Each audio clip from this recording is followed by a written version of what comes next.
of a band on this show, ladies and gentlemen. With a show like this in a small town like we couldn't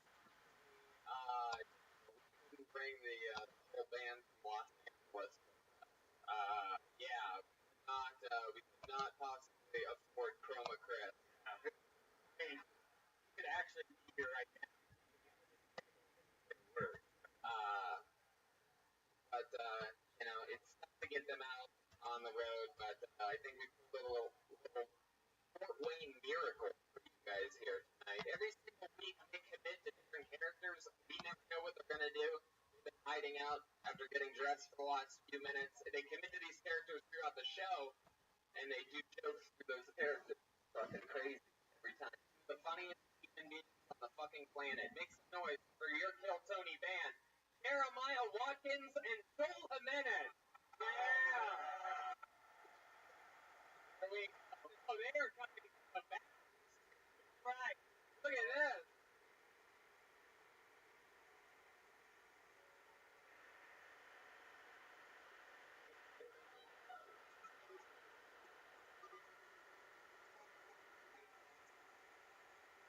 Holy. Oh my God, I can't believe it. I know what they are. Fat babies. They're from my swim class. Are you guys basketball hoops?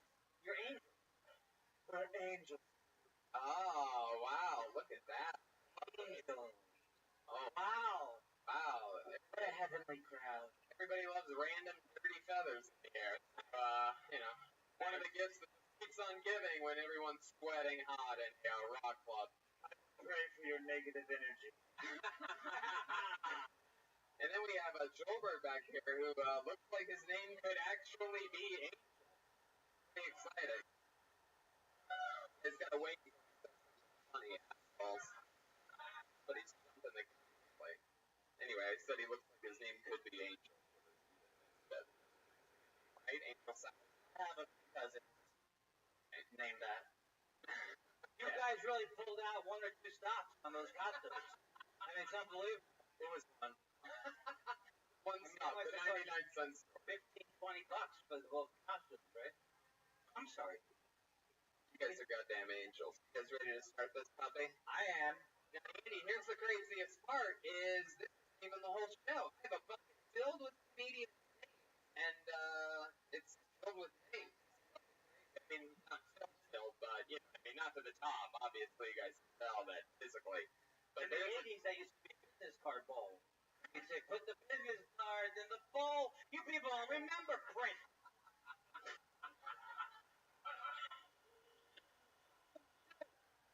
Pull your name out of the bucket, you get 60 seconds on stage. That's how it works. You know your 60 seconds is up, you hear the sound of a kitten.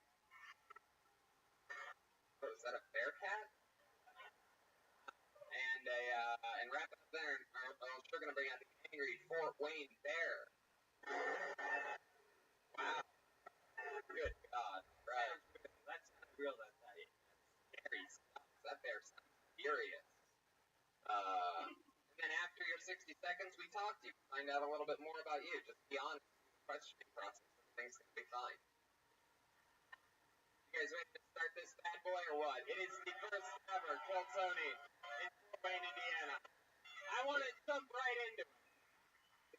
It's simple. How many of you want to see a comedian be funny tonight in the 60 seconds? Yeah. How many of you want to see somebody bums tonight?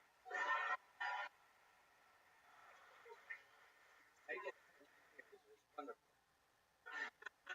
You ever had a good day? All right, I pulled your first name out. In uninterrupted 60 seconds goes to Zachary Eversole. Wow, look at that, right from the front. Oh my God. All right, are you ready? Audie. Yes. All right. Do you remember when I said thank you for being my friend and you were just silent? That was my favorite part of the night.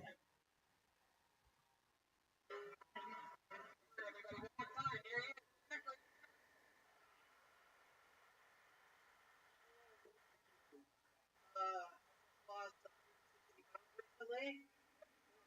Yeah. Thank you. I look great. Everyone beats me. I'm a regular fat guy still.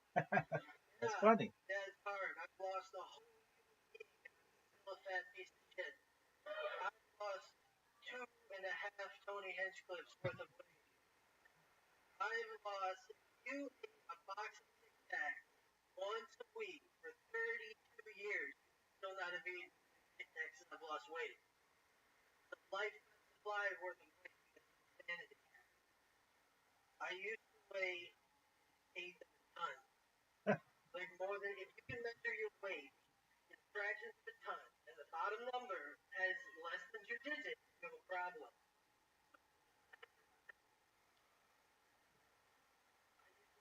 A couple of fat people lead to weigh more than half a ton. I got stuck in an elevator one time. I was never been so. Thank you. All right, I've got a number.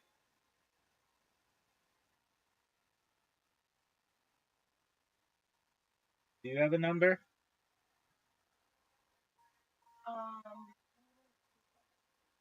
Okay.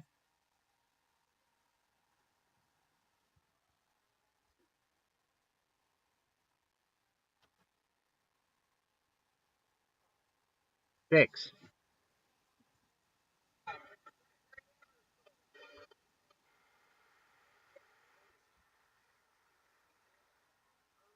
This is my second year doing it, but this is very sick. Wow. All that weight you lost. Are you sure you just didn't take your fanny pack off?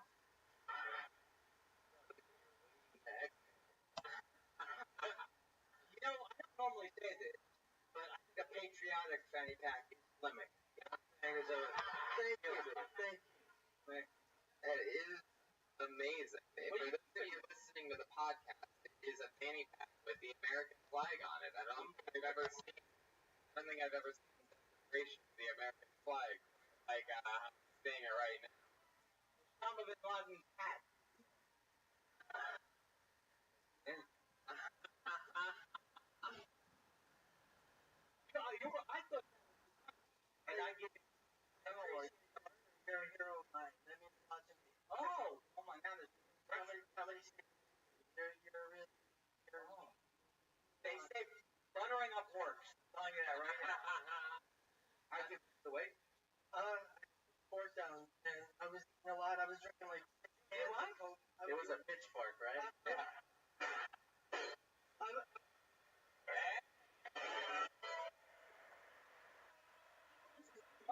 Hot dog. 6 cans of Coke a day. Oh yeah. Yeah, I stopped drinking soda. You know, just stopped eating as much. Started walking around. Great. Weight just started coming off. I've cut back just Starburst and that's all I do now. You know what I'm saying? Keep it under control. Man, that's so cool. How long have you been doing this weight? I just started 2016. I weighed 375 pounds. Wow. Yeah. More than like the Undertaker. Yeah, if I was holding a honey baked ham, I would have weighed more than 400 pounds. Like, I weighed a lot. And listening to you guys do the podcast stuff, like him and Joe talking, and like all these guys talking, Joey talking, all these guys talking about losing weight. And like, it inspired me, really. Okay, like, oh, you guys can do it, I could do it too. Maybe one day I'll get inspired to gain weight. I'm on the opposite end of the spectrum, and I think you know what I'm talking about. I figured it out. An uncanny ability. I have Asperger's. I am on the spectrum. Yes. Wow, I like that. There you go.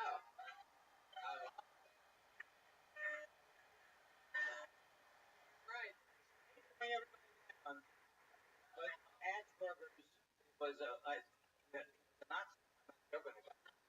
Was they're thinking of? It's also not a joke. It's also an awful name for a syndrome for yeah. Yeah, like Asperger's. I got made fun of a lot. You have what? But Asperger's have a lot of calories.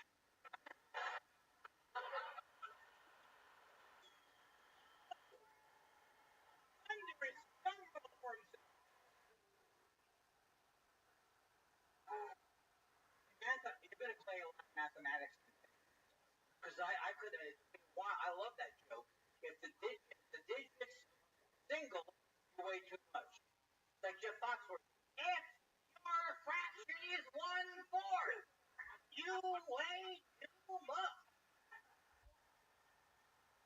If you weigh a lot, you weigh too much.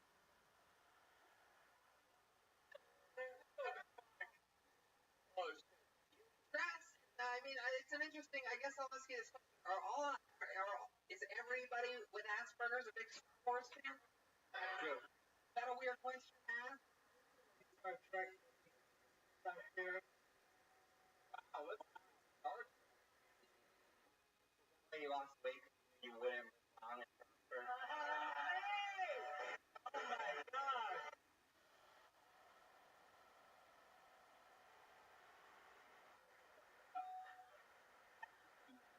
Won this round.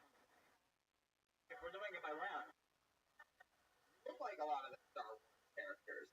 Like when they took Anakin's helmet off, you got a little bit of Chewbacca in you, and I'd also say you look like a young Me2D2. Hey, yeah.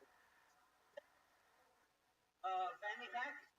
I wear a fanny pack every day of my life. We play a little game called What's in Your Fanny Pack? You like that, huh? Oh. My guess is that it's just filled with condoms. Just in case. Your wallet. It's just a. It may not. Slap.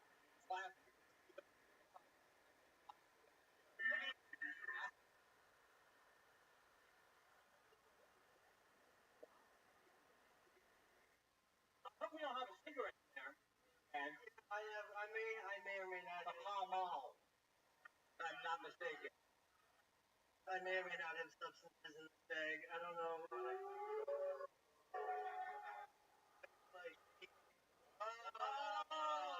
I'll see you after the show. By the way, thanks to Instagram. Oh, okay. Okie dokie. All right. Good. Very good. I got lots of stuff in here. All right.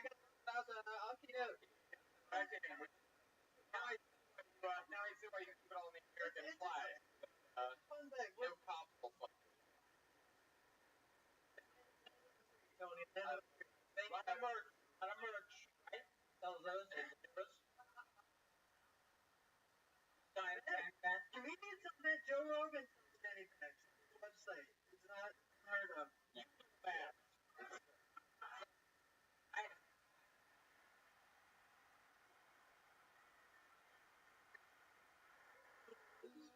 Oh my God, I love it. Zachary, you listen to the show? Every week. Wow, that's so cool. And I've tried twice in Los Angeles. Once, I think 20 or 27, and then once the 5 year, I drove from Michigan all the way across the country. Not up here the way you were, right? I knew. Charm. Like, it's a numbers game. People sign up and play. of course, you would know that it's a numbers game.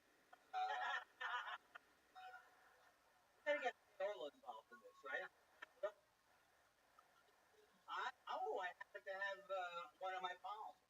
I'm sorry. Well, Zachary, I just want to let you know that, just keep doing it, doing whatever makes you happy, whatever, keeps you having fun. Yeah. Yeah, I'm trying to come out to LA. Pay my comp this year. Aren't paying anymore. What do you do for work? Right now I clean toilets at the university. Clean toilet? University? Yeah, like I'm a janitor. I clean up. What university? It's in Community college?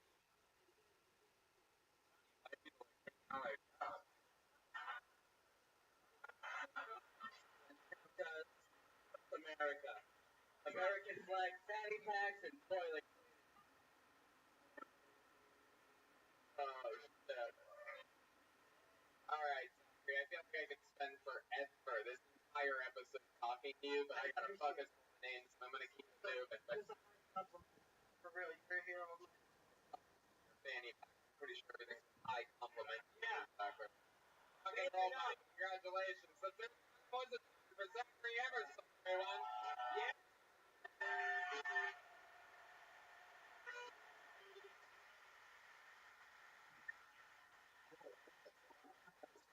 That was really cool. What a fun way to start the show. Seems like it might be a special one tonight. John Coltrane called. He said, "Put some pants on." Is that my instrument? All right. John Coltrane. He's also dead from the call. I spoke to him recently. All right. I pulled another name out of the bucket. Put your hands together. 60 seconds. Kyle Tuck. Wow. Here he is. Okay. You take care. You too.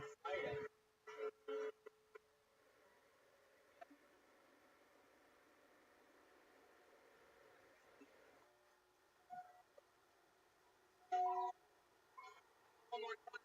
Great. Powerful. Kyle Tuck. Yes. Yes. I've been branching out my social media recently. I've done Facebook a while. Starting Instagram and Twitter. Hashtags are a challenge. They got me in some trouble. I saw a friend of mine posted a deal said hashtag food porn. Another friend of mine posted an inspirational quote that said hashtag word porn. Alright, give it a shot. All I did was post pictures of my niece's birthday party with hashtag child porn. Now I can't use the internet. If you think it's hard for me, imagine how hard it is for older age folks. Sitting down in the news with my grandma recently said, you know, we're trying to stop sexual harassment in Hollywood. Maybe pound me too sending a mixed message. Thank you guys so much. Thank you. Oh, yeah.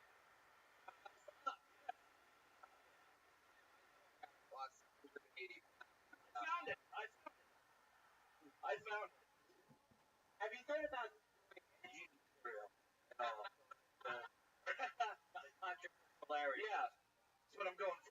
Like public planning. Yeah, absolutely. That was edgy. That's more edgy than I was. I'm not that edgy. I'm not very edgy myself. Well, but I mean the material. The material is hard. Okay. Oh, Yeah, I didn't get the joke. Such an idiot. I did. I'm such a porn. No, but I mean, Kyle, that was a fun set all around. Thank you very much. I appreciate that. How long have you been stand-up? About 2.5 years. Cool. Where at? I run a couple shows up in Anderson. Anderson. Where's that at? About an hour and a half south. Hour and a half. Wow. Yeah, halfway between here and Indy. Wow. That's my old hunting ground.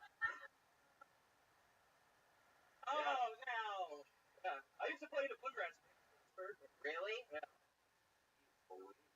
You look like you're playing more of a blue cheese. I'm so sorry.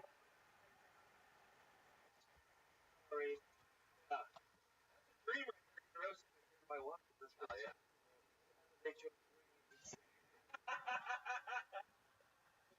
I mean, that's touched by an angel. Come up with that quality material. No, it's good. You're killing it. Just do it push aside. No. For those of us in the podcast, the fucking badass, very aware, in the moment, killing it, gigantic, scary motherfucker. Like the guy that they bring in, like if there was a video game about bouncers, this would be the final boss you have to beat in that video game to get to every bouncer, every bar, like just bouncer fighting. Hoopa.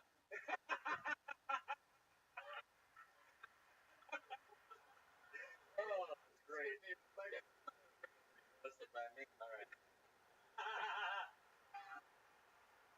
I know plagues.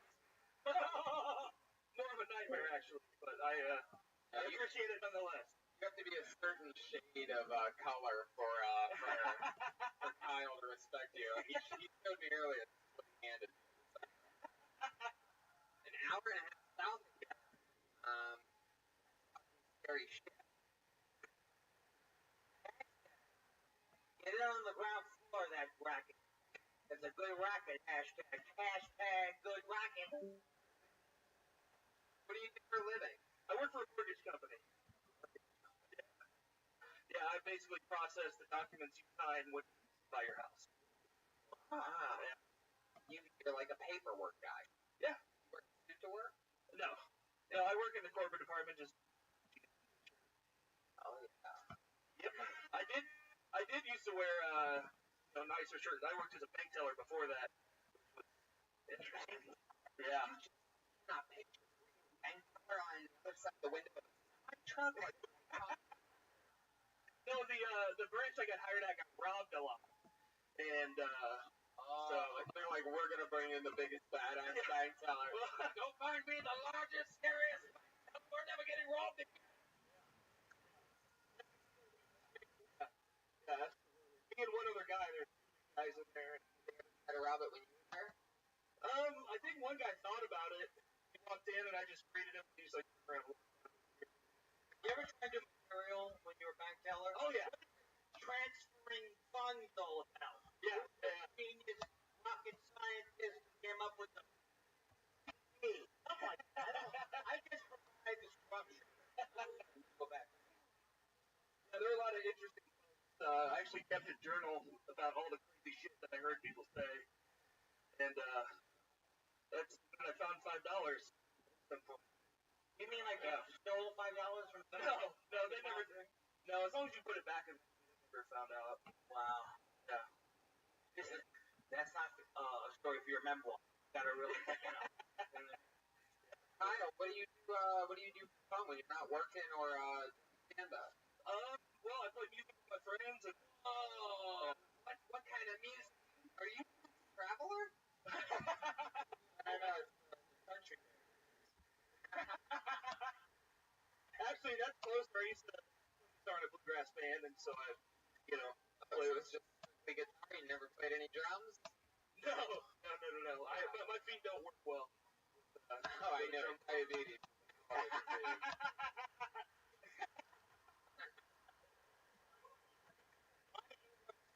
Rising So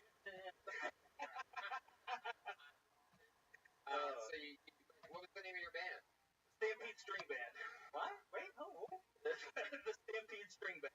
The Stampede String Band. getting into that rodeo Yeah. cattle market. Yeah. Basically just wore flannel and played loud and crass. Wow. Did you sing it all? No, not really. No, they were way better singers than I was. So I did all the business work.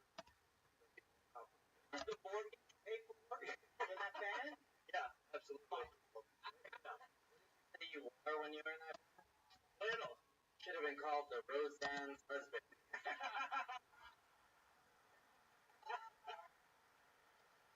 Yes. Don't. Kyle, you have a girlfriend? No, I do not. Oh yeah. Why do you assume me and everyone straight? Like I told you when we last slept together, He wants to know if you have a boyfriend. No, I do not. I appreciate that. But if you were a gay man, you'd be a star already in Hollywood. Oh yeah. Yeah, for sure. Yeah. I would never let him eat my angel cake. Well, Kyle, so much fun. So nice to meet you. Hey, absolutely. I love the show, and you guys are just fantastic. Thanks for coming to Fort Wayne. Oh yeah. There you go. There goes everybody. Kyle Buck, ladies and gentlemen.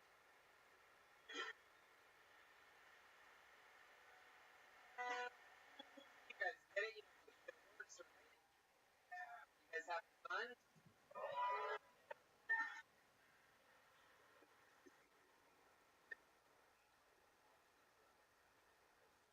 Put your hands together for Steve Simpson. Yeah.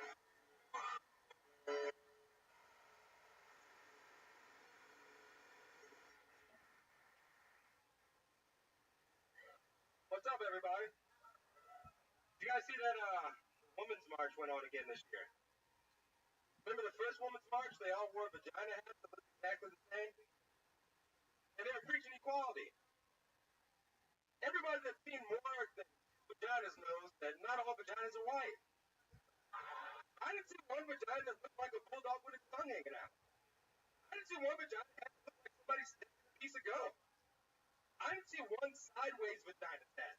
That's fucking racist. I didn't see one vagina like 2-year-olds smashed together with a pink starburst coming out the middle.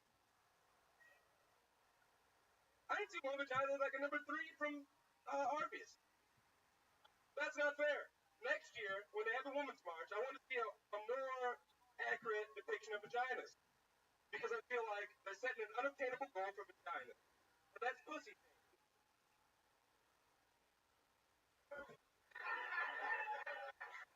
That's all I got. There you go. All right. You know, you see jokes like walk into a bar, or the Irish kind of walk into a bar, walks into a bar. You switch up the structure. Oh, yeah. You know, those vaginas. Why are you so upset? Did you go to any of the marches? Were you there? I saw them on TV. Yeah. Yeah. Me too. Thank you for your support. How long you been doing stand-up? I've only been doing about 2 years, almost 2 years. 2 years. Where? Here in Fort Wayne? Yeah. This is where you're born in. Where you're born and raised? No, I'm from Garrett, Indiana. It's like Garrett. Yeah. It's like the asshole of Indiana. Are all of your metaphors pussy and asshole? How long have you been a gynecologist? How much do the people in Gary? I've only been there one time. Yeah. Everybody in Gary's like, oh, he's from Garrett. That's like our weird cousin. Garrett's are always weird cousins. That's me, I guess. Are you ever going to expand beyond the China subject? Oh, yeah. That's just one thing. Yeah. Otherwise, I mean, that's not all I do. What ethnicity are you? Is that a weird question to ask? No, I just recently found out at a family reunion where my dad that I didn't know for 19 years met his dad that he didn't know for 50 years, and I'm part Cherokee and Irish and black. Ah. I'm all Jew. I didn't look for the Ancestry.com. I just $25 is a cast and look back there. You're mostly Jew yourself. 98% you're right? Hey, how about time? No, I'm not. I'm actually not Jewish. I'm Italian and German. Oh, let's say you. German and Italian. So I'm basically whatever the opposite of Jewish is. I think I get that. All right. Oh. Am I all right, ladies? Look with me.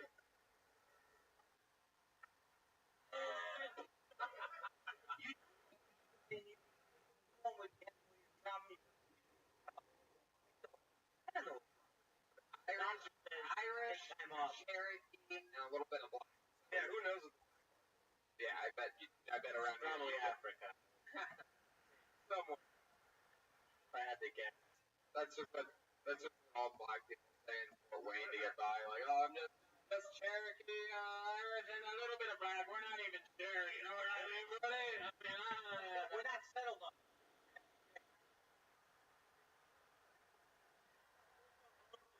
That's hilarious. What do you do for work? Oh, I work with Amish people building like you know, Oh, that's why you're not admitting you're black. That's what it is. It's on a resume. Decide if you're black and black, right? Under candlelight. Welcome, how are you? Yeah, it's good. Well, how'd you find out about me, if I may ask?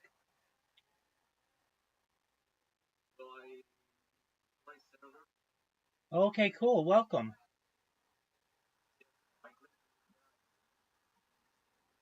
Well, I appreciate it. Do you mind if I tell you about myself?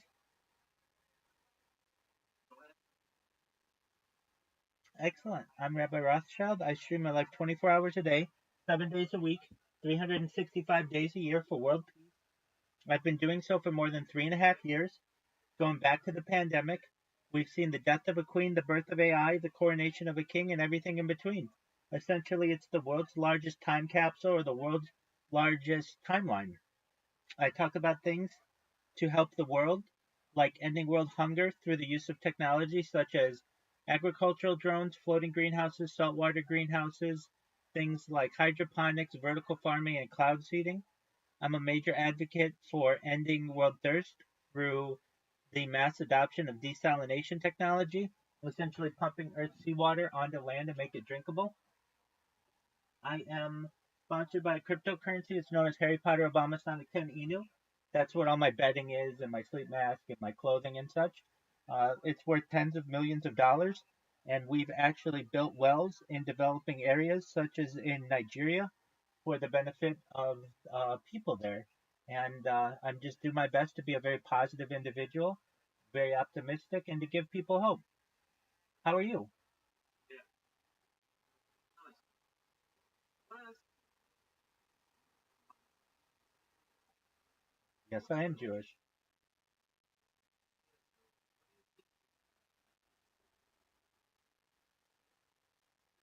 It's a very complicated answer. I love Israel when it is doing good things, and I don't like when it doesn't do good things. Yeah.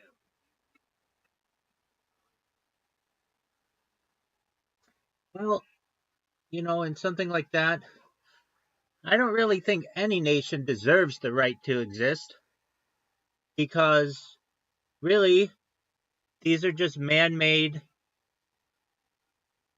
laws, essentially.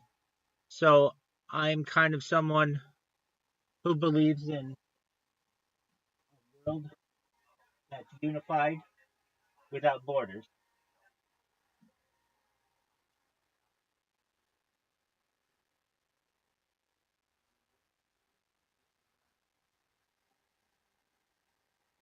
I want world peace. I do. Okay, there you go. Yes, pleasure to meet you as well. I'm always live here whenever you want to connect. I'm just watching some stand up comedy right now, so feel free to enjoy, okay? Very well. Pleasure to meet you.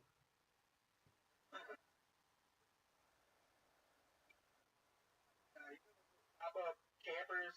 They go buying trucks and shit. They got like tents, like shit to them.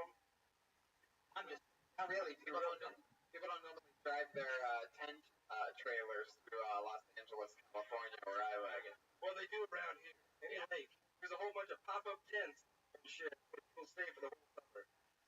Wow. Sounds the Amish sounds wonderful.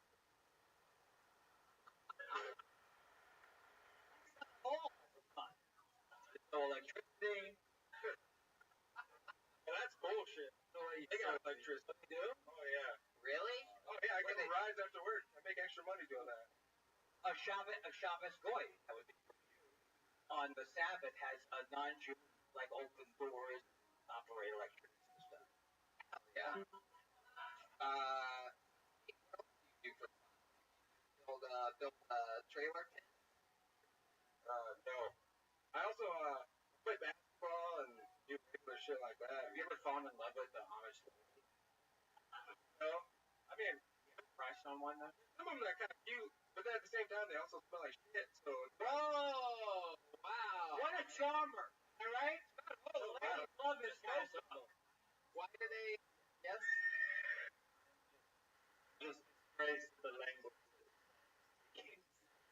Well, I mean, I've never really gotten to be that close to Amish people, so I'll just follow up. I mean, it's interesting. They really smell. well, at the beginning of the day, no, they smell like soap. But then, like towards the end of the day, And when they get hungry, do they get Amish? Now that was what drum rolls were made of. It's interesting that they smell that much, though, right? Is that deodorant and it's not an Amish thing? If they're on Rumspringa, they can use deodorant. Wait, Jeremiah, how do you know about Amish people? I'm very close in touch with the Amish community. Wow. That. All right. Steve, how long have you been working with Amish people? I've only been working with them for about 4 months. What did you do before that? I was a carpenter. I built like custom-made cabinets. I was Amish too. Yeah, I was gonna say, Are you Amish? yeah. I don't think so. You find all your jobs in the Bible?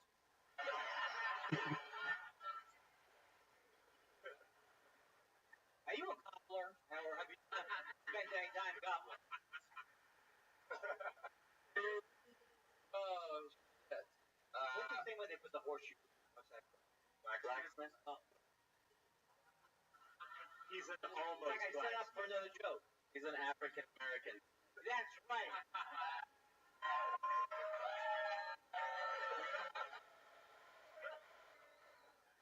Girl. No, I'm married. Oh, married. How long you been married for? 5 years. 5 years. What's that like for you? Awesome. Yeah. I mean, it's mostly awesome. You went from a fantastic thing, you sold it out right away. It's awesome. Me most. What does she do? Nothing. She's a stay-at-home mom. Wow. That's so, You don't care? Oh wait, actually, yeah, she's a stay-at-home mom. That's a lot. That's not nothing. oh, Jesus. I think it sounds like we're at a town hall meeting all of a sudden. I feel like everybody knows who you are, and they're like, yes, yes, 4 kids. Blah, blah, blah. How many kids do you got? I only have one. One. Hey, Mom, any more kids? Mine? Come on. Hey, what? Oh, stop complaining, right? Yeah, more like stay on the couch. Get it together. Big babies are clocking in. Welcome to America. We've been fucking back. We're all right comedians. Oh my god. So, man, what was it like watching your dad meet his dad while you met your dad all at the same time? What is that? And why did more people that you not videotape the whole thing? I mean, he looked at me and said, oh man, I'm nervous. I met you when I was 19. What did he say? What? For the first thing you said, you didn't know. Oh, he said, oh man, I'm nervous. I said, Use how do you? every Yeah, word. yeah. I looked it up in the rule book. It says white, word. You're black, whatever you want. Would you agree with that? General rule. I don't care who uses it. Am I high? I kind of agree with you, Kind of. like 70%. Okay. So, what? I don't know. I got it's a minefield. Steve, you talked about pussy. What's most of your material about? Kind of, like what else? If you were to do a longer set. Being stupid, Yep. not knowing anything Does about that- women. Does that one have to do with coming out with pussy hat? Being stupid thing? Oh, it's not a callback? Okay, go ahead. What else? Working with Amish people, a lot of good shit So- there. Alright. A lot to work with. Growing up being the only black person where I come from, Right. Where do you come from? I come from Garrett. It's like That's right. 20 I minutes got backwards. that. But that's a very different. What was it like being the only black guy? What was it like? It's kind of weird, but then you get used to it, and then you don't even realize like when somebody's being like offensive, and then somebody who's black that never lived there before comes, and they're like, you should do something about it. White people are so nice. That's what I find in general. All right, we're gonna keep. But there he goes. Yeah. Steve.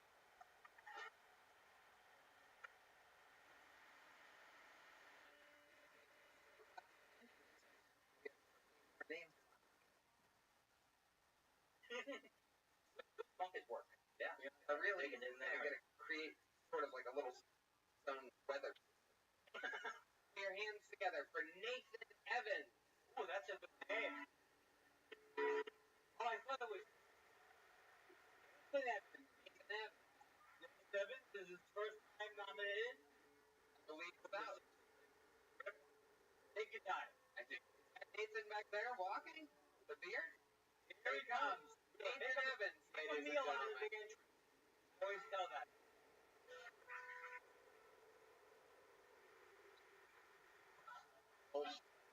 Oh shit. From fucking.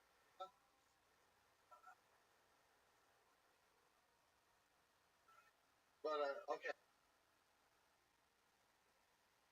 Hey, what do you say we give Nathan a fresh start? Hey, don't yell shit, Back you up. fuck. Here, come back up. Don't yell anything. Let this guy have his moment. Ladies and gentlemen, let's restart the clock one time for Nathan Evans, everybody.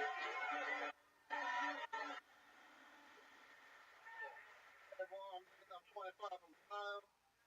Wear hats, I'm bald and I'm embarrassed. Sometimes take it off every time. Feel like I'm going to bowling night. Look at kids' names.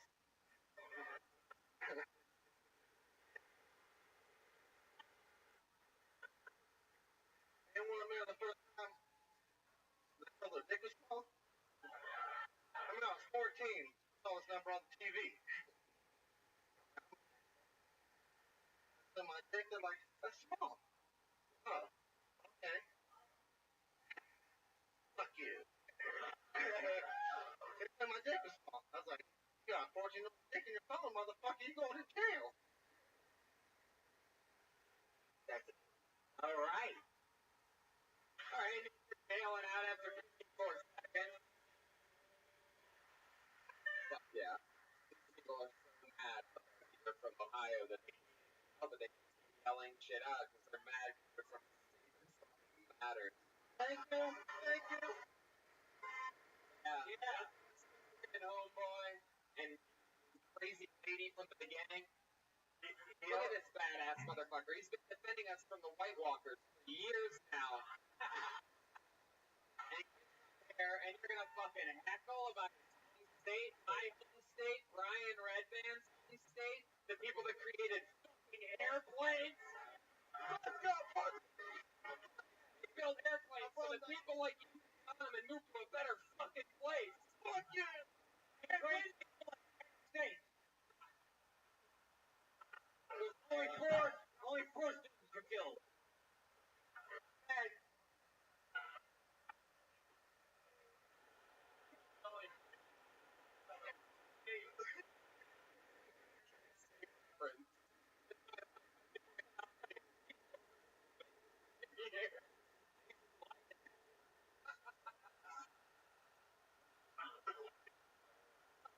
oh fuck, man, I'm like breaking.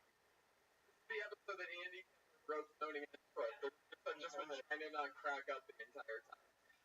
Whew. All right, Nathan, look at you, big fucking. I feel like this is what Louis C.K. looks like now.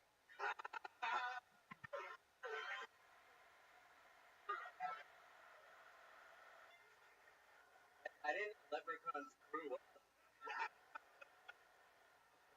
You're a motherfucker, Nathan. You are both super likable and at the same time. It's incredible. It's quite a mishmash.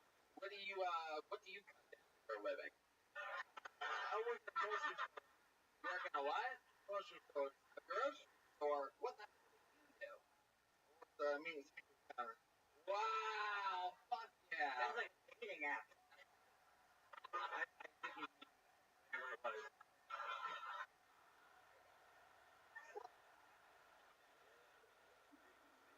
Hunter. Oh my god. Oh, how long have you been doing this for? 3 years this August. 3 years this August. So 23. Yeah. You ever joke about your beard? Like, hey, my beard's like red. If Santa Claus was, I don't have the joke. Something like that. I love it. So, you have a lot of red hair everywhere? Yeah, it's almost turned blonde. I'm You gotta look. You'd have a lot of swagger if I had your human best. You're stuck with this fucking AIDS body. said about red beer. Look at me. Do you use the word ginger a lot? You are a gingerbread house, technically. I can explain how.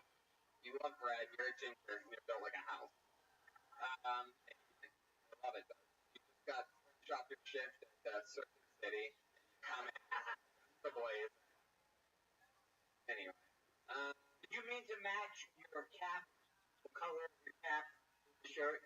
Because if so, bravo! Yeah. If you match your shirt with your beard, you fucking nailed it again. Yeah, I wear a lot of red. How long have you been doing stand-up? First time. Yeah, that's what I thought. Talked to Terry. It's crazy. He looks like a giant Terry. Very something you always wanted to do. How old do you feel like you'd be? 12 or 43?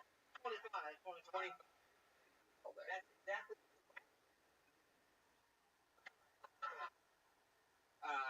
Something you've always wanted to do?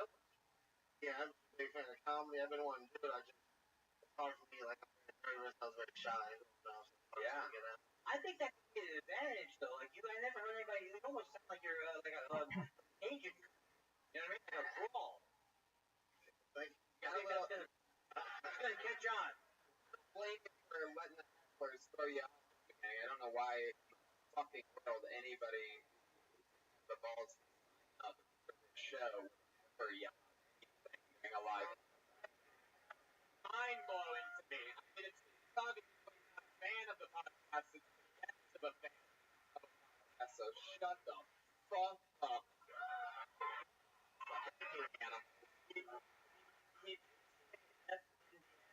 Very topically said. But I usually don't side with the audience, but He asked for a bit of it. But I heard the lady yell Ohio first, but maybe I missed that. Ohio is like the state in the middle that sort of like has like the weight to it. So all the other It's purple. yeah, all the other states are sort of like they naturally have to hate, but they wasn't their decision. You didn't decide where you were born, and if you could have decided at the very beginning that they had a little application for you, no, you would have picked Ohio. You would pick Garrett. Right? Yeah, give it to Garrett. You're from here in Fort Wayne? Someday. Okay. Yeah. I don't even know why possibly asked. Oh yeah, you ever get to the living room at the strip club? Yeah. It's like it I want people that are completely comfortable on stage. You know what I'm saying? 20 seconds in, like, I got this. What else is in the news?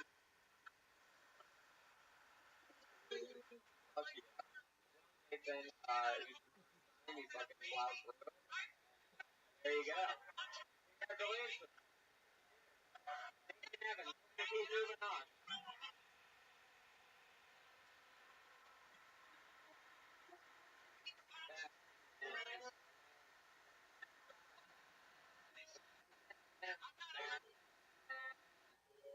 Wow. Alright, here we go. Name your answer for Andy Tunes.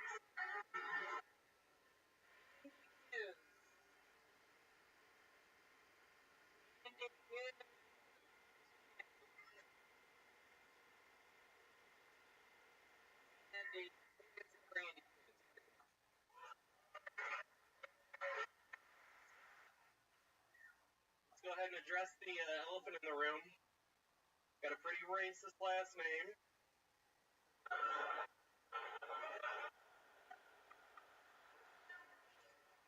I had like a handful of black friends throughout the course of my life, but those friendships never seem to last.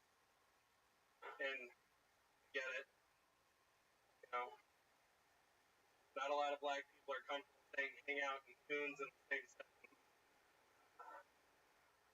It sucks because every time that I try to make a connection with a black person, it never really gets past the point of changing full names. Because as soon as I say, hey, my name's Andy Coons, they're like, oh, this friendship is temporary. None of my real friends are going to know you even exist. This is the end of the hour. That's all I got. Yeah. There you go. Exactly a minute. I love it. Even doing stand-up. I just started doing it seriously in April. April, perfect. Great. Did you change your name to Coons? No. That was bothering me. I love Stone, was it? Hey. Andy's one of the best people we've had on the show so far. Well, I mean, I've always loved things that, that people that directly are affected by something talk about something, and your last name is indeed Coons. So, that is great that you're talking about that. Do you ever think about adding a part, like, you're like, it's going to be a temporary friendship, you can't around like, hey, Andy, African Americans? I tried for maybe briefly as anti-Semitic.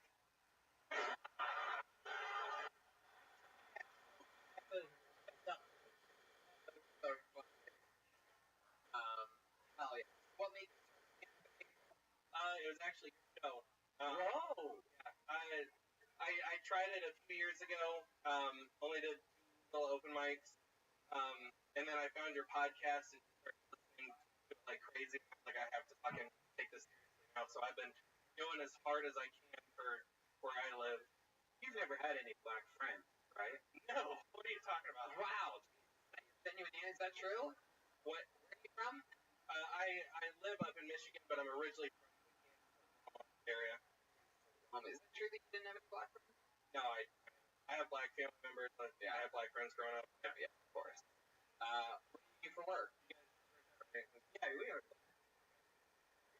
Cool to keep doing the Coons material. many, many years ago. If I could remember his name, I could prove it. My black friend. Oh, gotcha. Okay. Oh, he's going for it. Andy, what do you do for work? I deliver medical equipment like oxygen, hospital beds, stuff like that. Oh, Oxycontin? Oxycontin, yep. Oxycontin, black tar heroin. I can't. One guy over there take that seriously. I heard one guy go, "Oh, Andy, don't ask any questions." I'm sorry. Yeah. He doesn't sell black tar. You give him a lecture. Right. What do you do for fun when you're not working? Fucking. I'm not doing stand-up. Yeah. What's like a hobby? You got to be really good, like solitaire or something like that. I don't do fucking anything. That's simply impossible. Okay, I'm married and I have 3 kids. And my job I work crazy long hours. So I usually get 1 5-minute stand-up spot a week. So I thought you were gonna say 1 5-minute break per day. No, I work really long hours. I get a 5-minute. I get about 5 hours. 5 minutes to with my kids and shower up. So some people's lives sound hard. I don't have kids, nothing to worry about. You know what I'm saying? Yeah. Get up in the afternoon, wonderful. How old are your kids? My oldest is 7, my middle is 5, and my youngest is 2. That's the perfect spread. Yeah. Right? Yeah. Spread. 5 years between the. That's like my family. 5 years between the oldest and the youngest. Andy, me out. Not you, me. Right, okay. You and your wife Love the kids. Good question. I just keep the magic in the bedroom. Sorry. Welcome to Getting Real. Brian Red. Yeah. A little bit, but it's with us. Whoa! What did you get arrested for that? Fuck. No, Brian, you can get arrested for that. That's how it works with moms and dads. And my mother for 9 months. Alone. Brian, you're better. mother. She made the Yelp reviews. I think you have a very interesting presence. You know, you're very vulnerable, and I'm kind of bullshitting. How old is he? How old is he? Does he sleep between you two? Like it's cozy. Is your wife a little bit bigger? Oh, between you two. We're like two extremely Explain this to your girl. It's adorable. You got good air conditioning in the bedroom? girl. I'm in, dude. Cancel my hotel for the night. You ever sleep in bed? Could be different numbers, right? So the 2-year-old is sleeping in its fucking crib.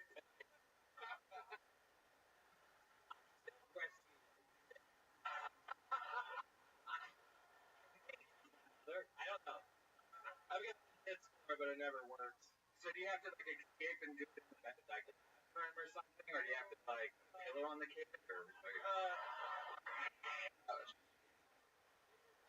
Family friendly. oh, I should throw my kids too. Do not listen to this. You're falling asleep in bed. Okay. I'm a huge narcissist, so I'm gonna listen to this while I jerk off. That's the kind of stuff I want to hear.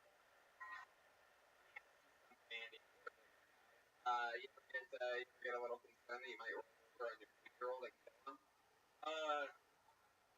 Just a question. I have a puppy. I got that. Puppy sleeps up in bed with me. I have been punched in the face by my wife because I rolled over on her 2-year-old.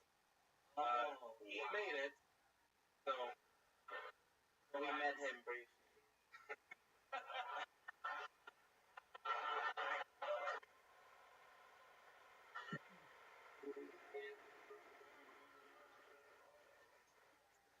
Out of all the ways to wake you up in the face, it's like she wanted to do.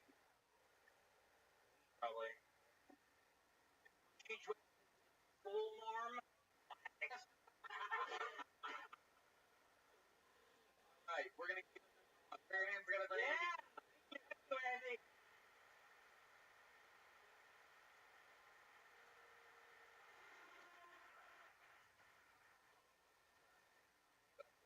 Nice arrangement.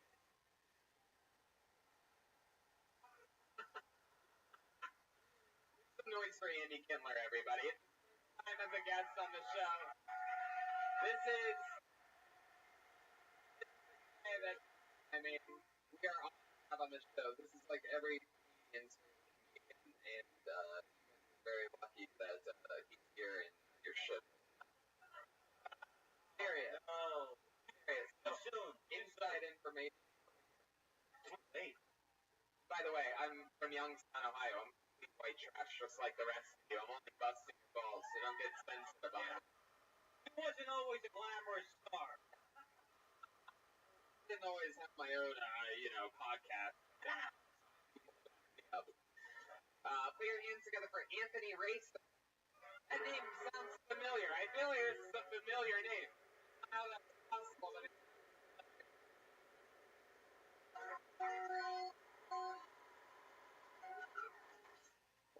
Anthony Race, everyone.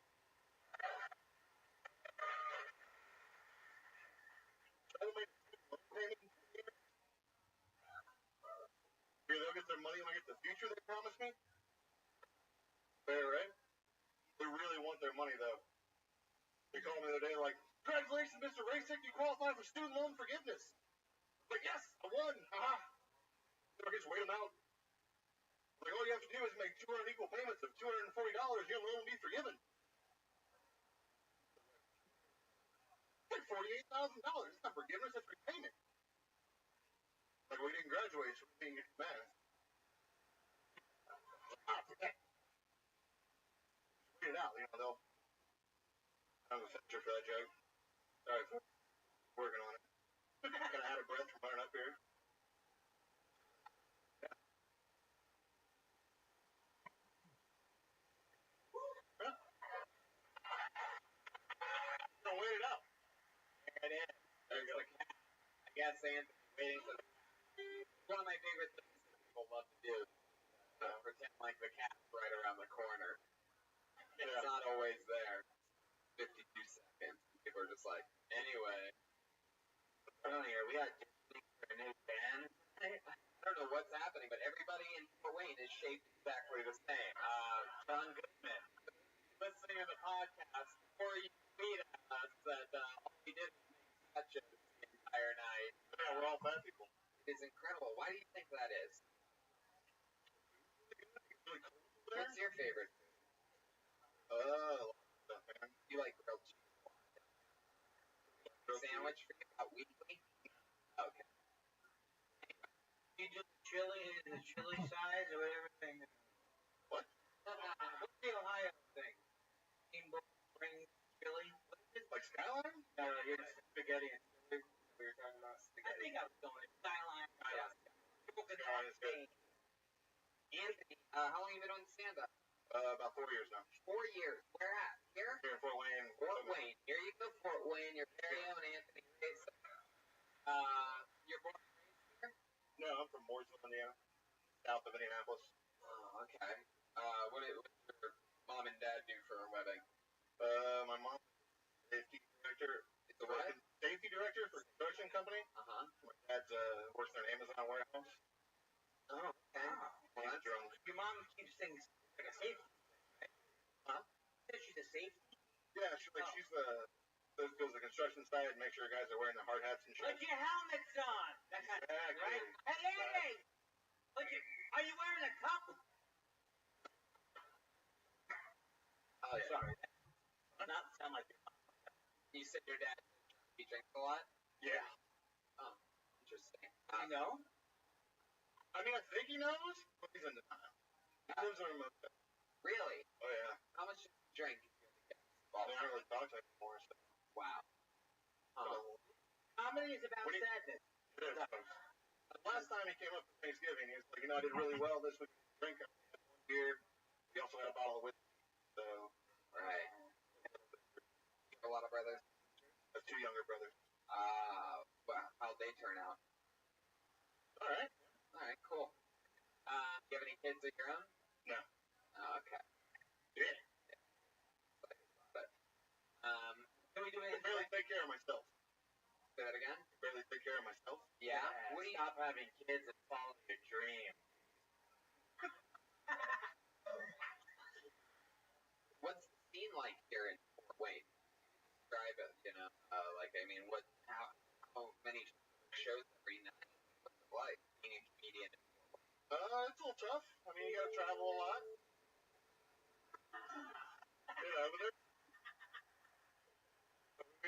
But we had an open mic every week, and then the bar burned down.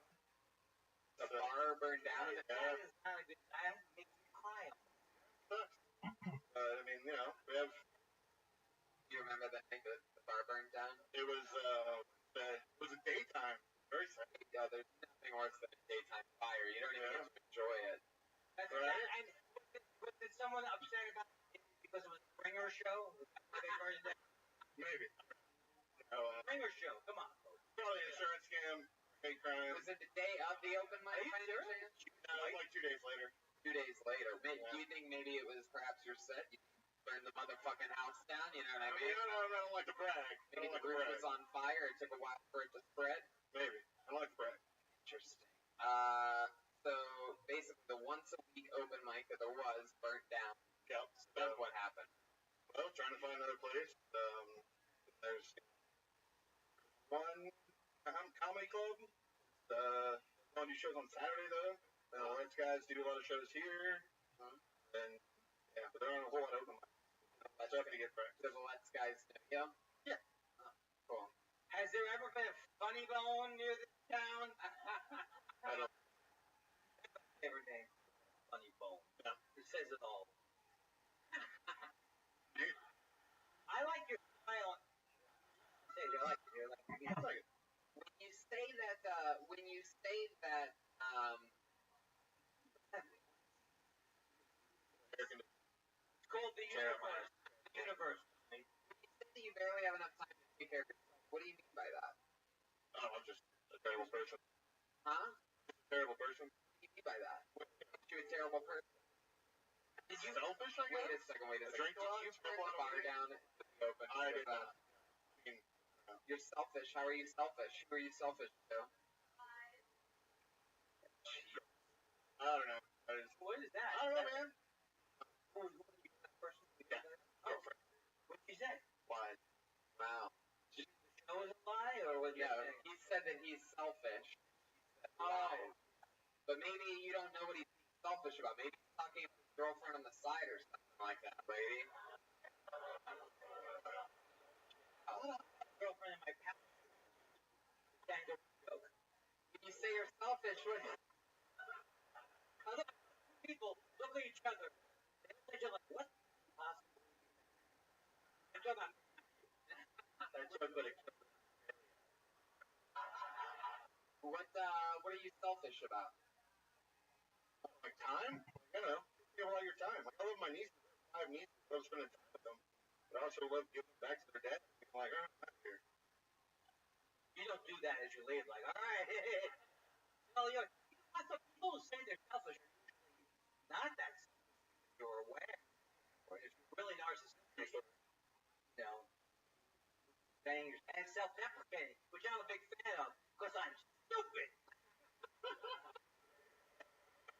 I broke my B game tonight. But Anthony, there must be something else that you're into, right? Nothing else? No other fun facts about Anthony? Make dirt. How many? You make dirt? Yeah. Damn, if I've ever heard one. Have you been on this show before? Yeah. Yes, years ago. Columbus. Wow, look at that. I remember that. You're the guy that made dirt.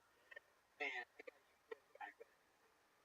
Probably. Yeah. I remember. I spent minutes on it. I'm like, what do you mean you make dirt? That sounds like the easiest job ever. There's the dirt. Everybody's going crazy. Yeah, I'm 5 years I'm all old, shit, beat up, you know what I mean?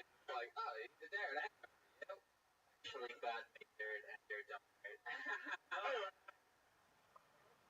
I guess if we want to listen to the dirt making episode, it's probably like episode 101 or something. 130. Of course, I have it on my phone. What's your recipe? Leaves, grass, a big machine, spins and shreds it. Bacteria that break it down. Leaves Water. grass. How much Well, they're bacteria? breaking it down. Oh, that makes sense. We low on dirt in general? No, I just say I make dirt. I make high nutrient topsoil, like compost. Okay. I take Very everything fancy literally. Oh, Topsoil? I'm more of a bottom soil guy. I heard that about you.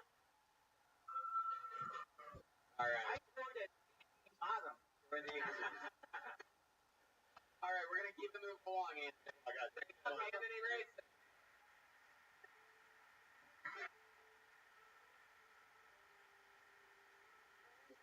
Alright. I pulled another name out of the bucket. Your hands together. Corey McAfee. Corey McAfee. Come.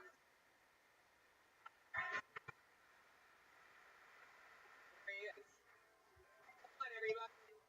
Signed up for tonight. He's live from Kill Tony in Fort Wayne. It's Corey McAfee. Alright. On stage, I bomb about telling you about jerking off. You can all understand why. So I came on here tonight to tell you guys a story with no punchlines. A great story about how my brother's an asshole and I had too much testosterone and no people. So in 8th grade, everybody gets a picture of the hottest girl in their class, right? Take it home, you read the back of it, and it says, "Oh gosh, you're funny." So you wait for your parents to go to the grocery store and you hop in the shower and first spot, the top shelf of the shower, right next to the lotion. Anyways, so after I grabbed the lotion and started jerking off, my brother was showering after me. And so I must have had a good second because at the end, I completely forgot I had the picture in there in the first place, right? So after he comes into the shower, after me, obviously, I mean, my head. And you want to try to finish that? Yeah. So I finally built up enough school dance to go and talk to her. My brother was at the same school dance and simply just told her that, hey, he must really like you because I got him jerking off to you in the shower. So that is direct confidence that I come to you and going tonight. There you go. Very Louis. The jerking off. Hell yeah. Look, whenever that I get Daniel Bryan start to do stand-up comedy, it's really exciting. I can't tell whether you're turning into a werewolf or turning back into a human, but Trying to turn what? into Hell yeah. I mean, Yeah, it's yeah, really yeah. covered. Covered. What are you? American. American. Corey, how long have you done stand-up? Like, is that your first time, truly? Truly, Or are you stuck with the jerk off? Unbelievable. well, I don't even know what happened in the thing. You saw you jerking off. It was No, here. no, I said bomb. We're not gonna prosecute you lying about how long you've been in comedy. I'm just kidding. Big plan. Corey, so how old are you? What do you do? I do special fabrication and welding. Like, I make the giant stuff that cuts jack links, jerky, freezes stuff, and smokes stuff. Make the stuff that cuts it. Giant Saws. smokers, saws, and machinery. And they're carrot top. You know what? If I brought a pump up the finish, it'd be pretty cool.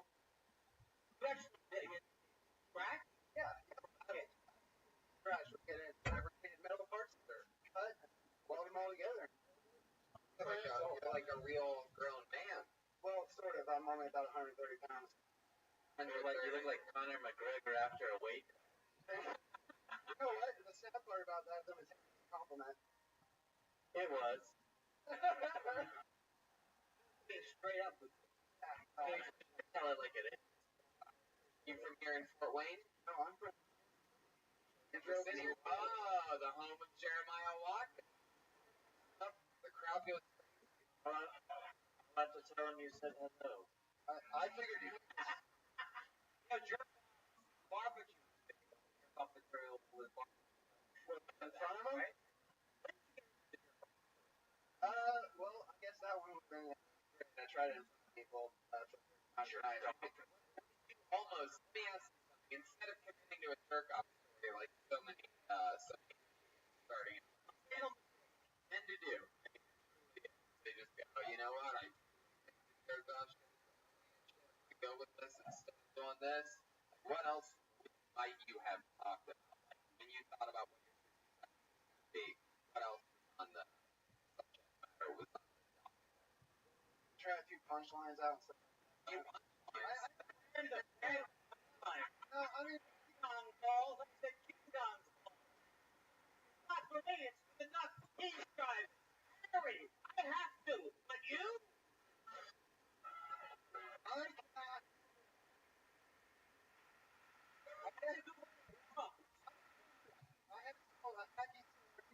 I don't get. fucking love you. Holy. You had a hat.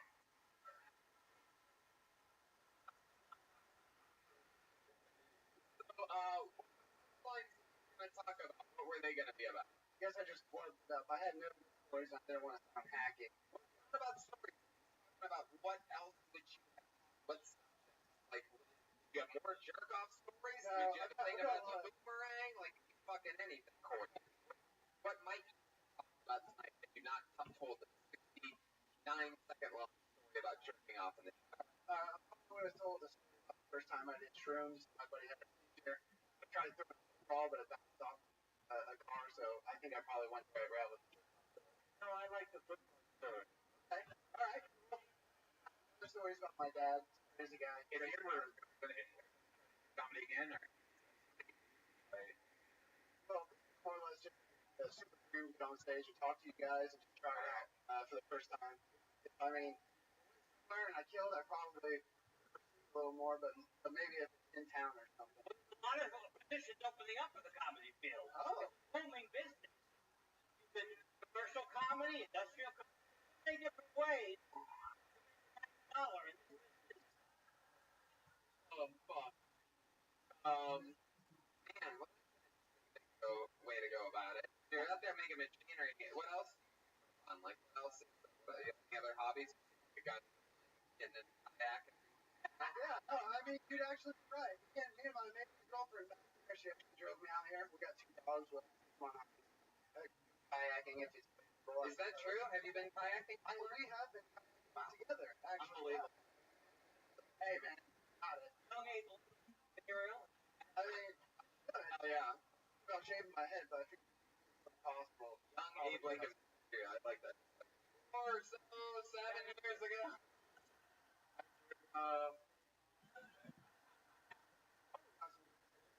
Crops in our nature. Do you know what a fawn is? Beautiful as you, yeah. We're baby up here. Very I don't like this guy. Sorry. And that's an angel. That was very hard for me to say. Corey is if a student found all the worst improv classes in the world. Just everything. Yes, and I agree with that. Okay, we're gonna keep it long. There we go. Hey, Corey Corey, McAfee. Here we go.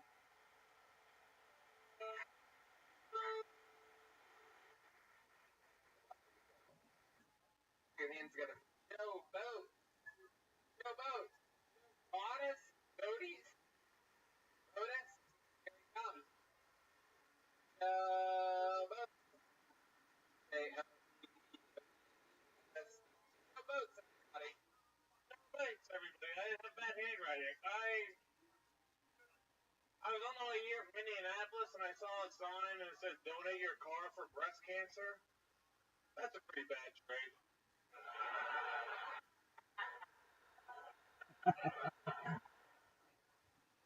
Okay, cool. I like TV. Have you heard of this? I watch a lot of TV. My favorite show is Family Feud. Steve Harvey's great. Love Family Feud. If you haven't seen it, let me just tell you what the show is. It's a show where it's usually one white family versus whatever they're scared of. Like a New England white family versus a black family, Arizona white family versus a Florida white family versus science.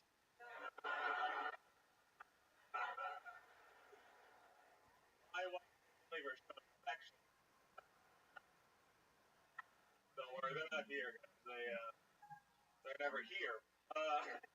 Alright, thanks. I'm Joe Bates. Norfolk. Hell yeah. There you go. Oh, Pete. Hell yeah. That man. Very great. Stand up. About 7 years. 7 years. What are you doing here? Well, I started in Houston. Yeah. Then I went to San Jose. To Indianapolis. I really had to go to a bigger city each time, you know. But I did not. Oh, that. Jesus. You were in San Jose. You were so close to San Francisco. You didn't think about going over there, right? Yeah, I got laid off from my job, and you can't afford living. What job did you get laid off at? A civil engineer. So I was working on the BART line. BART line. The light rail train they have. Oh, yeah. Train. It's really interesting stuff, I tell you. Yeah. Like, at one point, we were like, wake up in the morning, I can't get engineering. I don't think anybody really does. So you're thinking that as a financial. Yeah, back. You're with it. Thank you. Objection? Civil engineer for the BART line. And one could say you literally ran a train on the whole city. How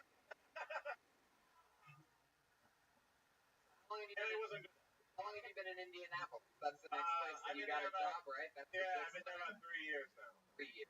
You like it? I love it, man. Yeah, what do you love? It's a smaller city, but I moved around my whole life like 14 times. Why? Just run from the law. No, my dad worked for like chemical plants. Something like that? I don't really ask a lot of detail. You just want to ask questions. Exactly. Did you use the word Monsanto? He could stage president. Yeah, amazing. I love the great. Thank you so much. So, you get a lot of spots at Indianapolis? Indianapolis? Well, we're down to one comedy now. Yeah, Morty's just. Oh my God. Oh, you're weekend. I'm sorry. But yeah, it's just crackers, and it's good because like Indianapolis is like 3 or 4 hours away around like 30 comedy clubs, so you can get around pretty easily. So why do you look like a professional poker player? I get Property Brother a lot, but yeah. Property Brother? Yeah. Property Brothers. You don't watch TV that? show. Oh, come on. Where have you been? It's what all the kids are talking about. What's in our closet? Built in our constructed. Property Brother. They show you a home. They show you a home. They go, like the home? $5 million. Then the rest of the show is miles. Kind of not coming. Yeah. So what else do you do when you're doing these things? Well, I like the whole bunch. Really? You're a wrestling fan? Yeah, big fan. Wow. Incredible. Yeah. Well, rare time to see a comic like wrestling. How old are you? Ron Funches like. Yeah, I'm a big wrestling fan too. I have a wrestling podcast called The Sport Horsemen. Episode 100, and Joe Rogan popped in on it. Everybody loves intro music and everything. No, it's funny. We actually talked about that afterwards.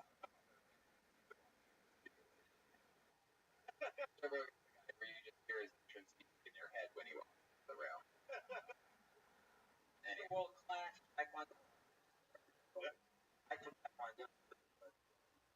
I'm saying. I know you all get it. I think we all kidding me. So you're just a wrestling fan? Any other hobbies or anything? I like Dungeons and Dragons. Oh, finally! Yes! All the. Oh yeah, I'm doing all right.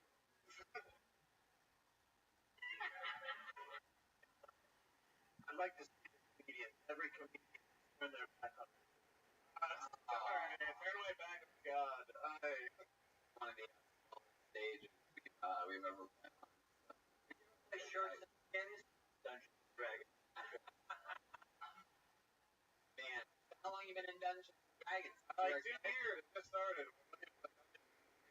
I ain't never played. What he was master? What is that? The guy who runs the game, basically. Yeah, right. Yeah. So, well. You get acting work.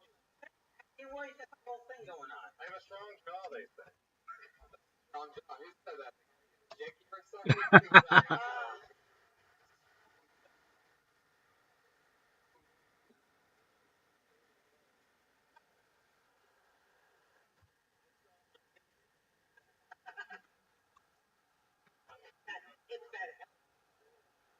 Alright, we're gonna keep flying through it. We gotta get one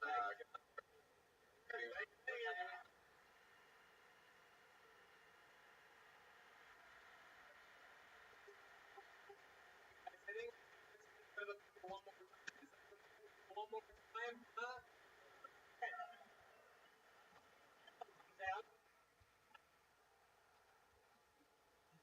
Oh yeah.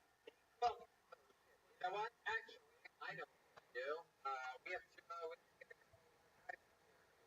We're originally scheduled to be opening for the show that I'm doing later at 8 p.m. on the stand-up show. There was a lot of confusion. They got booked. They were excited, a lot of fun, and unfortunately, I came with a for me. So instead, doing a few minutes before the stand-up show, come crush as hard as they can for 60 seconds. So go on first tonight, put your hands together for Brett Hayden, everybody. Come on. Here we go.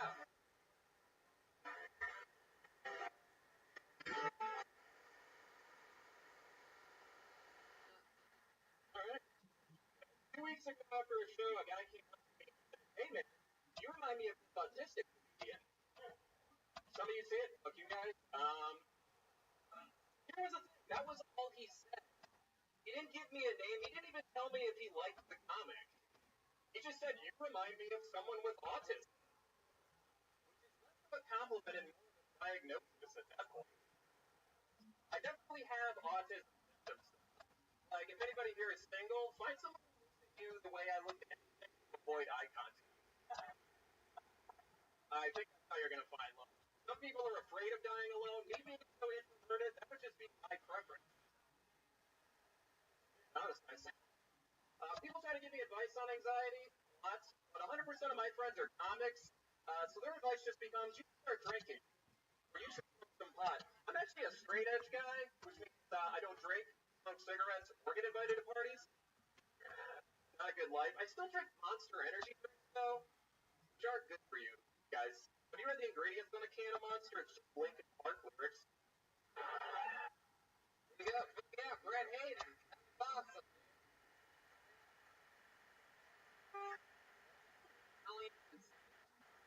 5 years next Halloween. Wait, I actually live about 40 minutes north of Detroit. north of Detroit. Yeah. What brought you down here? You're part of the festival. I'm part of the festival, yeah. Oh, okay. 40 minutes north of Detroit. What's that like up there? It's not good.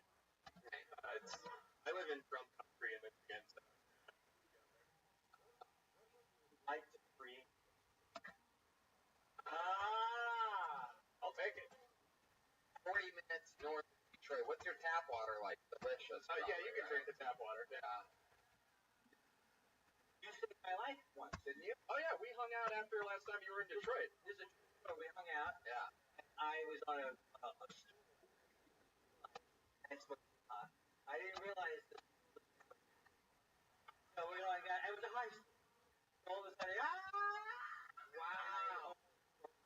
I remember that just because. I'm sorry. The last thing you said, like when you got up, you pulled your head open. The first thing you said was there was two girls working, and they were playing music, and you said, "This artist?" They said Post Malone. You're like, oh, I want to hear Primo. this right out of the coma from the Always. I love it, man. But Brett, anything else you want to talk about? You? I also wrestle. Wow. Really? Yeah, you seem like you look like a wrestling fan. You seem like a guy that would I did anything right. up like I did something good and I did sexuality. I actually have a bit of a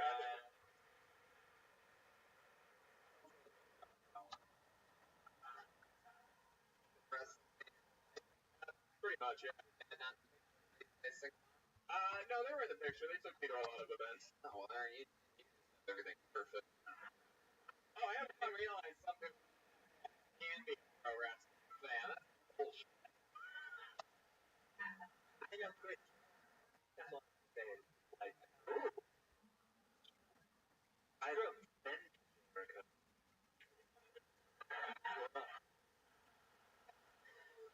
All right.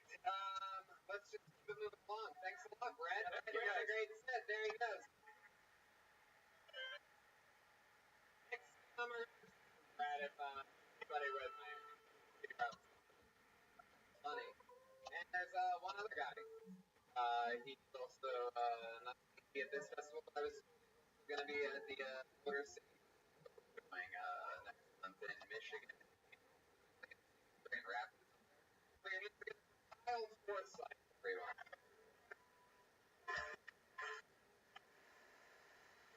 Oh my goodness! Hello, hi, I'm Kyle. I work for. I got a new job recently. I work for a beer company. Try all the new beers. My job is driver. Easy to get a job working for a beer company when you already look for a beer company. I have like the beard of the Unabomber in the face of a Cabbage Patch doll. I get it. It's my look. I have like this big beard, which I have a girlfriend regardless of it. We met on Tinder, so it's totally gonna work out. When we met, I asked her where she wanted to go on our first date, and she told me she wanted to go hiking. I was like, that'd be fun, that'd be cool. I thought you were really sweet. For me to fucking murder you, why would you ever do that? So my girlfriend's dead now. Very much alive. She doesn't like that joke either. Fantastic. I love my girlfriend. I love her to death. That's why she's dead. I think the cat should be right around the corner, maybe? Alright, There you go. Goddamn professional. Wow, Forsyth. The girlfriend, dead or not real to begin with. Completely alive and love her to death. Yeah. Wow, how long you been with her? About 2.5 years now. You guys really met on Tinder? We did meet on Tinder. What did it say? Honestly, I had a one-liner that my friend Brett gave me that he told me women love, the one you just met, and it was why are campfire stories never about campfires?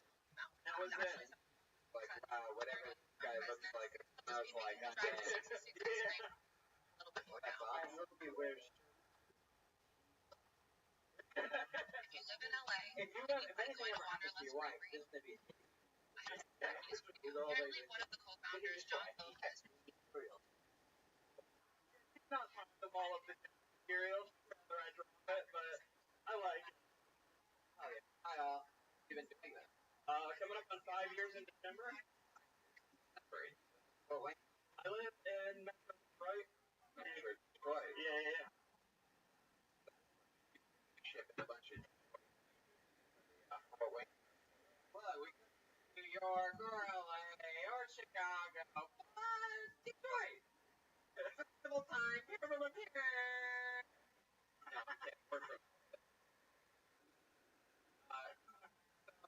Kyle, like a mustard dispenser? Do you think is that like that? I mean, I keep it related, at least. You know, I try and match colors with condiments. Red or yellows. Like one of the beer person. Yeah, 24. Yeah. Do you really have like young? You drink a lot of water? No. Fucking done it all, almost. Actually, I drink way too much soda. You have like that weird Bray Wyatt thing going on. Oh, man. We'll have here like every single person the win. Like it's really selection on the playback. So Yeah, I'm not a big wrestling fan, but all my comedian friends call me Big Bray. yeah, certainly see why. That's what I would call you if we ever became friends.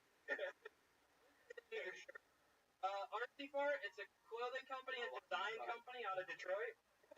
that shirt makes me want to buy clothes. Yeah.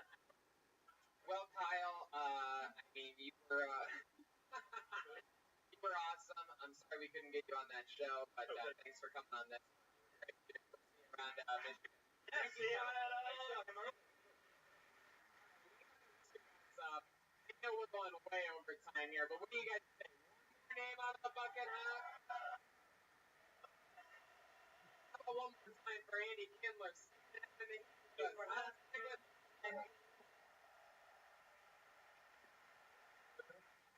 All right, this is interesting. The night will go by the name of B-Man Purcell. B-Man Purcell. Oh, Brian Purcell.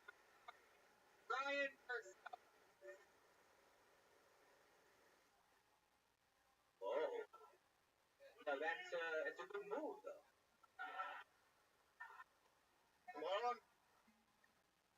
Hello and welcome to the roast of Tony Hinchcliffe. Yeah. Tony is the stand-up, but Caitlyn Jenner is the stand-up. One thing I can't figure out, though, is between the two of them, why is it that it's Caitlyn that sounds like she still has her balls?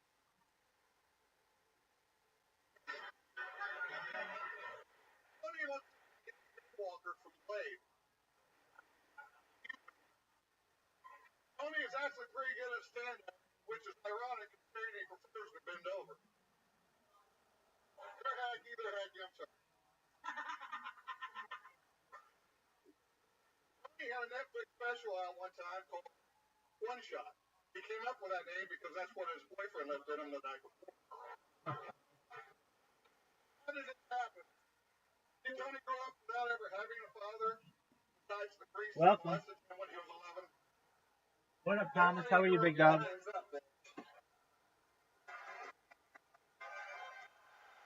How you living?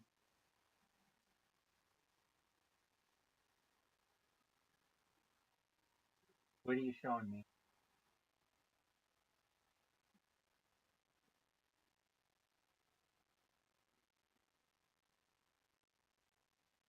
Very cool.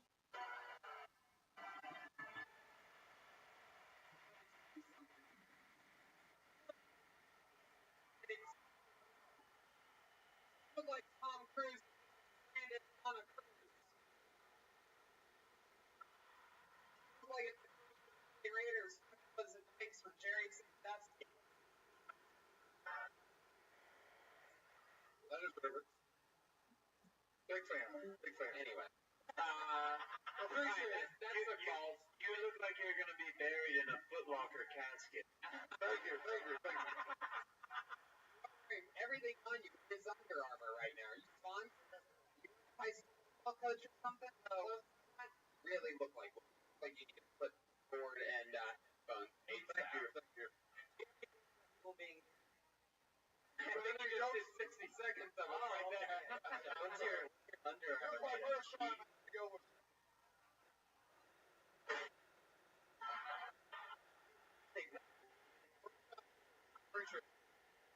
But it's just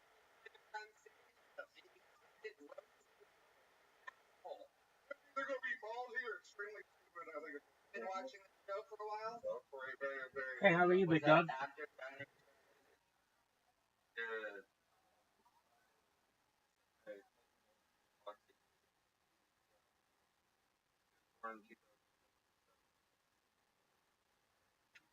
Yep.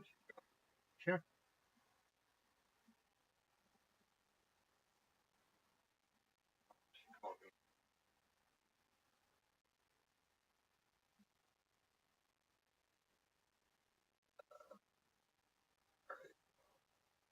She's the newest member on the she said she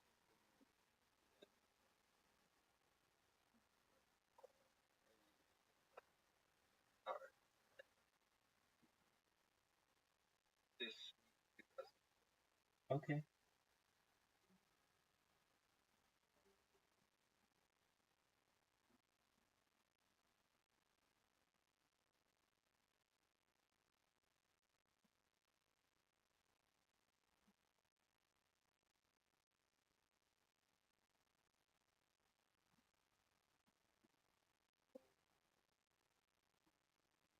Welcome.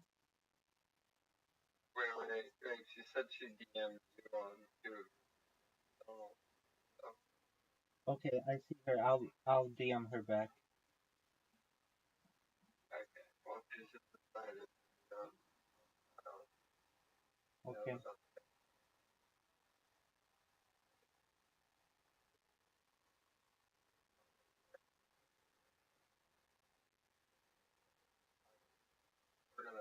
I've been working on this.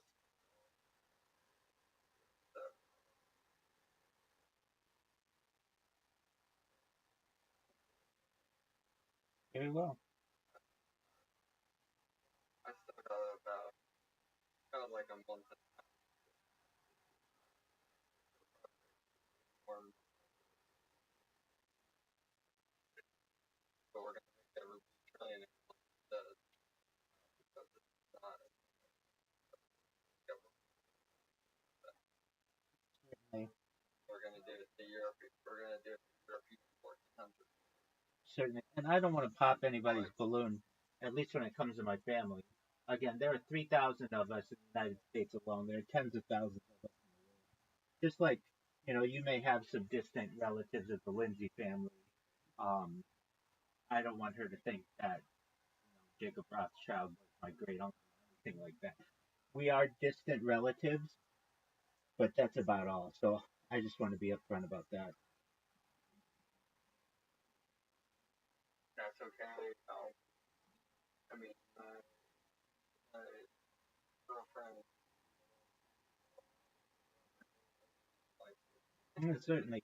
I sent her a DM, so hopefully she'll get back and we'll be able to connect, okay? already great. She just wanted to lie about her for your birthday. Oh, okay, wow. She just turned 8. Phenomenal. I'll be happy to meet her. But I told her about like I gotta meet. Okay, excellent.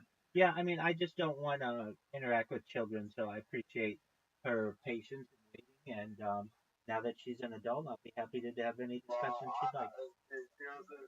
She was patient.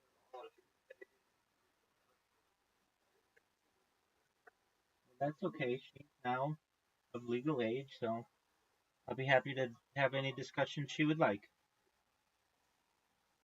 Yeah, and lucky.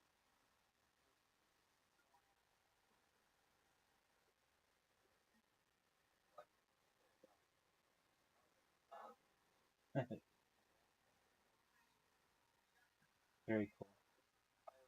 Kind of size, like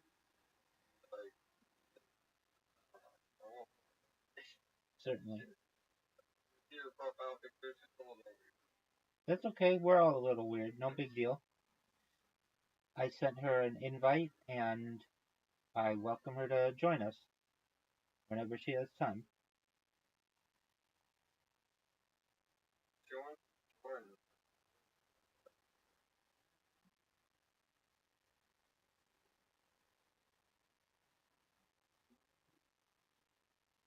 Oh, I think like an apple. Don't like your parents.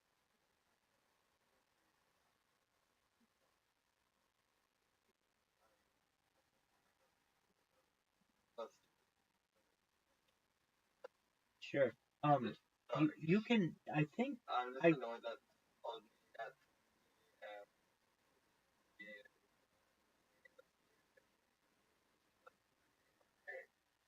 the Rothschild. No problem.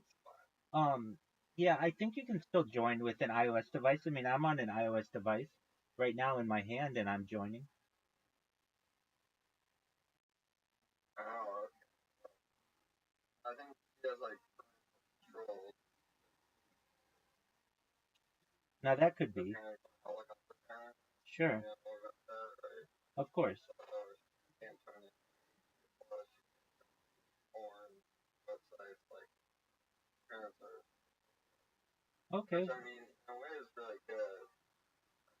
Right? That's okay. I sent her a friend request. She got back to me.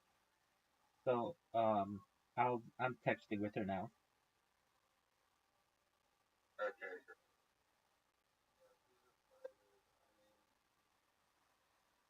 You're not related.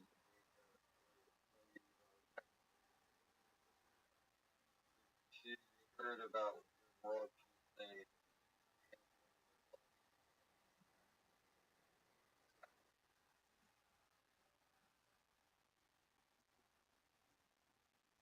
Her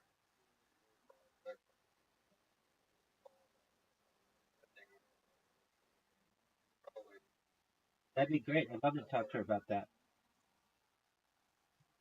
yeah.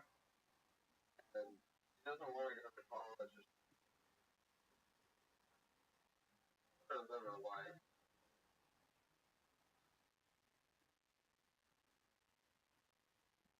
She's a little nerdy. That's cool. We all are. Nerdy's cool. But I'm nerdy, but oh my god. More than that. Excellent.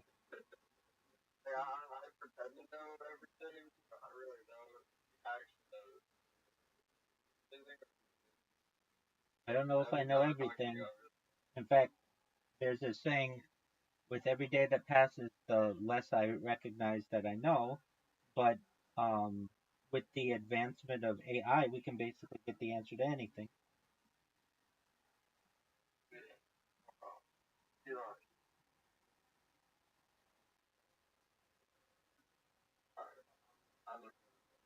Hey, you, sweet dreams.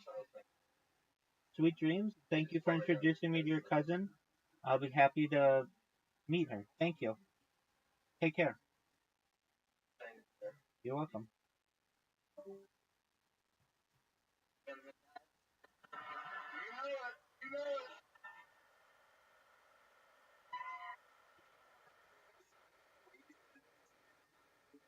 Get Tony. Nobody had the balls to do because everybody had the common sense that it would work. I'm going to make about surface level things about came in, guns blazing, look at you, and look at me. Understand? Very disrespecting right up here saying I didn't think I was going to get called up. No, I love that. It was great what you did.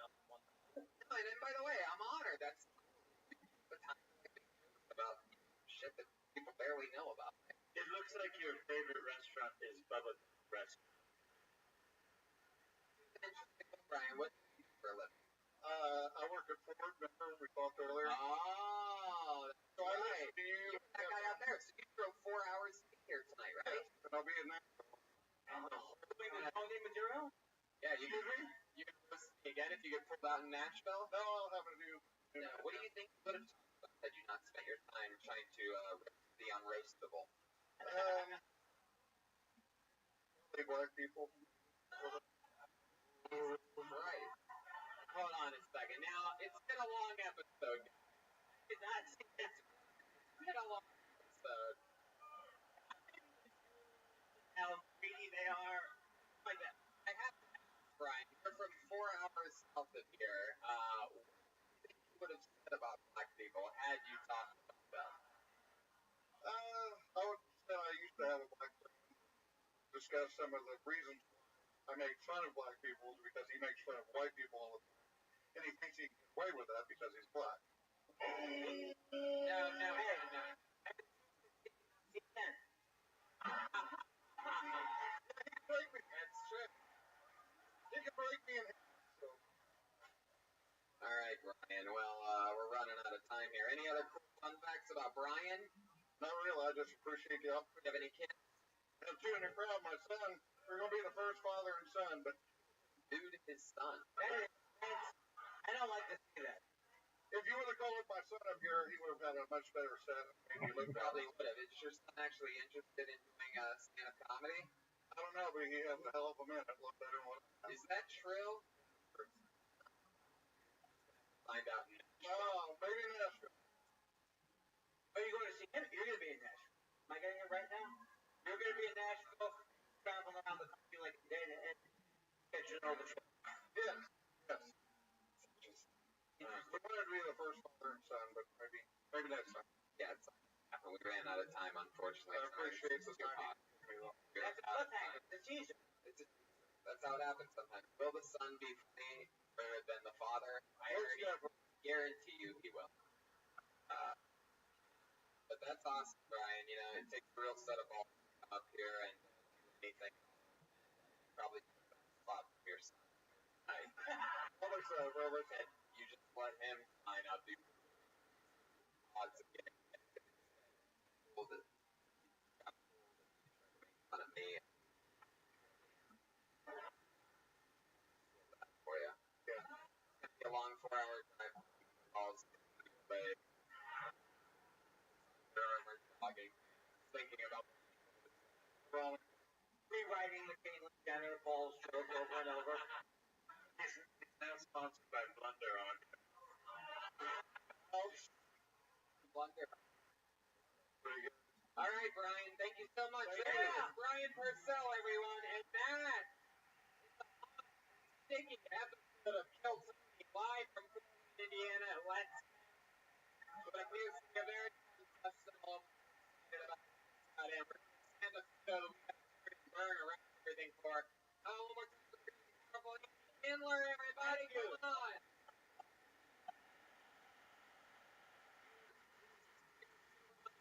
Like up a little bit. And from laughing, I could barely get my fucking things together. I have insurance first.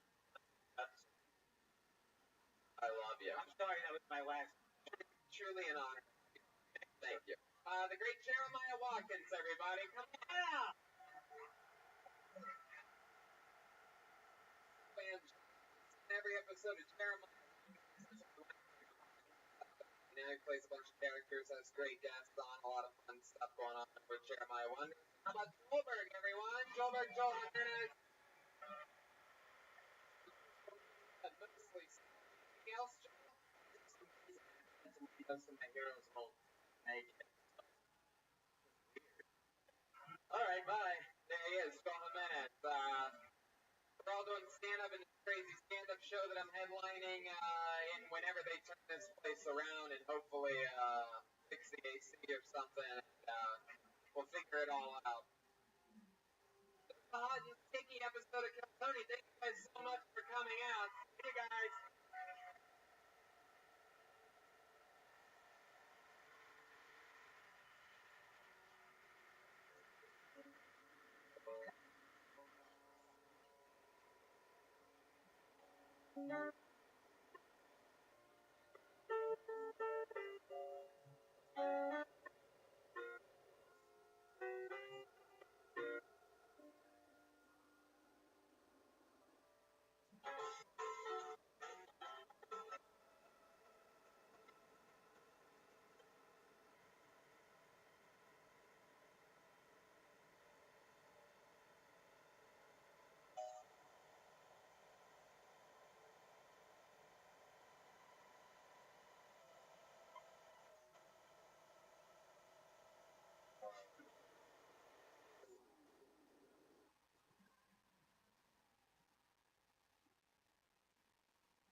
Technically, you love the world famous comedy store main room for a brand new episode of Kill Tony.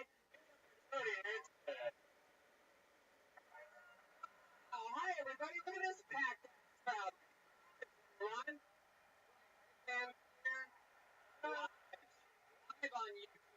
The main room of the comedy store, the greatest comedy club on the planet. Be back. We crazy long stretch of shows.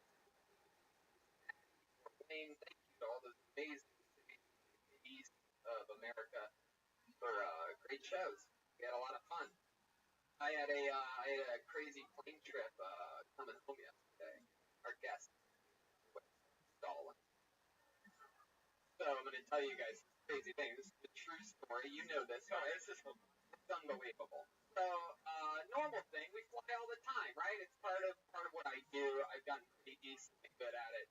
And yesterday I have the front seat of the premium side, not first class, the front of the back basically, right? Row 7A. That's a window. I specifically pay the extra $30 for the fucking windows, right? Because I know that I'll enjoy it. It's a long flight from Chicago to LA. That's a longer one. Anyway, normal thing. Gotten good at flying, so I sleep like a baby. I got the big fancy Tempur-Pedic neck pillow, the biggest one possible, like one of those fucking linebacker things. I have the $37 eye cover. It's $37 fucking dollars.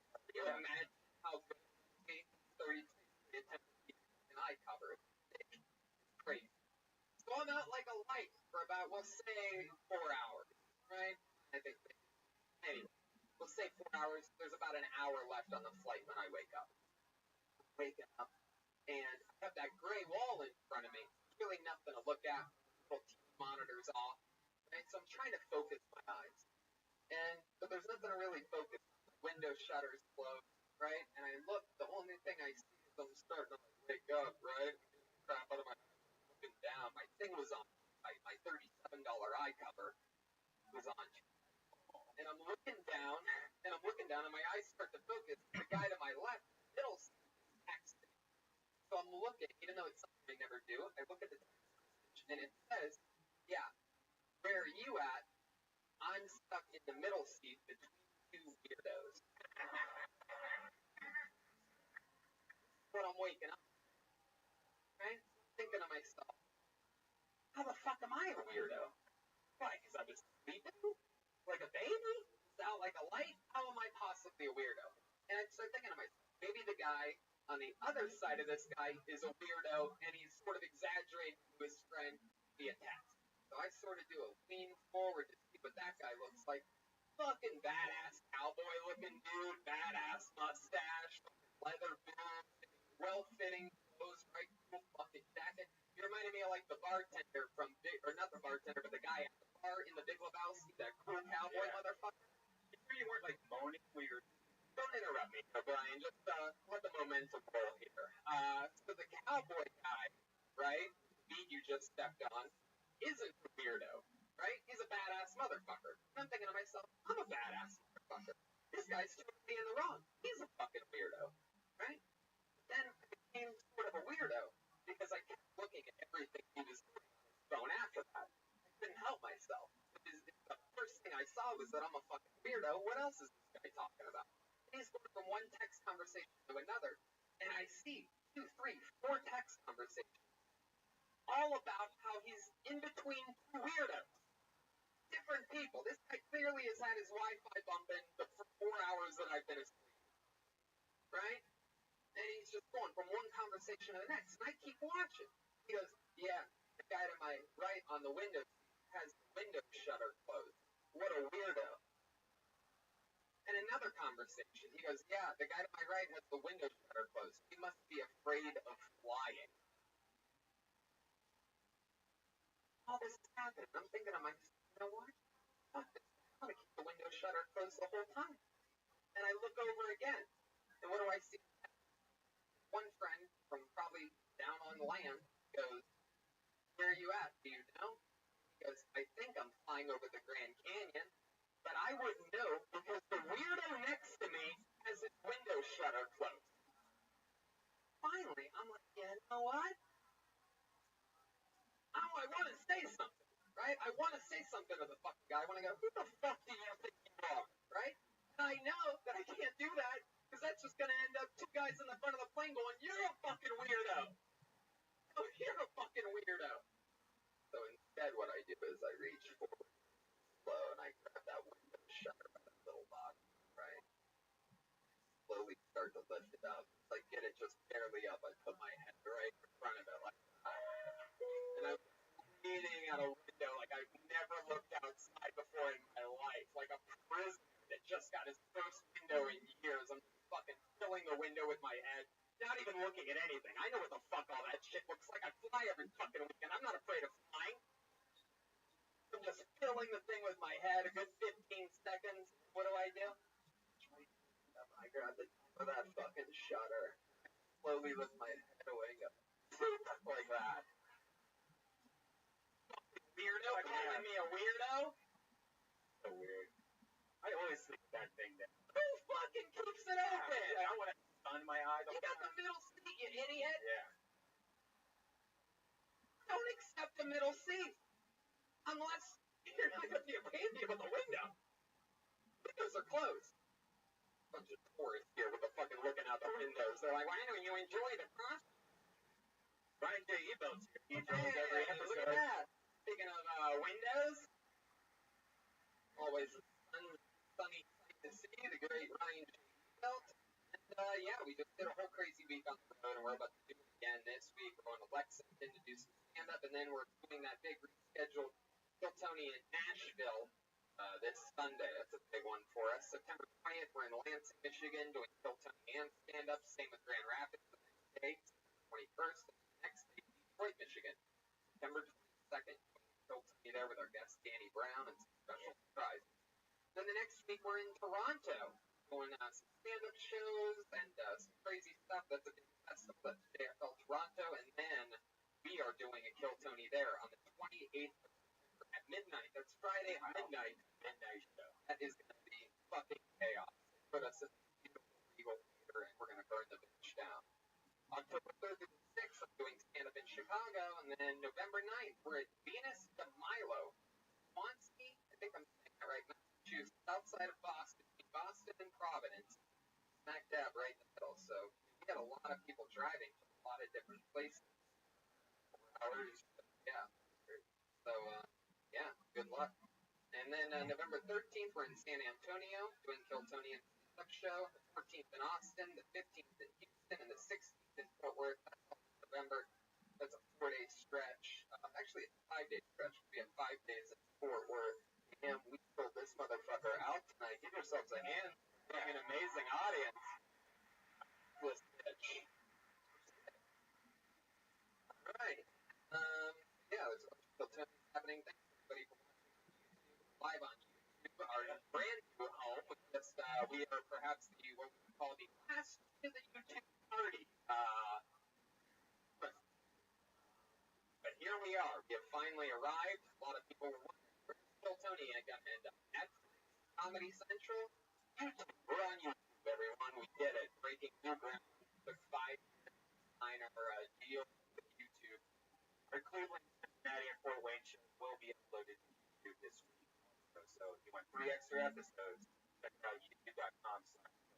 And be sure to check out Roast Battle on Comedy Central on Tuesday nights at 10. Week's going to be a special treat for all you fans out there.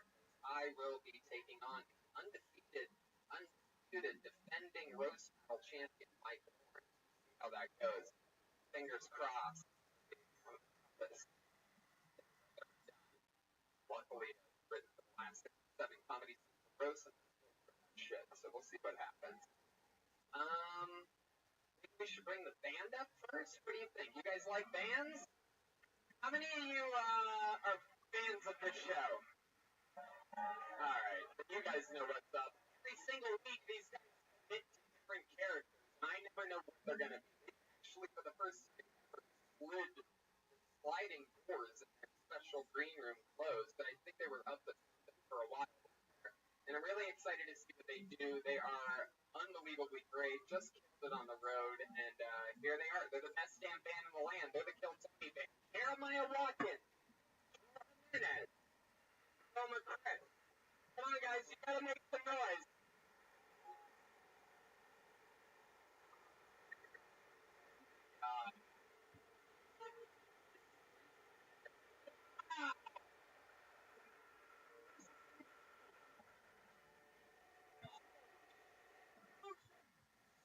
Fighter.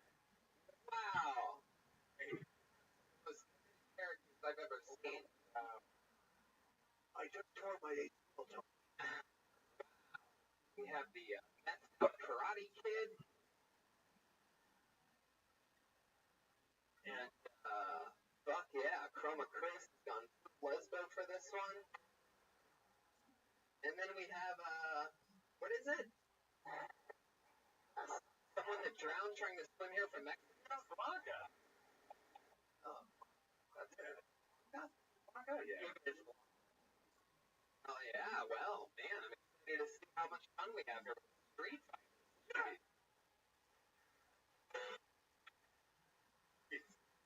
I never really played that much Street Fighter, but I guess it'll remind me Well, Ryu usually has more muscles than that, but and Red Band still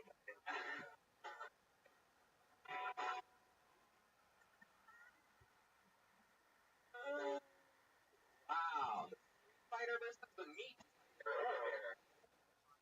You're keto over here, so I don't know. Maybe we should show a little bit more. It's Josh, can you hear me? Josh, can you hear me? And I can hear him talking back there. That you can't hear me because he's talking about something. Anyway, so we have a fun show here. This isn't even everything. It's not over yet, people. In fact, we haven't even begun. Over 40 or 50 comedians signed their names for the chance to 60 seconds on this video. You know their time is up and you hear the sound of Kitty. Let's wrap it up there. We're going to bring out the Angry West Bear. And serious.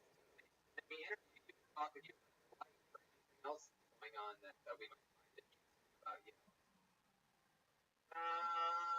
What does that say? Oh, okay, perfect. What do you guys say we go through one before our guest arrives? Would that be okay? See what happens? Kill Tony Roadshow. Yes. Oh, we did have a Kindler on that Fort Wayne episode. That fucking guy's hilarious. You go back and listen to Fort Wayne. You like jokes, you'll love that episode.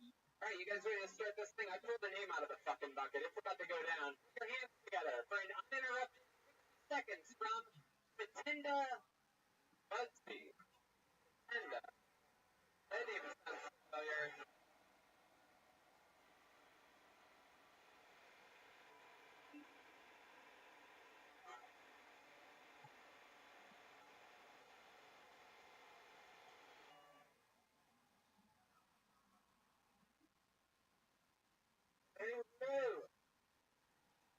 how's it going?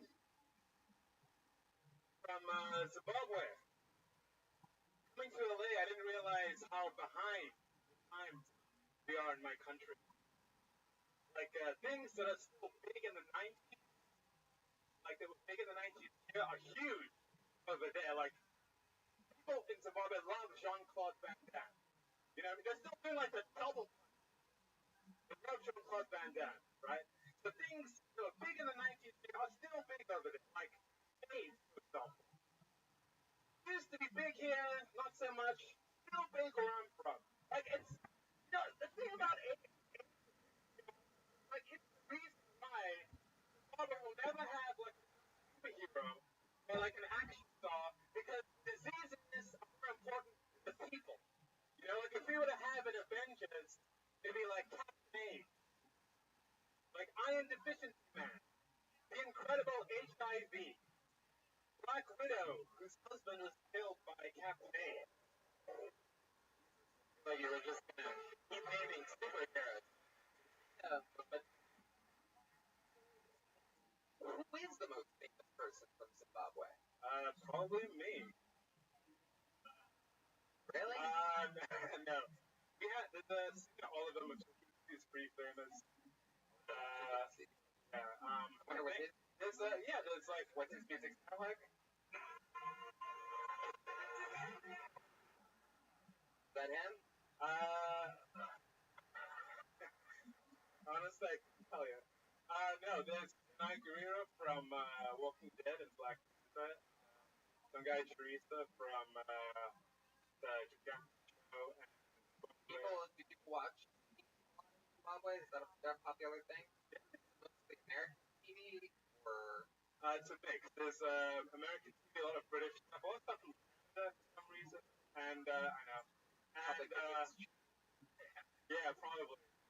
There's some like African. At any given time in Canada, channel those wacky bench shows, you know. It's like whoa, like flipping on banana peels and shit. Oh, anyway, you always wear your sunglasses in color like that? Apparently, it happens. Sometimes I do that. How long have you been doing stand-up? About years. Here. How much here in LA? Probably like in the time. I was in Zimbabwe for a while, making films back in New York. Back in. How old were you when you moved out of Zimbabwe? 18. What are some of the scariest towns in Zimbabwe? Crazy animals? No, I mean, I live in the suburbs, but not really. You lived in the subway? Suburb.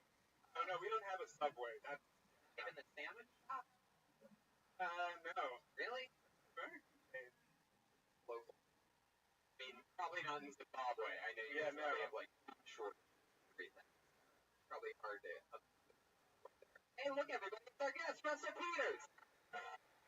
Wow! Oh, yeah! Russell? Hey, what did I miss? Tenda, he's from Zimbabwe. Hey, Tenda? Oh, nice of you to Tenda. There we go, Russell, right in. Didn't miss a beat. All caught up. We were just talking about crazy animals in Zimbabwe. It's Africa, so you probably have the big five. We have the big five, but like I said, we have a big nine. What's the big five? Like a basketball team or something? Lion, elephant, giraffe, rhino. I think. No, not buffalo. I grew up in the suburbs. And Crips. What are the suburbs like? Suburbs are South Africa, Mozambique. Pretty accurate, actually. It looks actually a lot like LA. We have jacaranda trees and trees with purple flowers. Same trees. We don't call them. We call them purple blossoms or whatever. Trees are dark. I guess so. I mean, I did go on a safari once, South Africa. I mean, really white, like albino lions, basically. There's like a whole compound of them. What were they doing? Rolling over the darker ones? No, just like actually they were just like Running around their lion religion. running free while the other ones were in cages. Actually, when you go in there, you enter the cage as well. Like it's a big compound. I do have living wells. Which one did you go to? I think it's called the Violet City. I can't remember the name. Joburg, Cape Town, Durban. Outside of Joburg. Joburg? Wait, what? I forgot the name, guy. Weren't you on the ship last week in Whiteface? Yeah, took a chance. We remember ignoring it, giving you a fresh shot. That's how nice of a guy I am. Trying to erase the memories of that bomb fest that was just last week. Sad I missed. Well, this film is good, but last week he did something in Whiteface. Put them on his face. Experiment? It was definitely an experiment. You're much likable being it. Anyway, Tatenda, we're going to move on quickly because Russell just got here and I want to have a little restart, have him see somebody fresh. So there you go. Tatenda Mafutzi. Up last week, very lucky guy.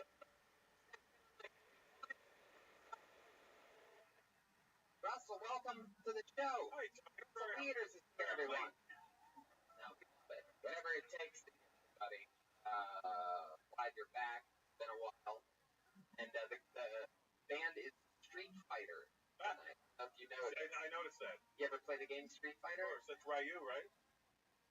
And that's, what was the other guy's name? Luke? That's Ellen DeGeneres. Correct. That's 90s Ellen DeGeneres. Yeah. And Blanca. Hey, yeah, got it. I love it. You guys ready to keep this thing moving along? You get it, right? Uninterrupted 60 seconds, and then we talk to you afterwards. Anything can happen. Put your hands together for Brandon Jordan. Here we go. Here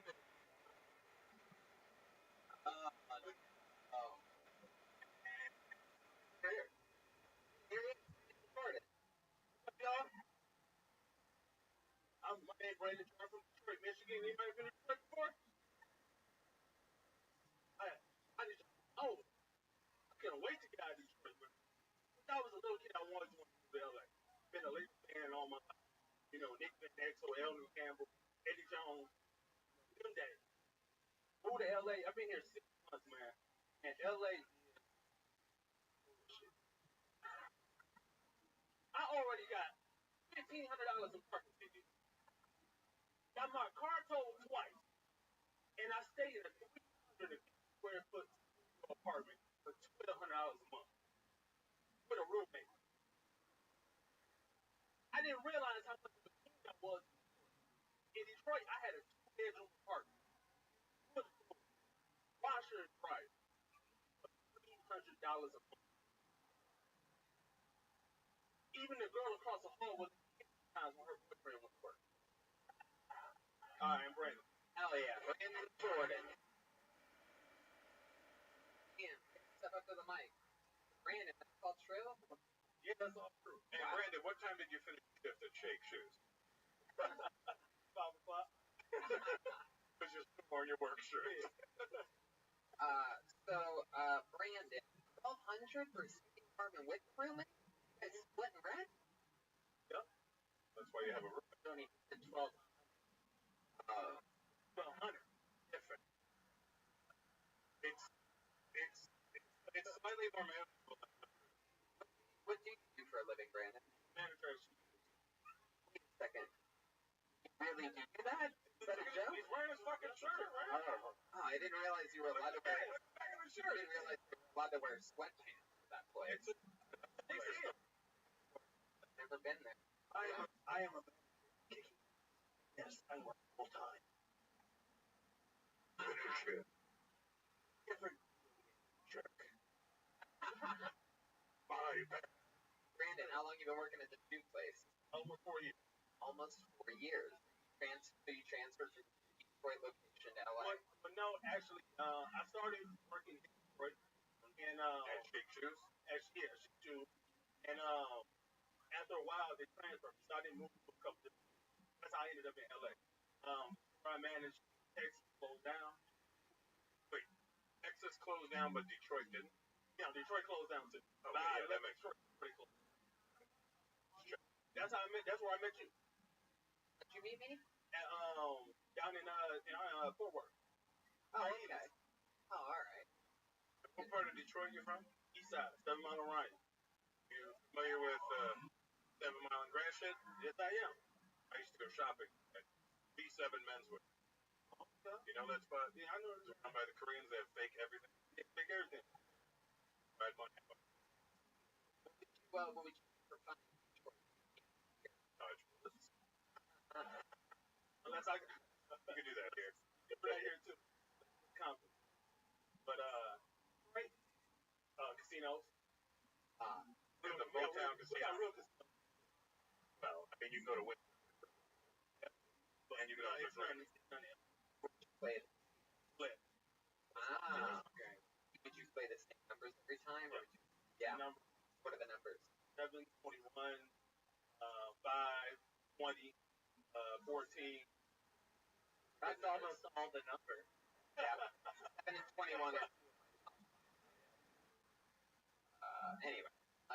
So Brandon, now that you're here in LA, you've been doing more stuff? Yeah, I've been doing more things. Right. A lot of open mics. Might some shows. You making friends with other comedians? Yeah, I had some friends before I moved out here that made it. How far along the transition are you? You still have the goatee. I get you're wearing sweatpants, thick and bald. Alright, Brandon. What You know, else? Is that tripping you to pick across the hall? Yeah, sure. How's the game with the ladies going? It started off, she called me one day. She was like, hey, come on. I'm like, pussy. I was like, I got shit else to do, so let's go. Did you ask her what for dessert? Want to eat some pussy? What you got for dessert? I'm lactate intolerant. Because she was lactate. How did you The kitty. get your number? Oh, she actually worked for a similar company at the time. I was working at the time. And First of all, I didn't know you had all these great corporate jobs. no, I didn't have about over 30 jobs in my life, but So you worked at Little Caesar. She was hot and ready. And $5. and so she worked for another But company then he I was turned it trying to down and work said, for. no, I'm more of a meat lover. Right. Throwing. Right. I do not trust to the plate. Was she white or black? She was black. Black. And then you went over there. Damn, Aphrodite's in the hearing for random things. Angie Stone's happy. So you went over there, you ate her pussy. How long would you say you ate it for? Probably about 10, 15 minutes. I like it. And then what happened? You ate it for 10 or 15 minutes. And then what? did you let her? What? Oh, didn't I? Oh yeah, you gave her your city. The Then deed. after, did you say, did I do that? What did her husband do for work? You know? I don't know. I never even met him. Really? Never met him. But he lived across the hall too? Never saw him. I used to see him. I see him walk past, but I never. I bet. You should just walk up to him and burped in his face. That smells familiar. Can't put my tongue on it. Hey, my man, I want to holler at you. Burp.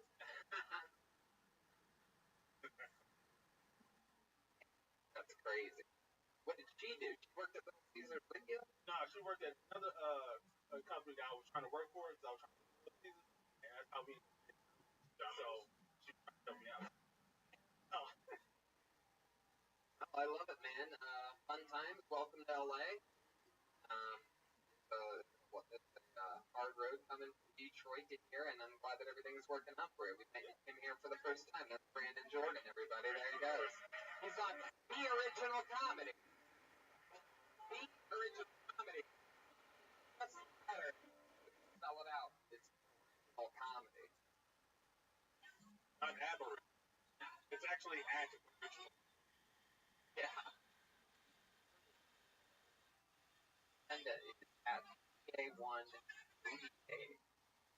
And your next comedian by the name of Mark Walker.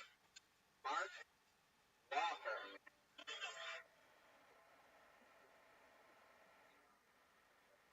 Walker? Oh, get out of here. Well. Once you look at that, it's last time this young lady was on this show, she absolutely destroyed. She had her best set ever on this show. I don't want to waste the expectations too much. She is a legend here on Go. She's 6 fucking years old. She shows up every week. You love it.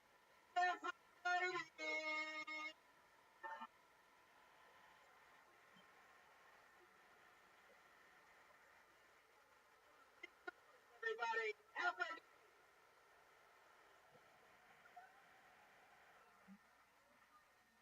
How y'all doing? Right now, I'm horny as a Catholic priest. I'm horny as a Catholic priest. It's been months now. I see these good-looking black men, you know, the ones that are about something the sisters like today. They say they only date white women. Giving all that black dick to white women. You know, brothers get successful. They want some of that cute man pussy. Oh, yeah. They want some of that imagery to get your black ass killed pussy. Oh, yeah. I just want to tell the brothers be careful when that white cop your black ass over. You better tell them you're driving these days. You better tell me you're a motherfucking Uber driver. Why don't you fucking your ass out again?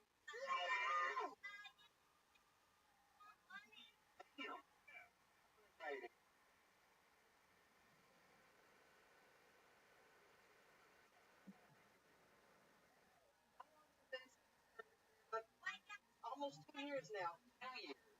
And you've been doing this show up, signing up off and on for 2 years.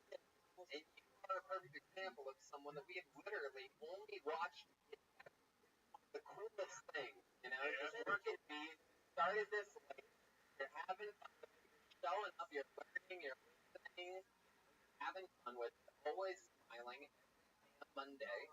And it's cool to watch you, I mean, working beats up there. It wasn't necessarily, a slaughter fest. There you are, trying stuff, taking one at all, but that's sweet, badass. Look at that fucking thing. My God, I just can't help myself. I just want to know all these young people. I'm tired of these young motherfuckers. They ain't got all that ass.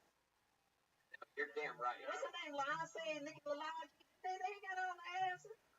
This is real ass. This ain't no, that's that girl. That's that cornbread Earl. You know what I'm saying? Unbelievable. Right now. The podcast. Dick has a red ribbon tied to the top of it. I don't believe you have to look like a old person. You know what I'm saying? Oh no, you're one of the youngest spirits. I feel like a lot of people try to come up here and pretend to be wiser and older than they are, and then you fucking backwards. Literally, that's in the right place. Yeah, thanks to my grandmother, the astronomical ass. Oh shit, I see what you did there. Your grandma had a fat. Oh, my daddy's mom, she had no breast, but she had that big Jedi booty. Jedi booty. You was never one of the ass jets out. Oh. And you got top and bottom. Yeah. Oh, this is my mama up here. Well, hello, Mom. Yeah, 82. She's 86 and she got bigger titties than the women with the infant. Daddy, how long has McDonald's? Somebody said you were going to say that if I got on tonight. Somebody said that. Just by looking at you, I know what you like on your hot dog. Oh, yeah. Wait, really? Give me some of the muscles. Wow. Yeah. Oh, Jedi ass. Weird that your grandma had a Jedi ass with the Darth Vader helmet. Oh, yeah. Yeah. So do I. Talk about Darth Vader. Oh, no. I'm selling afros to white people. Okay? Hell yeah. Yeah. Everything else in life's been good? What do you do? fantastic. What do you do on the other days? I see you every Monday night. You always make a point to say hello. You're always positive. And what does Tuesday through Sunday look like for Well, I have Aphrodite? different things to do. Got some other mics as well. Yeah, what about other than mics and other than what else? Shows are coming up. Yeah. We know that. But I'm talking about other Okay. like what stuff other than art? Like what do you like? Well, I'm really an artist at heart. I like to write. I have a second book I'm working on. I think you're missing the question. Okay, tell me again. Other than anything that has to do with art or plugging. Okay. What else do you do? Do you like to watch TV? Well, no, actually, I don't watch TV. I study ancient history. I love studying. How do you do that? You get books? I go get books from the library, and I look at a lot of documentaries. I love everything about aliens, all that kind of stuff. Hold on, sounds like I'm you're an watching the alien, History okay? Channel. Yeah, the Anunnakis, all Have you that ever heard of a stuff. show called Ancient? Oh, I watch anything that confirms me. I love reading. Watch it. It's That's why I spend a lot of time reading, watching stuff. I go out. I like to observe people, helps me with material and writing songs, everything. I like real people. What's a cool fun fact you learned about ancient? That By the way, I know for a fact the pyramids are wondering how it was actually astronomical. Okay. Well, you made me go there. Okay, but anyway, what I like about Asian smartest people that ever, and a lot of people, unfortunately, they don't want to know that black people came here first. Sorry, but it's true. We came from aliens. That's how we do the fucking pyramids. Seriously. our kitchen staff came from illegal. Don't look up the Anunnakis. This is bullshit, y'all. Everybody's black anyway. You said Anunnaki? The Anunnakis, A-N-N-U-N-A-K-I. Anunnaki. Anunnaki, motherfucker. Well, that speaks. They cool though. They cool. Aphrodite. We learned something here today. Yeah. You had a fun set. Smiling. You had fun again. I absolutely love your passion for this ship. Oh, I love you. You are my best. Wow. There you go. Yes. And And I love congratulations. everybody here. You guys don't know. It means so much to be alive. Hey, okay. I know. You're the And best. my ass loves you. Oh, shit. In that case, Congratulations on your mom's Nefertiti. Yes. No Grease. all right, Aphrodite. There she goes. Thank 62 you. years old. The great Aphrodite, everybody. Aphrodite. Spell it AFRODILOD. All right? People of all shapes and sizes. I would like to get her face. All right, this young lady's been on before. It was very funny. Put your hands together for Rachel Wolf.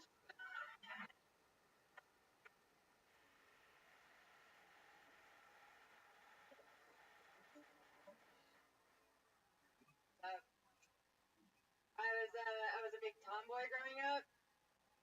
Now they call it transgender.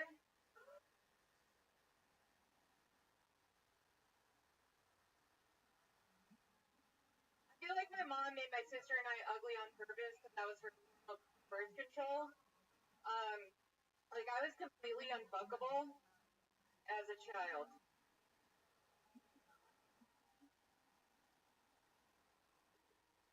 I had a mullet. Sometimes I wonder, no, no one wants to fuck a kid with a mullet, let's be honest. Like, no one, but like, sometimes I wonder if they would have tried, like, if someone would have tried to fuck me because my mom's a judge, O.J. Simpson in prison.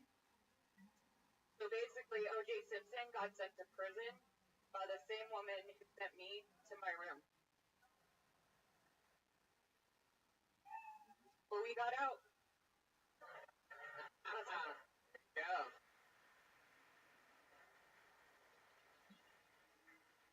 Man, that's crazy.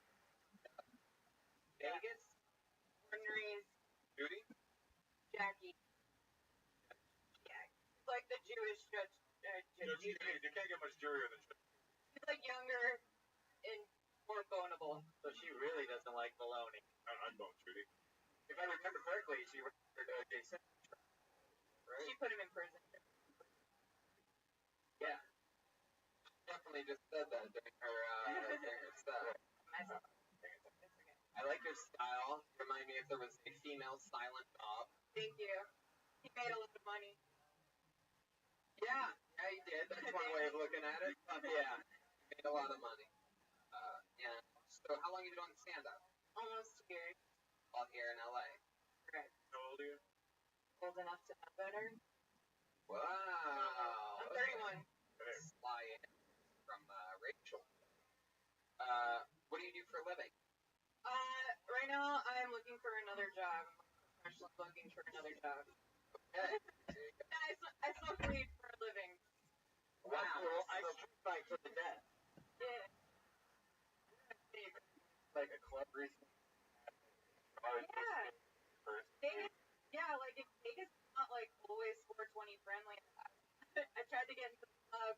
The guy checks my bag. He's like, nope, that's not allowed here. I was denied. I was like, I didn't want to be. It's not my scene. I don't want to be here anyways. What club was it? It was they just opened up a new club at the top of the Palms. It's called Apex Social Club. But you can't be bringing that much weed to be social. No, they're like, no weed, just all the other drugs. It's like, you're racist. You only travel with that much weed then? I forgot. I had a giant jar, didn't take it out, thought maybe How they big were is this cool. jar? This is like up to half the water bottle filled with weed. It's big enough. What I pictured a fucking. No, it was a mason jar. It was like a jar you get at like fucking world best furniture. I don't know. What type of job are you looking for? Something that will pay me during the day so I can do this at night. When you say something that'll pay you during the day, like what type of job are you looking for? And I prefer to keep my clothes Is that on. what you I'm like, John, where I can keep my clothes on and still, I mean, those strippers work in the day. yeah, that's right. But like, they do have day strippers. You know they do. It's like a day shift. You don't think I can get the day shift? I mean, do you want to hear the? Alright, I want to make money, but I can't be a day stripper. You get to get. I don't want to be, I don't want to be a second string stripper. I want. So, like, what type of job might you be looking for? I guess a surfing job. How about like in the entertainment business? I would like to get like a writer's, in a writer's room. I'd like to get in a writer's room. I would give it some time. Yeah, Let's go back to the possibility of serving. So, have you applied anywhere? I have. I've applied. I've reapplied to a job that I no longer work at. Like that's how. I'm like, maybe they'll let me come back and forget. The coffee bean never forgets. I'll try Starbucks. Hired job or did you quit that? The one that I you fired reapplied myself. for. Yeah, no, I just like I'm not gonna come back for a little bit. So I might need to come You back. took a leave of absence without telling. I took a sabbatical. Sabbatical. Yeah. Man, If you're going to be a writer, you're going to need sabbatical. Yeah, I think. it's gonna be a sabbatical. about working at a dispensary. I was working at a dispensary that cut my hours. I was like, that's not how it's supposed to work.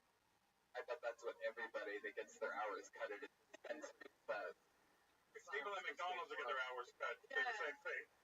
What? What about like McDonald's and Burger King? I'm overqualified. I should just buy it. I mean, you don't look 31. You could like. I still have time. There's still hope for IHOP. IHOP. Here's the thing: you want to go to places. IHOP is where I should go. IHOP's a good place because they're like a lot of people go. Are those the right kind of people I should be eating to IHOP? I do go. I do live in Vegas. You too? What part? Anderson. Oh, where did I live on the other side. Summerlin? Yeah, The better that's part my of town. hood. You're in the better part of town. Yeah, for sure. What did your professional mother think about your lack of focus on pot smoking? Because to be honest with you, I'm very disappointed. I just met you. But you know my mom,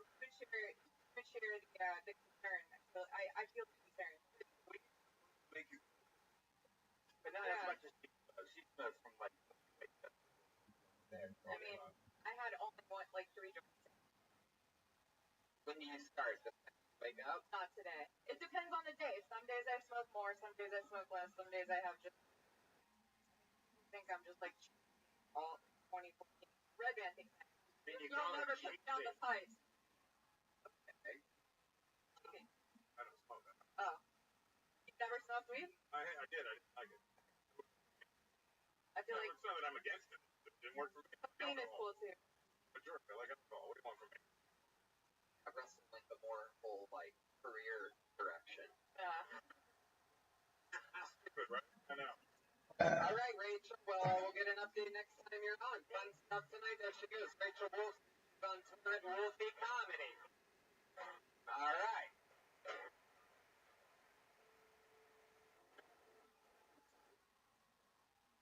Ryu, how you doing over there? All right. Ladies tonight here on Kill Tony. Put your hands together for Veronica Wyatt-Kowski. That's definitely a new name. Come.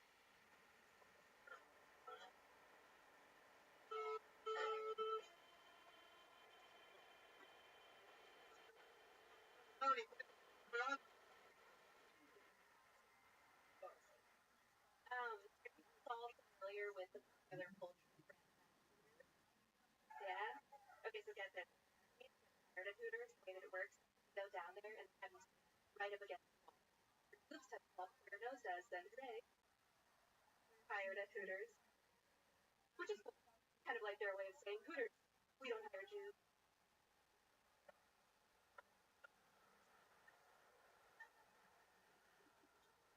I don't work at Hooters, I work in an office. And it's like a pretty standard office setup. Like I just sit in the cubicle and like more bandwidth a lot. I know the cubicles get kind of bad rep, honestly. I don't mind it at all. Like I actually can't perfectly sit and probably cry.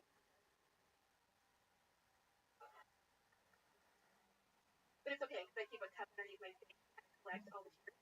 I use that to water the plants. There you go.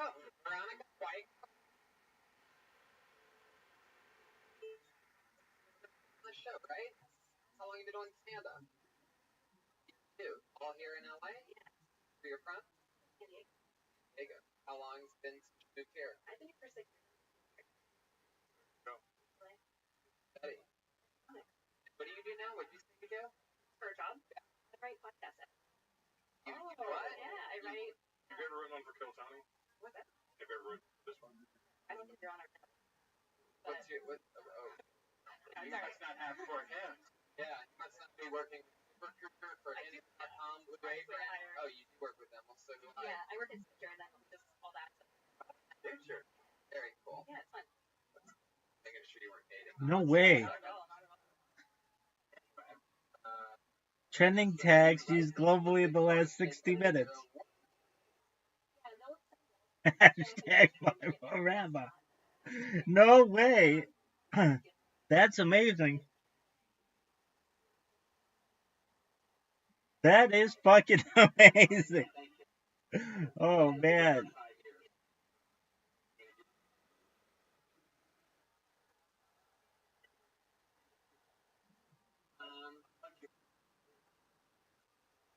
Trending tags used globally in the past 60 minutes.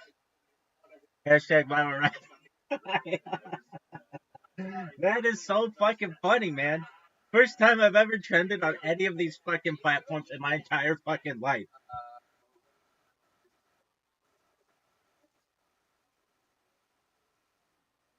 What's going on here? Oh, they got me. Oh, did they get me?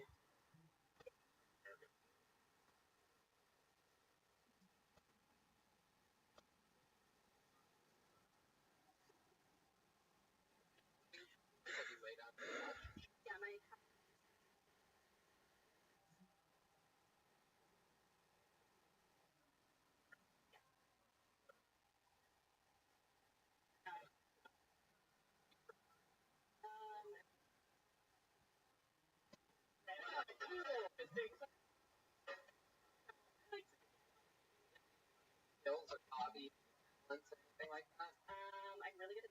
puzzles. Yeah. First of all, I'm getting off. I know. I just outed myself as having no friends. Yeah, I have no friends at all. I just do it Live by yourself? with my puzzles. Do you have any cats? No, I don't. No pets? How about a puzzle with a cat? I should get one. If you had to guess how many puzzles here, what would that number be? Puzzle, that is. Take a guess. Ballpark it. Wow. 20 puzzles here. Yeah. The last time you have a boyfriend? No. How long's it been since you had a boyfriend? Like 9 months? 9 months. Still pick on the pieces? Yes.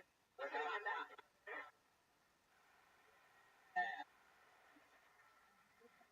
In your like why did you break up? It's like all you puzzles. Pay attention to me. This.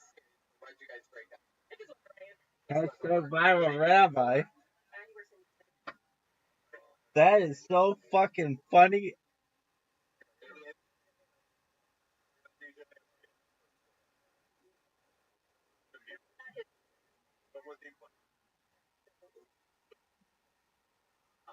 I prefer silence. Hashtag viral rabbi. We're number 9. Oh, that is just the best.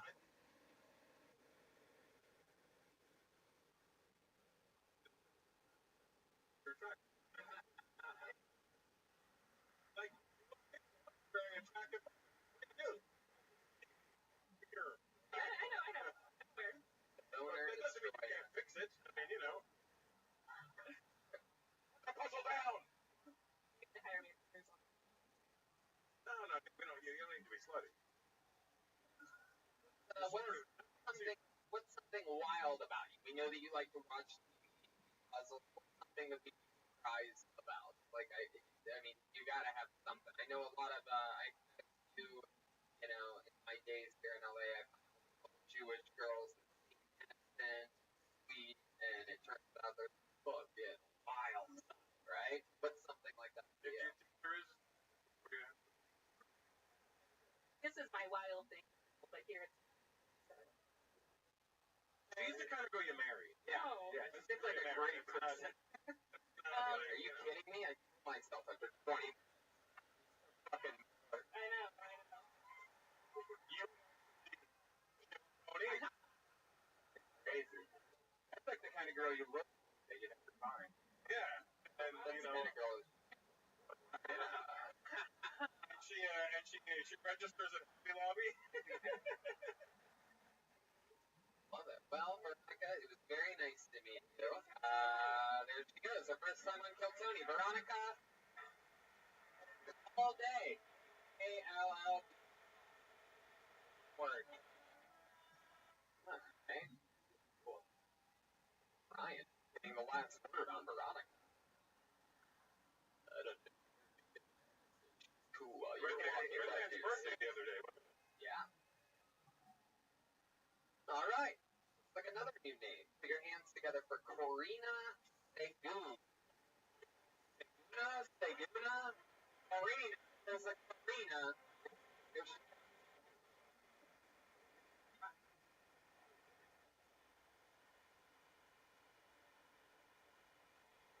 One more time, Corina, everybody. Hey, what's up? I'm really secretly insecure about some shit. I don't like dancing in the club and the song called A Big Butt comes on. Anytime Sir Mix-a-Lot comes on, I'm like, it seems like they're going to go to the bathroom. Because the minute I do this,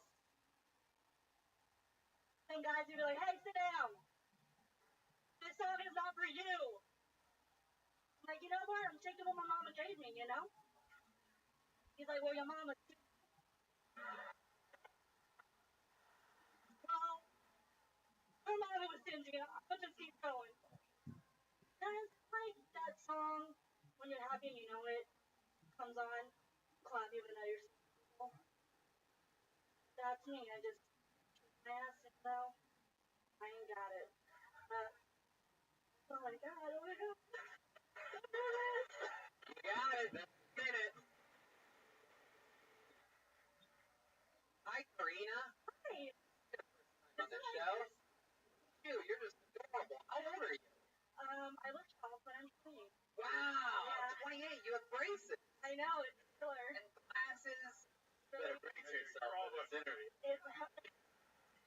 in my dating life. Oh yeah, 28 years old with braces. I think that's when the orthodontist recommends it. Hell yeah. Yeah. How much longer you got the braces? 6 months. You must be excited. So excited. You're having a dancing party? Yeah. There's gonna be a selfie post for sure on Instagram. Here or something like that. That's next year. Yeah. 2 years. I got a slow clap. Yeah, this is the first time Joel's been here at the same time as Jolie. It's interesting. I didn't realize. Karina, how long have you been on stand-up? Since the end of May. This year. May. I'll do the math on this. 2 months? Hell yeah. Where are you from? I'm originally born in Long Beach, but I live in Vermont. Peace. DC. It's pretty tough out there. I have an ex-wife from so I know all about that area. Be careful. What made you want to start doing stand-up at 28? Well, I usually bartend, and I got some. Like a bar. A bar? What's the skinny on that? Wow, I didn't get that one at all. Like, a bar. What was that? Can you explain that for us? What's skinny? It's not a bar. Oh, that's what's the skinny on that. Wow. And then, wait, I think. You're the guy that started his career with his own chant. He's come to that. The booze from the bartender. Hey, look at that. It came full circle. Like a bar. Anyway, Karina, what do you do for work? I'm a bartender. Get the fuck out of here. What? Hey, you're built like the bar. I know. What's the skinny of that? Hey. What do you ID yourself? Yeah, good one. Oh, thanks. Hey, Is this the rest of the show? hey, Joel, 2 guys walk into an arena. Out. Okay, I like that one. Ryan? You are being honor to your family. Karina, you are unbelievably funny for only doing this 2 months. I mean, I've been fighting my whole life. I decided to make it known for everybody else. Are you enjoying your short journey so far? I love it. I fell in love with it. I did my first open mic in May, and I told myself if I didn't like it, then at least I did it, and I just fell in love. So I've been going hard, like. Short term goal. Like, what's the years gonna do? Like, when I started, I said I'll give myself 7 years. Here we are 30 years later. I told myself by the end of summer I wanted 10 minutes. And I have about 8. And I'm getting. I would like to be booked on like a show on a weekend night and not like a Wednesday night. Not yet. No rush. Okay. No rush. What about IHOP? I mean, I don't go there. The bar you work at in Empire is like a corporate chain or a Thai bar? Whoa! Is that considered a bar? Okay, so Wednesdays, what was that? Is that considered a bar? Chili's Bar and Grill. No, but I don't ever hear we go. We want to hit the bar. Chili's. We got the happy hour, you know? $5 Wednesdays. That's it. Damn. Yeah. Free bar. We're not allowed to. Really? What is it? Whoa, what? Oh, it's Jigas. You can't say that. If a Jewish person hangs on blackers, that's not what you call them. Thing you have to figure out. Depending on if my regulars come in, my hand's heavy. Because like my arms are small, so the bottle's heavy. Gotcha. I would. You have a boyfriend, Karina? I do. How long you been? Like 6 months. 7 months. Where'd you meet him at? And on a date. Oh yeah, what was the app? Bumble. So you guys fucked the first night. Oh, I was really good. I waited. Wow. Yeah. Really proud. I'm so proud. Sweet for normal. I'm not liking that at all. You're not looking at all? Alright, Miss Rufus, where are you? Half Filipino and Filipino. Sri Lanka and Filipino. Yeah. So your parents met in the Middle East? No, they met in New York. In New York. Okay. Dad worked in the kitchen, server. They made a mark. I knew. I've never met person. Karina, what is he? He's What's the also. boyfriend? Whoa, wait a second. Hold on. Hold on a second here. How long? For like. Oh my God. I will break him in half. Been on the show before? No, this is both our first. Be up tonight? I hope so. I hope he. He was Aphrodite. Let's get this straight. You've been with him 7 months. You've been doing stand-up 2 months. You met him. You went to one of his shows. You saw what he was doing, and you're like, I'm funnier than this motherfucker. That's exactly what His happened. best material is me. Wow. Damn. Look at this. That's interesting. It's funny, it took you 2 weeks to open for him.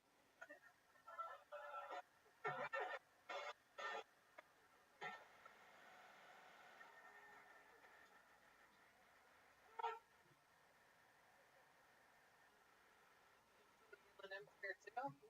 Yeah. How long of a trip did you guys have to make tonight? What is that, like an hour? Yeah, hour and a half. 1 hour and a half. He's been doing it 2 or 3 years. You've been doing it 2 months. You got a good set. I'm sort of interested to see if this guy can follow you. Should we bring up her boyfriend and say, hey, why don't you just do a proper introduction? Look up the mic and bring him up. We'll get 6 seconds. One more time for Karina Sagan, everybody. Alright. Put your hands together for the Prince of Peace, everybody. Yeah. Joshua. There you go.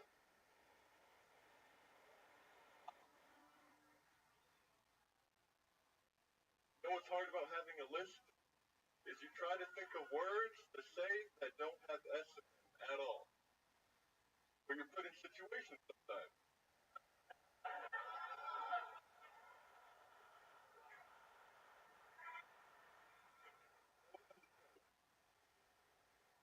Like for me, I'm not scared of spiders.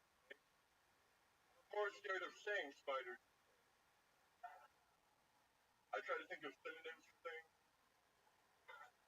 If you think of a synonym for synonym, let me know.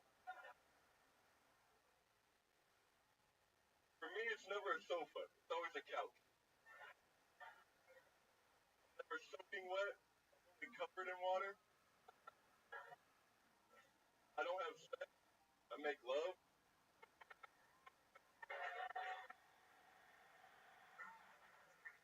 Kidding. I good. Okay. That was awesome, Joshua. That did not turn out how I thought it would. Yeah, that was amazing. You brought the heat. You buried that bitch. You're like 2 months. No fucking way I'm letting this happen. You think I'm gonna let a piece of get in my way? Damn.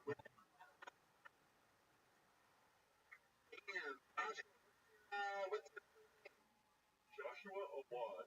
Joshua? Oh, why? Yeah. I'll go down on him if ever blown a wad. Damn. I swallow, okay? Whoa, this little slut. Gets your tongue stuck in her braces. Follow? He doesn't. I don't want to block, but Weird, she's the one that has braces. You're the one that's not going to go cotton in your mouth. it doesn't help that I have cotton mouth. Did there. Why the long shirt? One of the longest t-shirts I've ever seen in my life. It's the longest, most wrinkled shirt I can find. No, a tall shirt that my mom got me. She thought it'd be like, I'm gonna get you tall shirts. Wow. Like a fashion. Yeah. He does own a shirt. So does Michael Jackson. Did I take that now? Yes. Joshua, how do you like doing stand-up? You've been doing it a couple years. Yeah, I love it. Yeah. Yeah, I love it. What else? For fun, I play video games. I like to edit videos. Yep. Just like everybody else, it sounds like you do video games and editing videos. Yeah. What I thought you were gonna say. What do you do for work? I'm not working right now. I was working in post-production, working on TV shows, but I wasn't doing anything creative, so I wanted to make this nothing. Unemployment? What are you planning on switching to? Full-time stand-up comedy. Yeah, I'm going hard. But that doesn't mean you can't edit. No, if you have a safety net, then you have one foot out. Yeah, that. Yeah. Wow, that's a take on it. Have you been getting any gigs? Yeah, I've been getting a couple gigs. You have money saved up from editing and all that? It ran out. Wow. What are you doing? How are you surviving? How long ago did you quit the editing? It's been 2 years. So can you give us an example of some day-to-day survival methods? Did you run out of money? He was only 1 year into stand-up when he quit editing. How does it render? How are you surviving, Joshua? My overhead is really low. At home, and your shirt is really long. So wait, where do you guys fuck then? You live at home with your parents. I live home with my mom. Yeah. Oh, okay. So where do you guys fuck then? At home with my mom, very awkwardly. With your mom? No. Damn, that's Weird. So your mom's Egyptian? Yeah, I'm Egyptian. Yeah. How'd you know that, Russell? Because she said the Pharaoh or the fresh. And now Aphrodite's like, oh, yeah, oh, baby. What's so she sounded like a Popeye's girl. Man. Your mom's Egyptian? Yeah, and my dad. Oh, okay. But they're not together anymore? No. They parted like the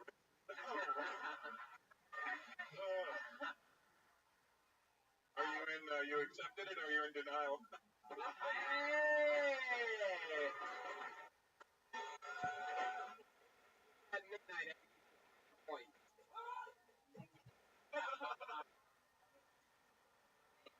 What did they break up over? Cigarettes. Yeah. I don't know. I was grown by then, so it didn't really affect me. How old are you, John? Are you guys the same age? Yeah. Wow. You say you're in love? Yes. I did not hesitate. He waited for your response, to be honest with you. Are you in love? I didn't know your voice could get higher. He likes her.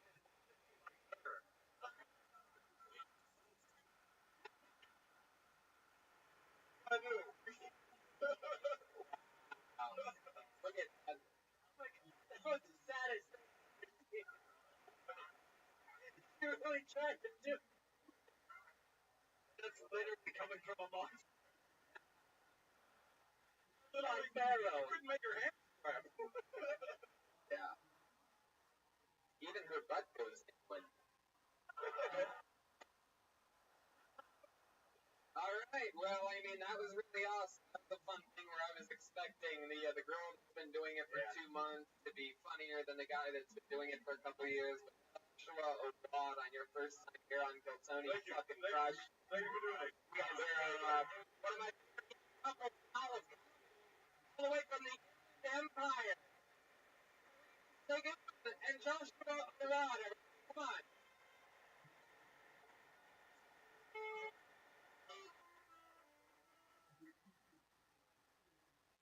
I want a mercy. Very female-friendly episode of Kill Tony. Put your hands together for Robin Blake, everyone. Robin Blake.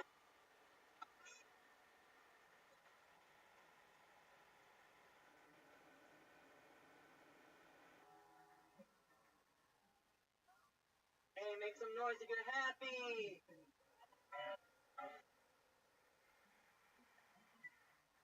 Make some noise if you're hot and sweaty on this bit. Make some noise if you have genital herpes.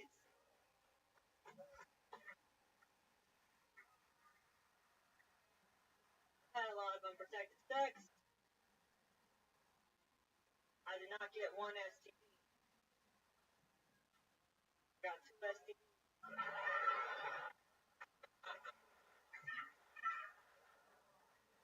My name is Robin. My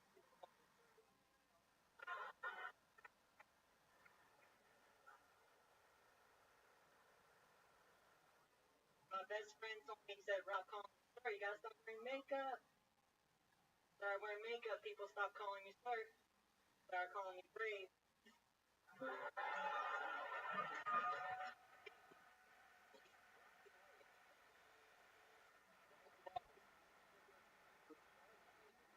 Robin, over there. Grab that microphone. Fuck yeah. We know you like tucking things that look like microphones away, but let's just keep it for now. Put it right up in next to your Adam. You can say these things in 2018. Bob? Or... Oh no, my name's Robin. I got two extra. What is that? Help us out. What does that mean That exactly? means I'm a biological. Fuck yeah, you're a bad bitch. That's what you are. You had a great set tonight. And we're just talking here. How long have you been doing stand-up? 2 years. All here in LA? Well, I'm actually from the IE. Yeah. Have you ever gone to the Chili's? I'm from this part of LA County. Pomona! I grew up there my whole life. But I do comedy up here. Yeah. Okay. What do you do for a living? I'm a webcam model. What do you do on the webcam? Flex.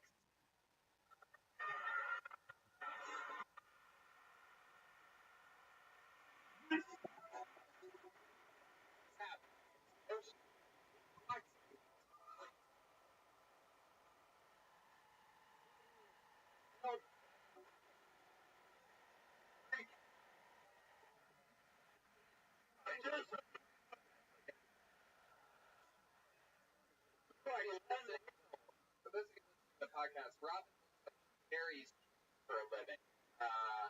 She looks like a mountain climber. Like a rock wall. How are you built that way? You're built like a fucking brick.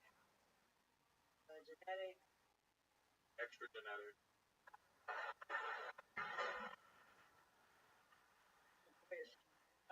I'll tell you what. I took steroids for like 3 years. What? Yeah. Go ahead. But this is all like God. Like I didn't work hard enough. I should be so much bigger. I didn't work hard enough. It's this big. Like a thumb print. It's this big. Oh, that's impressive. When it's hard, when it's erect. So they do not call you Is that on the webcam too? Absolutely. Are you on my free cams or which one? I think she's got to be on your free cams. Call me later, man. Is it called Chatterbait? All right. Creep. I usually don't podcast. Feeling phenomenal just vibe. I said they do not call you ugly.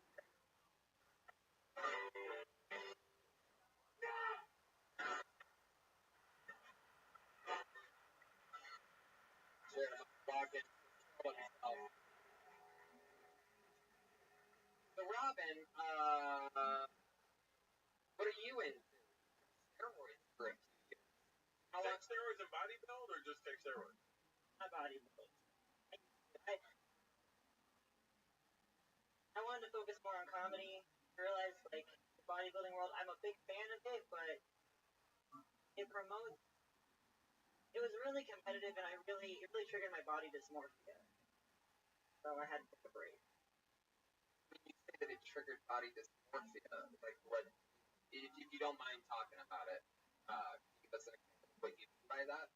Like, okay, like I love my body, but then when it got competitive, I couldn't see my body the way it really was. Hold on, right. Okay.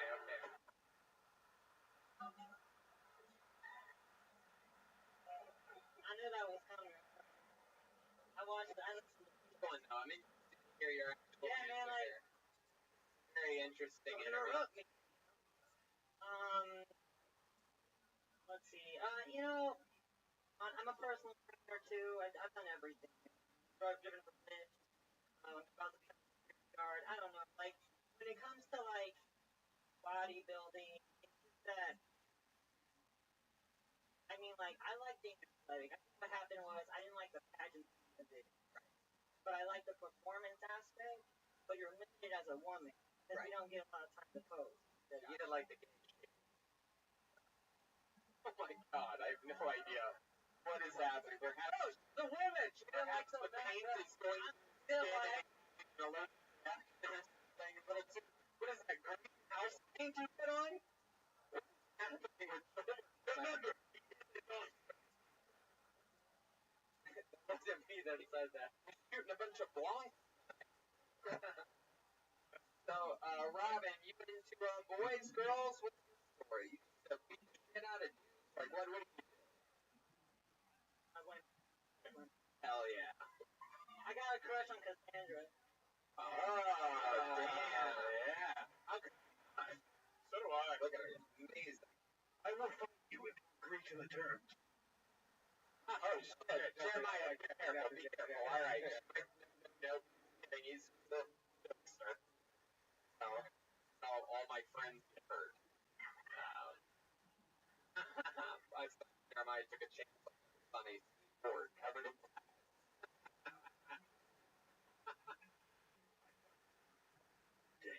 Robin, we have a little tradition on this show that we just did on also on in Fort Wayne. It's a little game, but if you don't mind playing it, it's a little game called What's in That Fanny Pack. You don't have to pull out everything. You just want to show us something that it's almost like showing up. You basically get to pick what you think might be the most interesting thing out of fanny packs. We only do this with fanny packs, not purses. I bet my This is called what? Whoa, this is gonna be interesting. Is that a McChicken? Chicken sandwich. Whoa!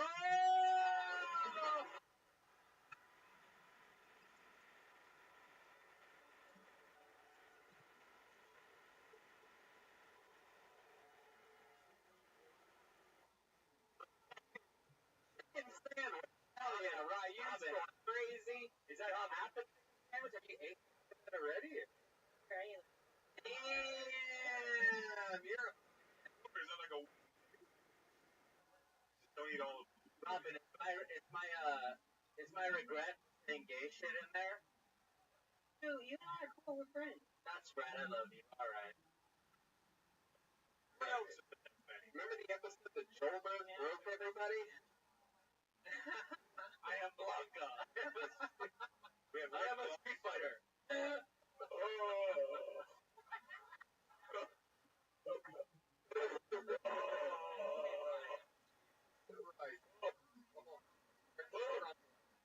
Well, Robin, I will tell you this, is that I find you so goddamn interesting. I've spent more time with you than any other person by the clock tonight, and I wish I could spend more time. I have, like, so many more questions. It's so goddamn interesting. Thank you. That means a lot. So I really hope that you'll sign up and come back again. Will you? French. She'll be around. First time on Kill Tony, Robin Clayton. Another person all the way from the Inland Empire.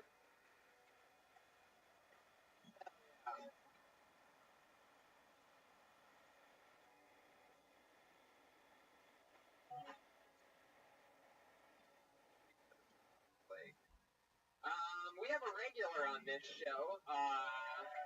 Whereas so many people get pulled out of the bucket, there's one guy that writes and performs a brand new minute every single week, and he's been doing so for the last few months. In that time, he's gained a huge fan base of his own from being on this show. He's gotten big-time agents, managers, everything. This kid is fucking hilarious. And he writes and performs a brand new minute every week on this show. Make some noise for him. It's the great and powerful Malcolm Hatchett.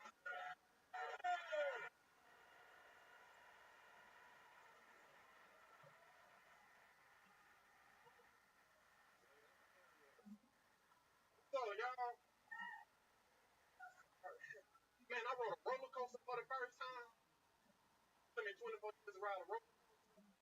I ain't a bitch no more because I rode a roller coaster. That shit was scary though. I don't know about y'all, but when I get scared to do shit, I just see random people around. I love them. When I was getting on the roller coaster, a lady was helping me strap up. I was like, excuse me, miss, I don't know you like that, but I love you.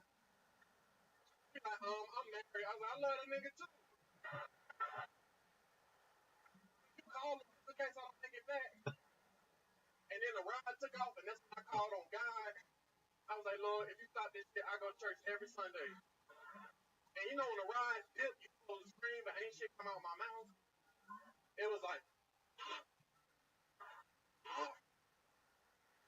and then it started to spin. It was like, who's sucking dick? Come on, yes, finish it. Hold on, wait. And then the ride went back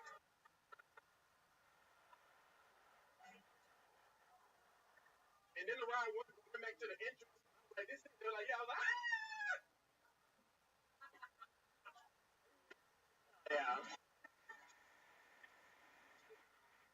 Fuck yeah, you did it again, Malcolm. That's true. You've been riding roller coasters? I rode one in Vegas. I tried to break it. The shit about New York. It's a big one, man. That's your first roller coaster? Hell yeah. Oh, wow. And my last.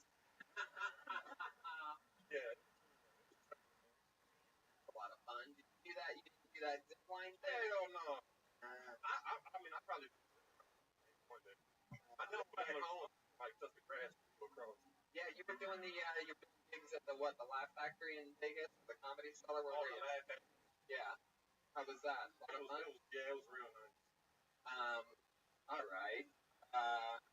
Very, a lot of noise coming from that main room, green room first. It's taken years for idiots to ruin that one. Right? Who is it there? I mean, it's unbelievable. The fucking balls. Man, someone's getting screamed at. That's going to be exciting to keep an eye on.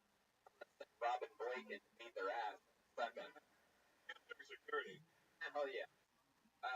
So, Malcolm, how's everything else going? What else is going on in life? Taking over. You're still living in your car, right? Yeah, I've been my friends. I've been in the car too. Yeah. And you don't know what's crazy? I went to the doctor to see if I was a diabetic, and I ain't a diabetic. So he said keep eating. No, he didn't say that. He did not say that. No, he did. Why did you say you were diabetic? Because I ate a lot of sugar. My dad, he died from diabetes, so I was just trying to keep you. Like, did they tell you, like you know, you could be diabetic? Nah, he said you're good, dog. Go get some candy. He did not say go get some candy. No, he did not. You're lying to me because you know that I care about you, and I told you that you've been eating too much candy. You know you're lying to me on the show about the doctor prescribing you fucking. He was like, I don't see what the problem is. Go eat. He did not say go eat. Malcolm. You're fine. Why screaming around the room right now? I'm gonna go back and I'm gonna record them, put it on Snapchat and tag you. I swear to God, you better. Yeah, Aries don't lie. Record it. You have a nice lawsuit in the future. Get a lot of money. Yeah, I've been chilling, man. Love it, man. I love it. Have you done any remodeling in the car? Oh, I got a newer car since. Oh, look at you. Instead of getting an apartment, you got another car. Yeah. Well, remodels. You know, my floor mats, they say welcome now. Nice. They misspelled Malcolm. Damn. Fucking love it. So much fun. You know, we were just in Montreal, and you know, Jeremiah crushed it. I was thinking about, you know, how it's funny how it took them years longer than it should have to get Jeremiah in there. I'm just so excited. I was with him. I'm so excited for the world. It's the run show to find you and watch you explode like I think it's going to be. Same thing with Haddish. You know, we were just talking about this earlier where it's like on this show so many goddamn times, the family, and you know, once you're gone, you're gone. Have you met her yet? Have you met Haddish yet? I came here a year ago in April for a showcase and she hosted, but she was high, so she don't. I met her, but she don't. You know, during the, I don't think I've ever told you this, but 5-year anniversary show in the couple weeks leading up to it, you know, I had Joe Rogan and Don Iyer booked and put together in my head things to show what else I could do. And I hit up Tiffany, one of our old friends, right? Like when me, her, and Red Band headlined triple headline shows all around the country together. We've been everywhere together and all this. And I sent her a message. I go, hey, you know, we already have guest booked for the big 5-year anniversary, but if you want to do something cool, you should stop in the store if you're free at about 9:30 p.m. Have a regular amazing, and I think it'd be the coolest thing is you swung through the fire exit back door.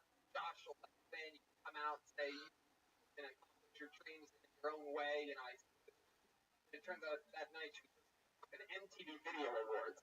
How stupid am I? Hey, if you want to swing by California, what? Such an idiot. She's hosting the fucking MTV Video Awards. Hosting the Video Awards. Filming her like 10.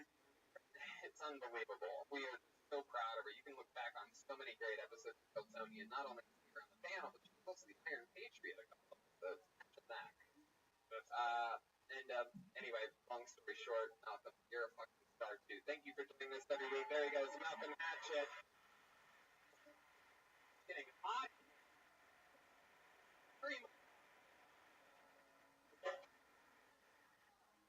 AC up in here.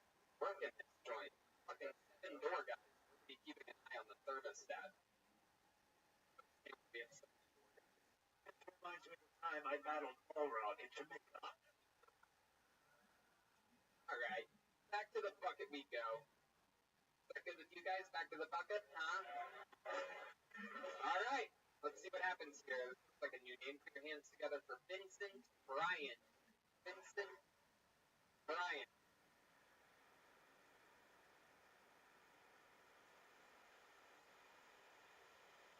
Walking directions. Black. Jeez, Vincent. Is that Carrie? Hi, make some noise for Carrie, everybody. One of the coolest bartenders at the comedy store. Yeah. I quoted her name on the bucket. Ladies, will put your hands together for Sarah Lawrence. Sarah Lawrence. Sarah Lawrence. Sarah Lawrence. Sarah Lawrence. Wow. Jesus Christ. People sign up and they get scared to death. So many emails. Okay, put your hands together. She's in the bathroom? Taking a shit. Alright, Brian. Wait up, really, like, what do you think is going to happen when you say something like that? Are you expecting the crowd to go crazy? She's taking a shit? Like, that's what you really thought. Like, after you're thrown out, she's taking a shit. That's what you just said. Right. Someone else said she. And somebody goes, she's taking a shit. That was you. No. Said it in your microphone. I repeated what they said. Repeat what a normal brained audience member says. Us. All right, there she is. Good. There she is, Sarah Lawrence, everybody. See, it worked. You guys ever have sex with somebody without a condom and then freak out that you got an STD, so you got an STD check, and then before you get a you have sex with somebody else without a condom, then it turns out you didn't have the thing that you thought you had? I'm just asking for a friend, it's not. Everything's fine. Got my hair like this, I got an undercut. I was in the toilet. All my American friends are like, oh girl, I love it, it's so edgy. So you, it's so fierce, I love it. My Australian friends are like, hey Sarah, why did you cut your hair like a fucking leopard? I used to play professional basketball, I know what you guys are thinking. When did they start calling me basketball professional? I actually broke my pelvis. Here's ended my career here. Okay. So I went to crossover. Black guys.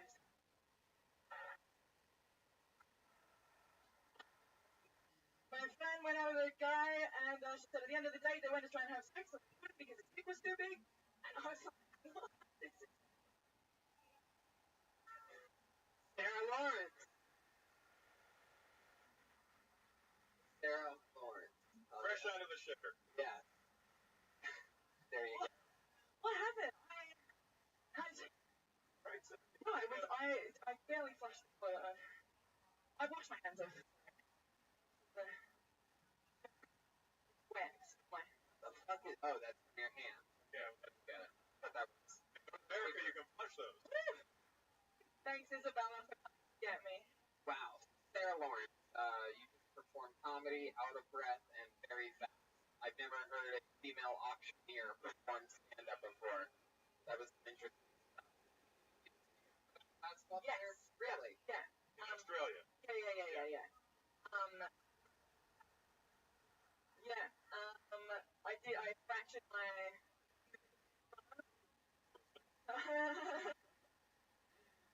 Fracture. Okay, so I did do it, and then I filled all my stuff, and we were doing like a training camp, and I didn't want to be a pussy and stop because I was. Your pussy stop you. So we kept training, and the training day was like 12-hour training day, and then worse, and then I had time to got better kind of like surgery before I got the actual surgery, and none of it worked. Down under. You had to take the strip off of Bobby.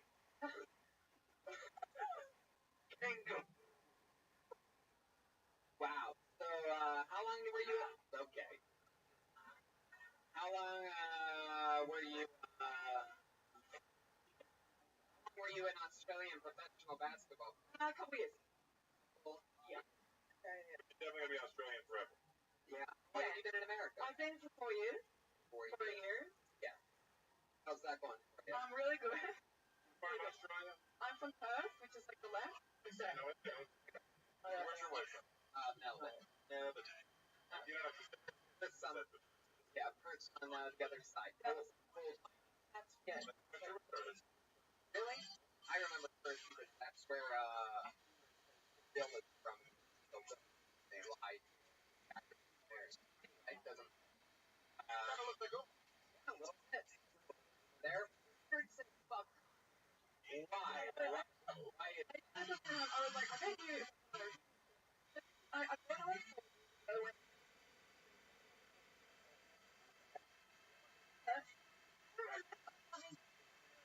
Of it.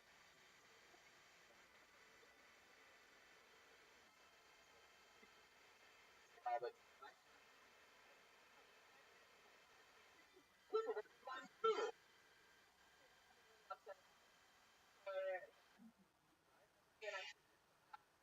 I was like, blinded the crowd. Half the people were like, nobody cares that much.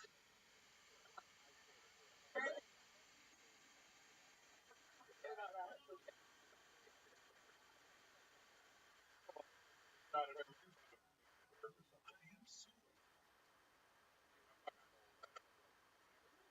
Kanye's like the black guy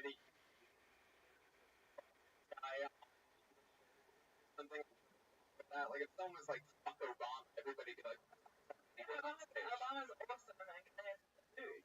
right? He might have nice music, but he's And then objectively douchey. crowd didn't necessarily go crazy. There's angry one white angry blonde chick over there clapping her hands, sitting in the cheese. Every Yeah, but I mean, you didn't have to expose my little parade.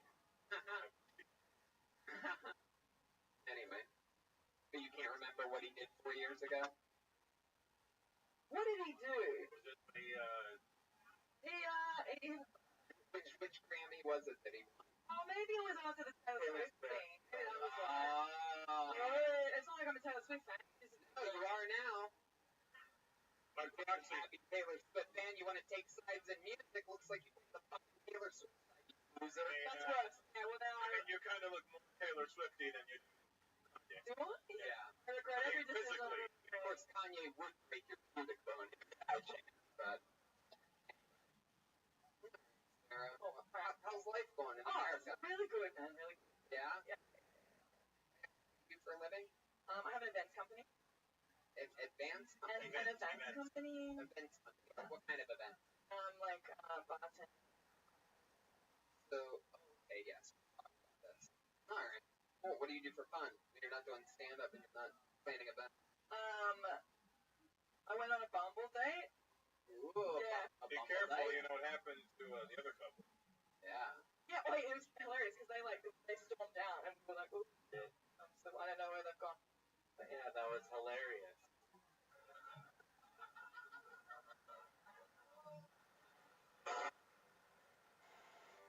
So your Bumble date, how did that go down? What was that like? Where did you go? Really good. So it was my first time, and it was just the first time that we met up. Everything's good. Oh, I'm You guys make sense. And he was, Wow. not the first time. What kind of an Australian girl are you? You didn't fuck up. But I'm a period, so I couldn't do it, you know. It's like, handy. It makes it look like I'm. Am I right? Hey! Periods are never an issue for you. His knuckles are red. Yeah. Cool. If you took the wig off, you'd see a haircut. All right, Sarah, we're gonna keep moving along. There she goes, Sarah Lawrence. What do you guys say? Go on. Talk it one more time. What do you guys say? Okay. You guys seem like you're down for it. Here we go. Let's see what happens, shall we? Round and round we go. The bucket stops. Put your hands together for Avery Hutto. Avery Hutto. Very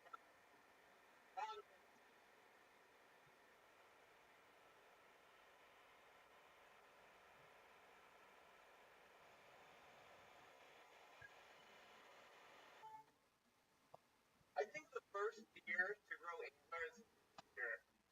I think there was like some teenage deer named Brian in the mirror before school one day, just freaking out because he had horns growing out of his head. But what do? You play it cool. You go to school. Once he gets there, he sees the school dead. That is a fucking asshole. That's like, what's wrong with you, Menorah head?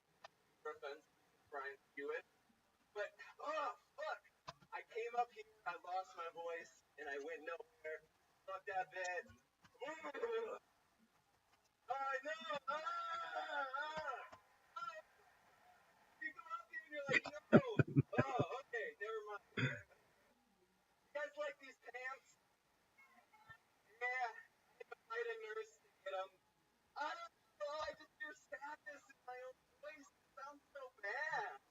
I'm not hearing it. I'm like, oh, who is this guy? No. Yeah. Very impressive. Clearly, first time hearing the sound of his own voice. We've never really had this happen on the show before. Avery, today you were Brian. Yeah. Like the deer bit. I thought you were performing one of the funniest children's books I had ever heard in my life. It's one where it works half the time and you really get into it and they're paying attention. Where's it? Yeah, when you say half the time. I want to go to that gig too. I'll play that. No, it works, but sometimes the crowd looks at me like I'm crazy and I hear like the in my voice and I just couldn't keep it on. I just lost it. Be a little doughy-eyed. Yeah, and I'm like, oh no, this is not good. Okay. I don't. Avery, how long have you been doing stand-up? About 2 years. How old are you? I'm 24. 24. Yeah. You grow facial hair. I do not. I shaved today, but I got nothing going on. I would like you to agree to this.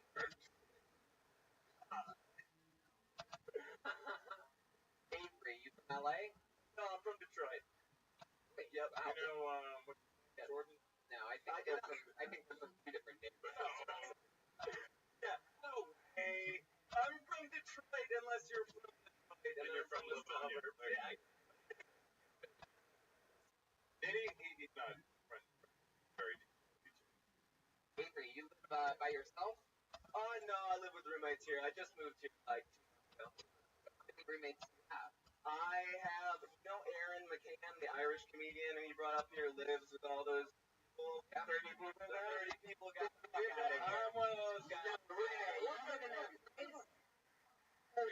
How much are you paying rent?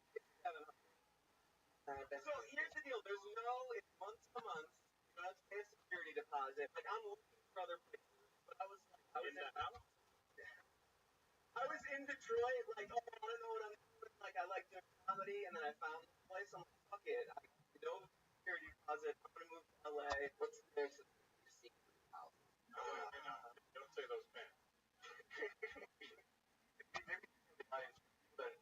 He lives 30 people in a giant house. How many bathrooms are there? 4 bathrooms, 30 things in a giant house. Craziest thing that you've seen. You know, it's not that garbage are bad. There's nothing really that bad. Like, it's pretty normal. Just garbage, trash everywhere, just people trash. They have people come once. They are making money. Like they know what they're doing. And there's shitty artists. You're a little baby. What do you do for a living? I don't know. You know, save the money in Detroit, or you come from your parents to carry you a little bit? Saved up money, moved out here. How'd you save it up front? I actually worked at Mark Ridley. Oh, yeah. I've been there. I was a server there, and then I worked for like a breakfast restaurant. On the griddle? Now it's Toast in Birmingham. You guys are gonna go check it out. Toast. Okay. All right. I am so upset about that. I'm a good. You know, the good thing are actually like, you're not like trying to be somebody else. It's like, oh, yes. No, yeah, this is me. This is me. Let me ask you. You bailed out of that deer bit on Menorah Head, Yes. right? That's where. Yeah. I want to hear the rest of this bit. Okay. I'm a big believer in whether you should have done it or not. I want to see if you did the right thing. Do you guys think the first deer to grow antlers is here? Wait. You don't have to start. We don't have to start all the way. Right to your way. I don't think you should say that they got it, and that'll sell it better, because now they don't have to think about it. Look at me. Everybody. I think the first deer to grow antlers was. I think there was some teenage deer named Brian looking in the mirror one day, freaking out because he had horns growing out of his head. But what do? You play it cool, you go to school. But he gets to school, he gets there. That is a fucking asshole. Just like, what's wrong with you? Menorah Head? Offensive. Brian was doing. But Brian plays it cool because prom is coming up in 2 weeks. Bambi. Now, for those of you who don't know, Bambi is a popular name for deer. So this is a different Bambi, but this Bambi just as hot, right? So he goes up to Bambi, but right when he gets to Bambi, that's like, you're gonna talk to Bambi looking like that, freak. At this point, Brian snaps. He takes his antlers and he murders that, right? But murder is super hot in the deer community. Right? So Bambi's like, oh my gosh, I'm totally gonna fuck Brian. And then her friends are like, no, we're gonna fuck Brian. And now all deer have antlers.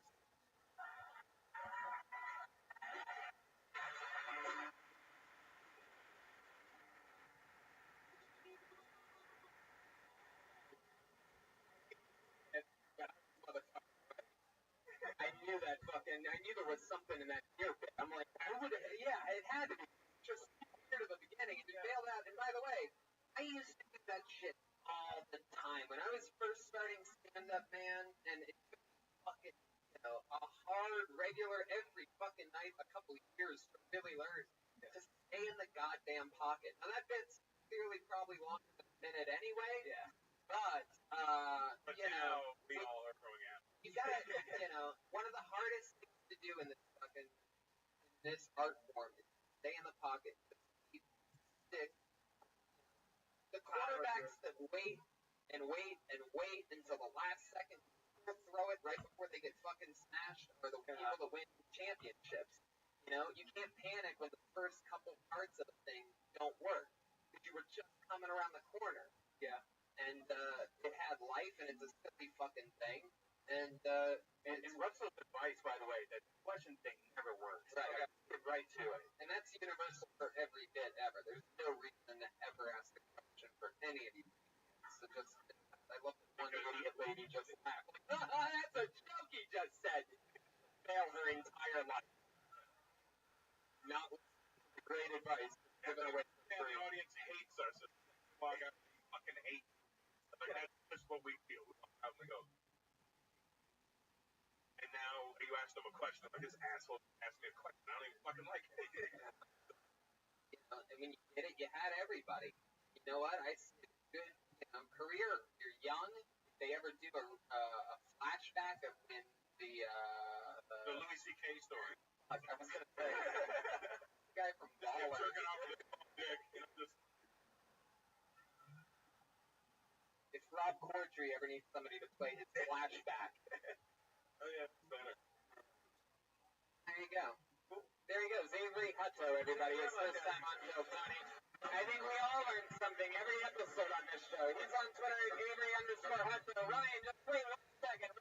Wait 1 second. We normally do silly things on the show, but I want to do something special because this guy never really gets the credit he deserves. A couple days ago, Ryan Redband celebrated a birthday, everybody, and we have a little special thing that we made for you.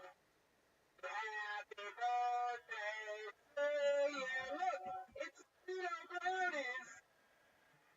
Look at that, everyone!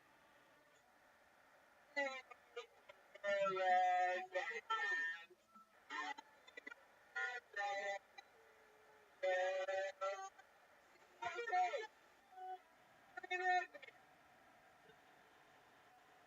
Aphrodite!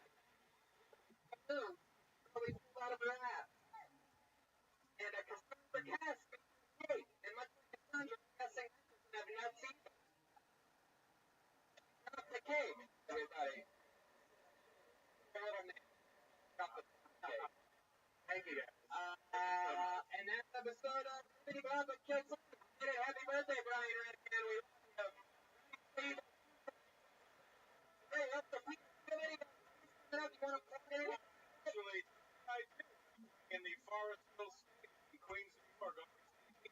Queens, When they do the U.S. Open, and I need you there because it's 12,000 seats. Hell yeah, for those of you in New York, tell your friends, Russell Peter's coming to Queens. Look at that John Brian Javis, Street Fighter edition. How about you make some noise for the great Jeremiah Watkins, everybody? Jeremiah Wonders is one of my favorite new podcasts. The Fighter edition. Hey, what else, Jeremiah? Follow me on social media. Jeremiah. Reagan and Watkins will be headlining the Rec Room on the 15th at the beach, 26th Alley Bar in Phoenix. Bring some friends. Chroma Chris was here tonight, ladies and gentlemen. Silent but deadly. Chris, what do you think about tonight's episode? Cody, knockout. Perfect. I don't know. Okay, very good. He doesn't talk that much. There we go.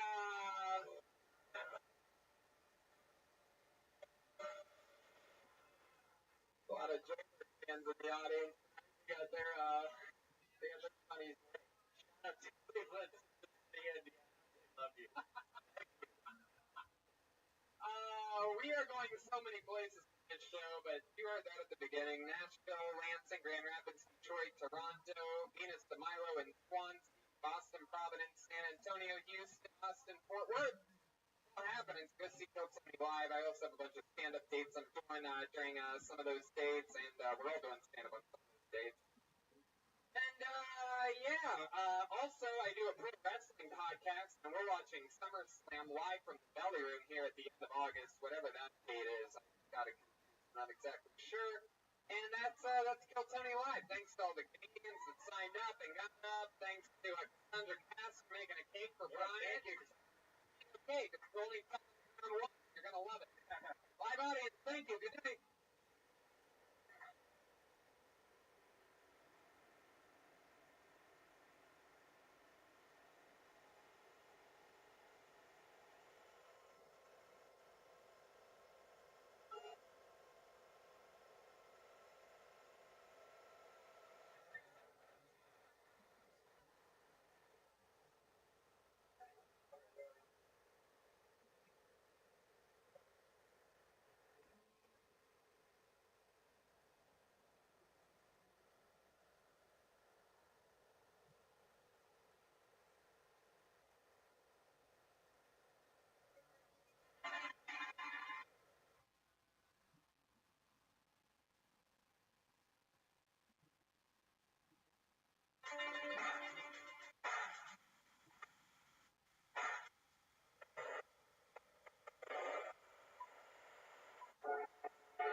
in Nashville, Tennessee. I'm so pumped about this. Brian Redban is here. Guys. We're excited to be back here. We killed Tony here once before with Nashville's own, the late great Ralphie May, and here with us in spirit tonight. We love him. It was a fun time. Last time I was at this club was a little less than a year ago. I had Number 5, baby.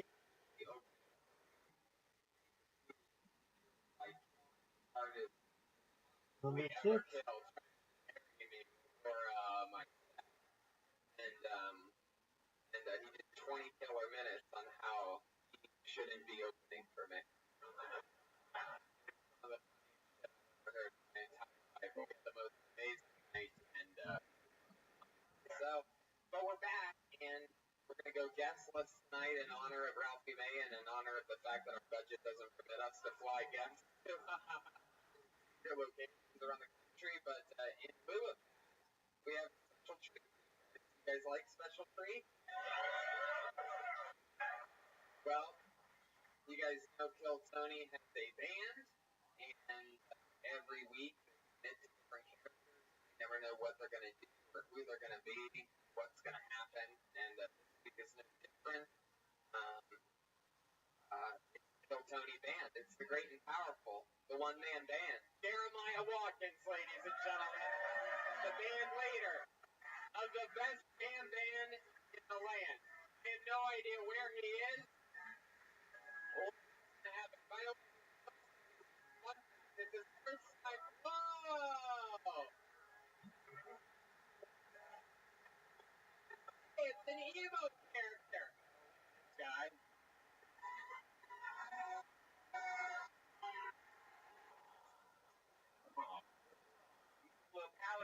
It's the emo character, everybody. Jeremiah Watkins. How you doing, buddy? My name's Darwin. Oh. All right, Darwin. Well, welcome to Nashville. Someone told me earlier that it's your first time ever at Zany's in Nashville. You guys excited to meet Darwin tonight? These people are all and they want to include Trap. All right, the emo character, an interesting choice for Nashville, I'd say, but perhaps I'm going to introduce to you what an emo character is. I don't think we really have those kinds of people around here, so it's probably going to be very educational. I got bullied a lot by these kind of people.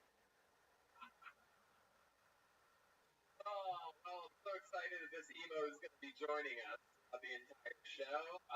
We're all going to have a lot of fun. I have a bucket filled with people's names. Some of them from here in Nashville, for a fact, or from places like Cincinnati and Fort Wayne, because we've seen them around lately. They're drivable distance. A lot of. How many of you drove quite a ways to get here tonight? See that? You know what the fuck. And you probably know how the show works. If I pull someone's name out of the bucket, they get 60 seconds uninterrupted on this stage. Try to make us laugh, hopefully. You know your 60 seconds is up when you hear the sound of a kitten. I think wrap it up then, or else you're going to bring out the angry West Hollywood bear. So you excited about this shit or what? It's about to happen right now.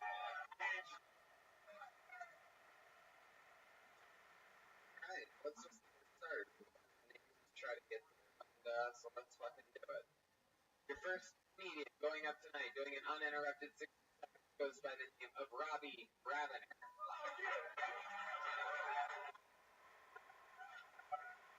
The stairs, take note.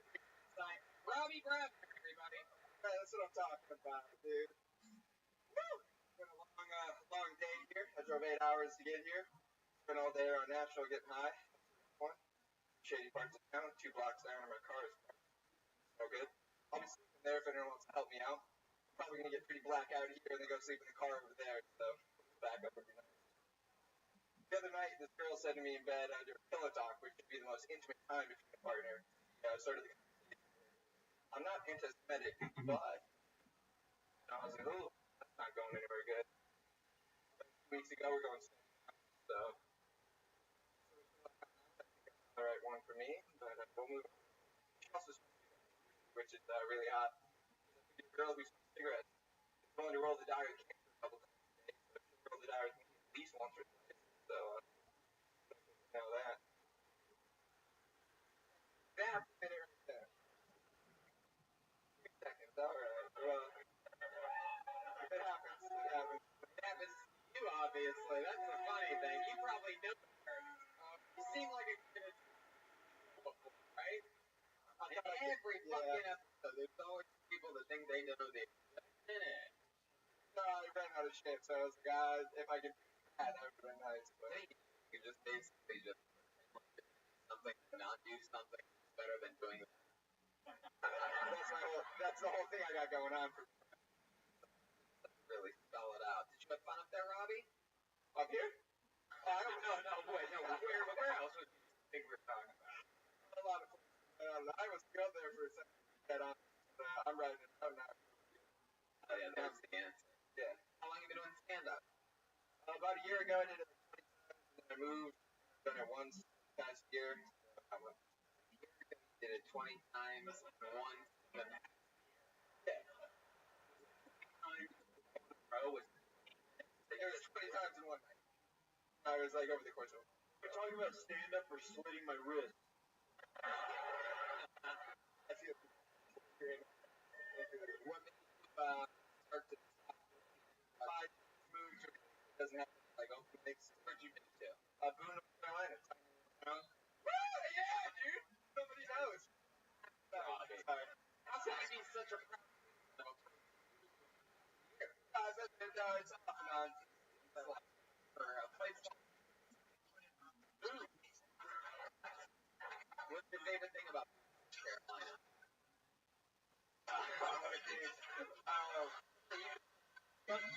Crazy.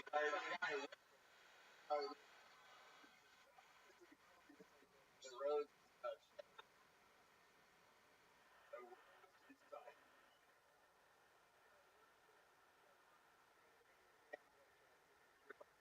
You have the motorcycle? On occasion, every day, unfortunately. On occasion, every day, unfortunately. On occasion, every day, unfortunately.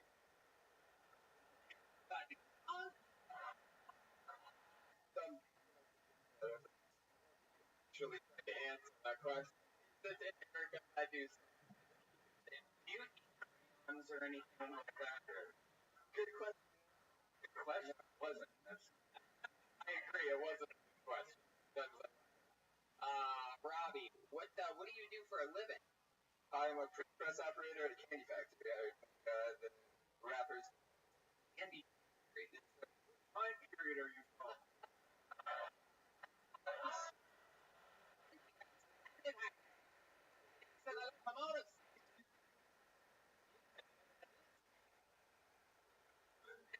Why am I delivering newspaper when I can get in my house?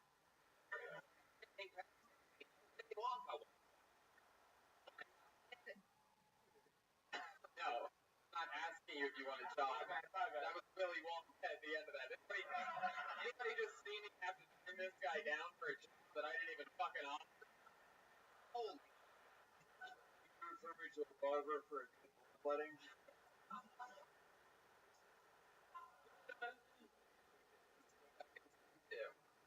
Are you single? Yes. Good. The reason you're asking is very love to know what his girlfriend would be like. What do you a lot of girls? Yeah, I've been really I'm young, but I've been in parts of you've been in a different place. Like probably like junior year of high school. Yeah, me too. Robbie, what do you do for fun when you're not working at the I go to a lot of live music, a lot of metal shows. I do recreational drugs in a safe manner. I do professional drugs. Where you're gonna run into dude, right? Don't respond to Sorry. I run on it. That's it. Jumbo guy. You freak out there and have to talk over it. What's happening here? Everything is fuck yeah. What recreational drugs did you take before the show? There's a where I grabbed a there and I put a bunch of canna butter in there. Had quite a few of those Budweiser. What did you say about Oreo butter? Oh no, dude, Oreo shake from next door, and then I poured my own can of butter that my brother made me. I put that in there, and that was solid. And then Adderall to level me out. And I've landed here. To be honest, it's a pretty good place. Yeah, no, I'm not. Wow, Robbie. Well, last time you did stand up Probably 6 months ago. How did that go? I mean, it went okay. I try to write as much as I can, but it's hard to write. Yeah. You know where the whole thing is going. So. Right. It's hard to write when you can't get up. Well, it's also easier to write when you can't get up because you have to write. I guess it depends on if you glass or have a big Oreo shake with butter in it or whatever the fuck. I mean, you can't write on stage. I can barely even get on stage. All right, we're gonna move on. There he goes, the first comedian. North Carolina's proud of.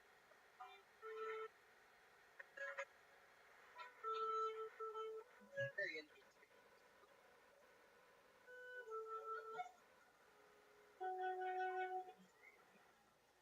Those in the end by Lincoln Park. For this, Tony. In the end, it doesn't even matter. That does it! Pull another name out of the bucket, put your hands together for Jimmy Bohr.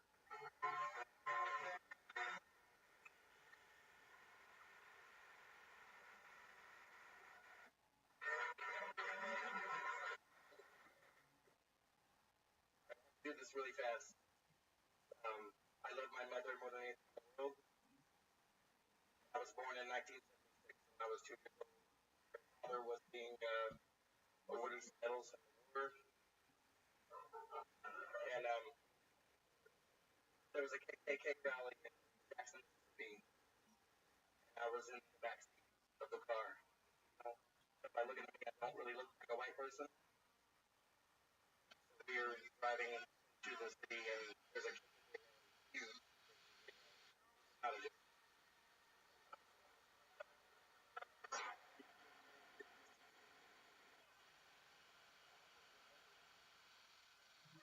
So I'm 2 years old, I'm in the backseat of my mother's Monte Carlo, driving there.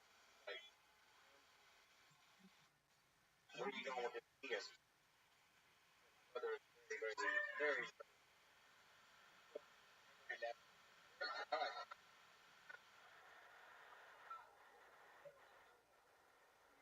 Like I said, very southern. My dad, excuse me, ma'am, what did you say? My dad's you. Right, well, there's a rally up here about 2 blocks away. Boy, it's not white. There's a lot of white sheep up there. So take another route, or you know where you are. I'm confused. Okay, I'm gonna jump in. Very good. Now, who's the boy? No, don't side, buddy. Trying to find out what the fuck you're talking about, right? Yes, emo boy. I'm the baby boy. I'm the little dark boy in the backseat. So I swim with breathe. Start breathing and ready? Can I just say that was the weirdest play I've seen?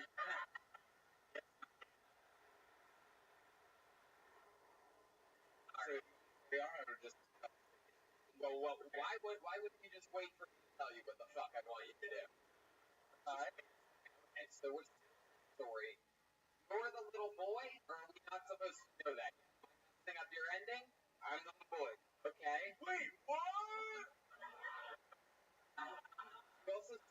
people, there's necessary. Jimmy, you're the little boy, you're in the back seat, you're in your mom's Monte Carlo, but your dad's driving. My father was at this point. Oh, okay. Your mom's driving the Monte Carlo. I can relate. Your mom's driving the Monte Carlo into the Klan rally, like going to. And the police officer is like, listen. Wait, she got pulled over? She got pulled over, or she got stopped? We got stopped on the way into the right. But your mom was taking you there so that you could what? Protest? No, black people or whatever? I mean, no. Isn't that what Klan people do? My mother's father, my grandfather, awarded that day. The captain of the Navy for 24 years. We happened to they awarded him? The ceremony.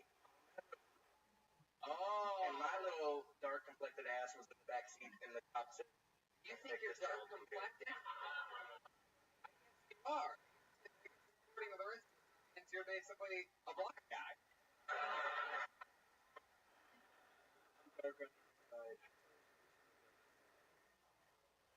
What's that thing you...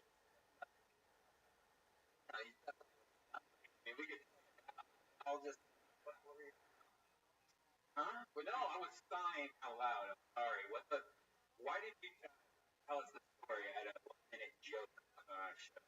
Because that's where I was going with it. I'm going to try to do it really fast. What was the final... What was going to be the big thing at the end? The big, like, ta-da! The twist... Here was the twist. The story. My mother gets upset. Wait. Evil boy. The twist is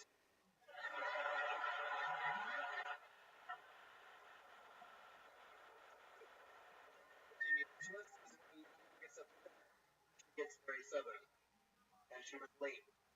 Right, and she was mad. She gets upset, but she said, "Listen, I gotta get my ass to this goddamn ceremony right now. I don't know what the fuck you want to do. You say it's 2 miles out the way. That's fine. I don't give a shit."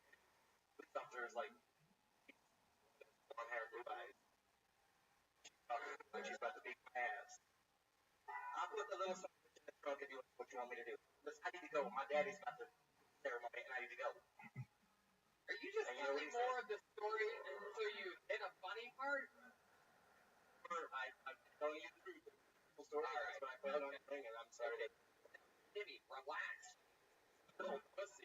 Trying to get the air of me like I would like to apologize to all the angels and what happened. I thought it was funny, and Lord, was I wrong. There on my mammy's screaming that I would shut the right fast. Love this guy right now. Fuck him up. Fuck you up right now. Dude, oh, your mammy's grandmammy? Whatever, dude. This baby chill out. By the way, I'm these grandmammies get ass. So you probably looks like a week 2017. I thought out of those ways, dude. Have you ever seen comedy before? No, sir. You still have. Very good. Thank you. What do you do for work? By the way, she put me in the trunk and I called it! Trunk baby! Trunk baby, not trunk baby. Jimmy, stop pretending like you're about to just walk off whenever you want. Listen, It's a badass. you can leave it in the place. I like to hold it like stop with like emo thing that back there. You're nothing like me! He makes Roberts look like Brian Gumble. You are bombing so hard right now. Stick with me. Don't say I'm trying to do. Bring me into your bomb, dude. What do you do for a living? Nothing. I use Oh yeah, what is that? For a living?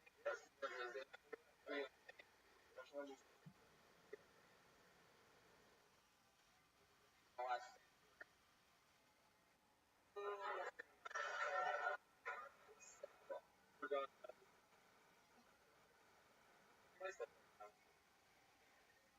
Ever been in?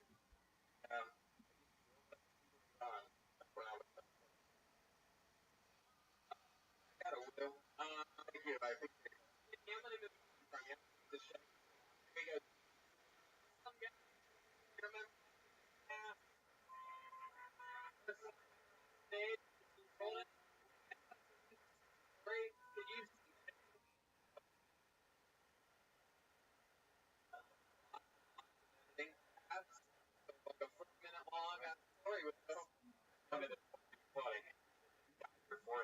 or it has worse.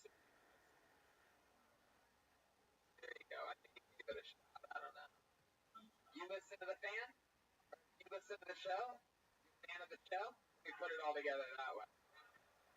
Not anymore. Well, yeah, thank you. He actually said something funny. Not anymore. Maybe that's the secret to success for me.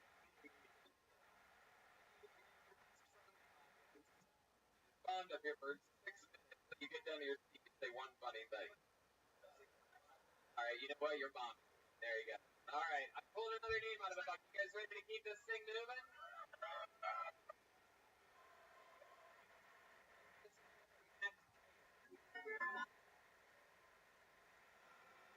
Anything can happen so far. Really random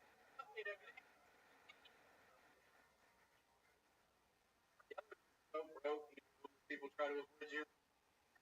Yeah. I was sitting in traffic on the way down here, and as soon as I made eye contact with one, he looked away, rolled up his window, and locked his door. Yeah. The weird part was, though, he didn't even have a car. He had a random car door.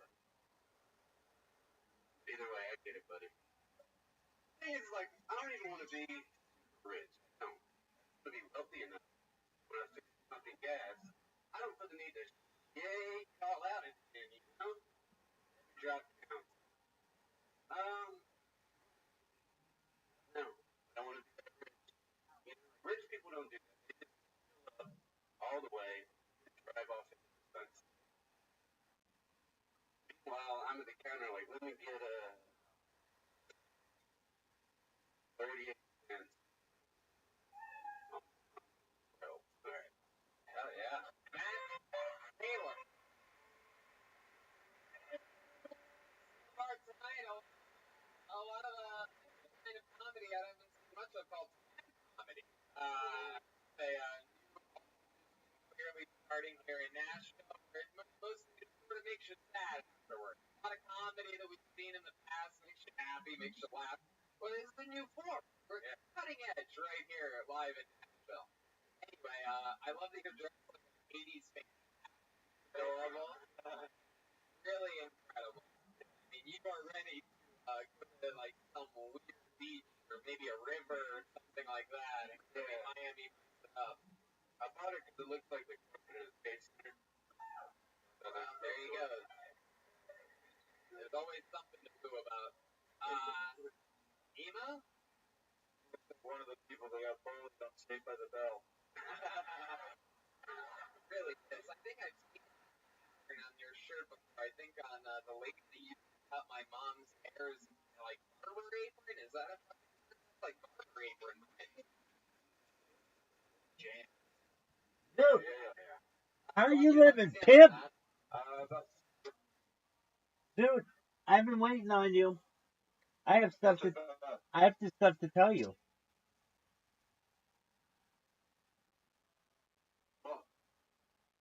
Do you know what blue sky is? Do you know what blue sky is? Yeah.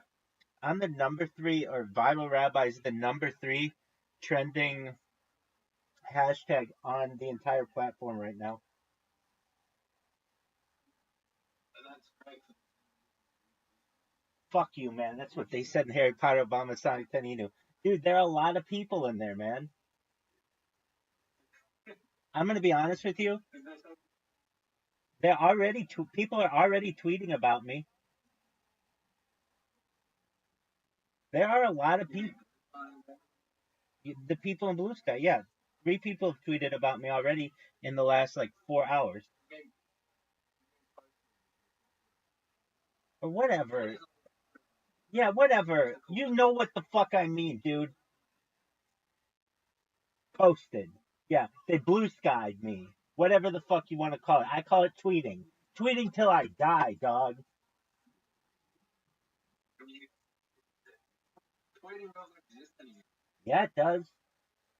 It's people are tweeting on Blue Sky. Where do you think that little birdie went? It's in the sky. They call it tweeting. X sucks.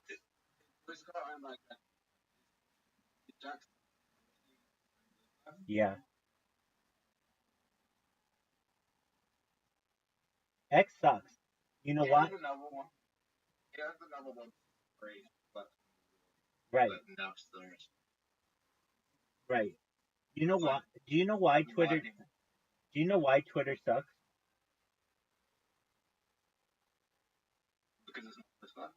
No, no, no. I'm not saying Blue Sky's that great either. But do you know why Twitter sucks? No, that's not a no. Because they ban people too easily.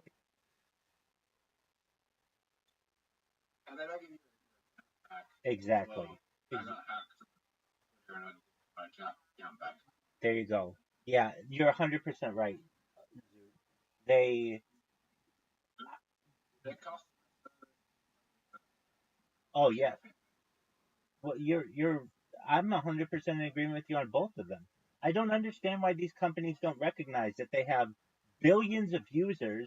Basically, they need at least like a pretty big team to be able to handle that. They want AI to do it all, and it's like 15 people who actually are there. They're just overwhelmed with work, and what they need is like 1,000 people or so, like a big team that just like actually listens and reads people's complaints and such. I had a Twitter premium account or whatever, Twitter, whatever you want to call it, the blue check one, and that got banned. And so once they did that to me, I just declared war on them. And I created 2,000, well, at this point, like 3,000 accounts. All, what'd you say? It's essentially Twitter. It's just a lot cleaner. But you can direct message on it. You can do everything you can on Twitter, except it doesn't have Grok, it doesn't have spaces, and it doesn't have community. But it does have, it's so much cleaner. I mean, frankly, there's no advertising on it, or at least I haven't seen any advertising on it. And I don't know if there's like GIFs on it. So that might be something that they need to add. But I don't really care about that. All I care about is people paying attention to what I do. And here. Am I wrong? Why is that verification On Twitter? Blue Sky? It's not hard. I've already done like 11 of them today. Well, maybe not 11, but like 6 of them at least.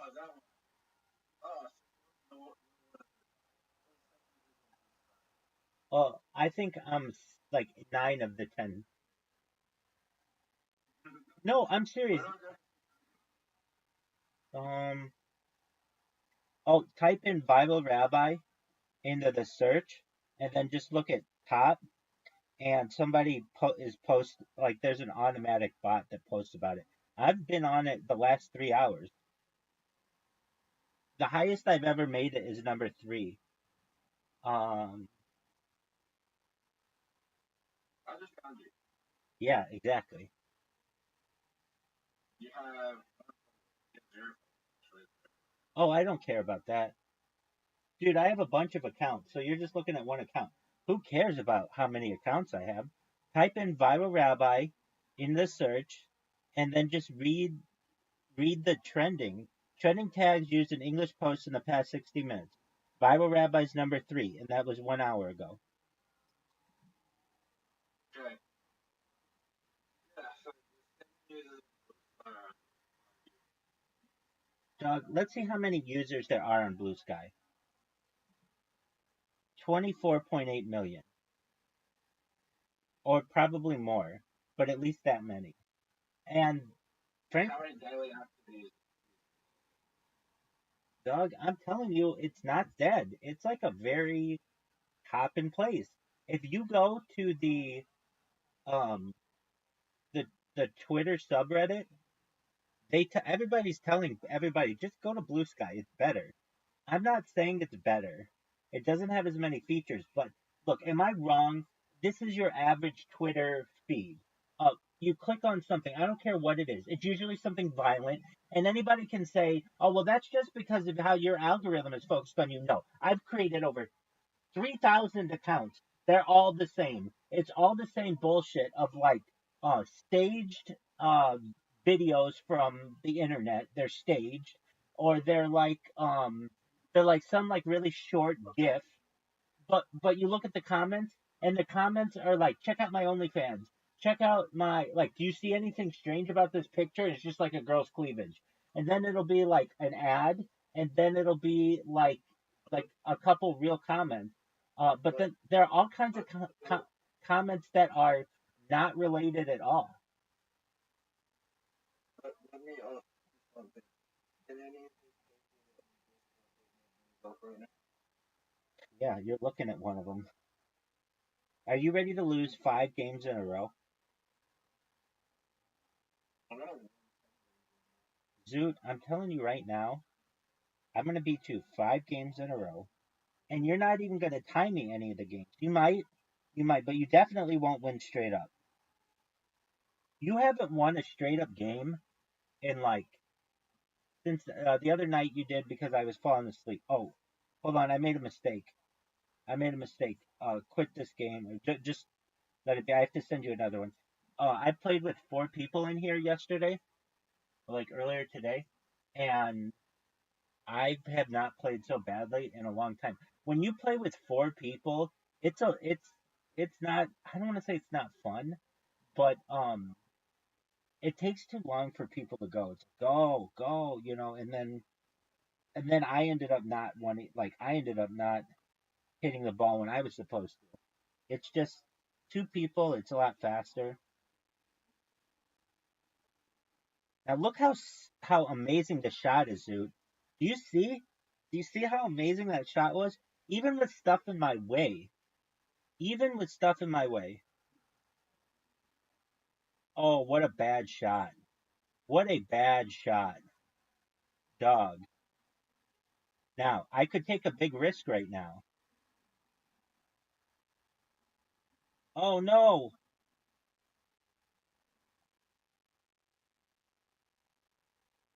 That's okay.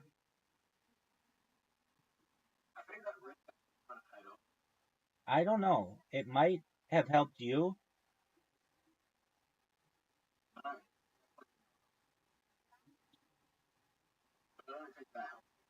Well, I have a pretty makeable putt.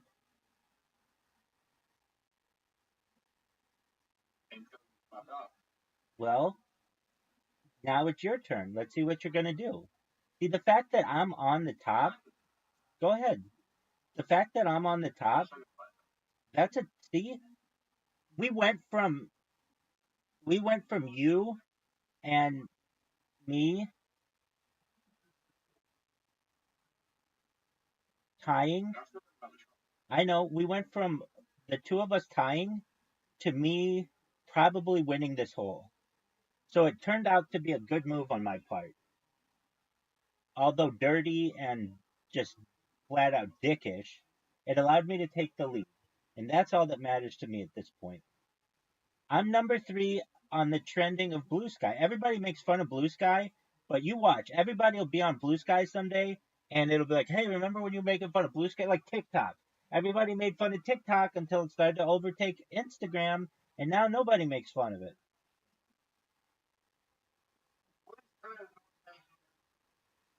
Oh, yeah, it is. Yeah, it is, because Twitter sucks.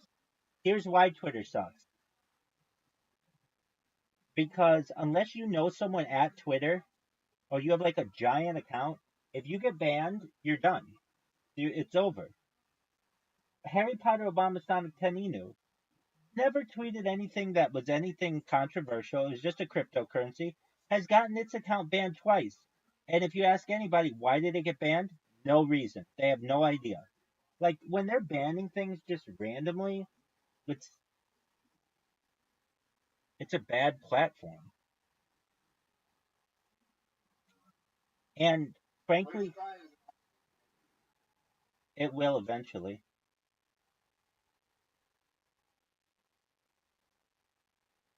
Yeah, if you told me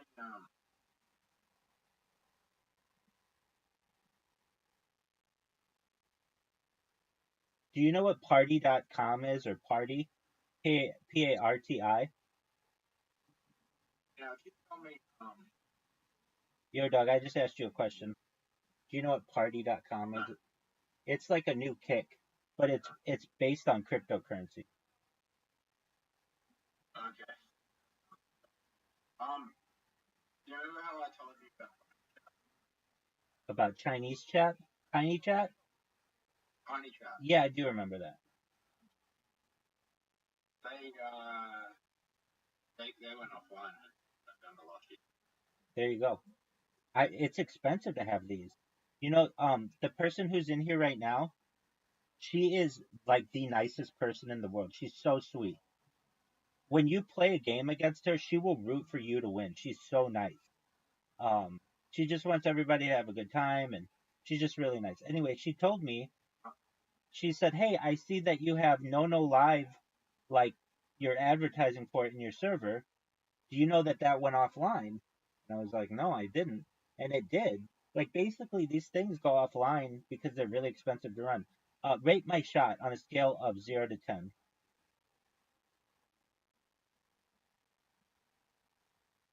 Zoot. Oh, that's a good shot, dude.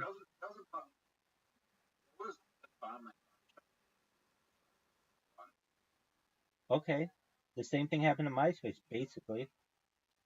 Oh, you got fucked, dude. MySpace never went off. Yeah, but you can't make a new account.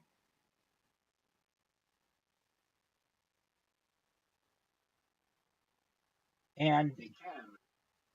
no, I mean, I've tried, at least I've tried on multiple occasions, multiple, like, years apart, and I wasn't able to. Um, this is like my worst hole, and you're pretty good at, MySpace, and you're pretty good at it. MySpace, Well, I know that, but what happened, which was a really big thing, is they said that they did some kind of server update, and they just got rid of all their stuff, and a bunch of, like, a lot of people don't think it was a real server update. They think that they just wanted to wipe away a lot of internet archive because it was so controversial. Like, for instance, like, I don't know, 20 years ago, if a guy said he wanted to be a girl, he would just be mocked. Like, you're crazy. Like, you deserve to go in the, like, you're, like the loony bin. And, oh, what a shot. What did you call it? Psych ward. Oh, psych ward. Yeah. But now it's like you can't say that, and people would have taken that data and been like, "Look how far we've come." So they just said, "Oh, we lost it all in an update," when in reality they don't. I don't. Allegedly, they didn't. It was bought by Rupert Murdoch's News Corp, and basically they just got rid of all the data. oh yeah,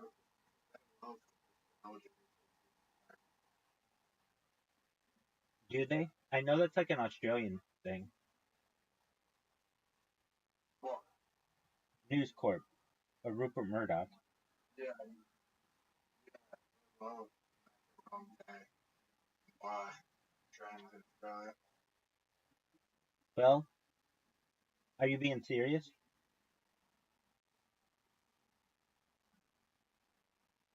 Are you being serious? I wish I was. Oh, well, at least in the United States, oh, get there. News Corp is like very conservative in comparison to the other ones, but I've heard that it's pretty liberal in Australia.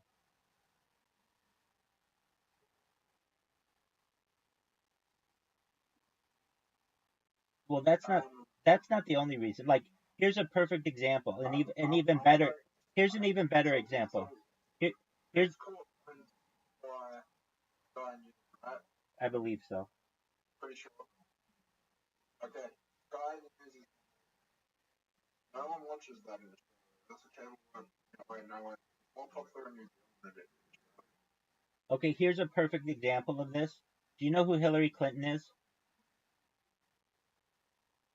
Yeah. Up until like 2012, she did not think that homosexuals should be able to get married in the United States.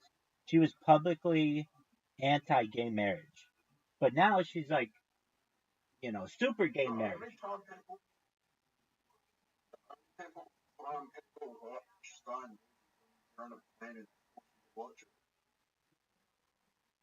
I like their sports coverage.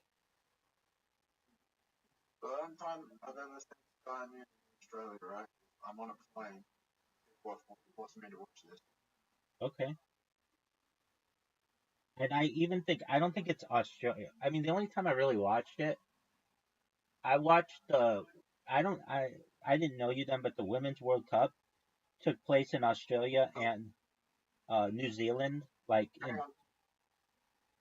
in 2020, 2020. I want to say it was 2023. Rupert Murdoch.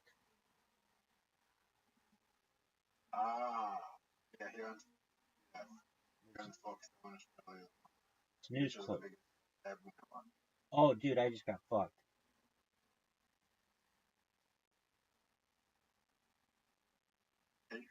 Fox? Yeah, positive.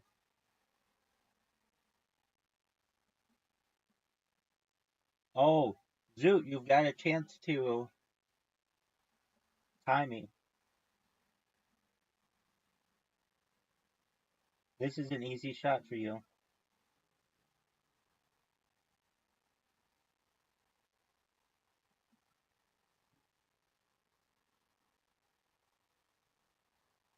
Did you see that I'm the number 3 trending thing on Blue Sky?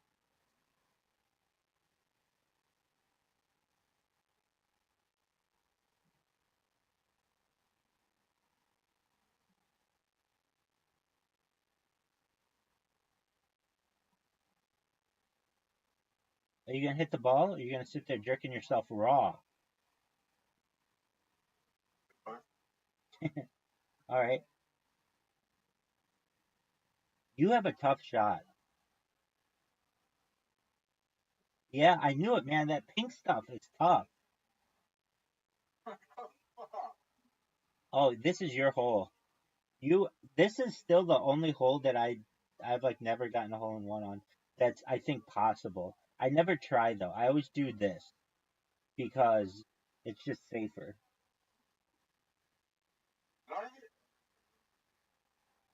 Yeah, you did. I remember you hit all 3. Now I could go for it. No, I'm gonna go for it.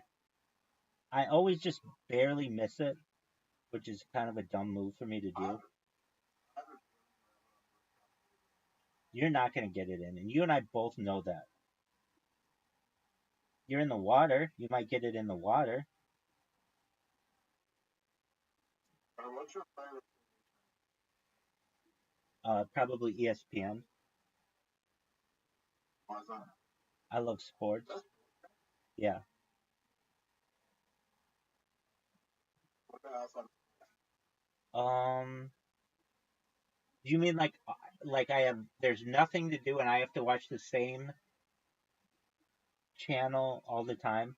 Like, are you talking like desert island scenario? I would.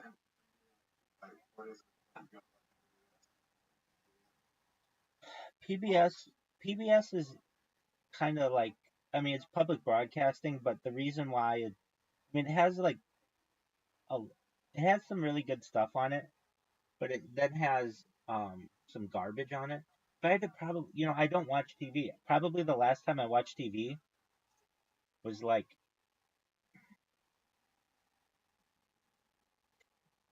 5 or 10 years ago. I mean, no, I've watched it since then, but like, everything I watch is just on the computer. Um, what would I watch? That I mean, like Comedy Central is okay, but can also just be terrible as well. It depends on the time of the year and also like what's airing. But I mean, like, I like the news, or at least it's different. Like, if I have to watch something 24 hours a day and I can't channel change, um, I mean, it used to be like, I used to like NBC a lot. Like, okay, of the big four, there's NBC, CBS, ABC, and Fox. And I, of those four, I like, and I have in the past liked NBC the most, but that's just because they have like the Olympics and like sports that are important to the United States. Um, and they had like Seinfeld and they had Friends and some other important shows.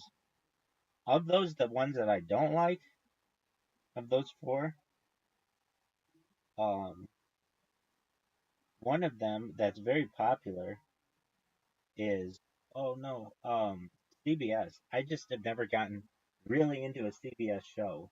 Probably like they had Everybody Loves Raymond, which is probably a big show that they had. But boy, to watch like one channel without a break I mean, like, it's definitely for me probably ESPN. Even though that gets boring to me, they'll they'll change it up or whatever. Um, I mean, I guess like HBO is cool, but like if like they're not showing on HBO something that is neat, like that's of interest to you, you still on that whole have never scored. That's amazing to me. All right, that's 2 wins in a row. Just like I said, I was gonna come out. I was gonna come out and just slap you in the face. I'm doing that. I'm gonna win this. Zoot, Squid Game. What's the name of this hole, Zoot? You're right.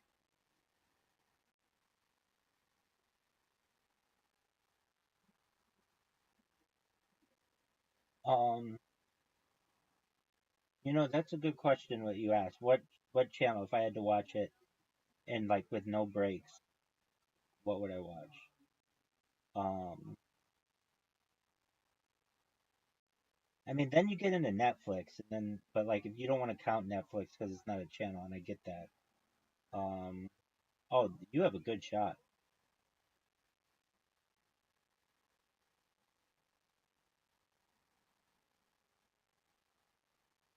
You're gonna take the lead right here. Oh, you barely made that shot. Okay, so what would I watch? Um, and if it's so, it would be sports, and then if not sports, news. I don't know, probably Comedy Central, but like that changes. Like they used Comedy Central used to have real comedy on it. Now it's just like The Office, Family Guy, and some other stuff apparently, which I'm cool with that. That's all fine.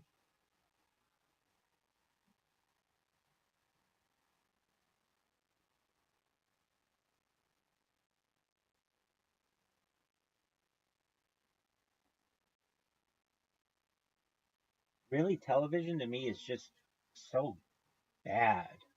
Like it's not, dude. You're gonna take the lead if I don't hit the best shot of my life right here. Oh, and I did. Oh man, that that was actually one of the best shots I could have ever had. Oh, and you made a comeback. But nevertheless, I hit a huge shot and basically got a stroke back.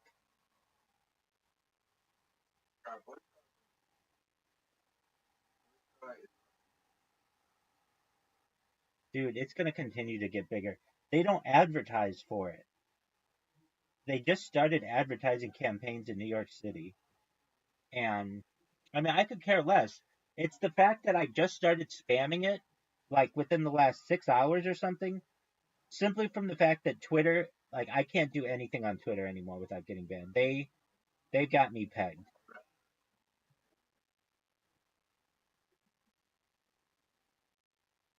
That Dolphins already successful. I don't know why they going. Yeah, he has a It's just the same thing. And he has a lot of money. He's like got over $10 billion. He has a lot of money. It is a heck of a lot. Yeah, I'm gonna agree with you on that. He looks like a fool.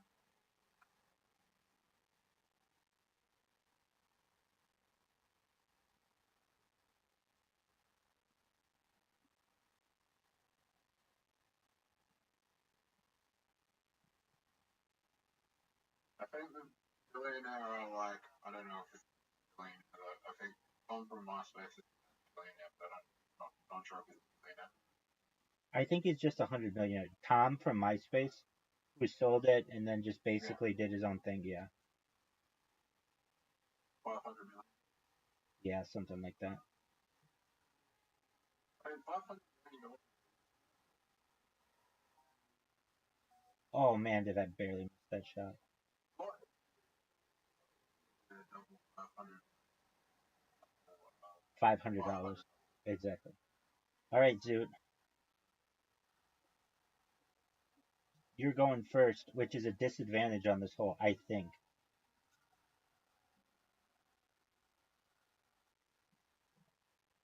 Guess what? I'm trending on Blue Sky. That's amazing.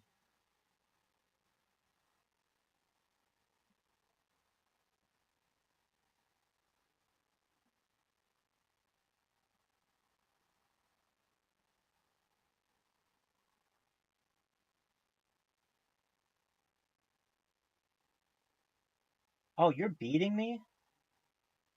Oh, that means I need to do well on this hole. Yeah, why are you thinking this? Hit it. I didn't realize. Oh, you're in trouble. I didn't realize you were beating me.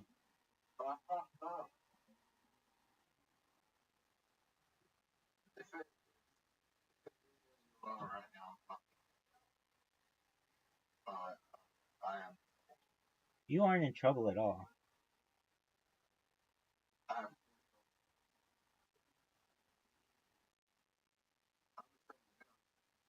No, you're not. Now you are. Now you are. What a good shot. What a good shot I had. You are in huge trouble. I don't know if it's possible for you to make this. Oh, what a shot. Whoa, you almost did. But look at this comeback. I think I have to hit this and we tie. Oh, no. Wait, you beat me on the last one?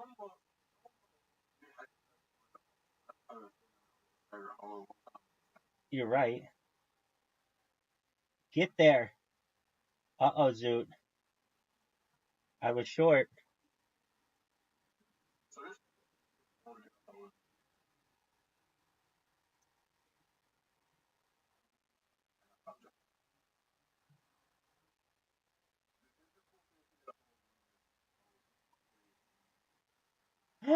Oh, way too hard. That one that's like a sandwich that's like pink, then green, then ice, then pink, then green, then ice. Zoot for the win. He got. Oh, no way. I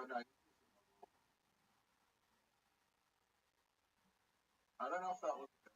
It was because you were going to score any other way and win.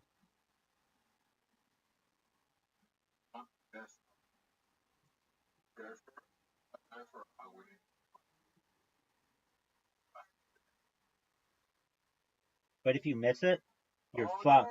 You're fucked. I'm gonna.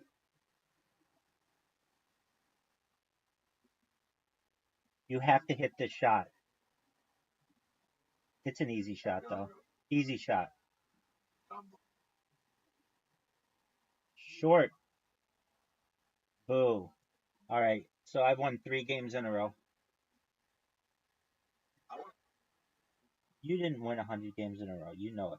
You're not number 3 trending on Blue Sky right now.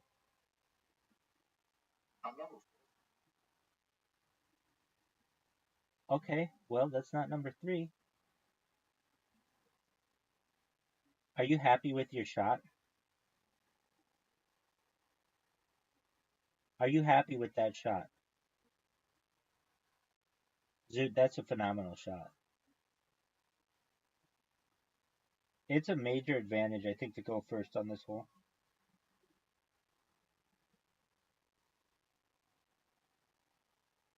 Oh no. Zoot, that's not good. You have it like a, yeah, do it. You won't. You won't. Short. Short. That was a major miss. Look at that shot. How'd you like that shot, Zoot?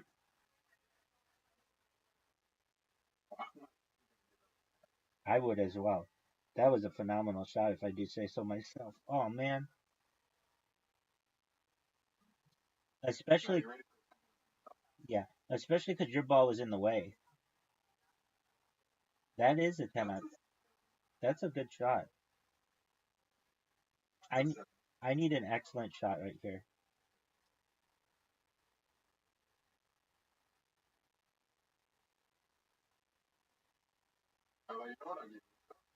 What? I can maybe make that shot.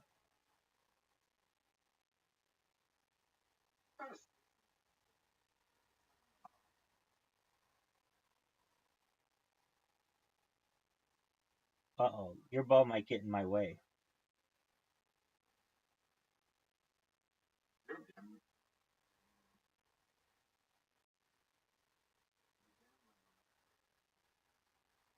Look at this shot.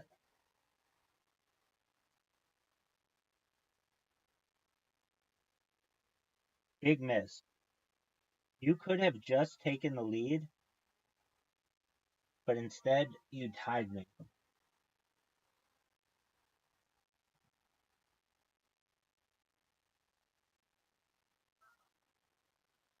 What are your thoughts on this shot?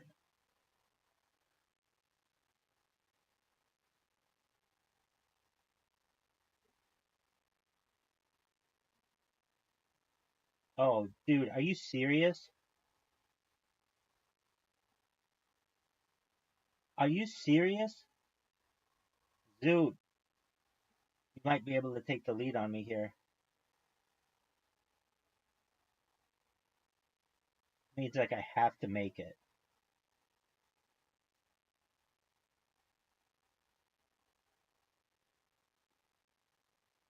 Dog. 2-2. I'm bad at this hole.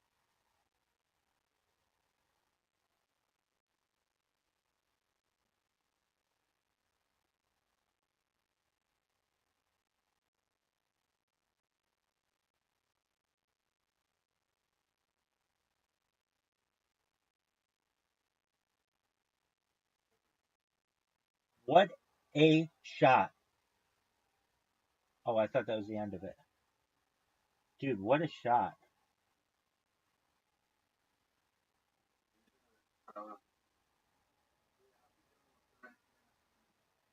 I mean, here's the thing.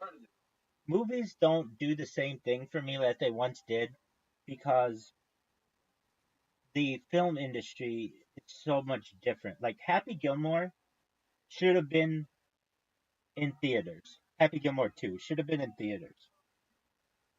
The fact that it's on Netflix cheapens it to me.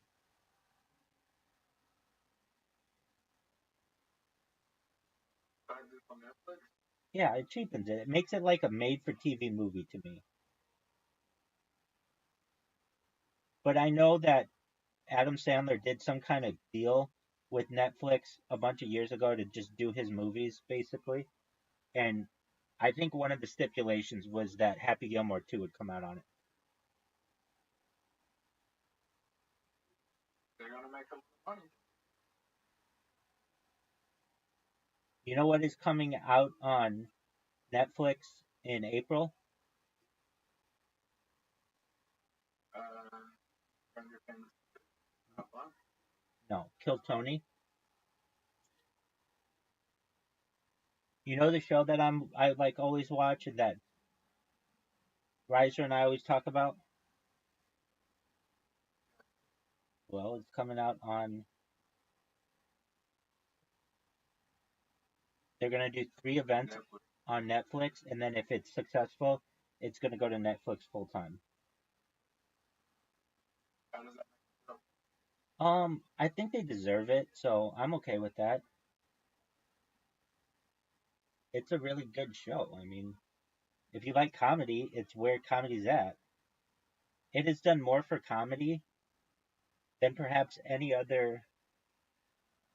No, maybe like Last Comic Standing was really big for comedy, and like HBO was really big, and but like it's probably the biggest thing to happen to comedy aside from Joe Rogan building the comedy mothership, which is related to it in the last 15 years.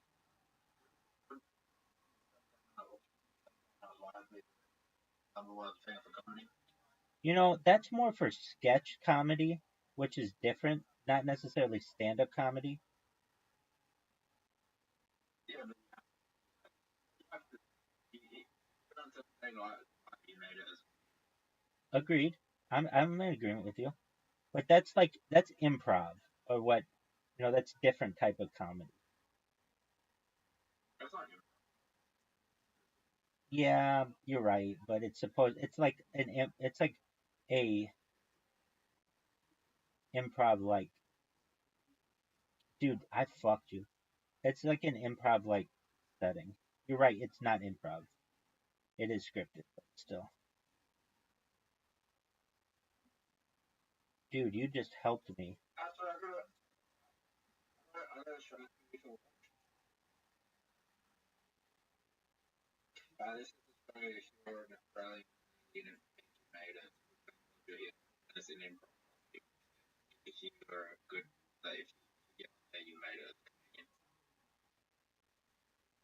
There's also world comedy. What are your thoughts? Man, dude, There's also world comedy in there. you just water bumped me. But if you're on thank God you here, which is like what's that? What's that show? Oh, what a shot. Thank you for the water bump. You just gave me a yeah. Like that. I think I've seen that. Didn't they have an Australian version of it?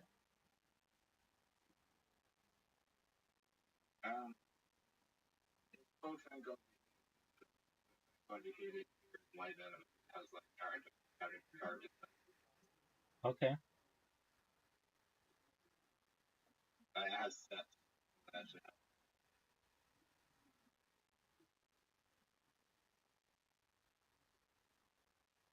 Water.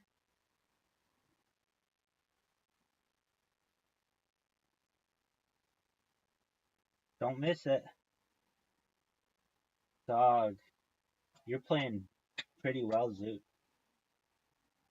Zoot, did you know I'm the number 3 trending hashtag on the second biggest text sharing platform in the world?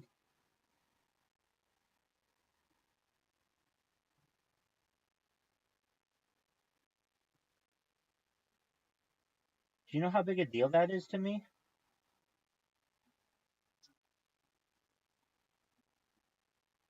It makes me wonder if I actually ever was trending on Twitter and they just suppressed me. I'm not saying that I did. Twitter's a lot bigger, but you never know.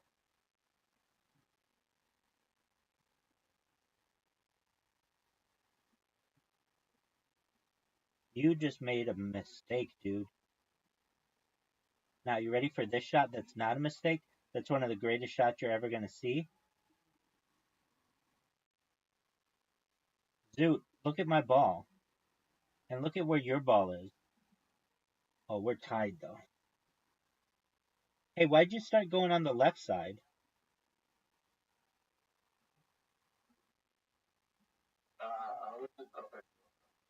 Okay, well, don't put your ball in the hole, whatever you do. Fortunately, you did not.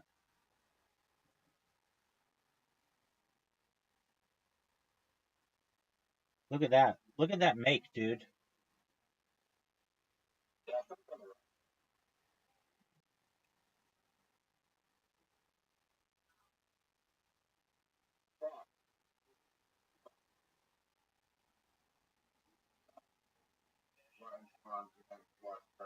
Stop, stop, stop. Stop.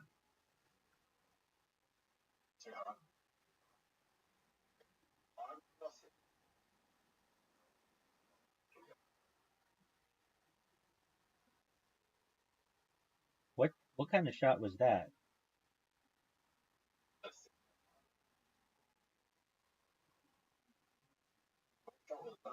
Dog, it was bad. I don't know if it was worse than your shot.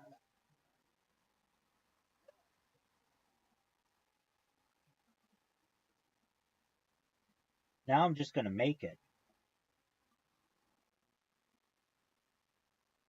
Dude, I can't believe I missed. Don't mess up, Zoot.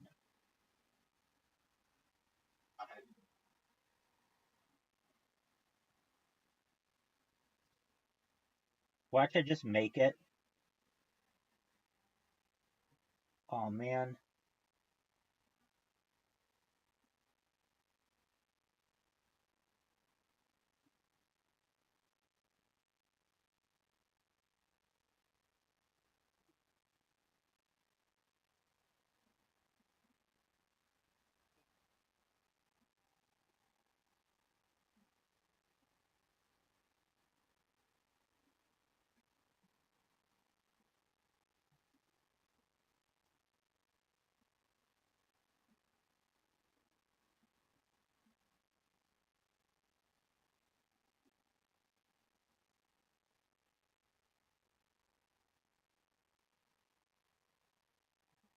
Look at that shot.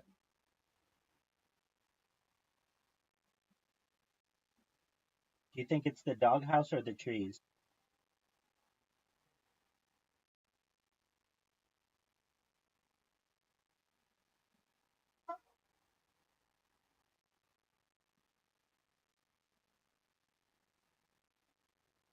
Doghouse or the trees, Zoot? Yes. You just helped me.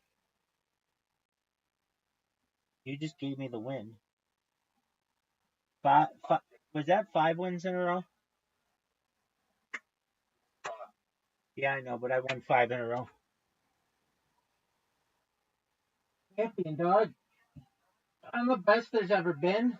I'm the number 3 trending hashtag on Blue Sky. I am so The number one touchdown on Twitter.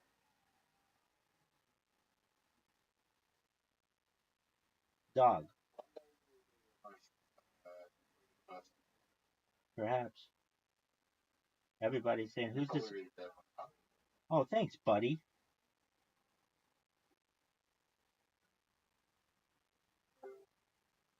Welcome. How are you? Yo, what's going on, Jeff Ruse? How you living, pimp? Jeff, how are you? Hope you're doing excellent. How'd you find out about me?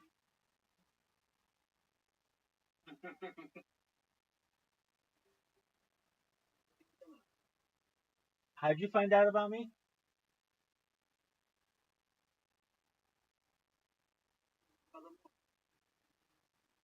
No, I'm not a moderator.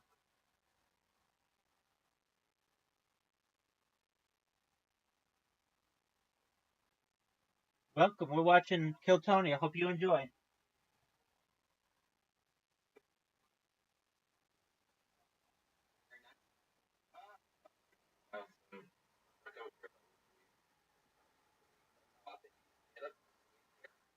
Down there.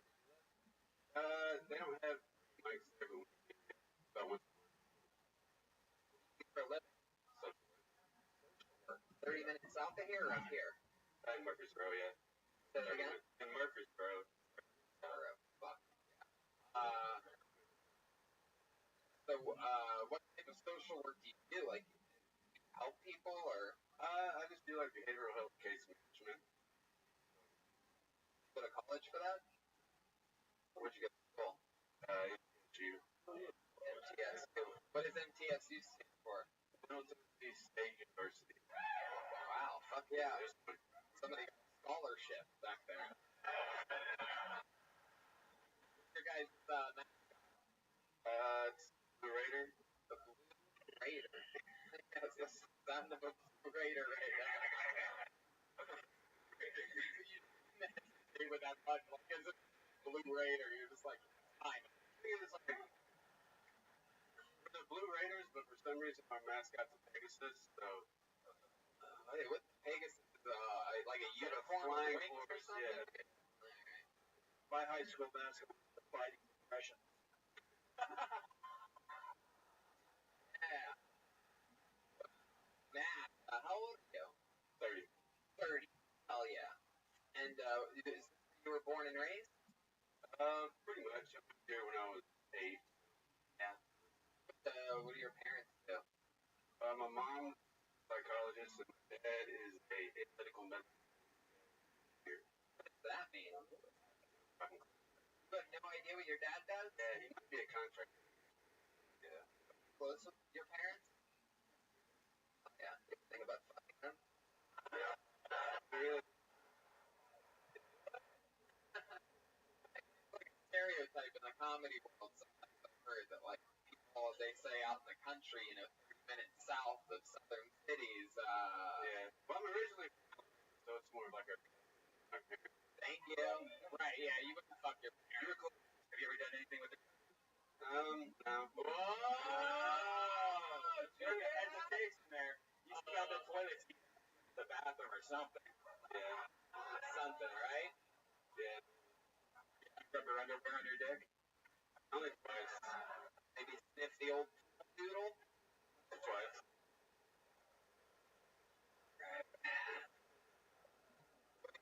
Have you ever looked at, you have female cousins around your age? Yeah. You grew up with them?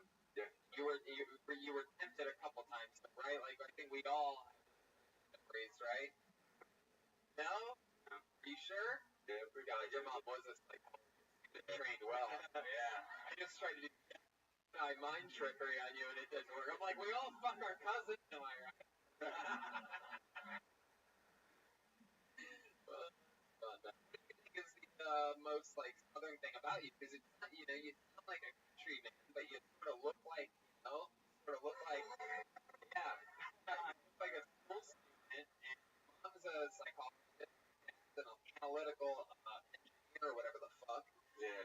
So, like, what do you think is the most hillbilly thing about you? Probably Rothschild. Oh my god. What's happening? For those of you listening to the podcast, the people in this room just pushed over this horse. This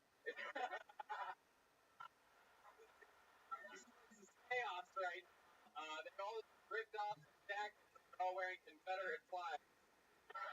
What's going on? It is the Alabama football program.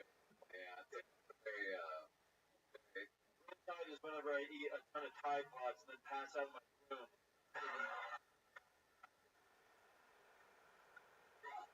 That's what Rothschild used to be. Matt, what's the thing that scares you? Surprisingly, probably. Other than like something more interesting than that, like fog on mirror or An interaction. dolls. But you have your own answer. I only like Wow, really? For a child? Yeah. For a while. Probably the movie because Boring and stuff. sorry, man. No, I'm kidding, Matt. You have it all together though. I'm trying to figure out like what's crazy about you that you wouldn't want these people to know. Honestly, weird about you. What up, Tim? Weird about me? Yeah. I'm Will. How are you? You chew your toes. What up, Something Doug? like that.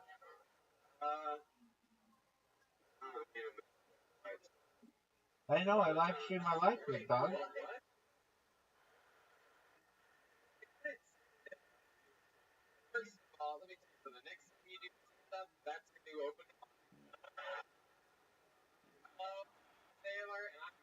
day with the lights right out there, and you fucking know, and just people go like, what?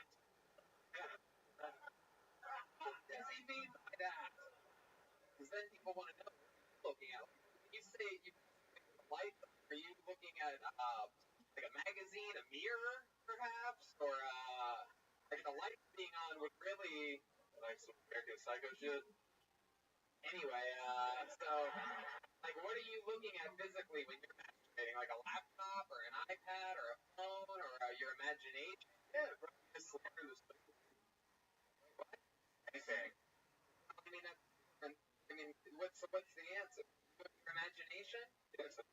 Really? They play the highlight reel. Damn, that's so hard to fucking do. Cousin on top of you, just right in your face.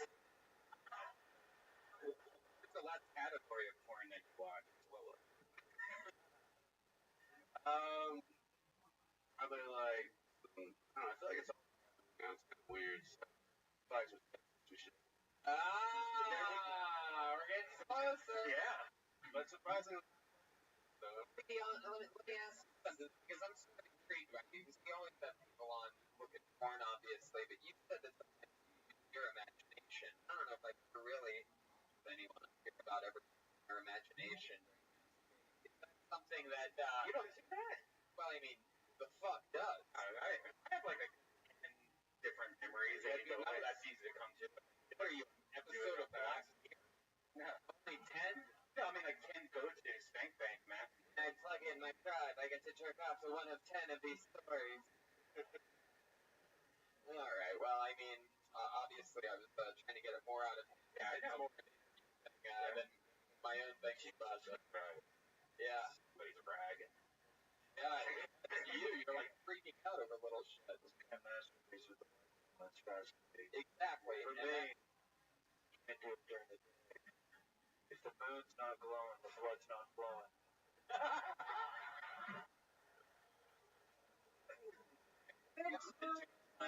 Good morning. How are you? I'm amazing. Hey, Miss Aquarius, do you know what blue sky is?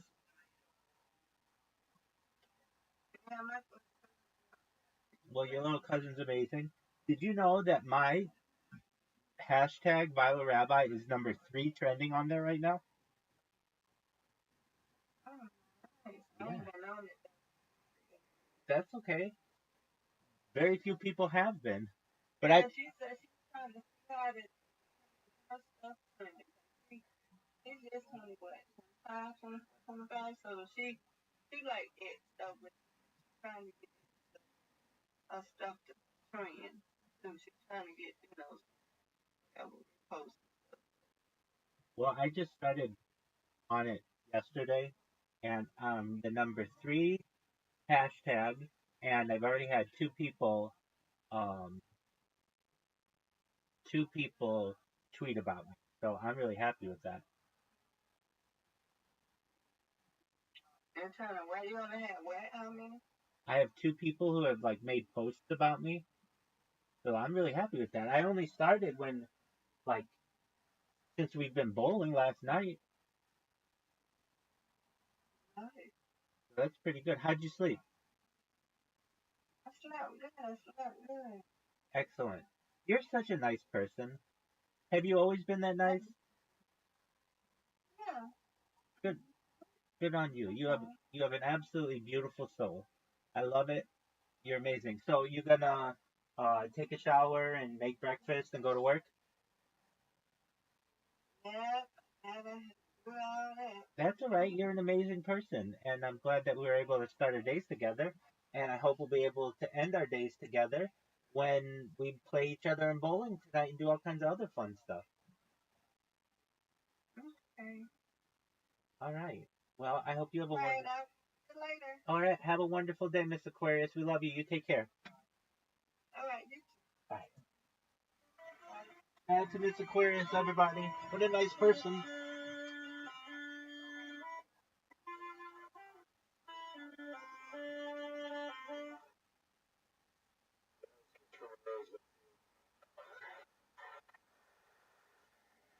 Pull another name out of the bucket. Put your hands together for Graham.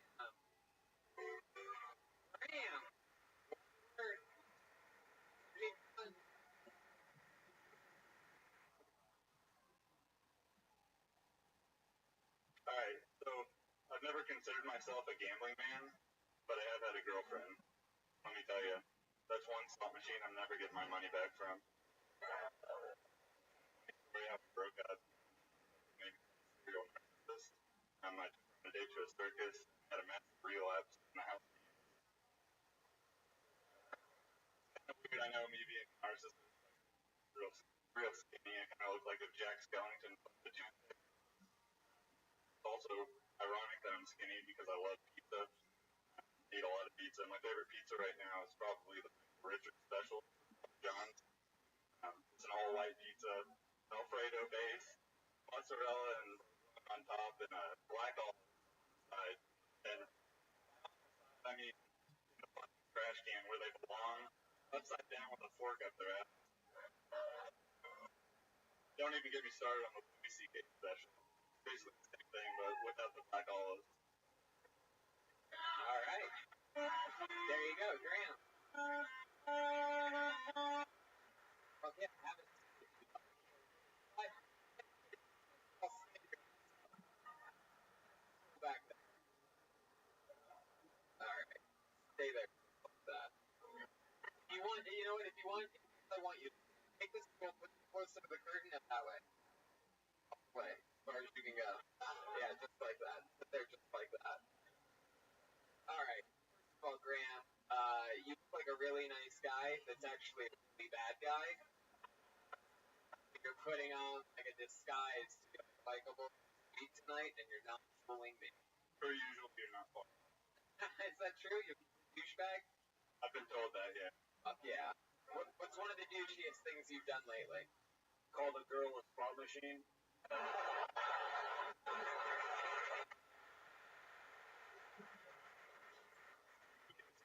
Yeah, probably. I don't have any bad blood with relationships. So, like, what's something you've done that's like, just like blooded to anyone lately? I wouldn't really say full-blooded, but about a month ago, I took my friends to a bar and we made out with like this really gross chick. Took a video of it and I'm showing like everybody, and he hates it. How bad was it? It's gross. I can show you after the show if you really want to see it. I'd love to see that. It's honestly so gross. It's probably something you'd be into. How long have you been doing stand-up? What's that? First time. Wow, very good. I mean, so far, for Grant, I even have a good note for you in your Papa John's about Michael Richards. Reason about Papa John's. Papa John's recently just got fired for supposedly saying it, you know. Exactly, and Michael Richards obviously did what he did, so it's sort of merging something. I don't think he did it. I think it unleashed it, and instead of it being Michael Richards' race like a decade ago or something crazy, all of a sudden it's amazing. It's like he's written it in the past by making it about the Papa John's. Well, that's why I said Papa John's. If I would have said Domino's or something like that, then maybe it would be outdated. But since well, that's going to be the Michael Richards part. My girlfriend was 12. You know, that's what I'm saying. And that happens when you're writing a bit. You write it one way about one thing, and then you realize, like, oh, shit, it's right in front of me. It's a whole different bit now. And that's what it should be. It should just be a fucking Papa John's, but about all white people. Like, that's the thing about the all. There's a lot of hate there. Yeah. I mean, like, whenever Michael Richards did that, like it started out, he's like, 50 years ago, I would have had you hung upside down with a fork up your ass. That's like, you don't need that. You don't need any of that. You don't need the black olives part. You need all white pizza first. Right. So that makes seem to make some sense. My mom used to order so that was her myth. All white pizza, green and red pepper. Perfect. Like some or the tomatoes. True. hate tomatoes, man. Why? You hate tomatoes. Wow. It's interesting that I asked. Fucking hate tomatoes. What else do you hate? America? I mean, do you hate America, Graham? Yeah, Tony, I hate America. I mean, times. What do you do for work? you wear an apron? I work at a distributor for like fishing rods and some. Do you wear an apron? No. Some fishing rods? Yeah, it's just different reels, lures, things like that. You know a lot about fishing rods? Yeah. Well, basically, yeah. What were you walk? The crazy thing about fishing is like walking is really a part of it at all. It's like things you could probably give baby credit for doing it. Is that why you're so athletic? Yeah. Well, I'm athletic, actually because I avoid sugar for no reason for my health. I listened to the Joe Rogan Experience once. I'm on keto. Wow. Why do you look like a model for a young dad app catalog? Normally when you say good one, it would mean that it wasn't good. That actually wasn't good. And I didn't like your tone, my emo friend over there. I was trying to imagine. No. Graham, you good with the ladies? Pretty suave, you Nashville suave. You'd be like, hey, what's up, babe? And Drop some, yeah. No, I wouldn't say so. You seem like you would hit on some girl that you know has a boyfriend, am I right? How old are you? Oh, you're just 21, yeah, exactly. 6, 7 years, all the things I've been saying about you are being true. You're as old as I thought you were this whole time. You're gonna bang up dudes' girlfriends. You're gonna be getting beat up in cars. You're gonna be wearing an apron at your job. Graham, what's an interesting fun fact about you that we? I mean, a lot of you guys probably can't see it, but it's my right leg. I got a scar right here. I could walk without crutches. Broke my leg playing soccer. So, I mean, that was we actually talked before the Fort Wayne show. You probably don't remember, but listening to your show was it got me through whenever I was by myself. Oh, that's fucking awesome. Well, look at that. That's really cool. Ooh, I've got lots of scars. No, some people were booing the fact that he listened to my show and helped him recover. I love the in the corner over there. So fun. You guys must be such happy people down inside. The first time, like, hey, what's the best? I really appreciate it. There he goes, everybody. Graham, his first time ever on stage. He did it right in front of you, live here in Nashville. Pretty mellow crowd. You guys having fun out there? How many of you think when the comedians do good up here? How many of you like to see people bomb?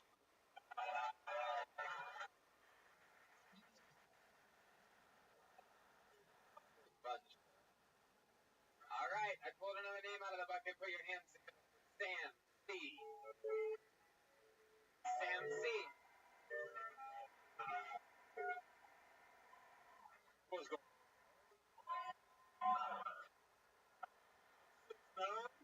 330 pounds. So I've never seen an old person my size. So let's get this out of the way because I could die at any moment. But anyhow, my kind of fucked up dehumanizing via human rhinoceros. I could have a heart attack on stage, and by noon tomorrow, my mom would say, "Well, he was a big boy." And I wouldn't really be surprised. But hey, you know,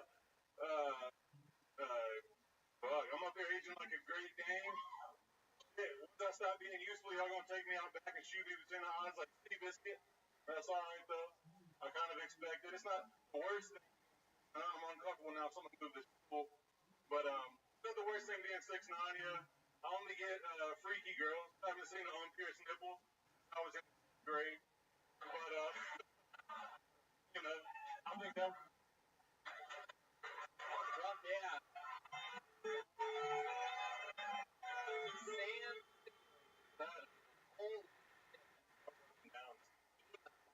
Why do I feel like his last words are going to be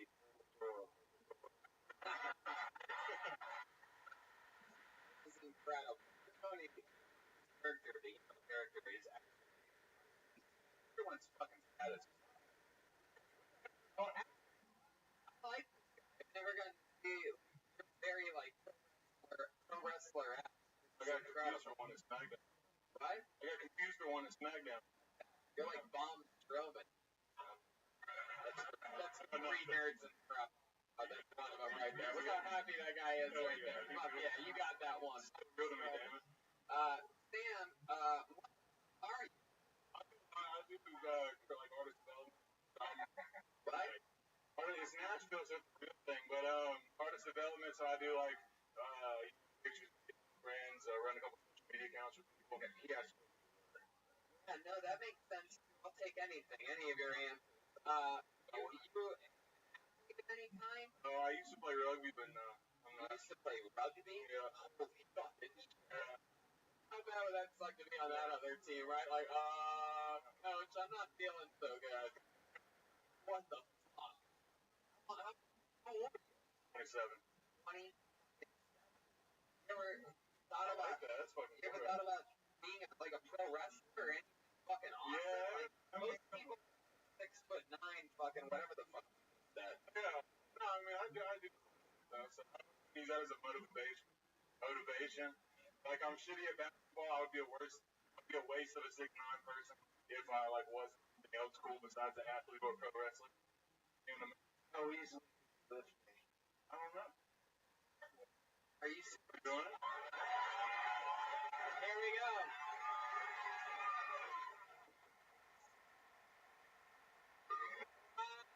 Watch out, there's a speaker up there. With your knees. And for those listening to the podcast, Jeremiah is a fat fuck. So. Incredible. Yeah. I said, like you. I didn't like you. I would have you try to lift up red band. Like you just. Now let me try to lift you. I gotta be real. I gotta be that would stab me in my sleeve if I didn't have much to me on this. 2 weeks ago, told me to listen. You're gonna get stabbed in your sleeve. Anyway, for the shot. Yeah. So, you have a girlfriend? You seem like you like shorter chicks, right? Yeah. Guys like you are always like it's always like some 4'5" little fucking. My brother's 6'7" and wife's 4'11". Wow. Bro, he's in the lift and carry. He's a Brother, you guys have sisters? Hilarious good. What does your brother do? He's works for Deloitte. Smart, Works for what? He's an investment consultant. Damn. Yeah. One's a federal lawyer, one's an investment consultant. I just to get 5 seconds. Yeah, you did it. The other one, Hell yeah. 6. Wow. You're 6'3". The oldest one? He's the oldest. Oldest one. Oldest and the smallest. Really fuck. He's a tiny man. Emo Jeremiah. What does your vagina look like? Jesus. You know, gravel lip. I bet your mom's vagina looks like a house.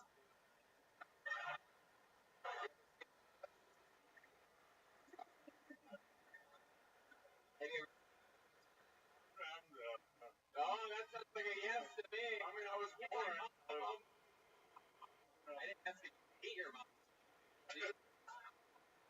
My God, Sam, how the fuck do you maintain that type of size? How much does the meal look like for a guy like you? Just don't stop. You just gotta eat all day. Yeah. It's like grazing, kind of. It's an excuse to eat all the time.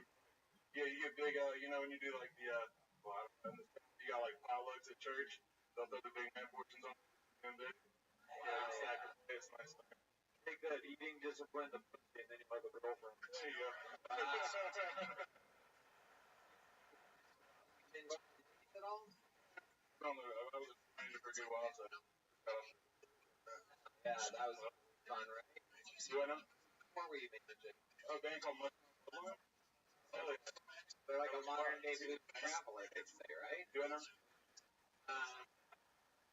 So there was a lot of ladies up the road. Some of the back to your hotel room or something like that? I mean, what the fuck is beer for?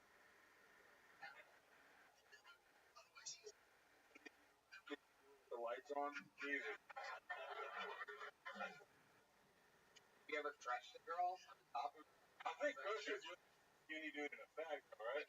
Sorry, a large woman. No, I mean, anyway, you ever crushed a girl before? You gotta be careful. I'm not supposed to. You know, and you got, I mean, alright, you gotta be, on it. If I bought you a midget crossing, fuck her?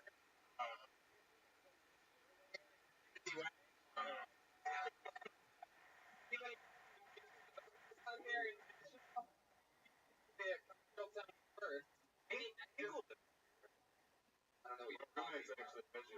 Oh, here. No, I'm just fucking. You went to that, hell yeah. I'm down. The dream. This artist management thing is fun. Yeah. Really? Yeah. Only the creative stuff. I like to write that whole thing. Work with like a company or is We've got one. It's an independent thing. Yeah. I'm not signed yet. So we do. I like help out with videos. It's good that I get paid for it. But yeah, help out music videos, agreements, all that whole thing. wow. Really? Man, fun. What else about you? What are you afraid of?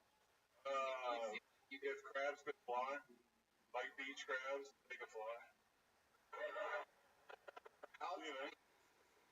Well, you asked me, I thought about it, and that's what did something for me. I used to live at the beach. You know, small things that can still like fuck up your day scare me. Horses, I don't like horses. You know, when I see people that are bigger than me, it fucks up my day because I don't really. Wow. Played my greatest fears that bats could walk. Anyway, same thing. Well, it's good to meet you. There you go. CMC, everybody. We're moving along.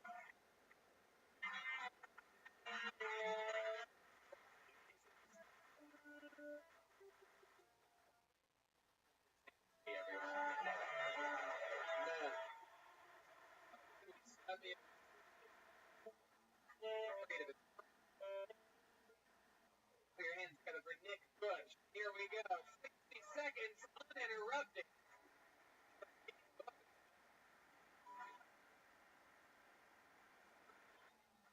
You come from me. I'm a college professor. I am. That's the right amount of applause for community college. I teach English, so basically reading, writing, and plagiarism studies. That's basically what I focus on there. I was doing kind of class late one time. Hair messed up, makeup messed up. He's like, I don't have my paper. I was sitting all week. Sick.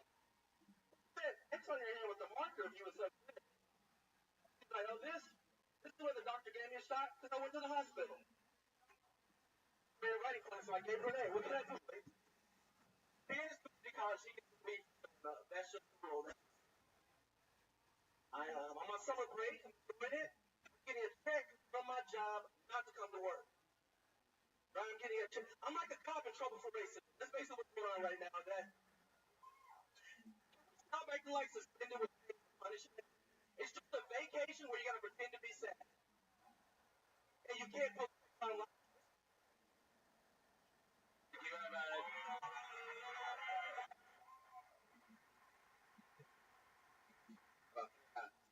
it all on the light heavyweight and the heavyweight UFC championship. Here you are doing comedy. The heaviest version of Daniel Cormier I've ever seen in my life. Very exciting. Butch, welcome to the show. This is your first time on here, right? Yeah. How long you been doing stand-up? 18 months. 18 months. You knew exactly the goddamn start date. I like that. What do you do for work? College professor. You're a real college professor. Wow, what college? I spent on Motlow State. Have we a couple? All right. There's one bad student back there. So that's like a community college. What do you? English. Oh man. No. Pretty easy. Just grading. That's all stuff. Everything else is Read a lot of papers. Yeah, a lot of shit. I always sort of wondered that about that's hell. It is. How do you get through that? Are there certain things that you do that How to break it down? Read them as fast as you can.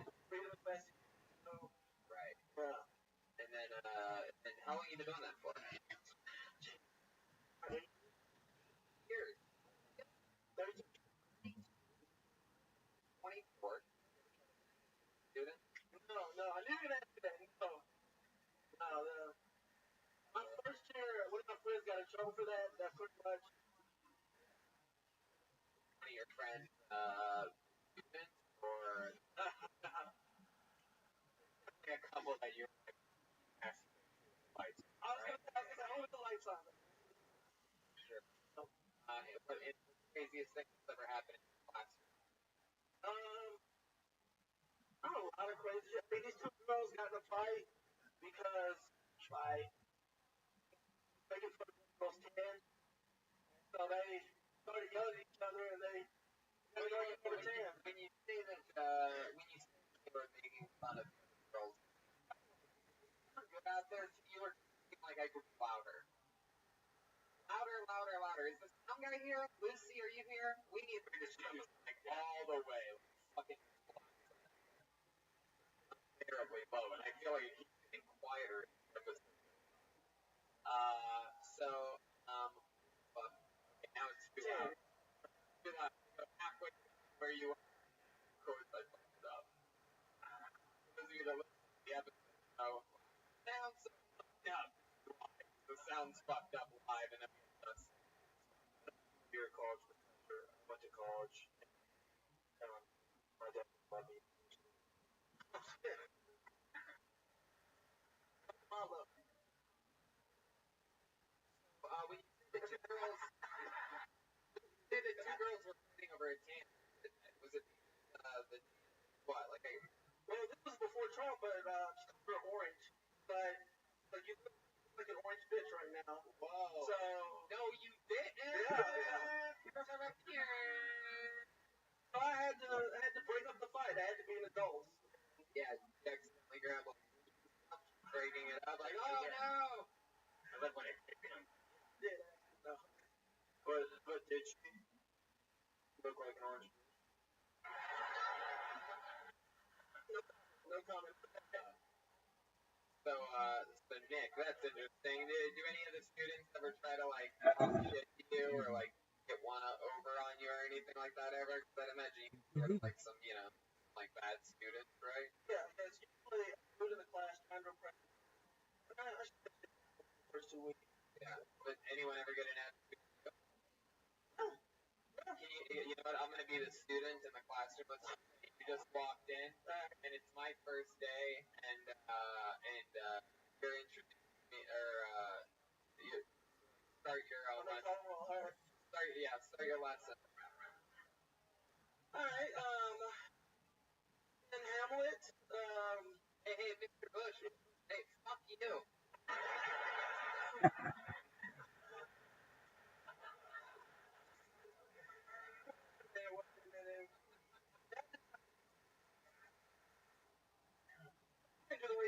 That's what you did. That is I didn't do the reading response. God damn it, you got me, Mr. Bush. I'm gonna put myself in attention. Hey, go sit next to the orange bitch in the back of the classroom. Emo Jeremiah? Feel myself. What are you gonna do about it?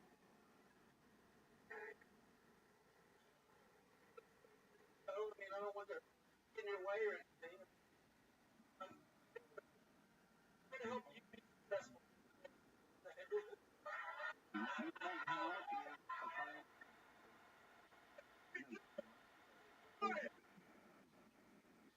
I can't do it. As you noted there, I have received the following. I'm going to read it to let Liz comment. This is so funny. Number 3, the Trib Hub on the whole fucking internet. These guys who's trending at number 3.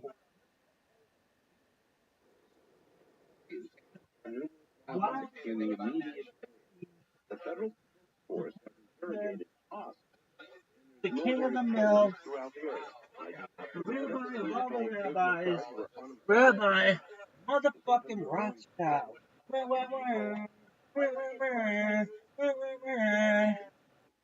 Sexiest dog ever. Dude, so sexy. I'm taking haircut up on the side. Can't even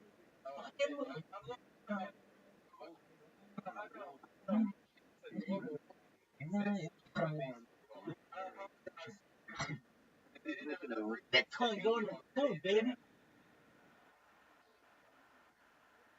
Yo, now why can't I hear this shit? Turn it up in the headphones. Turn it up in the headphones.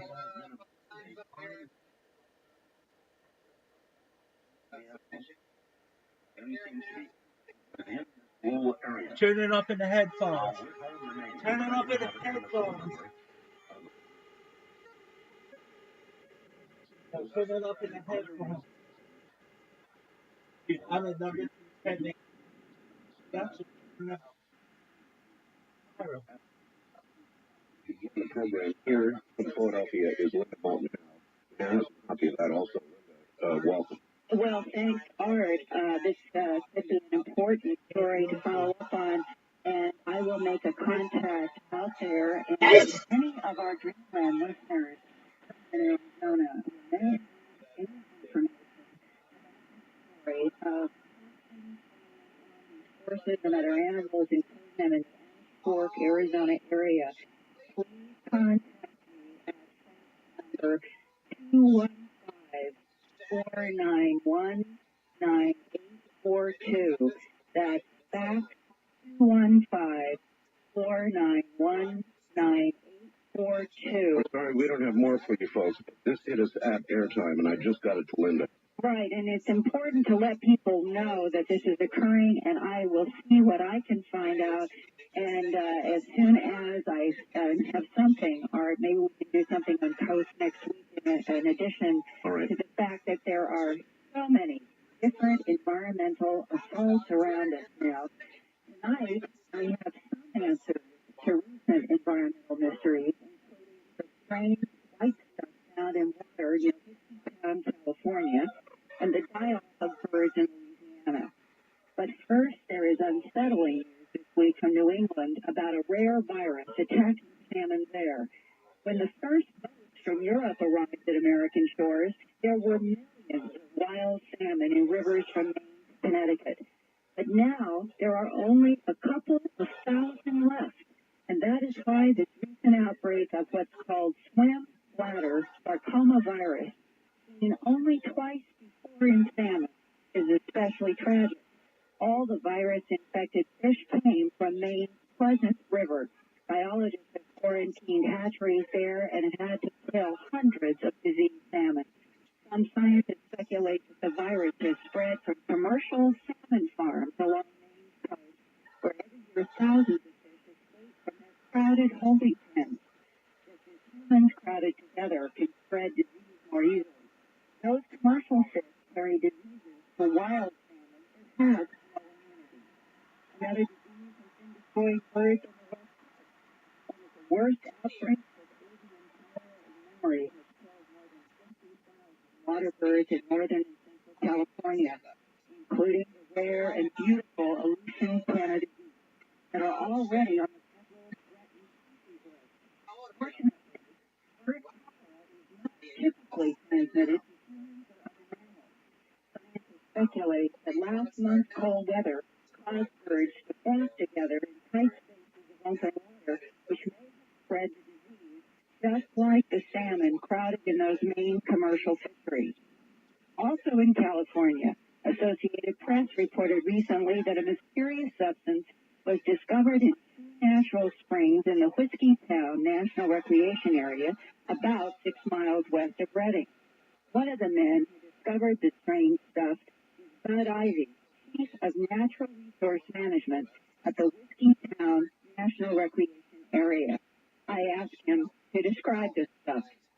The world is getting to be a strange place. Looking at a mass of stuff, and if you think of hair in a dog's back and expand the size of that hair to almost like a 16th of an inch, and 1.5 inches long, whitish eggshell white in color.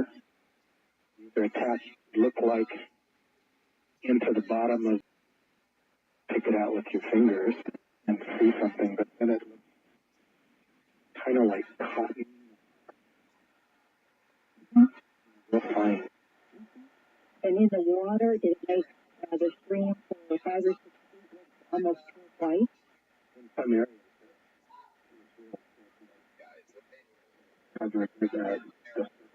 Another area. Patch. Soil. And have you seen anything like that before? What is the weird stuff? 3 different labs determined that acid energy by taking electrons from hydrogen sulfide. And it can only grow in water that has no oxygen. The Whiskey Town springs have so much hydrogen sulfide you can smell it where the springs come out of the ground. And the water is so ancient, it's called fossil water, dating back to the last ice age. So why did the bacteria show up now? Their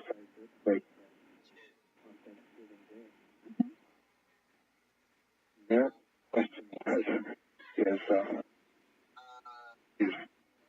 is organism do you think be related to volcanic activity? There's a lot of talk about the regional area. Thought it might be there, but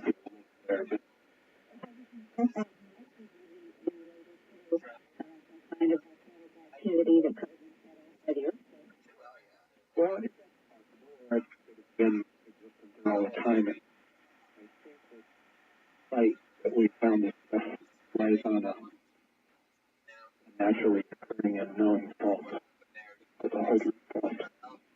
We have other areas where we smell that hydrogen sulfide along the fault. We have some other springs there.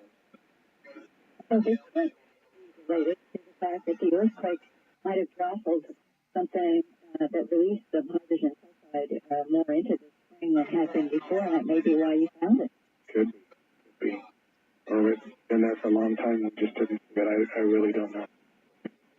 In other news recently, there were Louisiana newspaper headlines such as, quote, dying blackbirds rain down a North Louisiana town, unquote. The facts are this.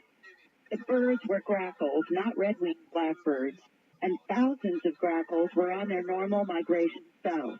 The official Louisiana Department of Wildlife and Fisheries and Department of Agriculture counted the dead birds at only about 600, not thousands.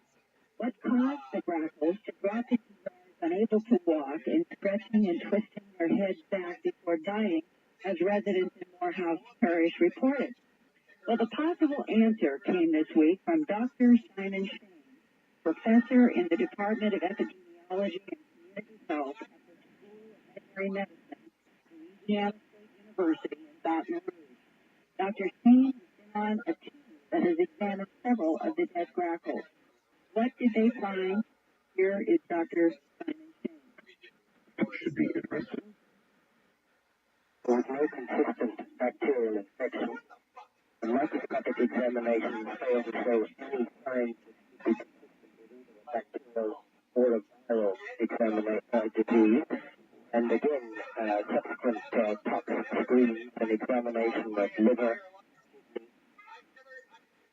muscle, tissue failed to reveal the presence of any toxin. So I came to the conclusion that what we were looking at here, in view of the fact that only a small percentage of the flock was involved, we were actually looking at birds that were dying of hypoglycemia, low blood sugar. And the sequence would be that these are immature birds that are making their first migration. If you remember, about 10 to 12 days ago, there was a very serious weather disturbance involving southeast, tending northwards, with very, very high rain, and rain. In fact, I think the storm spawned serious damage. Okay. I believe that the birds that are affected were the outliers in the migration. the later birds, they were very severely temperature stressed, strained by the weather. When they came in, they were devoid of any fat, devoid of energy reserves, went down onto the ground. They did not eat, and they died. And if any migration, they will be affected to die. The world effect is only approximately 4 to 500 out of, so we say, 20 to 30,000 birds. That's not an excessive amount. But I think they have we may have had a of these birds. Instead of these 4 or 500 that died being spread out over a large area of uninhabited land, we may have had a few coming down or in an area where people would see them and pick them up. But I don't regard this as either a disease problem or more numbers of birds in the computer any reason, the absence of any infective organism, and the absence of any toxin that we can find in them. How often have you, in your work in veterinary medicine, heard of cases where birds would suffer these kinds of deaths from low blood sugar? Well, there are parallels in poultry where chickens with low blood sugar will show pretty much the same nervous clinical changes. Now, were you able to make any analysis of the blood in these birds to determine if, in fact, they were hypoglycemic? No, unfortunately, because all the birds that I have looked at or that have come in have been birds. And in your practice, have you ever seen grackles suffer this kind of die-off before from a low blood sugar? No, this particular connection has never been made. Grackles die off as well as many other birds die off during migration. It's the big ones that die. And it is right now a hypothesis that it was low blood sugar, but you're not absolutely certain. I do know that when birds suffer low blood sugar, they will show clinical signs consistent with the description which has been provided. And that is definite. So that might be the answer to the Louisiana problem, Art. My God, it might be. Yeah, and it's going to be interesting as we continue to move into the spring. Right now, as I understand from talking to people down there, that was the end. There was just about a 10-day period in which these grackles were found in various lawns and the streets and the sidewalks. And Dr. Shane, he may be on the right track here, and we'll just have to see how this plays out further. And Finally, I would like to let people know that the American Association for the Advancement of Science met the end of January in Anaheim, California. Biologist James Porter, professor of ecology and marine sciences at the University of Georgia, presented the latest findings about coral disease and death in the Florida Keys, and I've been reporting about this with him for the last couple of years. Between 1996 and 1998, the numbers are now in. There was a 446% increase in disease at 160 coral sites along the Florida coast. One reef experienced a death rate of 62%.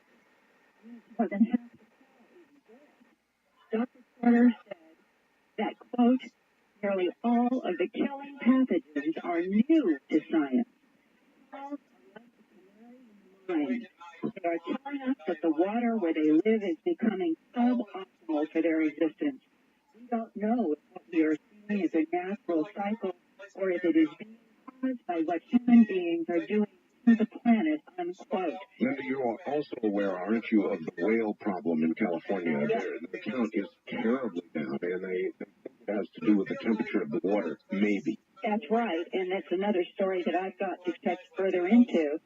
But looking at the worldwide picture, Dr. Porter reported to the AAAS that now about 10% of the coral worldwide has died.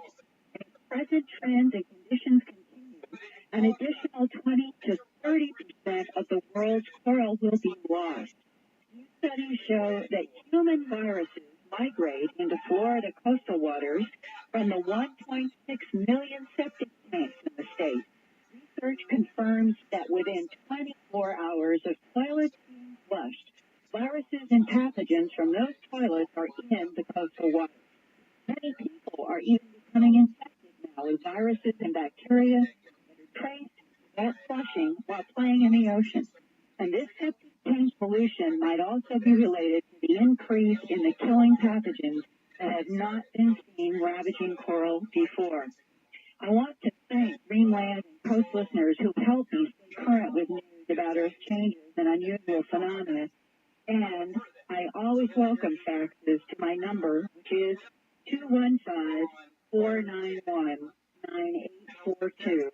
That's 215-491-9842 to fax me. And my mailing address is Linda Howe, Howe, Post Office Box 300, Jameson, Pennsylvania, code 18929. That's Linda Howe, Post Office Box 300 in Jameson, Pennsylvania, 18929. And I'll check into the horses, and I'm checking into the whales, and the feeling, Linda, that the environment's collapsing around us? Some days I do, and other days I say we have to keep trying to change what we do. Today is not a good day. Linda, thank you. Thank you, Art. See you this coming week or on Greenland next Sunday. This is one of those days where I see the canary bouncing around stiff at the bottom of the cage. I'm Art Bell. This is Dreamland. Hopkins is next.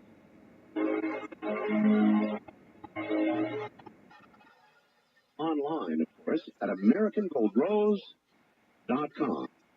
Now comes Bud Hopkins, who should be familiar to all of you who listen to the programming that I do. He is author of Intruders, Witness, Missing Time.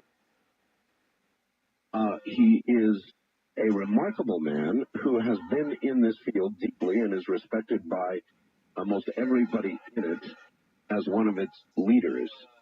So here is Bud Hopkins. Bud, welcome. Well, I'm glad to be with you, Art. I guess, the first thing before we get off into what we're going to do, Bud, I'd like to ask you your reactions. You heard Linda Moulton Howe's report. What do you feel about all of this? Well, I mean, it's certainly ominous to hear the ravenous encroachment really into the coral reefs, which are essential to the ecology, atolls, many areas in the ocean. It sounds pretty horrible. The idea that a third might be completely gone in a few years. And the idea that she mentioned that this may have to do with too many septic tanks too close to the water's edge in Florida in particular. Again, I think it reminds us of the fact that overpopulation is just going to be a disaster to us. And I was thinking with some dismay of the fact that just here in the United States preaching against birth control, which I find shocking when considers what's happening to the ecology of the world. I could not agree more. And of course, as you pointed out, I think, on the phone before the show, he's about to go to Mexico, where he is going to preach. Yep.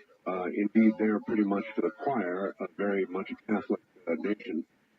And I don't know where all of this is headed for us, but I sense there's a reckoning coming. I can't shake loose of the fact that last week, hey, Art, you know what's happening? Mad at us. And I said to the caller, no, I don't think Earth gets mad at us or angry. I think that Earth gets, and by that I mean that nature finds an imbalance if we create one, and finds a way eventually to correct the balance. And of course, whenever you look at something like a memory, I was in Italy.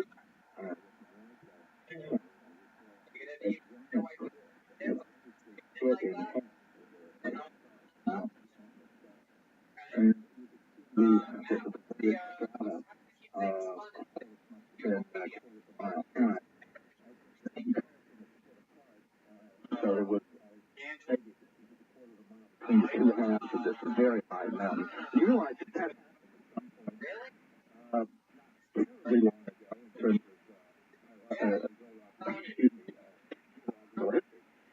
you realize that the Earth has always gone through incredible convulsions. And I think we sort of got ourselves lulled into believing that all the lakes are going to be the same height, and all the water is going to be the same purity, and animal life is going to remain pretty much the way it is. It never has, and I think it's changing now, and of course with this overpopulation we have and the toxic waste that is being dumped and so forth, I think it's speeding up. But I think we're always wrong to assume that nature is stable. I couldn't agree more. Our weather is obviously undergoing some sort of profound change, be it short-term or long-term. We as short-term mortals don't really have a way of judging that, but obviously our weather is changing, and that seems to be part of it. And I guess in some ways, we can sort of jump from the present condition of the planet, parent condition, to the intruders, to whoever might be here, and whether there might be some correlation between the visitations we're getting and what we're doing to the planet. There's the problem is instead of having people like me for you to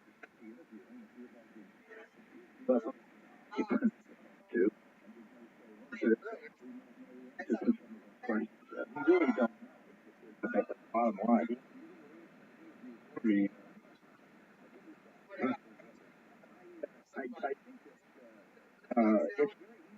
easy to take all kinds of fears and hopes. I've talked about a great deal, and ascribe them to alien motives. I mean, when we think of the vast number of movies that have shown alien invaders coming down and blowing up the White House and everything else, I would say the basic science fiction mode show the UFO occupants as being sort of cosmic stormtroopers or something. There is absolutely no evidence for that whatsoever in the case material. It's interesting when I think about it. At my advanced age, I've been at this for 24 years, and I've interviewed, I've worked one-on-one with something like 650 people reporting abduction experiences, and Lord knows how many other people I've interviewed and how many books I've read and lectures I've attended and so forth. But through none of this, do we have any iota suggesting some kind of alien malevolence? On the other hand, I don't see any evidence whatsoever of helpfulness. They seem to be playing the game their way, holding the cards very close. They do what they seem to have to do, and nobody really knows what the ultimate purpose of this is going to be, and what it's going to turn out to be. There are many people who think the animal mutilation, cattle mutilation, and the rest of it may be a form of environmental monitoring. And when you consider the possibilities, our government does not need to go into a farmer's field in the middle of the night and cut up a cow. No, I think you're absolutely right. I think that it is one of the funny things about the edge that people have when they look at some of these things is they tend to assume the enemy or the government or whatever it is that they're thinking about is practically infallible. Every paranoid describes the enemy almost whoever the enemy is almost unimaginable powers. And for instance, as you just said, with the animal mutilations, here we've had thousands of mutilated animals, and I've run into a number of cases that are clearly connected with abduction. And of course, so is Linda in her work, Linda Howe. The idea that somehow the government is running around in the dead of night and running into farmers' fields and leaving no footprints, this is just ridiculous. They could do it in a laboratory under a controlled environment if they had to. Precisely. And just as an example, I was attending a very interesting party last night. It was a 96th birthday party for Alex Image, who was quite a wonderful student of parapsychology and a friend of mine. This was Ingo Swan, so it was quite an interesting gathering. Oh, yes. Yeah, and the thing was, I was talking to somebody who said he had had some abduction experiences, and he said government sent 5 black helicopters over and hovering over his house the next day. And this happened again and again. And I said, well, what do you think the government is doing that for? He said, well, they're trying to intimidate me. And I said, well, are you intimidated? He said, no. He wasn't intimidated. He was angry. And I asked him why he really thought the government would spend all that money to get these helicopters fueled up and piloted and send them over his house to sit there, absolutely no effect on his behavior whatsoever, except maybe go public. You know, imagining of government power and expenses. I said, you have 40,000 people abducted every night. I mean, I'm making up numbers. 150,000 helicopters provided up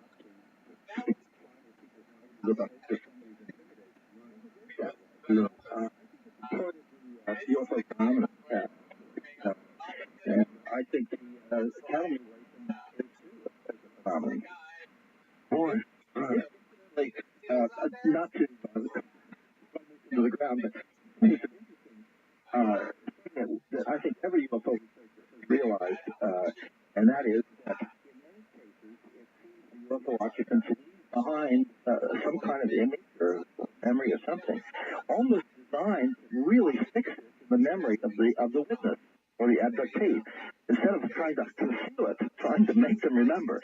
And I was dealing with a man who was on a hiking trip in Spain, and he has probably had abduction experiences based on a lot of other things he told me. But he was taking a walk out into a rural village, and he said in the middle of this field, as he looked over, he saw a man walking across the field in a silk hat and tails and a white tie. This is in rural Spain. And he looked at the man and he thought, well, it must be a magician going out on a gig. He's got a job somewhere. He couldn't imagine what in the world this man is walking across the field. And he looked away, and when he looked back a second later, the man had vanished, and there was no trees or anything to hide behind. He just was gone. And he felt very uneasy when he came back to this inn where he was staying. He lost some time. Now, if that experience was an abduction, and it might have been, I mean, I have no way of knowing that, but based on a lot of other things I've learned about this individual, the physicist, incidentally, it may have been. It's almost as if the aliens were saying, well, what can we possibly show this man to make him remember what happened to him? And whether it's a guy in a silk hat or a black helicopter or whatever, I do think that there are lots and lots of signs given to really ingrain the memory in a person's conscious mind. If something unusual happened, and I don't know why they do that. Oh, boy. Yeah, I have no idea what to make of all of this, and I guess after all the years that you've been involved, you're still scratching your head to some degree as well. Right. This is where we have to pick this up, I think. We know now a great many things about what happens to human beings.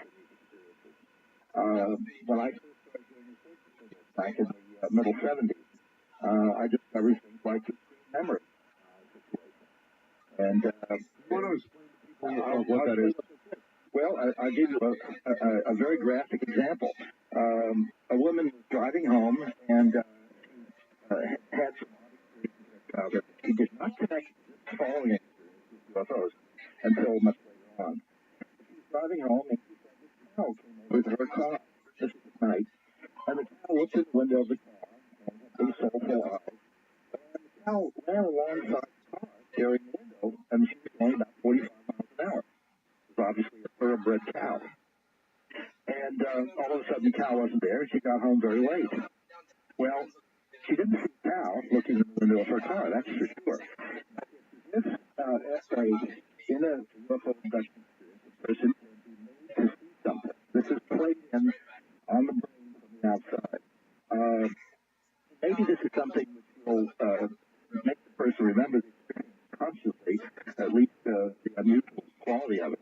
Or maybe it's a way of concealing the fact that it wasn't a cow, it was a little gray man with black eyes. And screen memory, which is very, very common, another woman I was dealing with recently,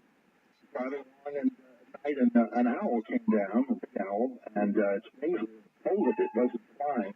Came straight down, landed in front of her car. She had to stop, driving a Volvo.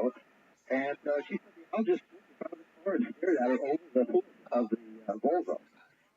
And she had very big owls in that part of Connecticut where she lived. Well, the way in which occupants handle and people see them is not there. And that's a big problem because what a person consciously remembers may or may not be anything like what has actually happened. Break a screen memory. Can you take somebody into a state of hypnosis and break through that barrier?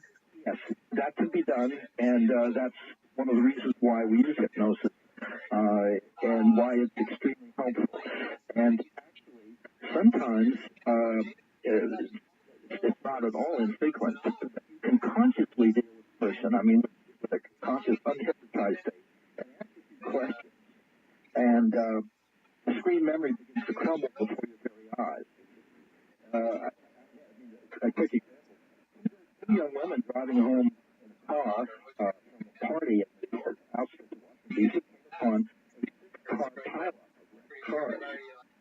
And there was no one in any of the cars, they remembered, and all the lights were on the cars, and there were no emergency vehicles or witnesses or anything. But there were 6 cars all piled up. And they got home and felt very odd about it, and they got home quite late.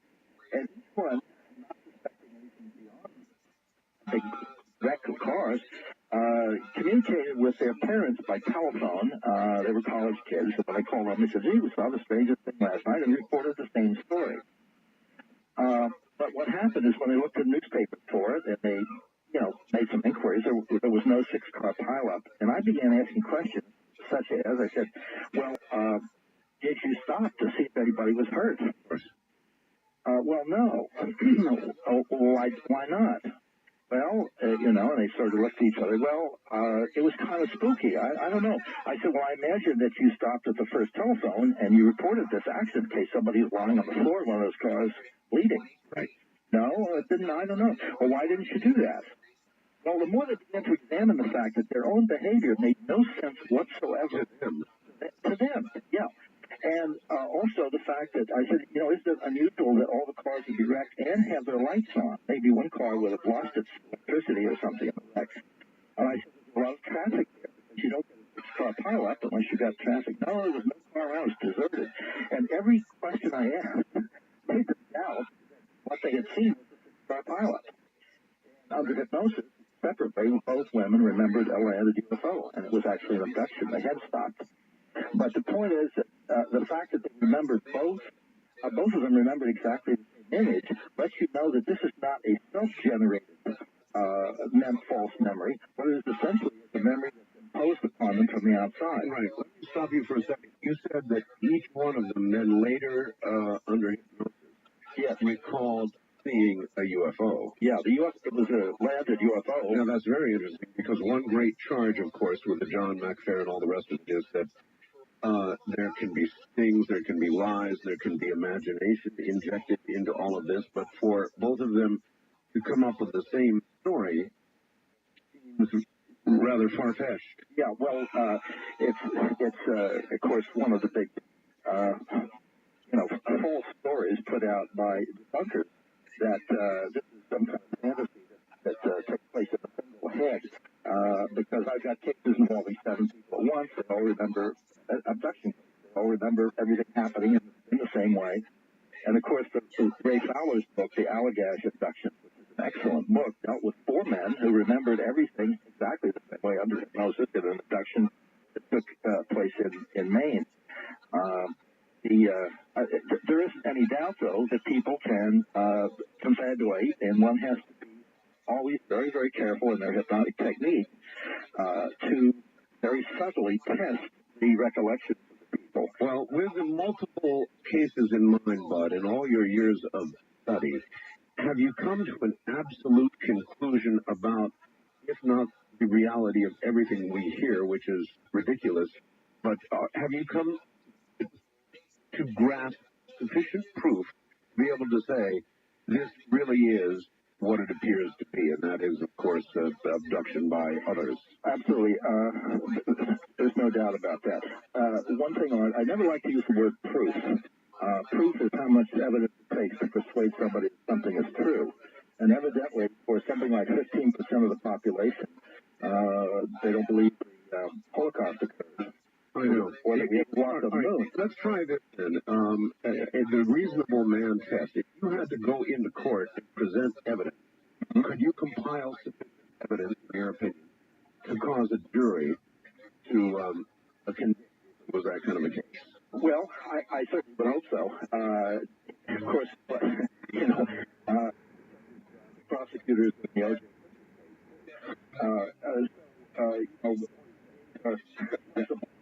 Okay, but hold on, we're at the top of the my guess. Marcel from this is Greenland.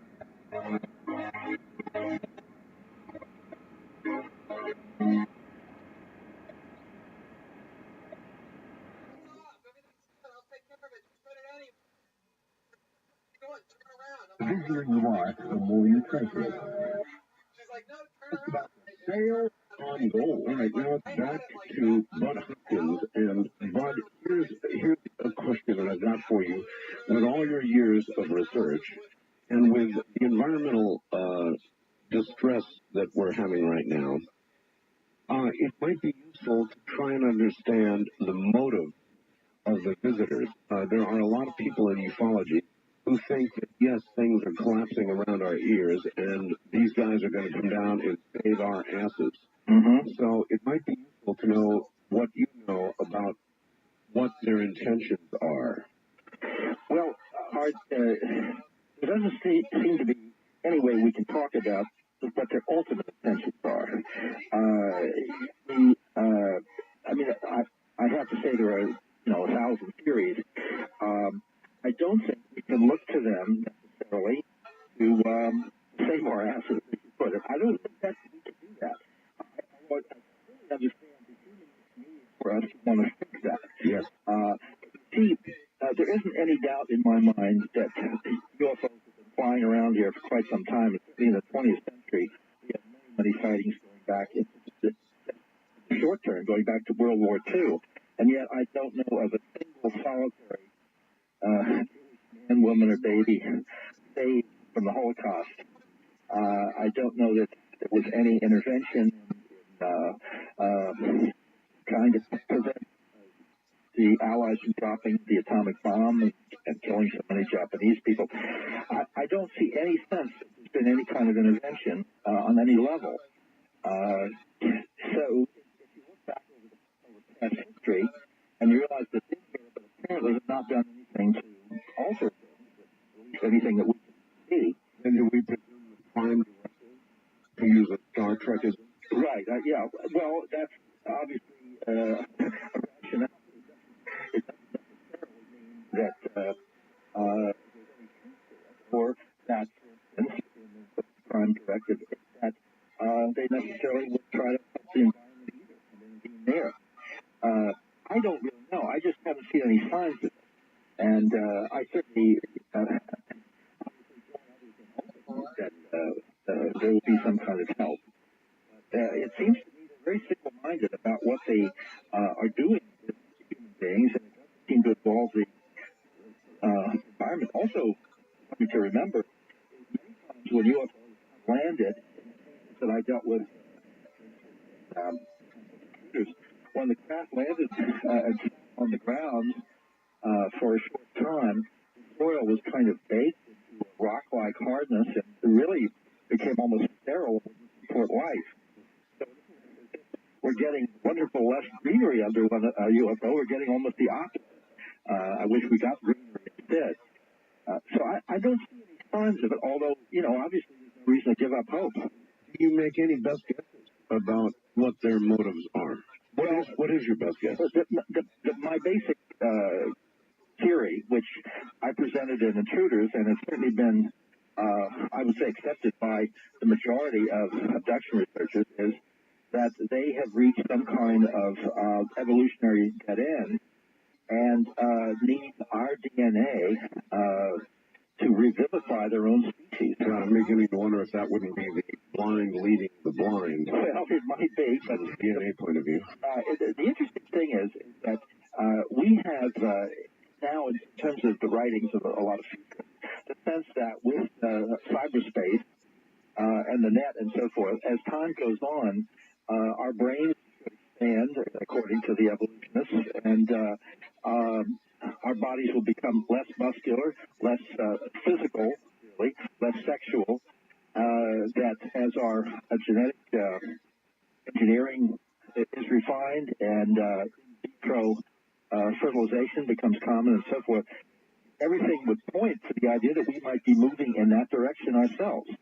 And it's possible that if they have a 100,000-year start on us, they might have found themselves at some point where they need the primitiveness, really, of human sexuality, human emotion, physical vigor, and so forth.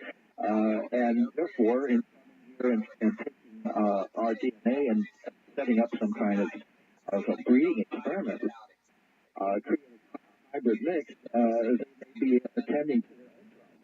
That may also ultimately help us in some way, too. We don't really know. But I think that that seems to be the absolute dead center. I've heard from a number of researchers, and I have interviewed women who claim to have been abducted, impregnated, and then at a later time shown what they were either told or assumed to be their children. Absolutely. How common is that? It's extremely common. I would say that the vast majority of abductees I've worked with have recalled, either consciously or under hypnosis, some kind of UFO, which involves removing apparently ova and certainly removing sperm and artificial insemination taking place. This is not sexual activity, it's reproductive activity. And later they're a purported offspring. Now, this is, of course, what I presented in Intruders, and I think until then we were gathering around trying to figure out why they were doing it, and particularly why they were doing something that I had written about in Intruders, which was picking up people from childhood and then going back and targeting them again and again as if there's something about that person's development which is important and interesting to the UFO occupant.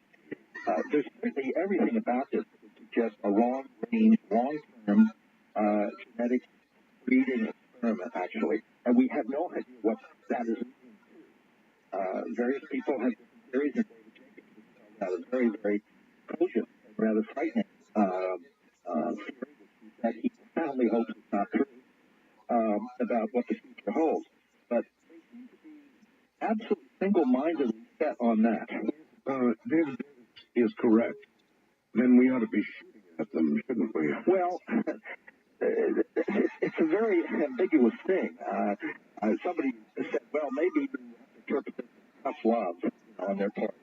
I said, well, if you're here to fix up the species on the planet, I said, I don't like their bedside manner. Right. The point is that point. Maybe we are shooting at them. Very interesting footage. STS-48 on shows pretty weird things going on in space. Yeah. And this brings us to, let me ask you about this, Bud. It's important. Mm-hmm. Do you believe that A, our government is aware of the intruders, and B, there's, of course, the conspiracy theory that our government has made some kind of deal with the intruders? Well, the answer to one is there's, to me, no doubt that they know about this. Right. I have absolutely no doubt about that, and I think that actually Roswell is probably only one of a number of UFO crashes. So I think the hardware is there, and I don't have any reason to doubt that whatsoever.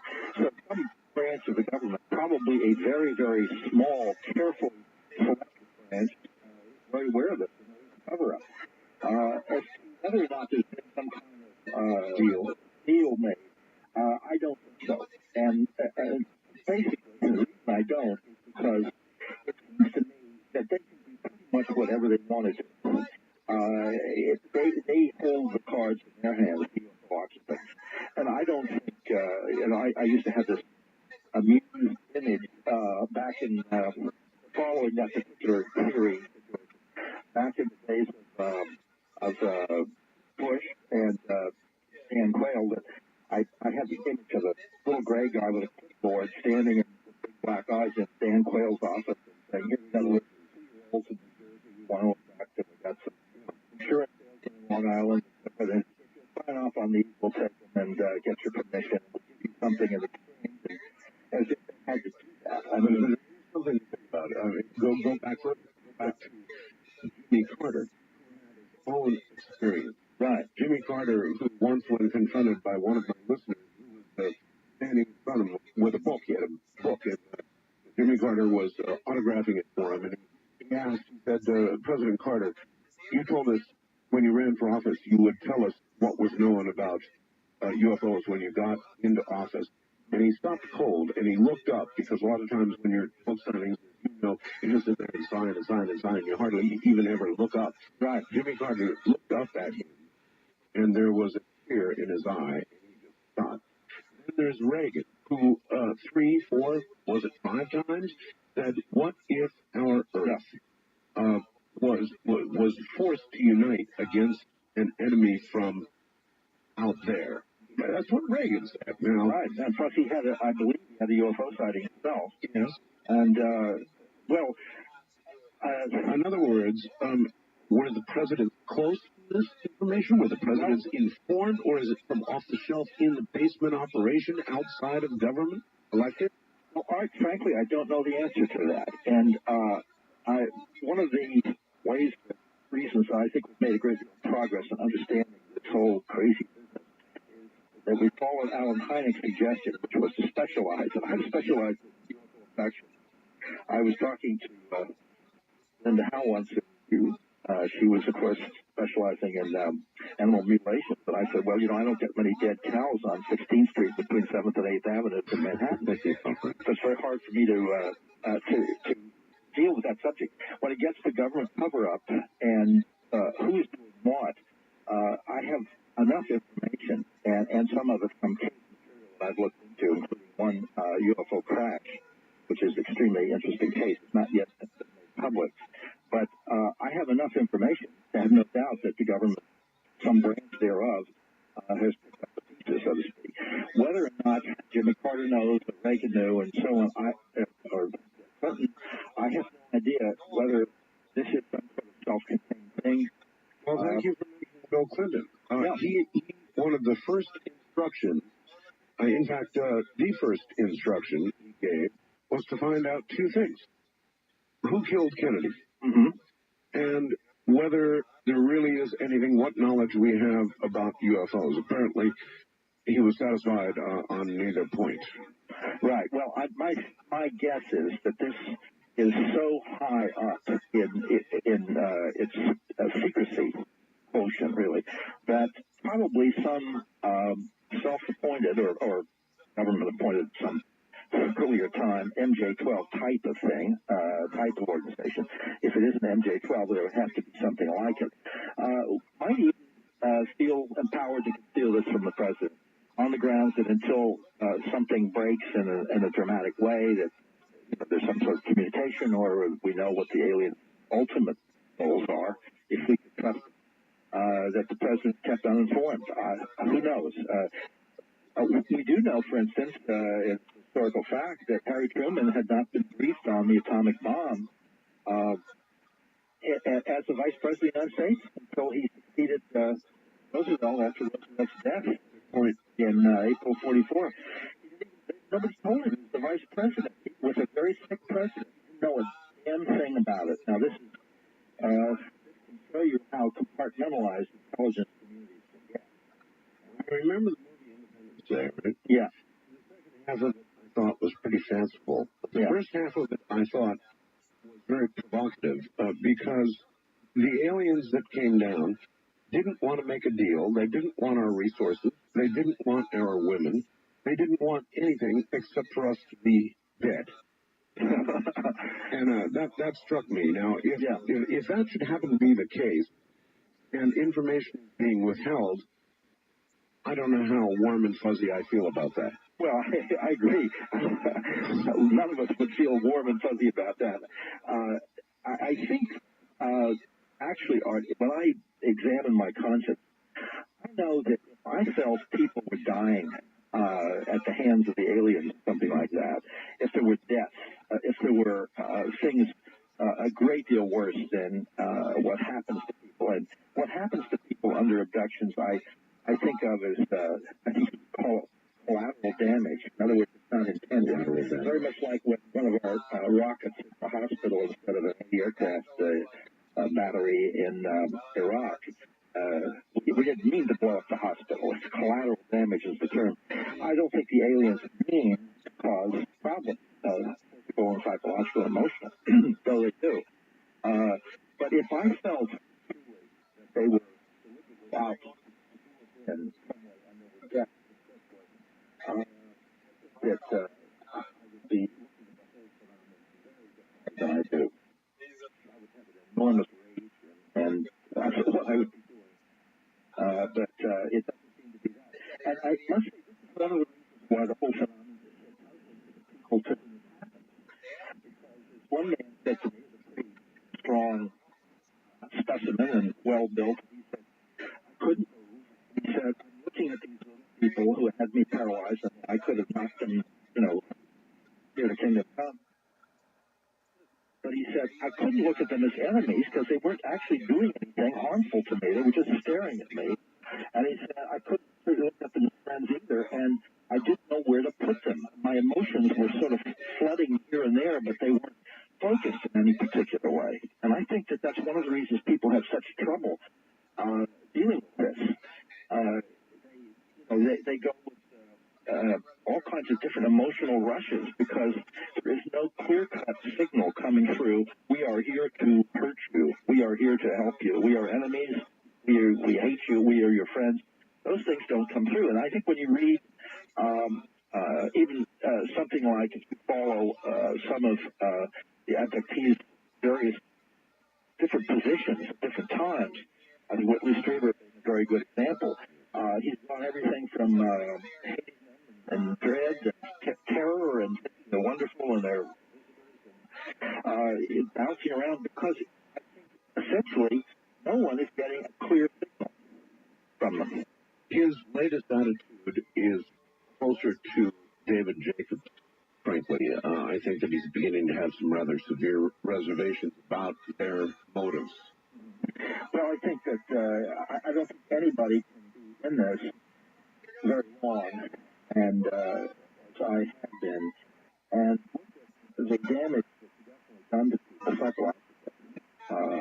As an example, I got a phone call, a police lieutenant in New Jersey who had these experiences, and he said that the humiliating thing is he can't go to sleep at night with the covers pulled up to his eyes. And he's embarrassed because he has a wife and a child. The windows have to be closed. He has to have a government. I mean, now this is and by this by thousands of cases where people have been traumatized. I don't think damage. Damage is very, very real. And today and see what's true and the trauma about and about all right.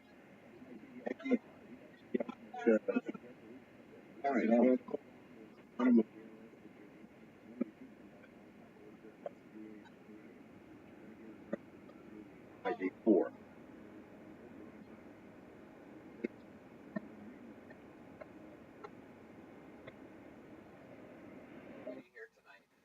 Once again, Bud Hopkins. Bud, again, Independence Day.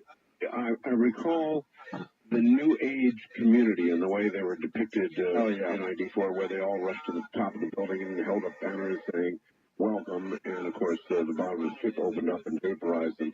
Now, in technology right now, we have sort of a segment that's a new age community segment mixed in with a hardcore ufology. Right. They're the ones who are what they're going to say and that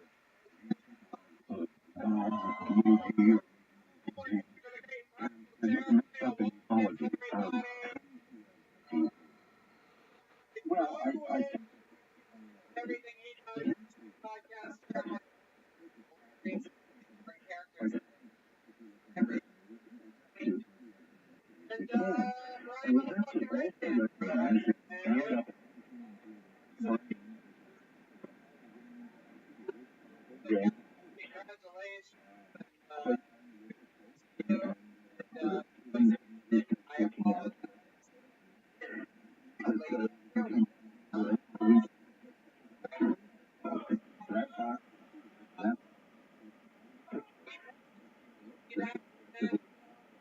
Very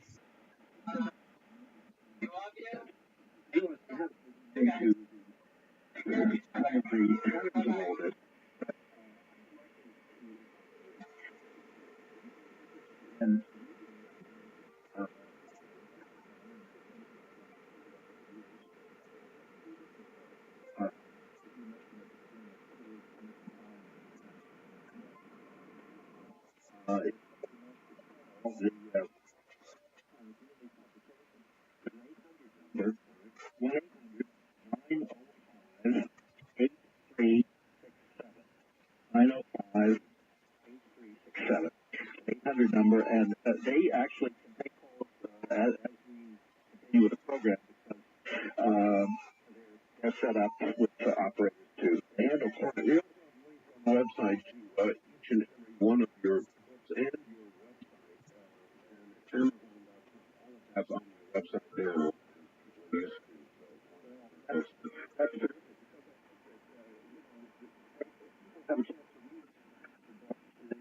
A more rounded picture, obviously.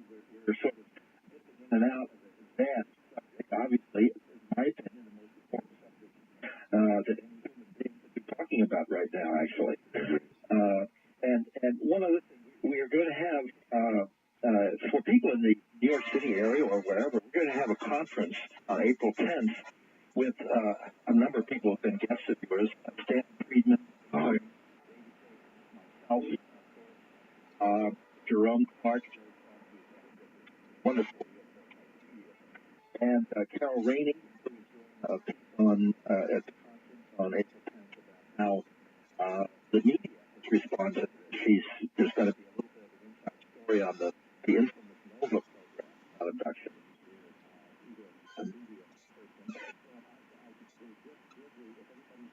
Getting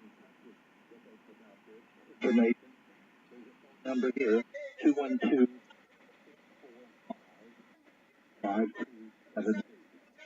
And that's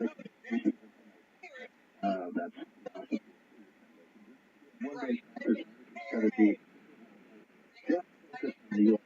issue. Well, it's like a good group. Everybody. One other issue about ufology itself. Right now, it's sort of tearing itself to pieces.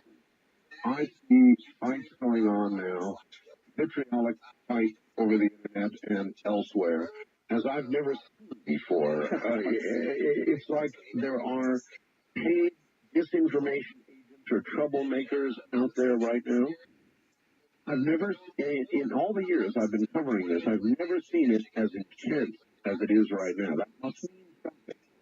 Well, I also, I think we have to thank the internet for making all of this possible. Because, 5 years ago, before people were logging on, if you were angry at somebody, you more or less sat home and stewed in your own juice or whether something. Or you couldn't make it public to the entire world in, 2 seconds.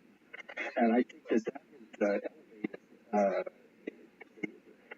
I felt of the internet now as being like a giant newspaper that has 230 million columnists and 4 reporters, meaning that opinion is central, and actual information is a little bit slower to follow behind, especially with a subject like this. Well, there's a downside. Michael Crichton, I think it was Michael Crichton, wrote one of his books, that he had a concern about the internet, and that was that it is becoming so pervasive, so worldwide, that what we're going to end up with at the end of the day is no progress. We're going to end up with the top 10 ideas, and they're going to be the top 10 ideas in Bombay, in Moscow, in Washington, and everywhere else.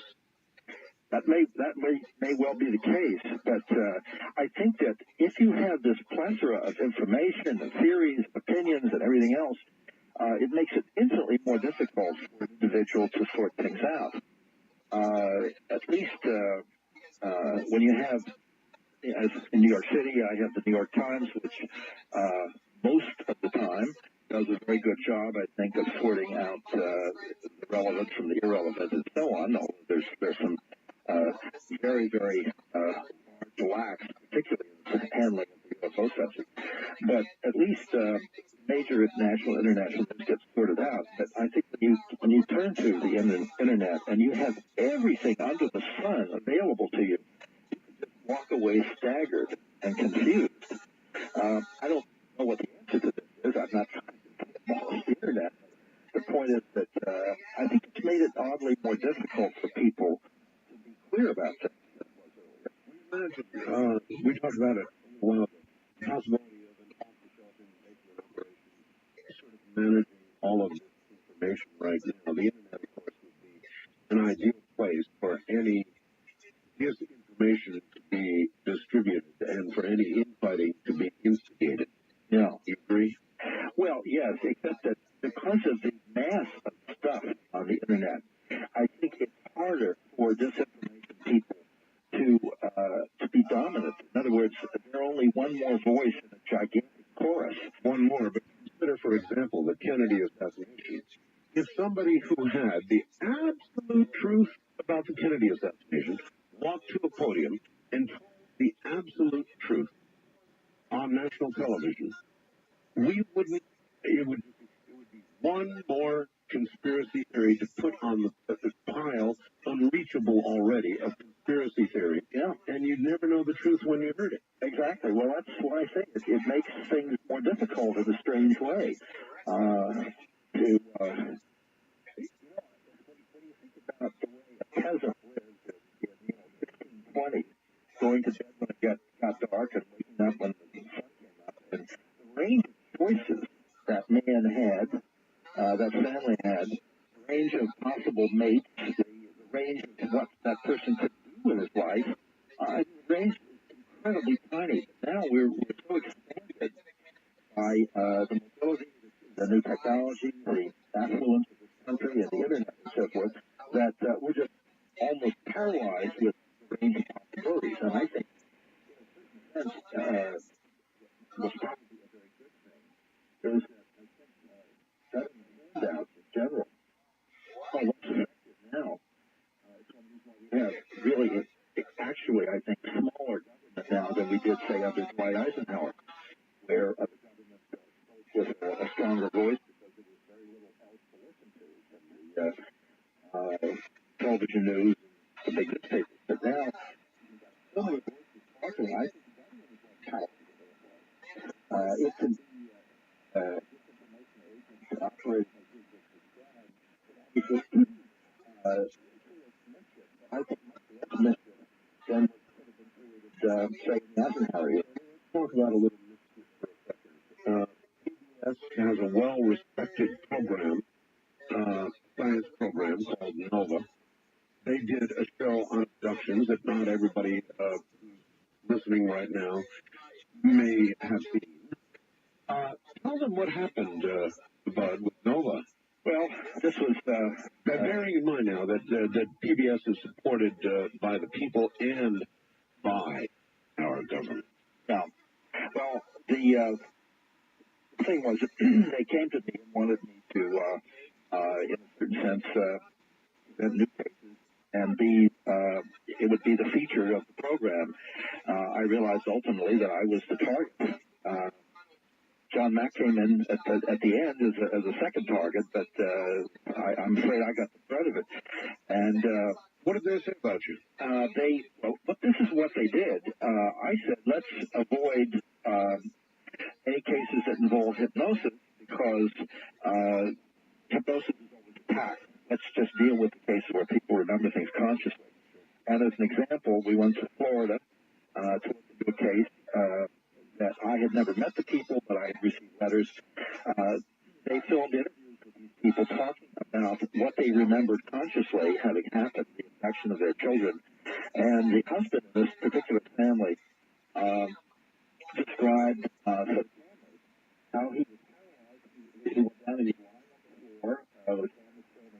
He was paralyzed and trying to move a knee to hit the wall to wake up his wife because there were two aliens standing within 3 feet. Okay? And he could see at the end of the room a couple of other occupants floating his 4-year-old son out the window. And this is enormously dramatic, enormously moving. And it was all filmed. At some point, they asked me to do a hypnotic session with the mother of this little boy, his wife, to show something about hypnosis. So we did. And what they showed on the program, when they put it all together, they suppressed every single thing that was conscious recollection, including the dramatic scene, the most dramatic thing in the film, of the husband on the floor. It was all suppressed, and they showed just a little piece of the hypnosis section and said something like, on the basis of nothing more than a hypnotic recall and a child's reaction, Hopkins invented or imagined or something like that, or use the word invented, an abduction experience. Well, I recall the family. I mean, it was, and on top of this, one last thing, and I don't want to get going on this, but because I still am so angry. They wanted all the photographs of that I had of the marks on people's bodies that follow abduction experiences very often, straight line cuts, which are often very like 3 and 4 inches long. The marks, and very dramatic stuff. The ground traces where the soil has been altered. So when I gave them all those photographs, they suppressed them all, did not use any of them, and announced on the program there was no physical evidence. Now, okay, but I remember you using words like slanderous. No, I thought it was, absolutely. That's not NBC, CBS, ABC, even Fox. That's Nova. PBS. That's PBS. So if there's not an active agenda behind something like that, then what were they doing?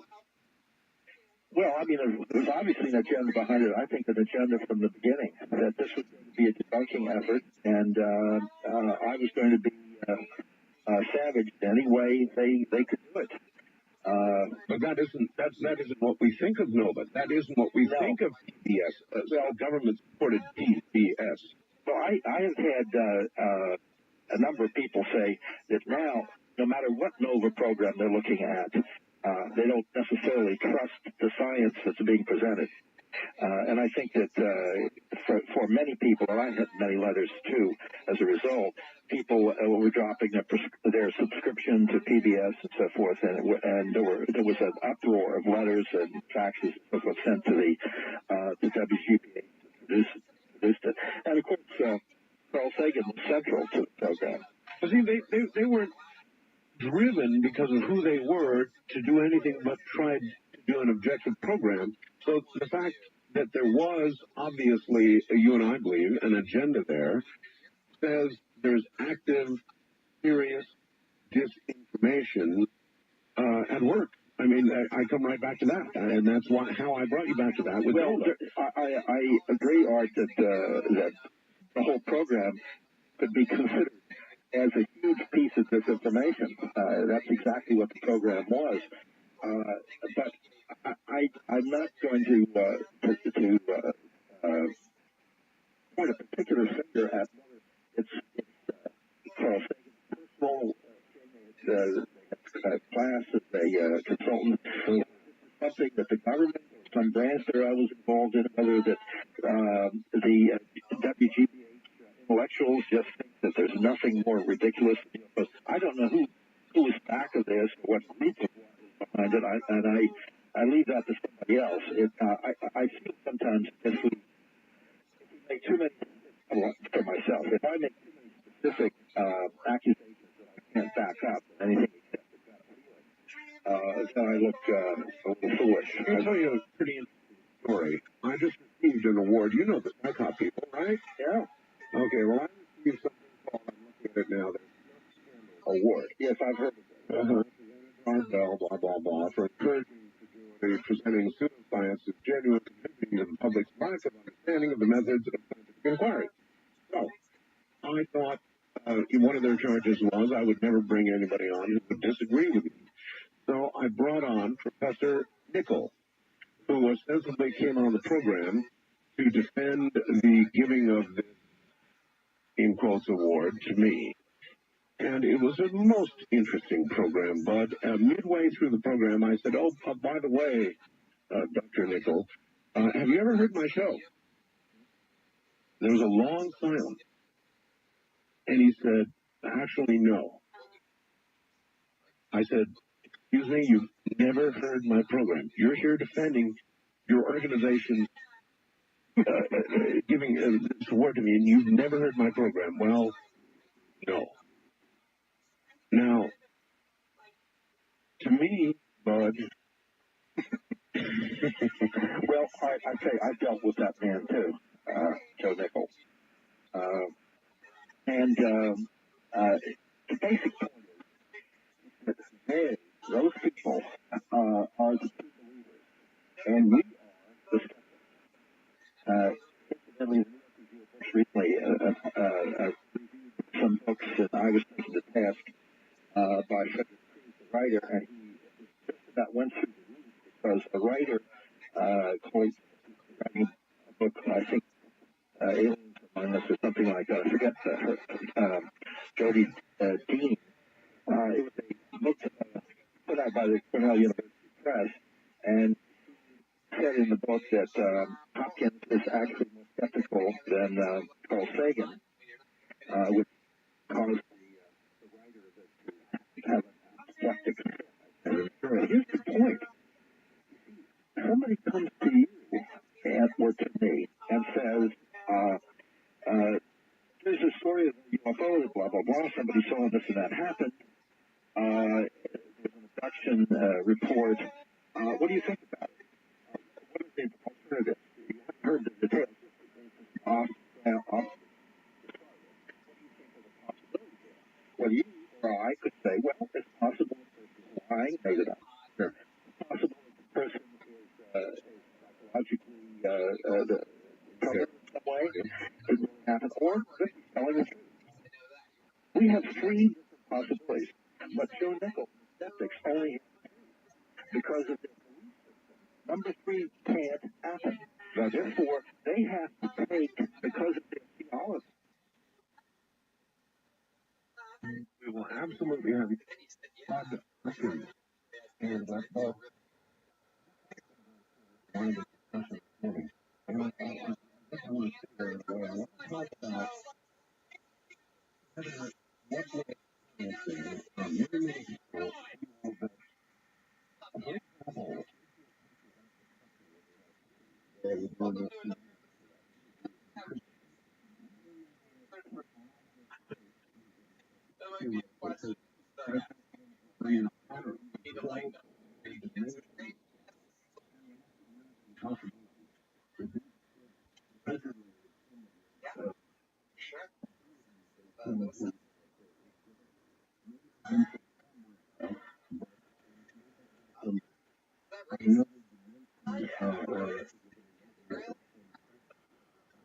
for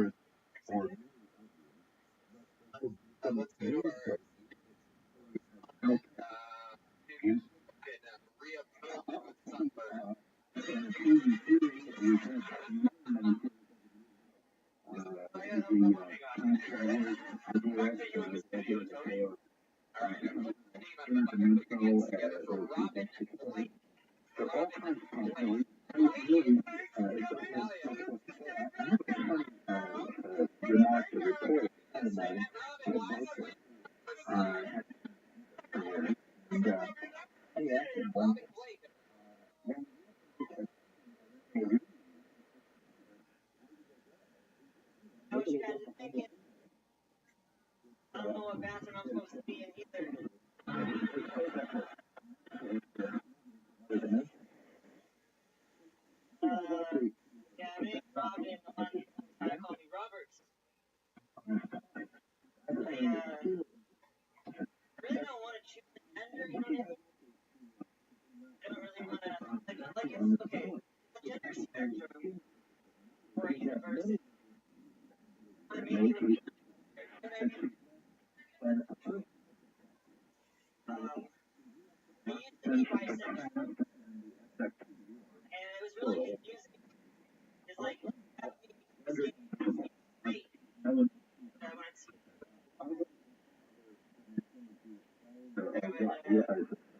Like the space Or opera. even The gay side. someone, Sorry, one finish this up. person. The gay side of me would be like, I want to fuck. Right. Well, But the straight side of me would be like, look at this phenomenon in one way or another.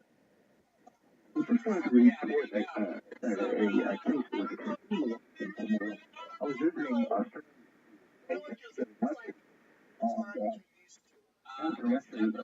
a couple came up to me rather some of the things I had been saying.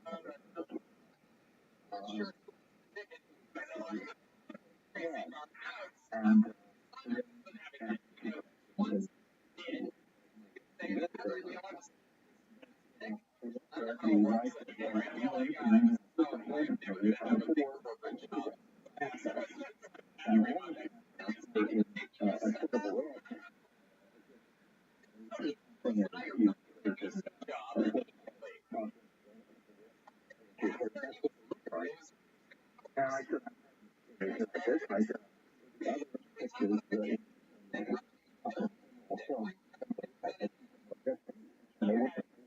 having to do with the trip that they made when they took their children to the playground. Showed actually the children climbing on the slide. And anything like this. And the woman said, well, it isn't the red color. It's about the pictures, and we're not. And I said, what? And there was a photograph that gets a view out over the water and the sidewalk, and it's sort of dumb. And she said, my husband and the two standing there posing, and I took this picture, and when we got back, we were in. And the same thing. And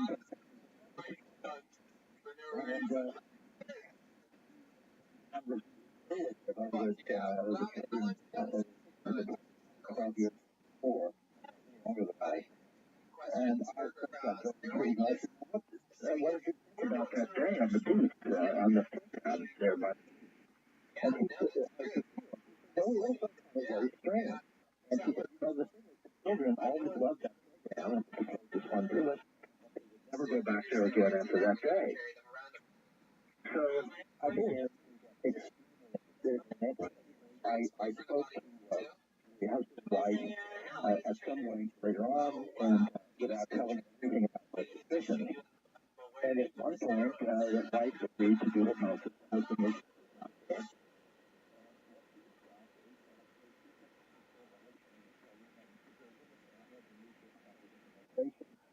And and she said, all of a sudden, this is the good bit. Yeah, so and a little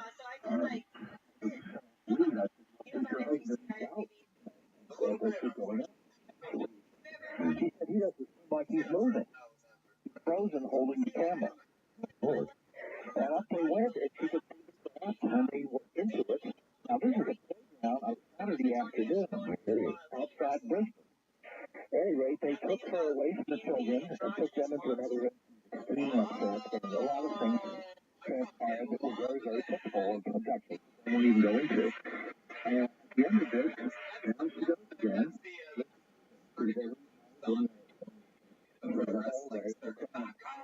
And she said, let's go down, let's go. And they go,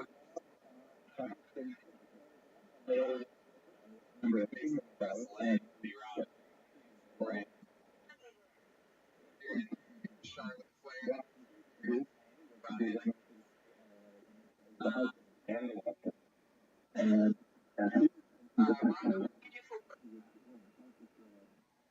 all of a sudden, the phone rang, and he was except they don't even look surprised.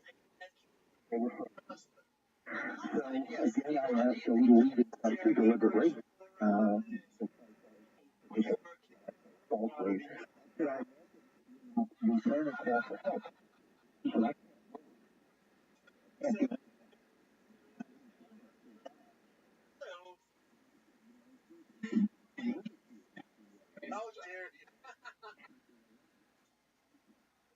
Let me ask you a question. We tuned in your web.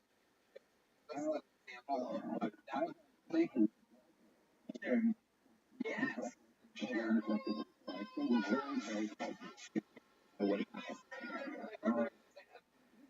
I allowed to?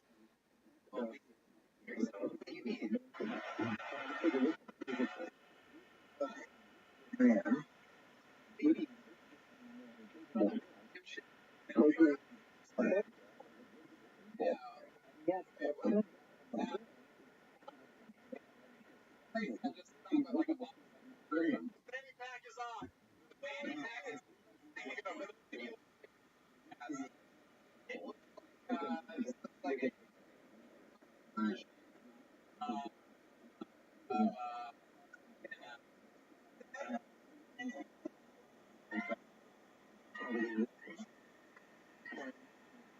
before you go, you gotta get tone in some those. Holy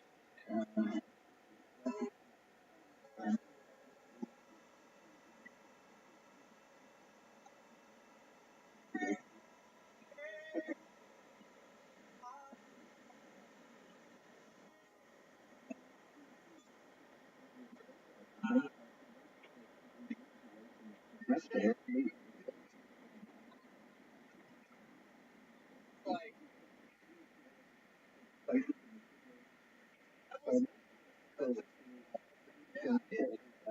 it almost says couple body. Oh, you podcasters out there wanna watch video? Tony just raised the table. Exactly what is face now the body. That's what I'm into. Yeah, that look like cloth. I just body and my yes. Read the next and like almost like every other comment was like Tanya hit you with. Is that Tony?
My issue really is exactly what we mean by evil. Really dancing. Late Scott Robo made a part of Rob.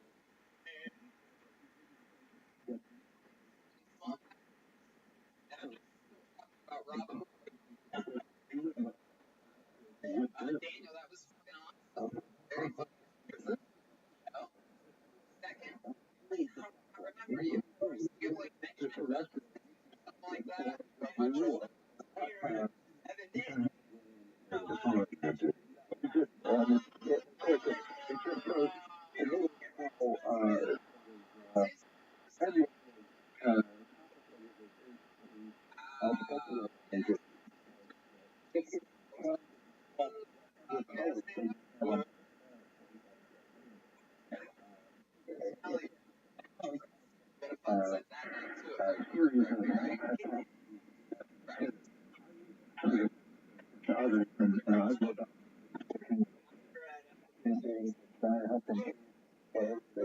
True. How do we get, you live in New York, how do we get, say, let's take the New York Times as an example.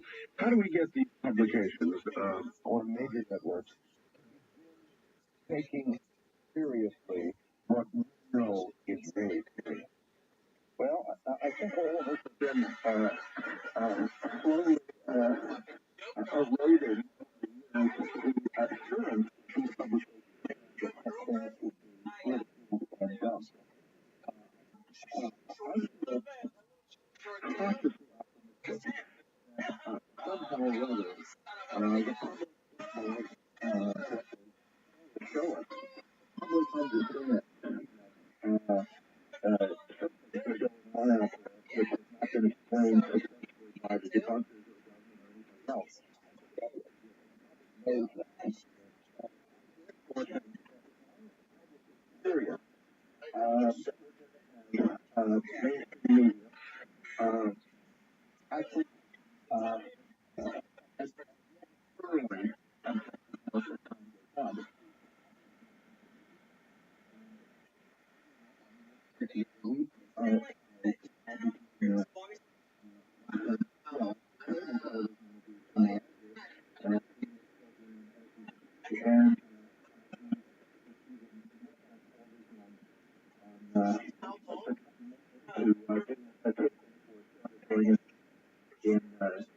and then I believe the 17th of the month, it's out of coming up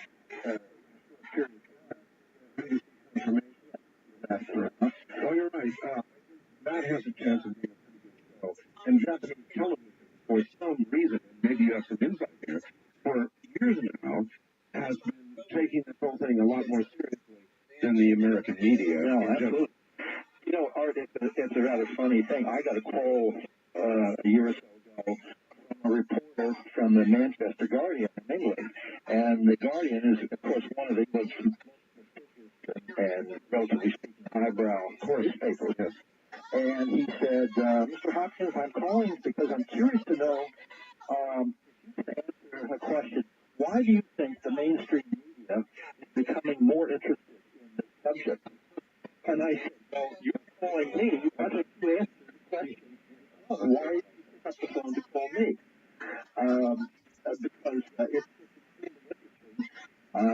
really, really, one media source expresses interest. Other people get interested to ask why the person was interested. So I think we're making progress. I think it's obviously very gradual, but in this, I've been paying attention to it since I had my UFO sighting 35 years ago, actually, 1964. In those 35 years, I mean, an unbelievable shift in media paying attention to this. And I feel cautiously optimistic that still the New York Times, the good old gray New York Times, simply cannot bring itself to accept the possibility something may be going on. Well, chuckle as they may in the audience, and though I present a lot of material that may or may not be true on my programs, I have a very open forum here.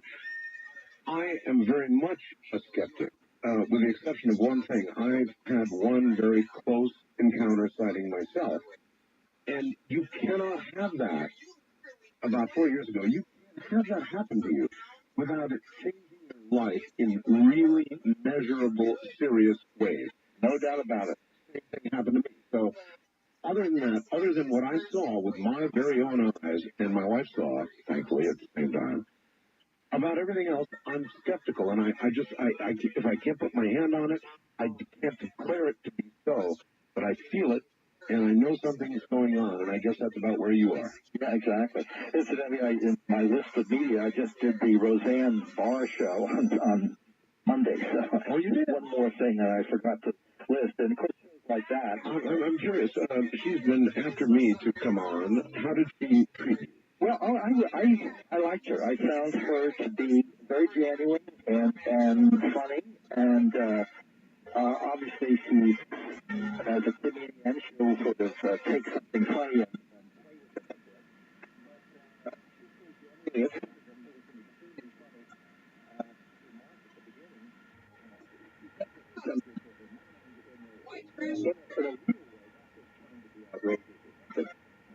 And I've got kids. We're at the bottom of the hour, so hold that. We'll be right back on finish for this.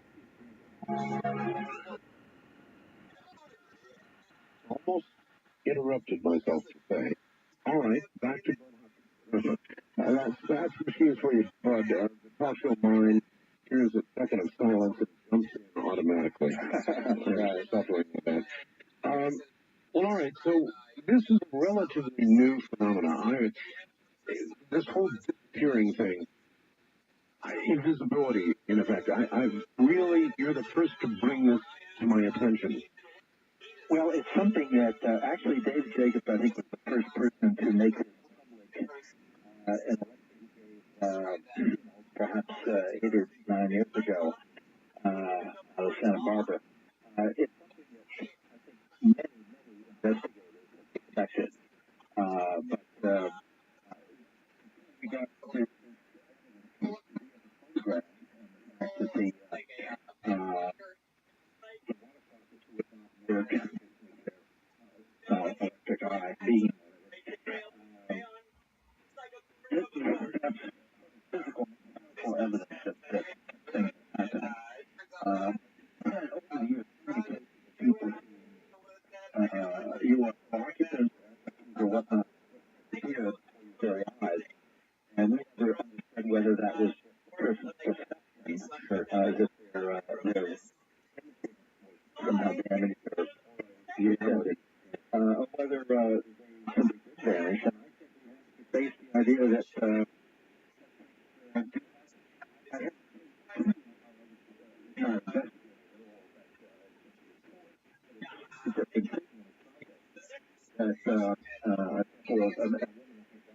tell me about this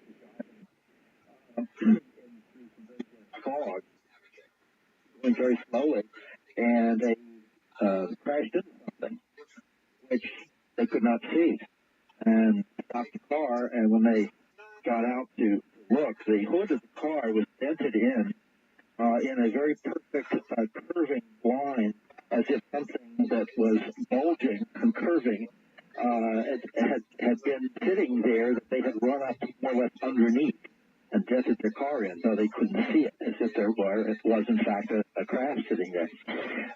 But I think we've got a lot of suggestive accounts like this that do buttress this idea, at least, that we have to consider this invisibility issue. And I hate to use that word. It sounds so science fiction-y and so forth, but we're facing a technology that's beyond anything that we have ever run into here on Earth, and it sounds off the wall, but of course it's going on. If we are dealing with non-human intelligence, then the sky's the limit in terms of what may be happening. All right, I'd like to try a couple of quick calls. First time, you're on the air with Bud Hopkins. Hi. Hi, Art. Yes, sir. Where are you? I'm in Sumter, South Carolina. All right, welcome. Thank you very much. I was in Okinawa, I was in the Air Force, and I have fond memories of Buchanan Port. Well, we have a lot in common. Thank you. For that, I was thinking about the kinds of things with the alien abduction or tinkering, this kind of thing. It seems to me that there's something really funny going on.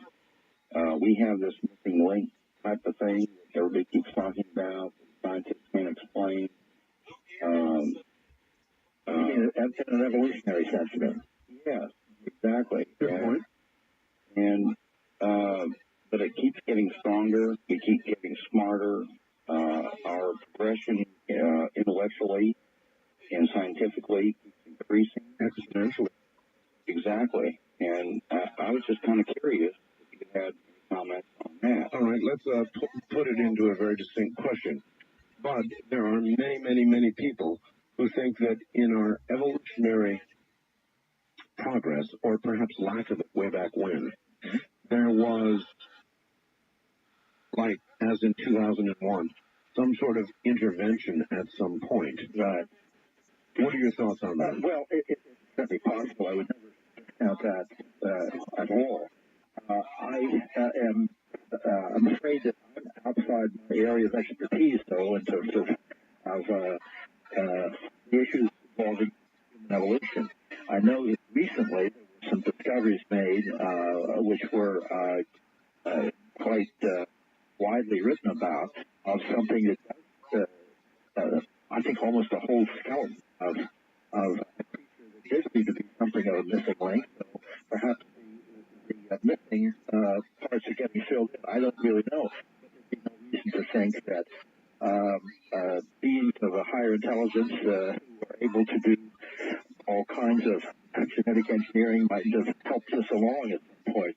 I just don't know enough to have about the evolution of man here in a technical sense to have a firm opinion about it, but certainly possible. Absolutely. Thank you for your question. It was a very good question. I've always been curious, and I too think there's at least a possibility, certainly even within mainstream science, with that period of time missing at such an opportune moment in our history. Well, and of course, I believe it was Crick who posited the idea that we had been artificially seeded by DNA that happened to be floating here and there. And then there's and of course there's Sitchin. There are all sorts of theories and areas of evidence and so on. And there's one more thing, Bud. There's one other time very curious in our history recent. That, of course, being 1947, 1948. Mm-hmm. When you look at the whole Corso story, and I think I spent more hours interviewing the late Colonel Corso than anybody in the media, you've got to look at that time as a bit of an exponential jump in technological capability. I mean, there's no question about it. The transistor, all of that's a little foggy when you start looking into Bell Labs. The jump we took right after the alleged crash at Roswell, the idiotic performance of the Air Force in recently trying to debunk Roswell. When you look at all of that, there's a kind of a suspicious little period right around the alleged Roswell crash that should be telling us, or may be telling us, something as well. Well, if we have wreckage, crash saucers, and it is my personal belief that the evidence persuades me we do. And if we have scientists who have heads on their shoulders, and we certainly do have such scientists, they did come up with the atomic bomb and all kinds of other things that helped us win World War II, and for better or for worse, I should say, in terms of what that's come up with. One has to assume that the minute that material was recovered at Roswell or wherever, it was taken into a closed area, and it was researched from one end to the other, and who knows what sorts of things might have come from it. The problem with Colonel Corso's story is that he is basically saying nothing was done until 1961, right, until they gave him a cardboard box full of stuff rattling around. Well, I don't think that happened, frankly. He may have been involved in something along the way. But the point is, by 1961, research would have been incessant. I mean, what do you think of Vannevar Bush, who would presumably have been involved in a number of other absolutely top-flight scientists? Every scientist in the world who had the necessary expertise and clearance would have wanted to get into the act and given up everything else to work on that alien technology. And I suspect that probably did happen, but I don't think that Colonel Corso was centrally involved. I don't think 1961 means anything as a date. But 1947. Oh, I think absolutely. Well, but, you know, when there's a plane crash nowadays, every like the TWA fighters, but every little scrap of that plane is dug up from the ocean bottom and brought into a giant hangar and reconstructed. Locked up and people devoted their life trying to put the damn thing together and figure out what happened. I suspect that happened in 1947, 48, 49, 50, and by the time we got to 1961, I think he would be, if he was involved, I think he would have been a footnote in the whole thing. That may well be so, but even when it comes to our terrestrial aircraft, I remind you that TWA Flight 800 was reconstructed in the way you just suggested. People are still devoting their lives to it, and we still don't have real answers. Exactly. No, there are many theories that have emerged, but nothing. It's one of the really strange things. But it happens as an automatic thing. We just do that, and I'm certain. Can you imagine that in 1947, we've gotten a hold of whatever model Russian MiG was around in 1947? How that was squirreled away and studied from beginning to end. And I think that happened with the crashed UFO craft themselves, the equipment, the broken pieces, and so forth. And I'm certain that there wouldn't have been a scientist in the United States, if he heard about it, he wouldn't have wanted to do the study of it.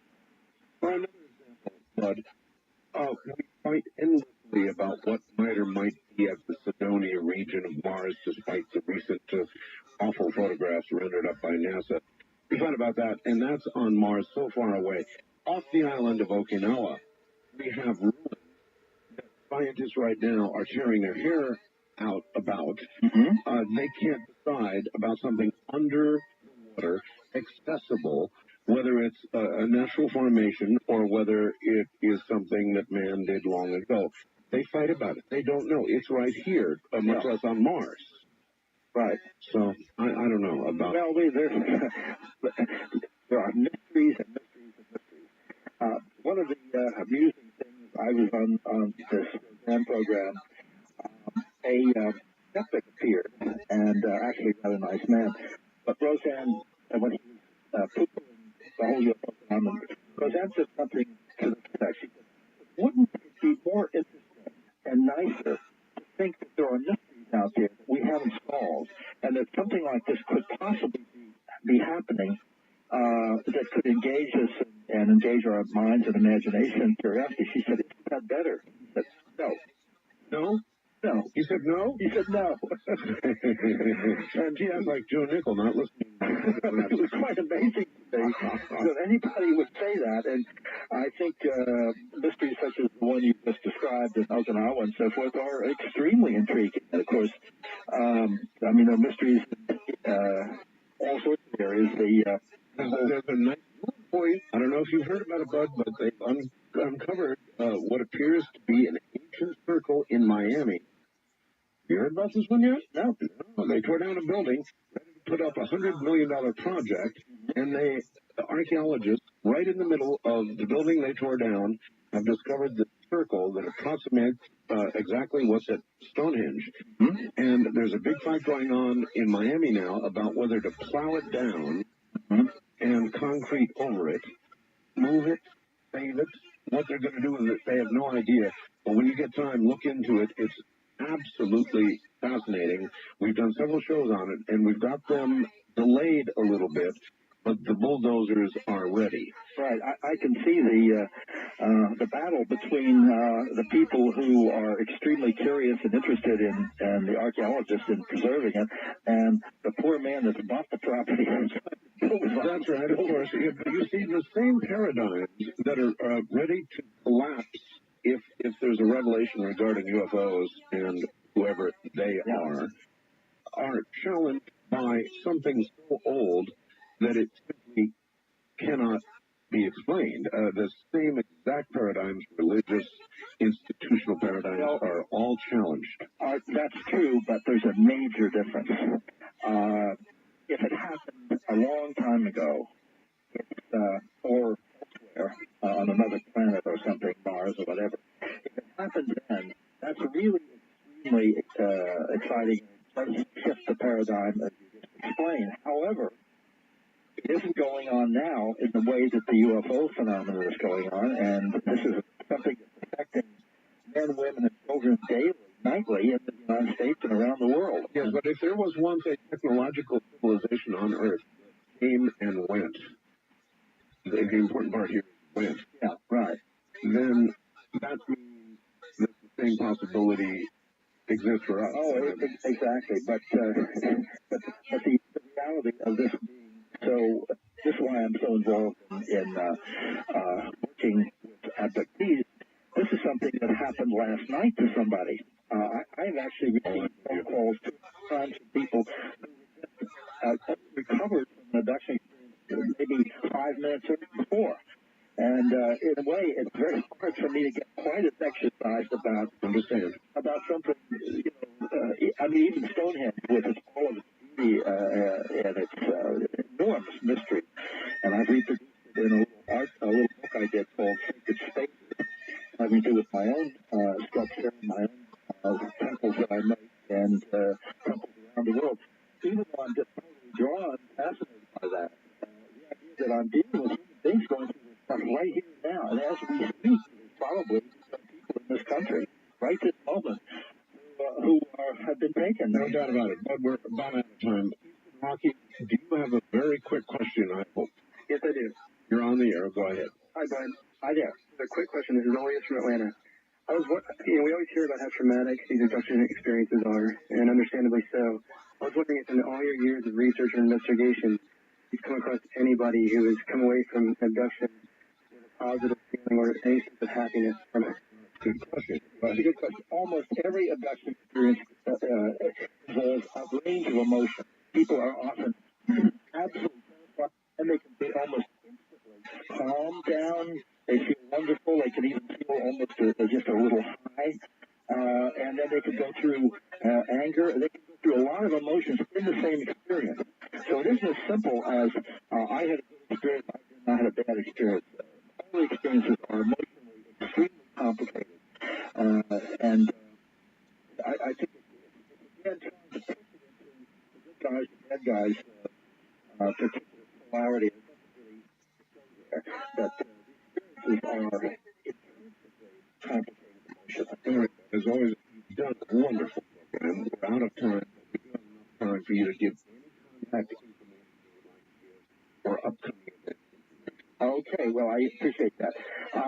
We are doing our Students Foundation conference April 10th, and people can contact to get information about it by calling 212-645-5278. Their name on the answering machine. Or they can write, if they've had experiences, to IS, that's Students Foundation, IS Box 30233, 30233, New York, New York, and the zip is 10011. And if people are interested in any of the books that I mentioned, I'm calling 1-800-905-8367. And they can get information about ordering the books. But I would be very interested in hearing from people who feel that they may have had similar experiences, similar to the ones we've discussed. And I want to thank you, Art, very, very much for, as usual, an extremely intelligent and interesting series of questions and discussion. discussion. I appreciate very much what you've been doing here. Thank you. Good night. Good night again. Thank you very much. That's what happens, folks. Game. Got it. I'm Marcel, and tonight, that's from an land.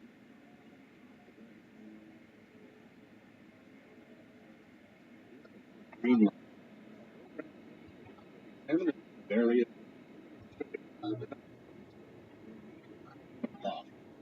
things seem to be awakening a part of the mind.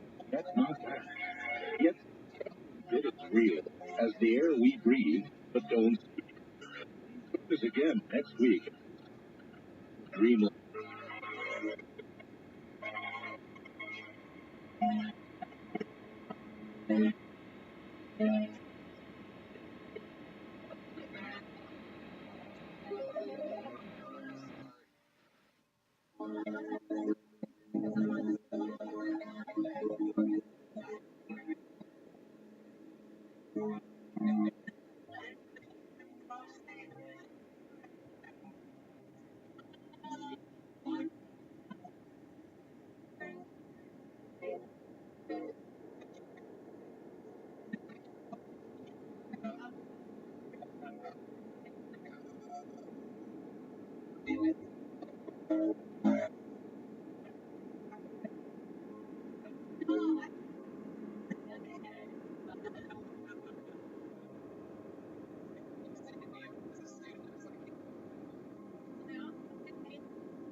Because you can't win them away.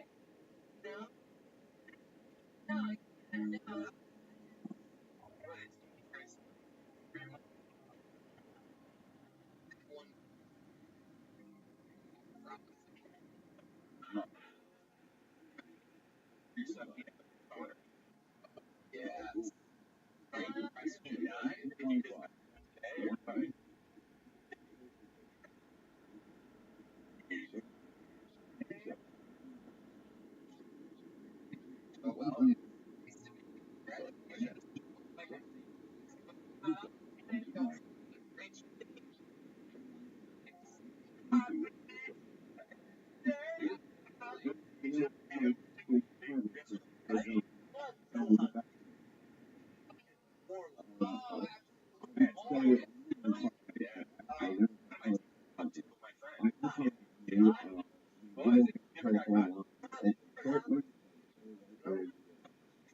Right, so the other day I found out that the underground rap community has subcultures.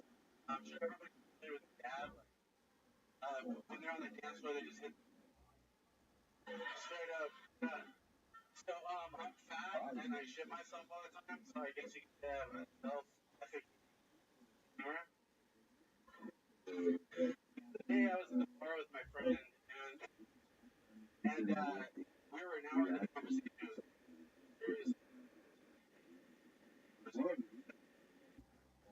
I was like, yeah, what the fuck, we've been talking for an hour. Holy shit. After this argument, you just get right back to your bullshit. I like when people say, oh, can I talk to you as a friend? Yeah, why would you usually talk to me as my fucking enemy? So, I was dating this girl, and she... You can go ahead. Okay, forget it. about what they do, what the purpose of their experience. That's what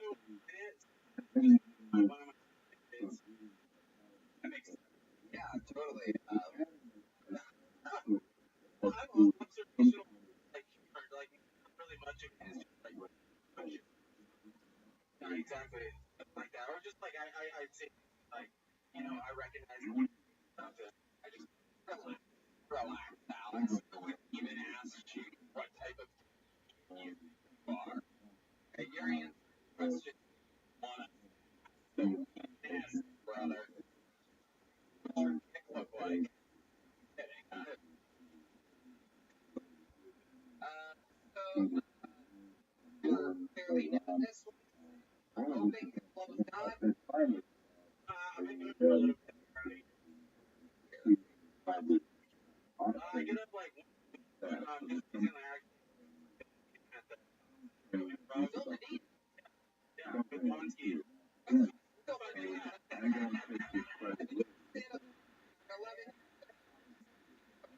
Sorry, somebody.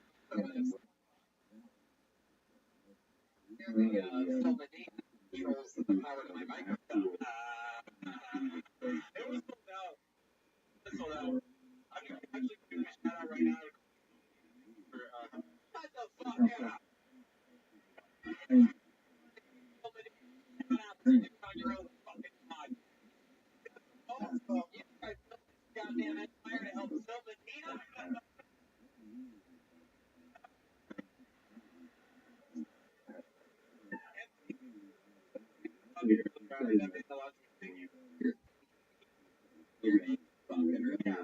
I was Thank you,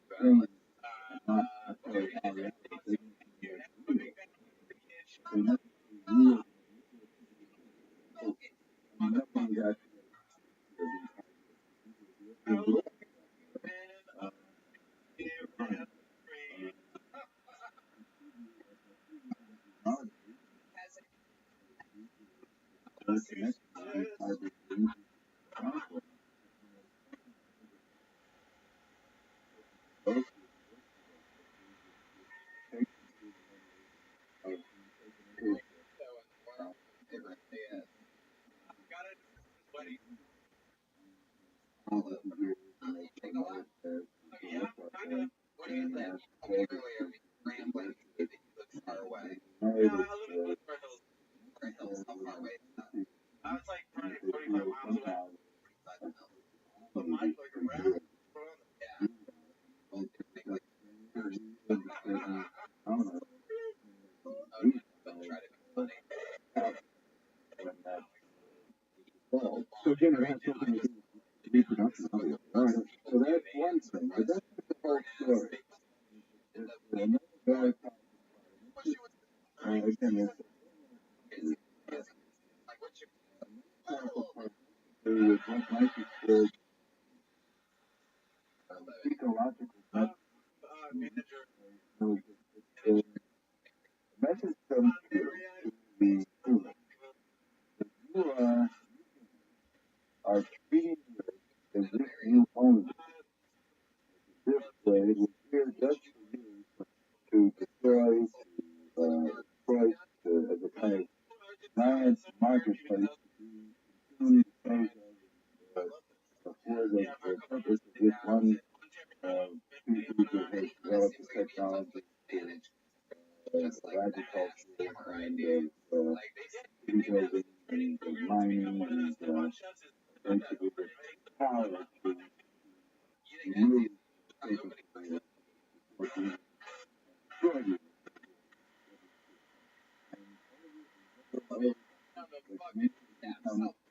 Alex? I know. When's the last time you had a girlfriend?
very, very similar account.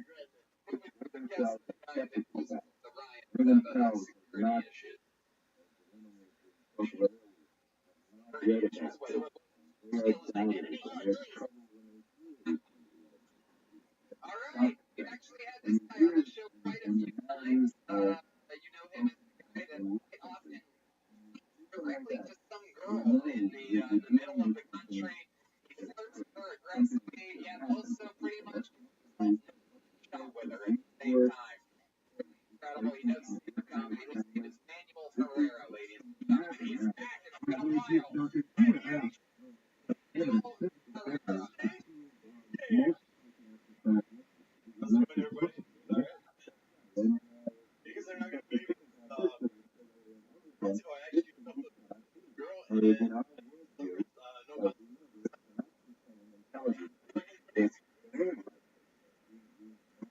girl and no I got almost fucking shot. My ex Imagination. So you go up and I thought she was diabetes. But no, man. I came back for seconds. Twice.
Indeed.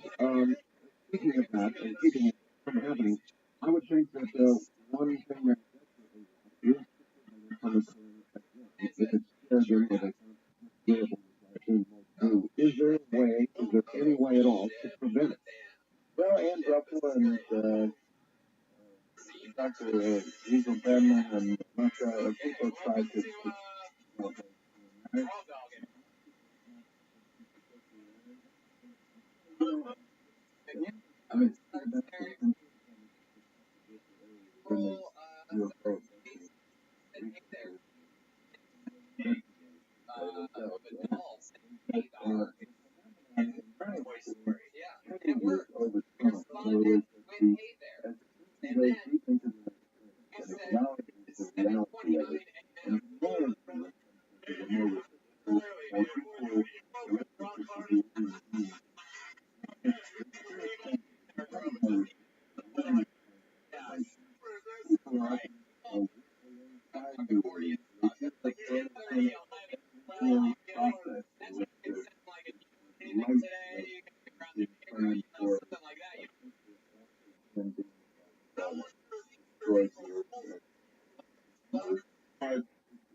Mine's good. Mine is alright. Just because it's actually LOL today.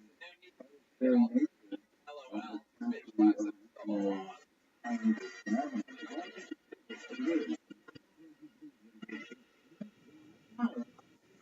Oh, now on team. Out on pairs. That's fucking leggings. Long shirts. Dude, he wears that. LOL.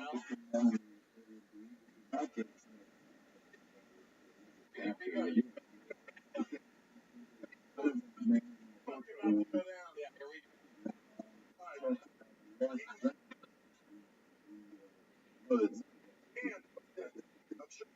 Minus the messy fridge. Patty. LOL.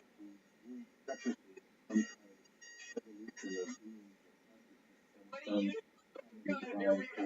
What do you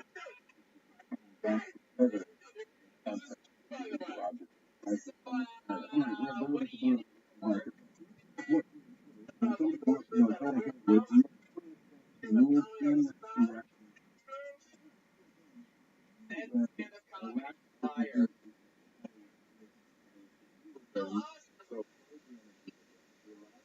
Lucky for you, I work as an event coordinator for a live stream voiceover.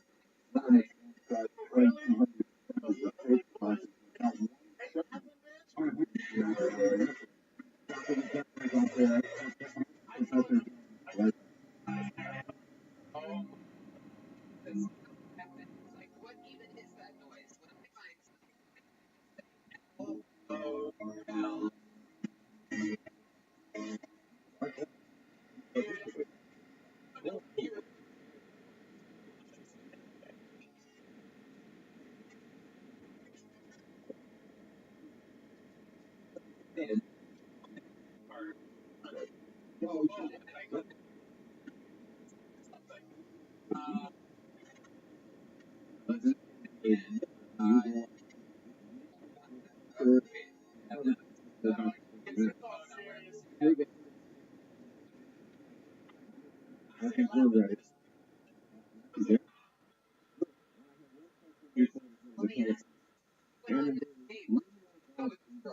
Straight up.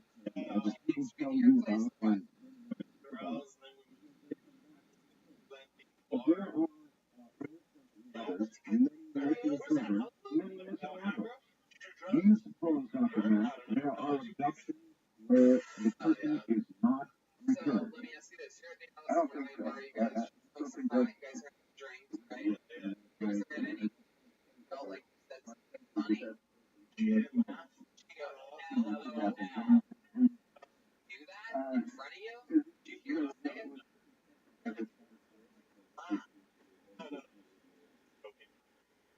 did it start? Did you?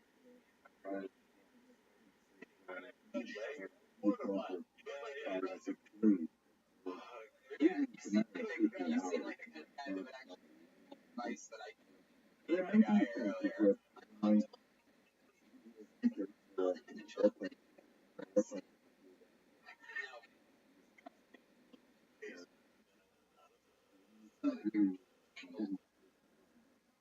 Oh, right, right. But I think he's conscious about the fact that I found me first time. Yeah. And it was at the Alice in Wonderland, right? I don't trust it. Oh, yeah.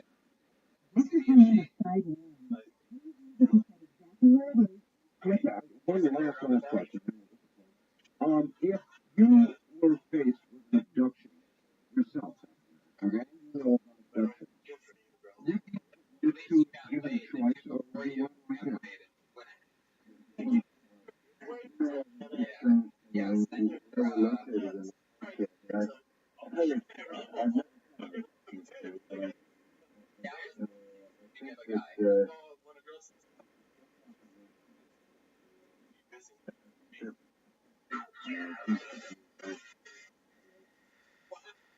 One sense, I'd like to know his lifestyle.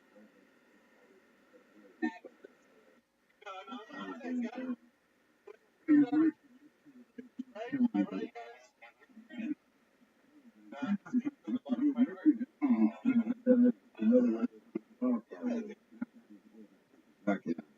try a few telephone calls here. So, you're on the air with Having so much fun during this episode, and I don't think it's any better. Why don't we just bring up our regular brand new minute every week, just every week? Normally take it twice more. But regular piece. all right, everybody, and you have the pictures and No, I haven't. I have. I would imagine Matt does as well. All right, thank you very much. First caller line, you're on the air with Harvard Professor John Mack. Hi, where are you? And what is your question? I am in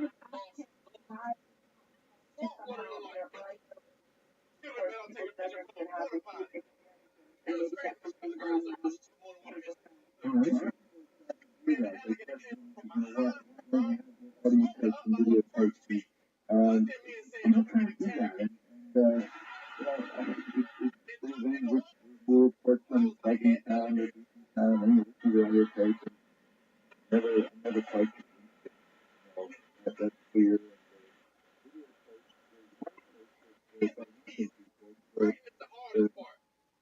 And the video tape running all night. And you see people, no video tape of the actual but you see the video tape gets turned on. And people before this stuff, and you see the different relationships that come back Since the last time I saw you.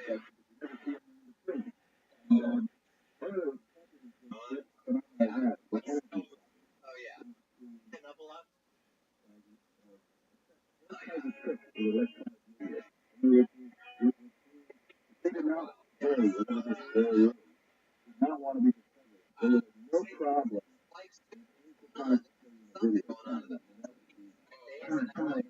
I'm not trying to explain to you, sure. Line on the air with and tell us where you're calling from. My name is Fort Collier, and how you doing? How you doing? Pretty good. I'm gonna have experiences with aliens that are not their experiences with traumatic experience compared to someone else who has experienced exact same kind of aliens and patrimony scenario happens, but then they're very careful and common. Basically, I'm asking about freedom. The common and wouldn't take the freedom. There I think that the psychology or psychiatry might have something to offer. I was for the last the cases of man and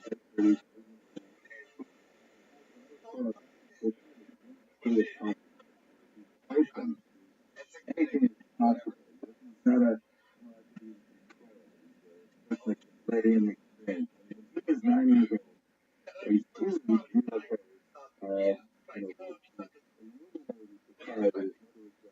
That's when we left New York. And the older brother, younger brother, I'm sorry, they're in the car. The mother was terrified, the sister was fighting, the little boy was fighting, the mother was pushing down, and he was all excited. And he was accepted this thing, he thought there was expectations from the deans that were in the class. The bunch of session he was actually taken up into the class and kinds of information about the teacher and what he was doing. And he about that. He was more that kind of consciousness.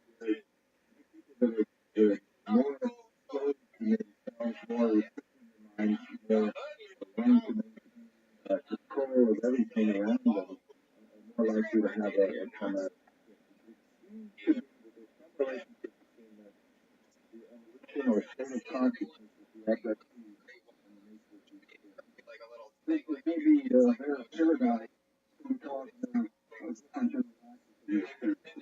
something like that. There was something in your state of mind.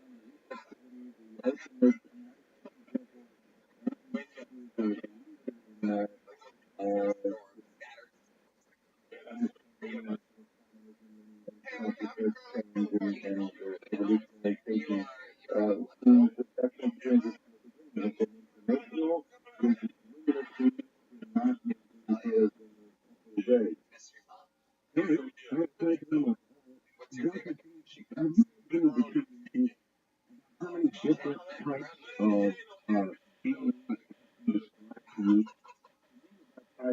because there are people that are that Jim Harder many more types of ideas Linda Howard.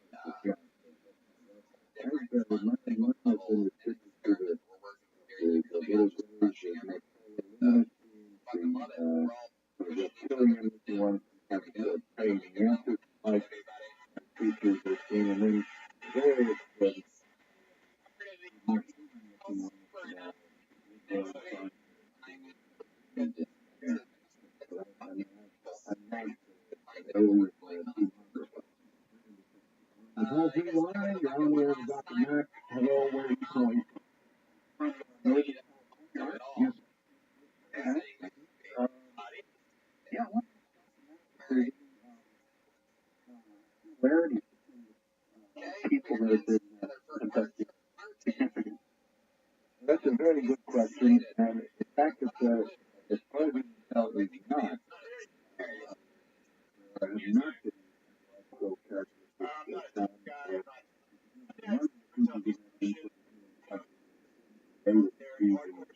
personality, personal background, conflict, very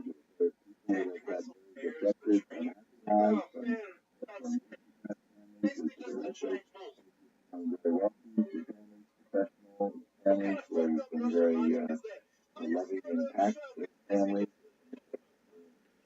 And I talked about earlier in the last chapter.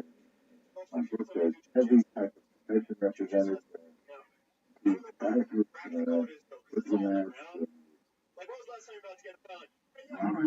Very good. Yes. What about a mix between well, it depends.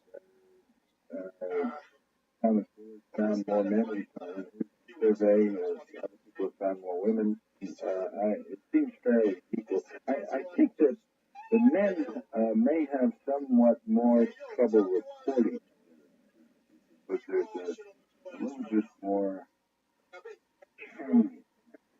barrier, kind of a barrier. Just to be so public, so passive, unable to do anything. Terrible for some of that men, I often tell you about it. Doctor, I think those men has a kind of control.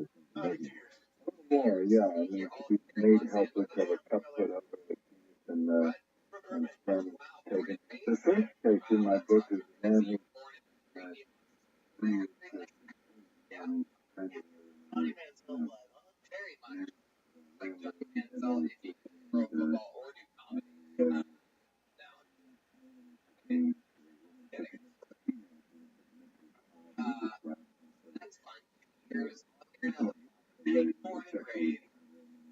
What do you do for work? How are you? Okay. That makes sense. What are you studying at UCLA? Multi-sci. Multi-sci. You're working. All right, for you. Holy short joke. Lady, the joke over video.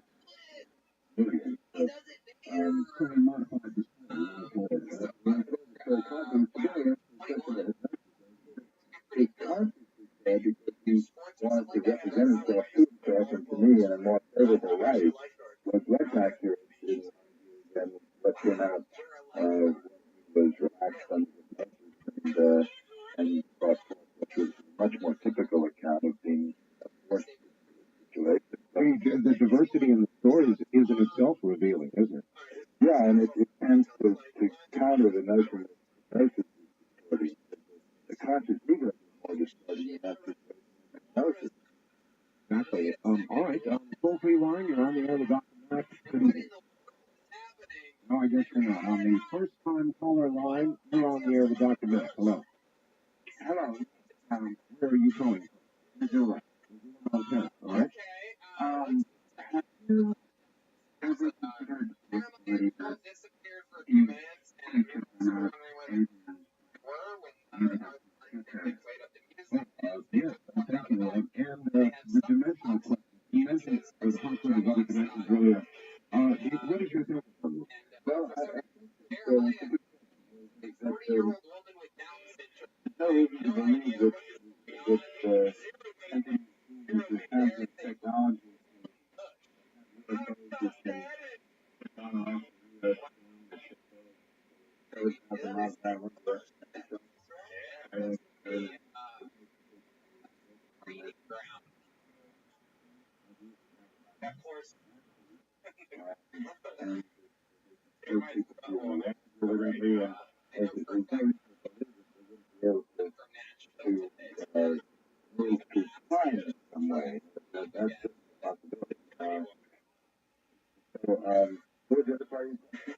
well, he's gone now.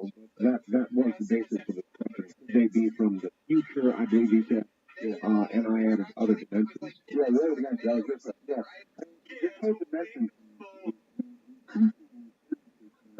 fascinating. Talk about Brian, how it's critical. Or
whether the process, the out-body process, also has some relationship to what we're discussing.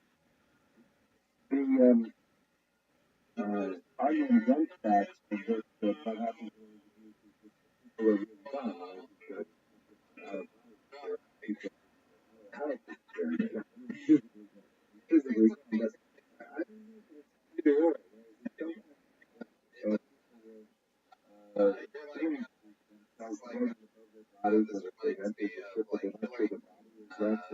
There may be there is a separation of consciousness from the body. That is an experience that people know. Again, all kinds of tricks of consciousness occur in this phenomenon, and it's not just, I don't believe, again, I much like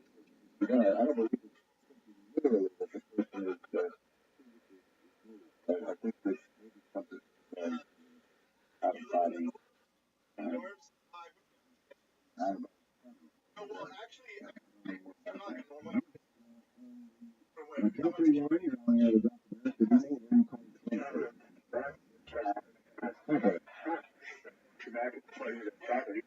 I was reading a long time ago, and I've been trying to find it. How you prophesied that there'd be a big resurgence of flying saucer sightings and contacting, and he attributed more to spiritual being it's aliens. Yeah, he wrote but this was before the abduction syndrome had been identified, but he wrote about flying saucers and saw them as spiritual realm that shows up in the physical realm and is perceived by people. It breaks down between the spiritual, the psychological, the physical, the crossover phenomenon. I think there's one of the extraordinary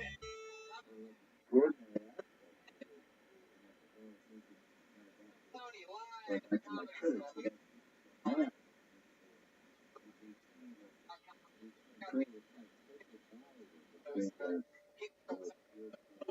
And the physical being just like the physical, like church and state. In fact, I've even been accused of breaking down the church and the fascism.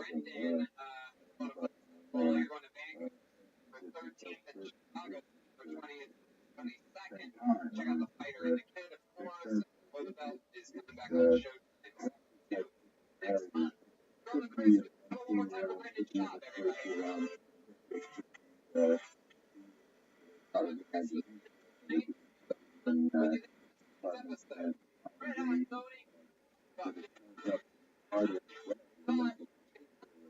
This place Jeremiah Rothschild.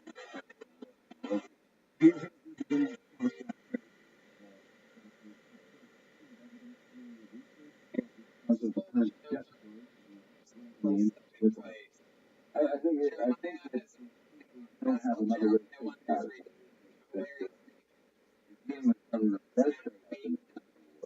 You have I don't want to say about that. And it could keep the name, physical evidence, but I've had people admit that they know what because you can't see each of the UFO was found in the by where they established for finding psychotic underlying formation in Germany. On social media platforms. Listen, sorry, what else? I'm working on some scripts.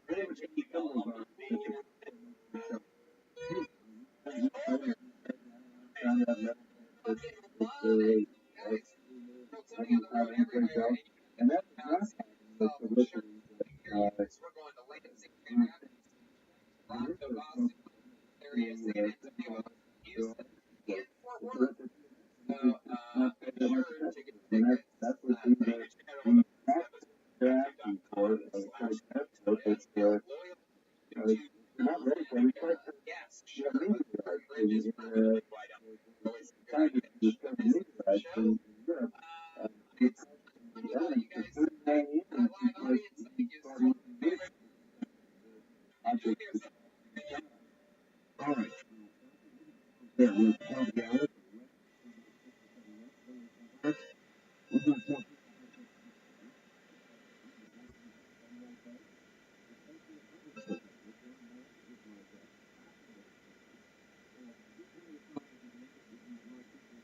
to network. I'm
727-1222,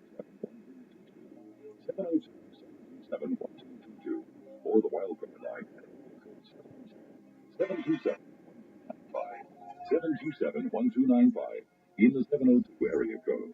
Now again, here's our better. Now once again, here I am. My guest is Harvard professor John Mack, and we're talking about human abduction by aliens. We'll get back to Dr. Mack in just a moment. Would also like to tell everybody out there, you can get a copy of tonight's Dreamland or any Dreamland program in the entire series by calling area code 503-664-7966. I'll give that to you one more time. To obtain a copy of this program or any Dreamland segment, you can call area code 503-664-7966. Back now to Harvard Professor John Mack. Professor Mack, what is the title of your book? Abduction Abduction Encounters with Aliens. And where, I think a compilation of a lot of the research. The first chapter is overview of the phenomenon as I and others have described it, both historically and actual question is right. There are 13 cases that I've seen that illustrate various aspects of the phenomenon. The cases tend to get more complex.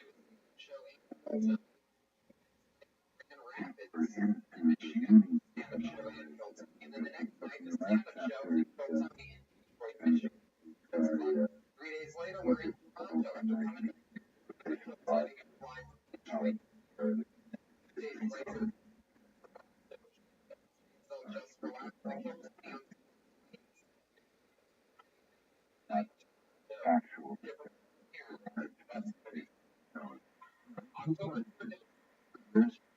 And where can folks get it? Well, I think your name is out of it. I don't know try to get it. But it's fairly widely available. I think so. All right, very good. I think anybody who's been abducted or is concerned about the phenomenon would certainly go out and get it. I'm sure it's, and I'd very much like to read it myself. I have not yet, Dr. Mack. Hi there, on the toll-free line, you're on the air with Professor Mack. Good evening. This is Chris from the Collins. Yes, Chris. Mine is sort of like a statement. In the early 40s, Dr. Rothschild, scientist, way ahead of his time, was researching cosmic energy. He was finding an energy field called organ energy. Now, the government destroyed his life, put the books away, put him in prison where Dr. White mysteriously died. Now, today, with a global shrinking constantly, the information is exchanged faster than ever. We are on a higher level of understanding. Now, Dr. Mack, the ball is look forward, run with it. The reward will be unmatchable. Do what Dr. White said. Well, thank you. I mean, it's not as if there isn't an awful lot of, but that's actually what that ball gets into is the whole question of what is the resistance in this culture to accepting that something important is going on. Mind you, that doesn't mean we understand it. That doesn't mean we know what these energies are or what these beings are or what their ultimate purpose is. But it seems to me that it's worth looking at why this creates so much controversy. Why, on the one hand, people deny it, why they want to find anything but I mean, threatening, but why is it threatening? How is it threatening? Well, the unknown is always threatening, always a little frightening. But what makes this more unknown than anything else? I mean, we've never really understood life itself, or why we're here, or what death is like, or what happens beyond the Earth. I mean, it seems to me that if we're connected with other intelligences in the universe, that isn't any more frightening than being totally isolated on a dead universe. But with nothing but energy matter, I mean, that seems to me that there would be a subject of fascination. I just wonder why there is such a terrific. Well, what kind of answers do you come up with? Is it religious based? some other part of our social structure? Where? I think it has to do with what you were talking about earlier, the need to feel that we're somehow in control. I sometimes call it the Astrodome mentality. That we can somehow wall ourselves off from nature and control nature, and that we're the top of the intelligence pecking order in the cosmos. And not only does this show that we're not at the top, that there's other intelligences probably far greater than our own in certain capacities anyway, but they can also do with what they will, or take us against their will, and show us we're not in control. I mean, well, maybe one could suggest, Doctor, there's not enough evidence to support that egotist view. Well, in other words, that we are alone, that we are the only intelligence. That's an egotistical sort of protective sort of view, and there's really not enough evidence to support that either, and rarely do I hear it challenged that way. I think that's what I put. In other words, the burden of proof is always put on somebody that says that there is other intelligence in the universe, whereas it ought to be the other way around. Well, or at least equally challenged. Yeah, absolutely. I think that an I don't know attitude might be the healthiest. Mm-hmm. On the wild card line, you're on the air with Professor John Mackay. I'd like Dr. Mack to describe the circumstances of how he first became associated with financier Lawrence Rothschild. All right. How about that? Are you wrapped up with Rocky? I know Lawrence Rothschild. I've known him for a number of years. I've known other members of his family.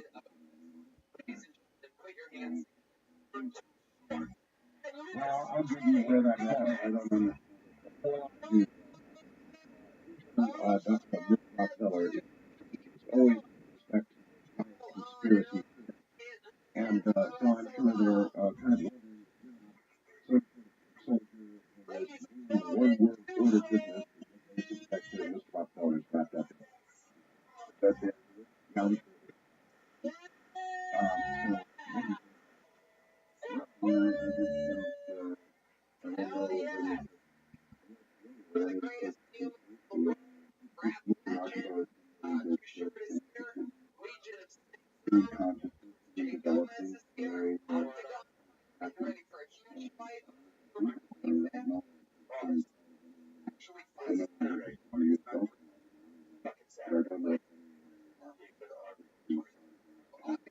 Yeah, all right. On the toll-free line, you're on the air with Dr. Mack. Where are you calling? Hello there. First time caller line, you're on the air with Dr. Mack. Yes, I have two questions. All right, where are you? Oregon. First of all, anecdotally, there's been talk about huge plans made by these into human entities in their ears or their nose. I was wondering if the doctor has learned anything about that in his studies. The second question is, all right, you're on a portable phone, sir, and it sounds terrible. okay, is that better? That's better. Okay, turned around. All right, implants and what else? And also anecdotally, there all of the abductions that I hear about come from people that are either in their cars on a lonely road at night or in their bedrooms at night, and never just off of a busy street corner or something like that. What does the doctor say about that? I'm going to try to answer this together. Both have to do with the matter of trouble. The implants, there was a time when I was first starting out, about 5 years ago, and I heard about these implants, and then I got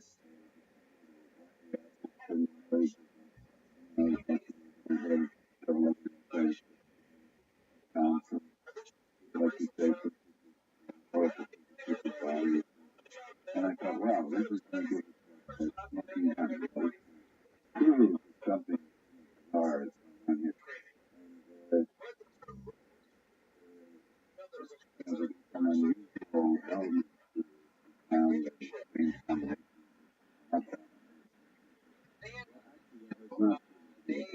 has been several found following the production. Constantly have 34 characters throughout the entire show. Ladies and gentlemen, put your hands together for the best stand band in the land. Still Tony Band, Jeremiah Watkins.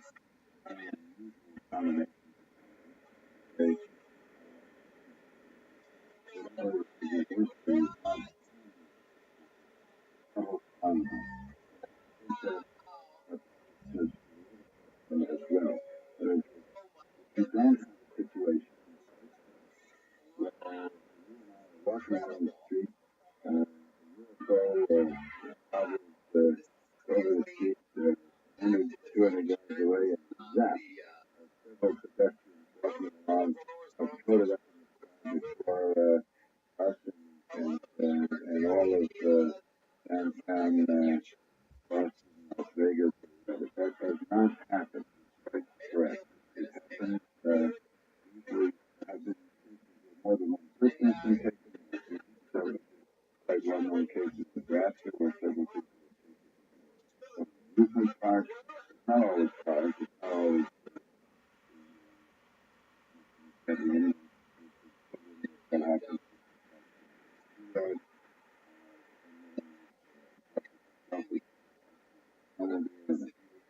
There are elements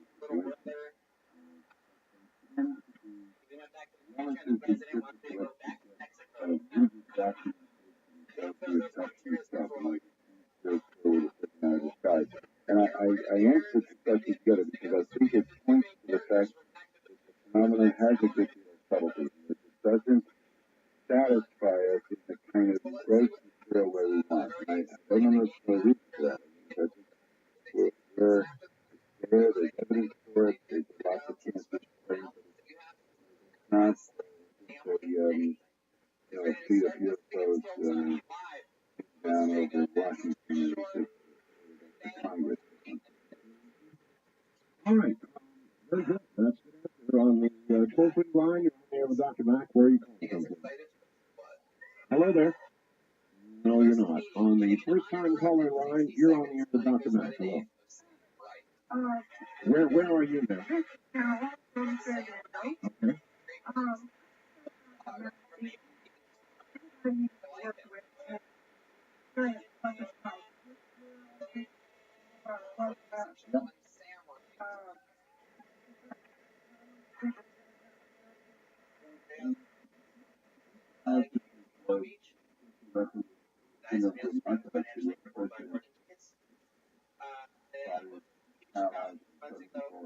And I moved into an area that, come to find out, it's right between high area and a high bay area, which I didn't notice until I got pressed by a have some aspect of like people out there they wake up to it. But there's a whole set of other phenomena that go along with that. These places have little beings with dark eyes around the head that are described as chances floated down the hall, through the wall, up into the sky. Stories like I talked to Dr. Hans in the St. Louis area and said, let's go to sleep houses. I heard about this and I have spoken with other experts actually study sleep houses and say that it doesn't contain all the dimensions that are found in breakfast. It's one, I mean, often we find that, that somebody will take one aspect of that's sort of bad. Moonlight.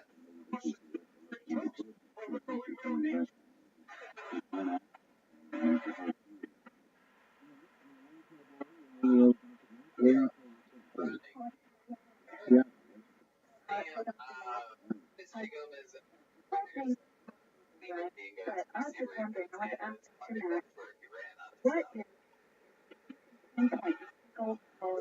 Weird thing that stands out in your mind about this. All right.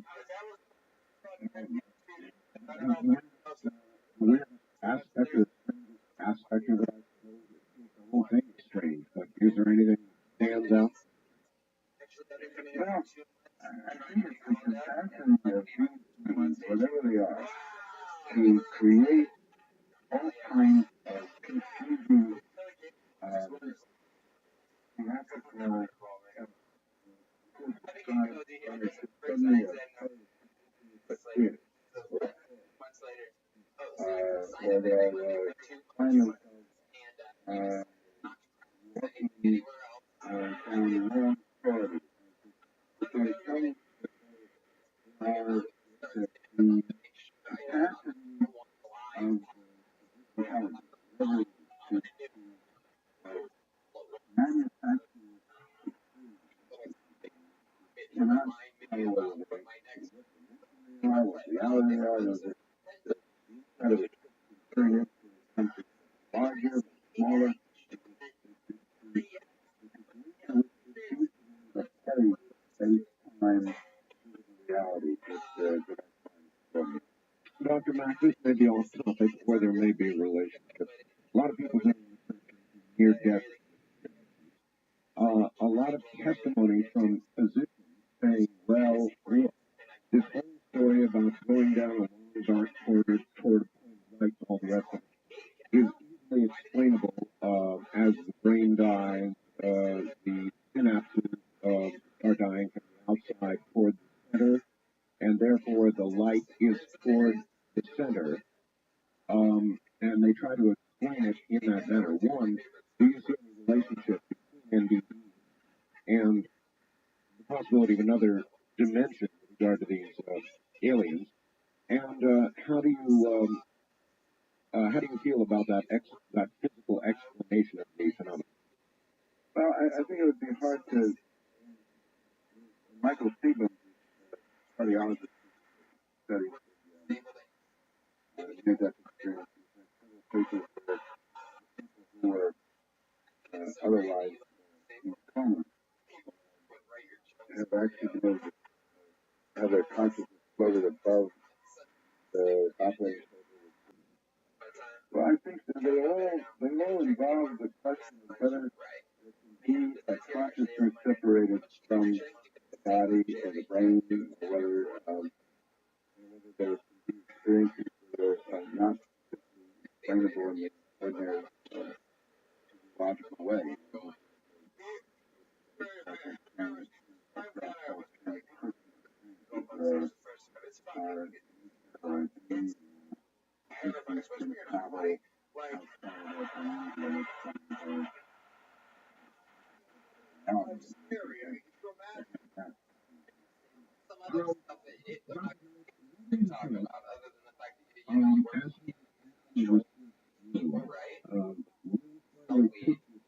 In a box so that we can understand it.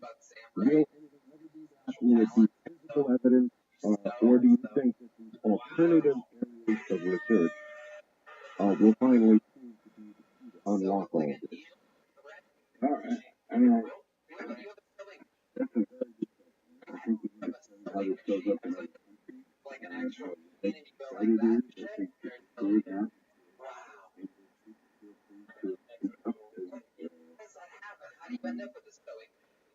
What their experiences new advocates are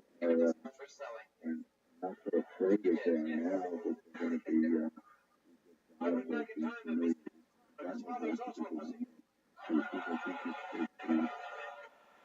I'd like to see more people.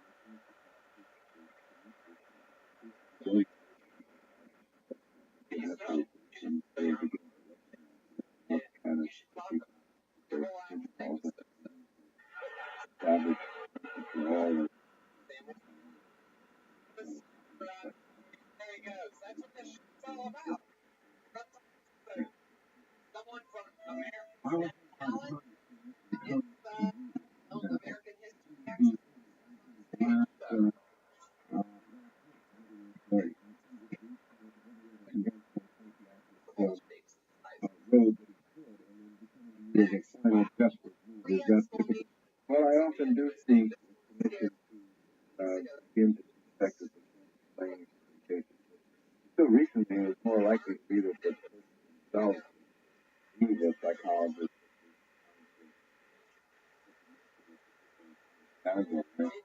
Not very often because there is sexual reproductive aspects of the concept and looking for a sexual abuse, which can be doubly harmful because it's not only barking up the wrong tree sometimes, but it also will tend to sow distrust between family members necessarily. So that can be a difficult problem. All right, Dr. We're at the half-hour mark. Professor John Mack. Get a copy of this program or any other reading program. Call area code 503 7966.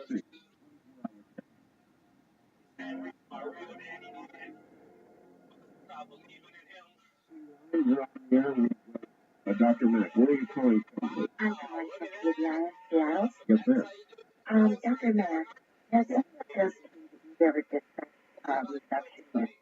Every time a medical doctor has advised them that they, during a skull x-ray or isotope scan, had laser surgery on his skull without skin truck. I've certainly had to do with somebody implants in the nose or when they're very major cut. That was following infection. He was up in a couple of days. The man looked at his nose and said, "That's extraordinary surgery on here."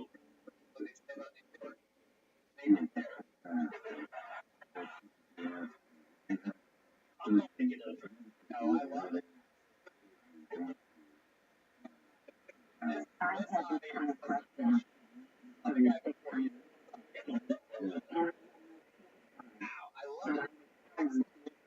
That the doctor claims was a thing on the whatever the right thing, the during the scan. That I had the size of about a $half circle on my right skull. And I told him I've never had any skull surgery. And have you had experience? I've had a lot of experience. I'm afraid I'm in a septic. Yeah, well, I mean, I don't know if you are or you aren't, but I certainly what you're describing is... I've that I've had miracles, you know, where I've... she's saying she's seen a man of light. On January the 1st of 1957, he awakened me in my apartment. I had a child dying in Children's Hospital and another child down with the croup, and I was sleeping in the living room. He was 6'8", because he touched the door jamb, and he filled the whole apartment with light. Obviously, I recognized him because I said to him, "I can't go with you now. Can't you see my children are both sick?" He just disappeared, and my ex-husband, my former spouse, jumped up and asked me how I turned on and off the light in the entire apartment, and I said I didn't, and I told him about the man of light. He thought I was crazy. Well, that's what I was referring to earlier, the tall aluminum beam. Some people crazy. Yeah. I take it you don't think that these aliens are dangerous too, that they're basically demand. I don't know. One of the difficulties is we tend to be rather people centered in an egotistical way. We were talking about earlier, and I think it might be that from our point of view, give us a mind and norms that we are so radically out of balance that involved as one of the ethics you put it, some kind of cosmic direction. We find ourselves in the fact that human beings are the cause of the elimination of countless living species, it is a group eliminates completely other species. The fact that we would be in some ways inconvenienced by another force that is involved in some sort of cosmic direction is hardly a great moment compared to the destruction that we bring on works in any given day. All right. Doctor, it brings on this question. Would it be your view that our industrial society has gone the wrong route in development? In other words, in developing ourselves the way we have industrially, have we done it the wrong way? Well, I mean, I don't, it's a little hard for me to give you sort of kind of feedback you kind of realize. And it is something a little bit bizarre. In one of the studies of phenomena,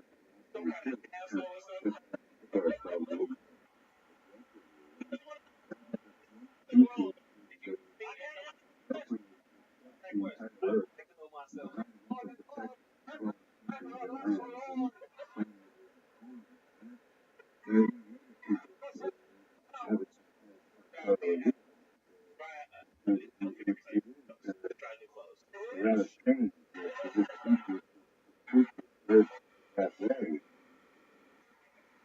It's natural things that we're doing, but it's evidently whatever it is, the right environment is creating some kind of a ripple beyond the earth. And that, again, when I was trying to very hard thing to believe that anything that we did to the earth could have an effect beyond the earth and bring forth some kind of reaction. That seems to be what's going on. I mean,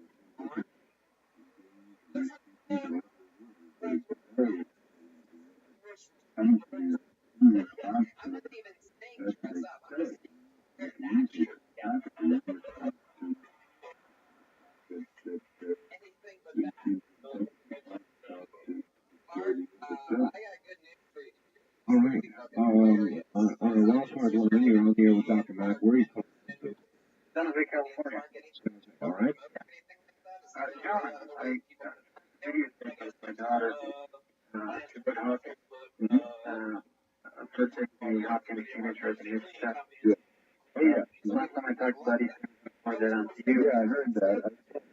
I was just wanting your feelings on that, and I wanted to see if you can give some advice to parents that are going through this.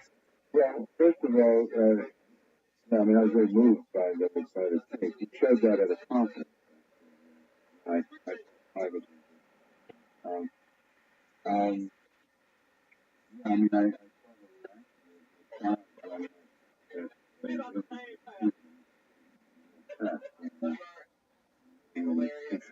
it's a lot of stuff I was referring to.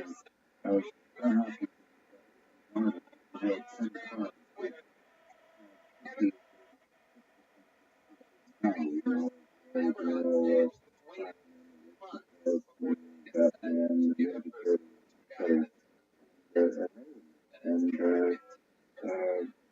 very dramatic.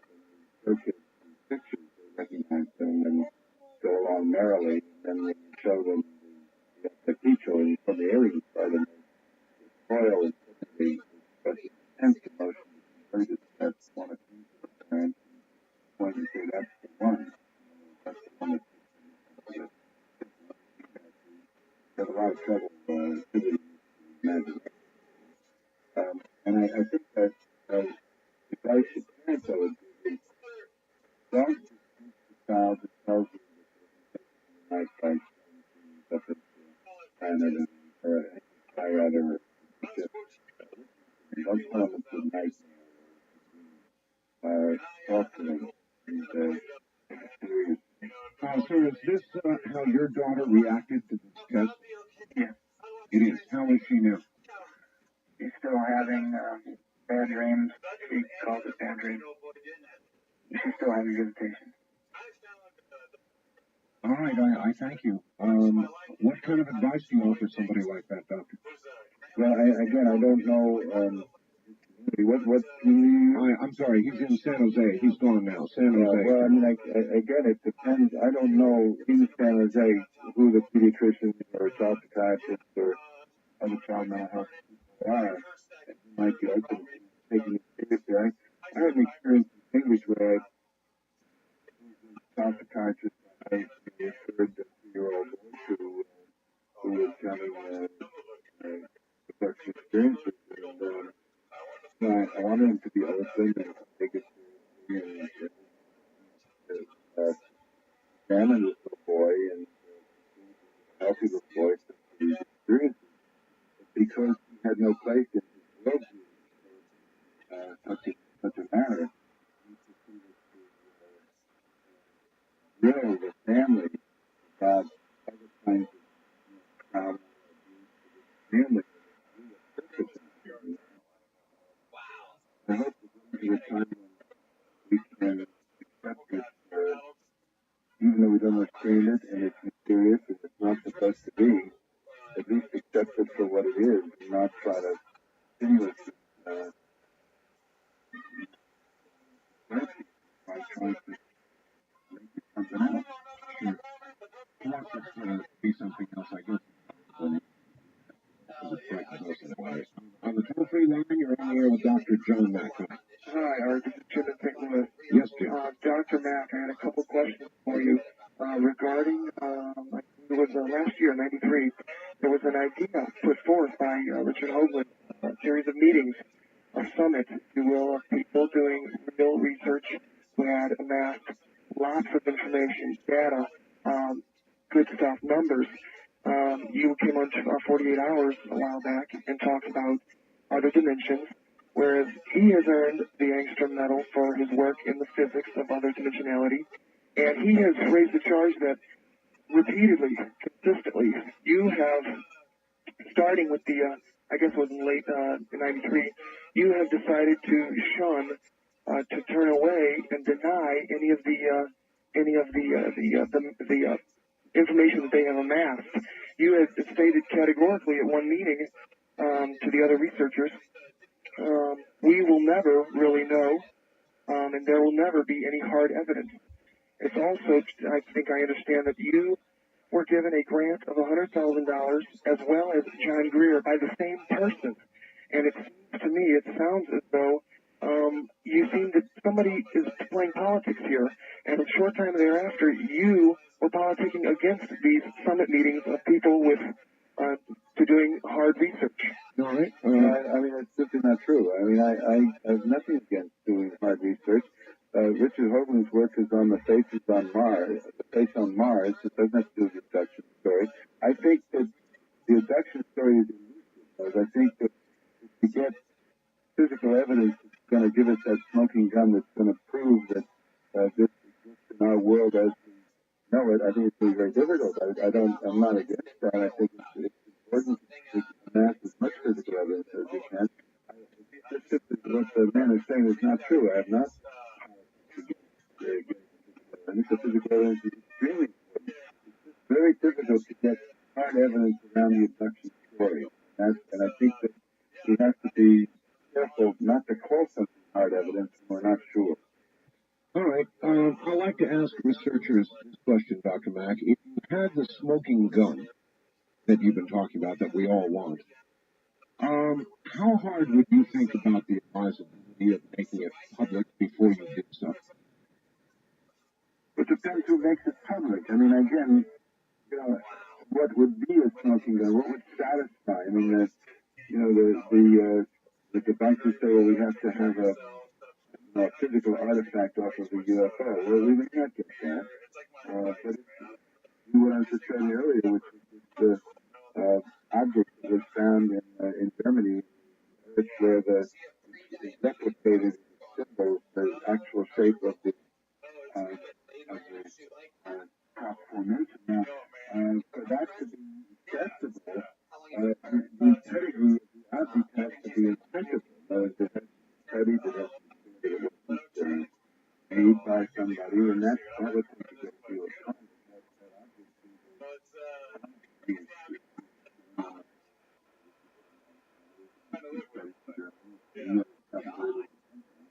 I think it's going to physical evidence, because it's but also to the state of consciousness of the culture, as the willingness of the culture to acknowledge that something's going on. I mean, the crop formations is an example. I mean, some of them are extraordinarily subtle and interesting and complex, and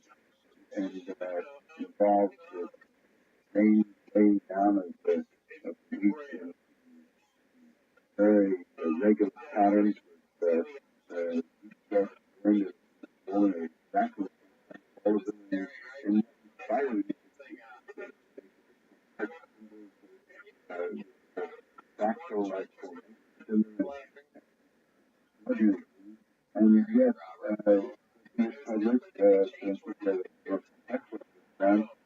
it's told constantly that this is a hoax and it's not real, and yet the evidence seems to from but the evidence is overwhelming that there's some mysterious intelligence at work here, but we're not ready to accept it. I think that fear will prevent as much through our openness to accepting it, it's just in our consciousness such phenomena as it will in terms of physical evidence. So go together. All right, and then there is this. For a second, working with the theory, there may be a parallel universe. That is another place in space and time, occupied by beings who are actually on our same physical Earth, but just in a different place or time or dimension. There would not be a surprise, would there, that any physical recovered object would have properties similar to those on this Earth, because in fact it came from this Earth.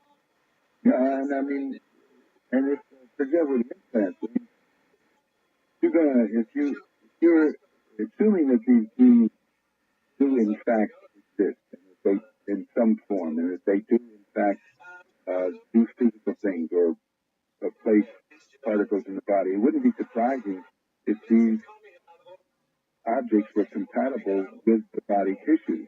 That they would not be something that couldn't be in the human body, that would be rejected by the human body, or that if they wanted to disguise themselves, they wouldn't necessarily offer us something that could be readily analyzed. The whole thing is very lucid, it's very complex, it is mysterious, it is subtle, and we're going to have to, the way I see it is we're going to have to stretch the new it as much as it's going to stand us the answer. Tell me something, if you could do it all over again and not take this road and not begin investigating these things, would you avoid the road? No, I wouldn't have. I mean, I think it's the most interesting story going on the planet right now, and I guess I'm often wonder why more people don't jump in. I suppose it's because it is so elusive, and it doesn't conform to the requirements of the physical sciences in a way that satisfies people. It cuts across disciplines, and yet, I mean, if we are in fact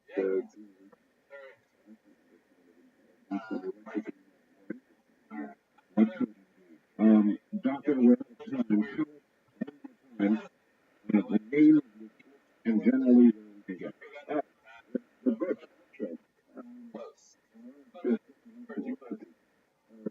book is called Abduction and Encounters with Aliens. It's in multiple stores. Also, I would like to hear from people if they want to write to me. It's on the line after all this. All right, quickly give us an address. Write to me at Cambridge Hospital, 1493 Cambridge Street, Cambridge, Mass. 02139. And they should say if they write that if they want information that they heard me on this program, so they know that. All right, give the address once more. Okay. Dr. Don Mack, NHK, the Cambridge Hospital, 1493 Cambridge Street, Cambridge, Mass. 02139. Doctor, it has been a pleasure having you on, and I hope that we can do it again. Yeah, good. Thanks, Art. Thanks, John. Bye-bye. That's Dr. John Mack. And I am sorry, we are absolutely out of time. Only enough time for me to tell you that we would, of course, love to have you order a copy of this program, a very informative program with Dr. Mack, or any other Dreamland program that we have aired in the entire series. You can do so 24 hours a day by calling area code 503-664-7966. 503-664-7966. Thank you. Good night.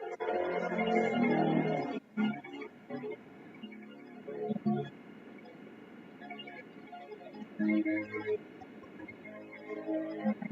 is Dreamland, a program dedicated to an examination of areas in the human experience not isolated nor neatly put in a box. Things seen at the edge of vision, awakening part of the mind as yet not mapped. Things every bit as real as the air we breathe but don't see. Please join us again next week at this time for Dreamland.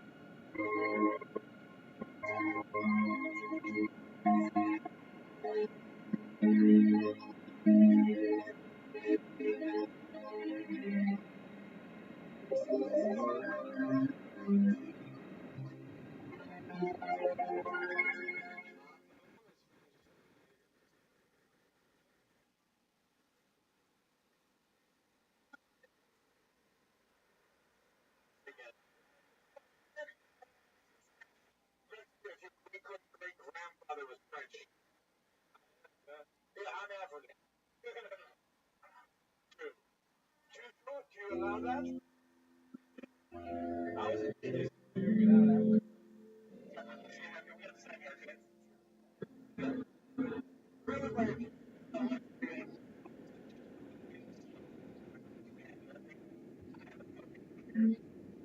every comic book here tonight has fucking glass clothes.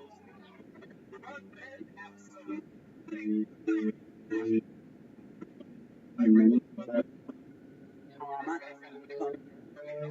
Was it fly to the sun without burning a wing? To lie in a meadow and hear grass sing? Sing their memories more than the user.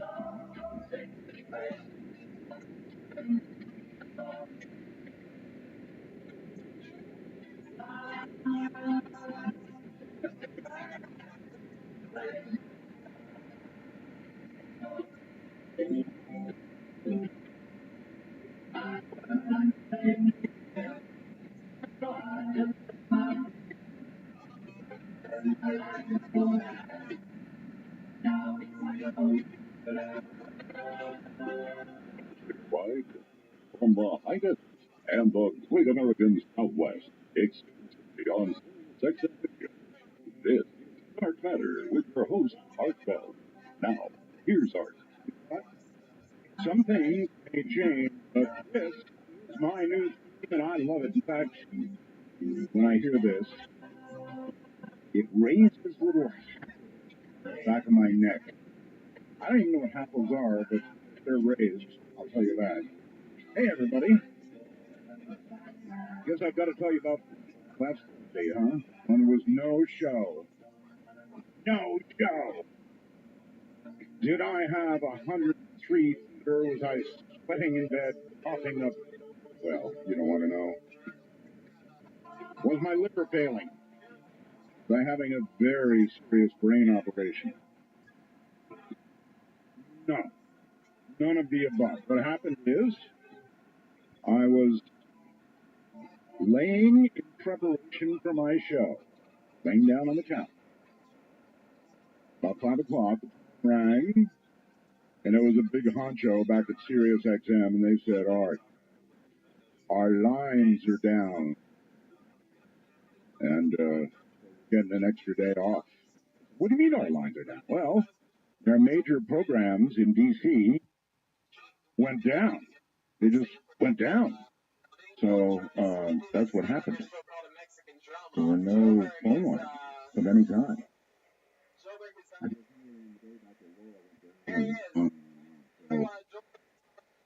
That's what happened last Thursday. I would not do, except that's not going to happen. But here I am. All right. I want to note these things. You can email me. I'm Art.com.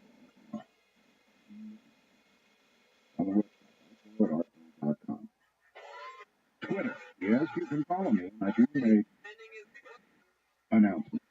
Not comments. It's announcements. I'm ArtBell51 on Twitter.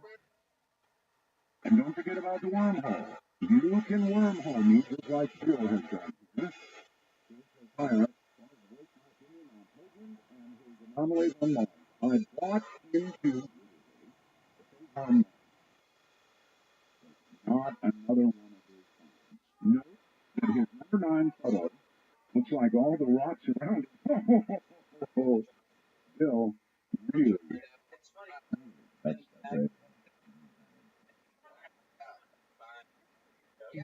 You bought into the face on Mars and some other stuff, yes. But you can't buy into number 9? Oh, Bill. Since when does the good Lord on Mars or Earth put a pipe in the middle of a rock? Even if you consider that to be a rock, which I don't. Look real hard, Bill. There's a pipe there. Out horizontally, it's kind of hard to ignore. By the way, Richard will be here for an hour tomorrow night. He'll be talking about Comet Iceland, which has turned green as it nears Mars. For some reason, instead of having a rating, you would think on Mars, right? It's turned green. We'll find out what that means tomorrow night. Along with a lot of other stuff about Comet. Now, SiriusXM is looking really hard into the possibility of a 4-hour timeout being worked on. You know, so if you're listening to the stream, it won't, disconnect you after 90 minutes. Roswell's art, I'm so glad the show is back. My 11th grade Spanish teacher turned me on to the show back in 2001. Anyway, to address the inactivity timeout that everybody's having problems with, the listeners must click something within the player interface. Aha. Tip, not just move their mouse around the screen. The way disruptive is just double-click the pause button during a commercial break. Yeah, who cares if you mess up our commercials, right? Glad the show is back and so forth. Remember, if you want to say welcome back, folks, Roswell find a way to say it instead of saying it. So they're working on this 4-hour timeout thing, and we might get it to 4 hours. If you didn't, because I was not here last Thursday, we got this really cool thing up I want to tell you about last Thursday regarding Scotty's Tower. Now, he moved that to a house, and we had the photographs of it up. But what Scotty did was he made a video. It's kind of like a, video slideshow, and it's really, really cool. You should go to artbell.com and take a look at it. It's hilarious. Absolutely hilarious. artbell.com, Scotty's video. You'll have to dig for it. Now, I think we're just going to call it, everybody's asking, Dark Matter Halloween. And we're going to do nothing but ghosts. Now, I have a couple of ideas. We do it every year. We're going to do it this year. What I want you to do, if you can, is that, of course, we're going to take open lines, unscreened open. I think. Wait a minute. Maybe we'll screen it. I'm sure you have a good story. But if you want to email me, you can do so. And if you're going to email me and you have a really good ghost story, include your phone number, and we may call you. It's not the way to get some of those really, really, really good ones in. So if you've got one, email me, artbell@artbell.com, include your phone number, and on Dark Matter Halloween.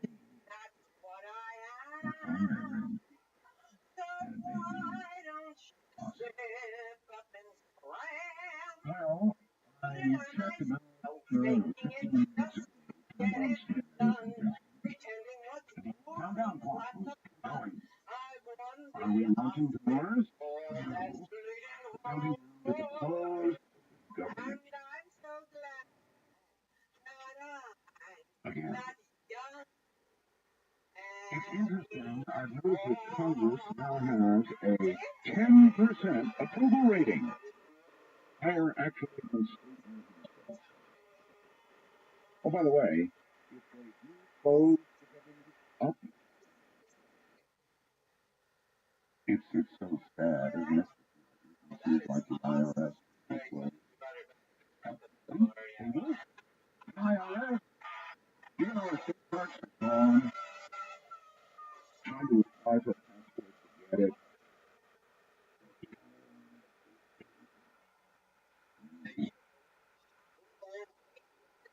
I'm just national. Oh, boy. It says that when you're one step ahead of the crowd, you're a genius. 2 steps ahead. All right. We'll get people the destruction of serious and chemical weapons stockpiles. It's often so much deadline. That's a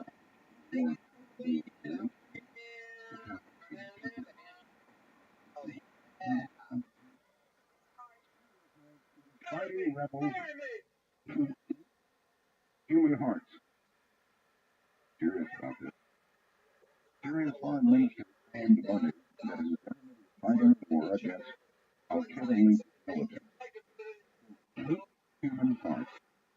And dismember people while they're still alive, then send their family members.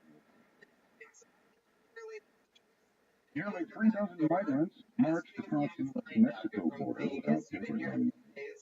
The latest group of younger generation brought to the U.S. illegally as children seeks to confront head-on immigration policies they consider unjust. Well, good luck with the government doing anything about that or anything else, including even continuing past midnight Eastern.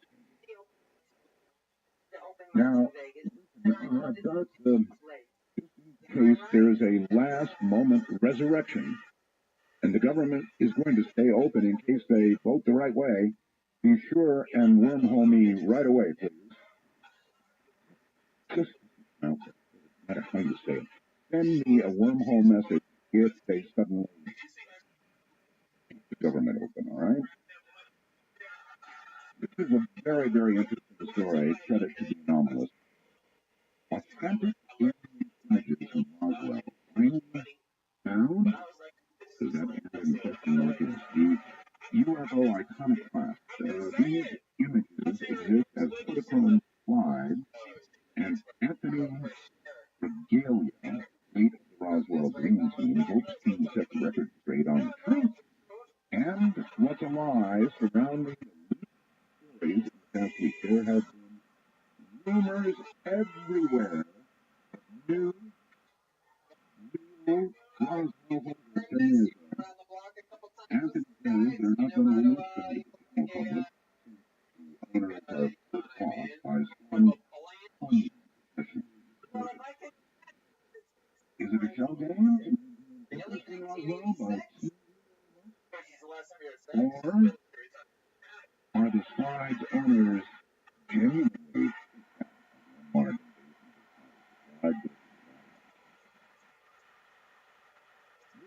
Fireball time, folks. Serious fireball time. Creating a power outage and a lot more in Yucatan, Mexico. That was Sunday evening last night. A weird sky phenomena broke up the monotony of a small Maya town as a huge object thought to be a fireball. And you can tell me what it is because you're going to be able to see it. It lit up the skies over the town of Iqmal in the southern Yucatan around 8:30 p.m. local time. The falling object was accompanied by a strong thundering noise, loud blast when it hit the ground. And it did hit the ground. Now, the crash, that's the word used here, was followed by flashing blue fuses. You can imagine that. Flashing blue fuses and power outage. The flames were observable until about 2 a.m. at the object's landing site. See the landing there. The sky phenomena was also observed in several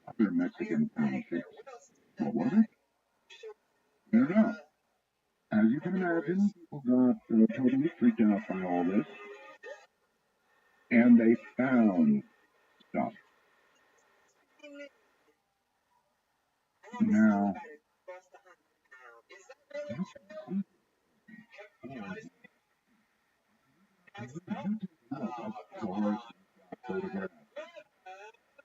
something time in Yucatan.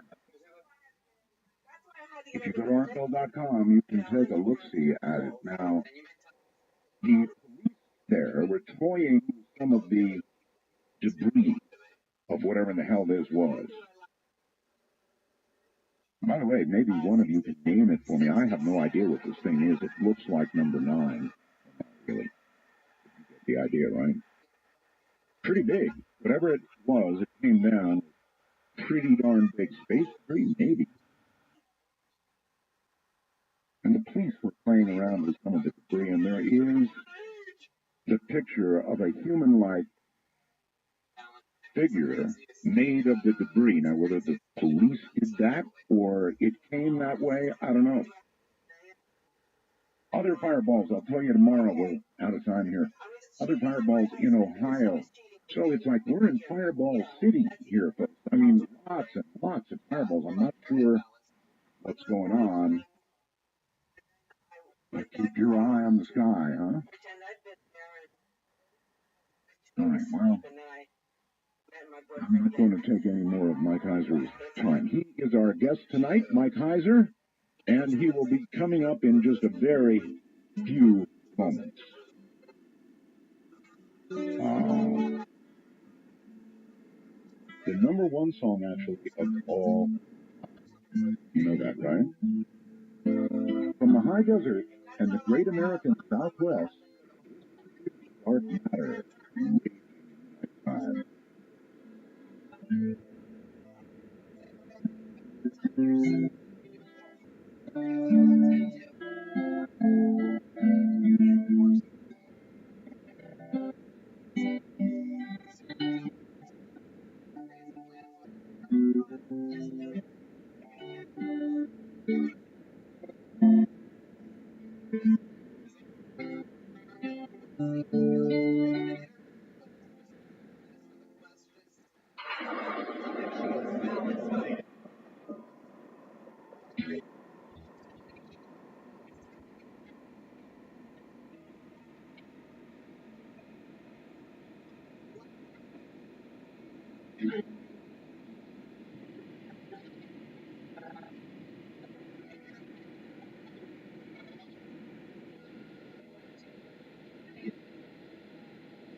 Full heartfelt.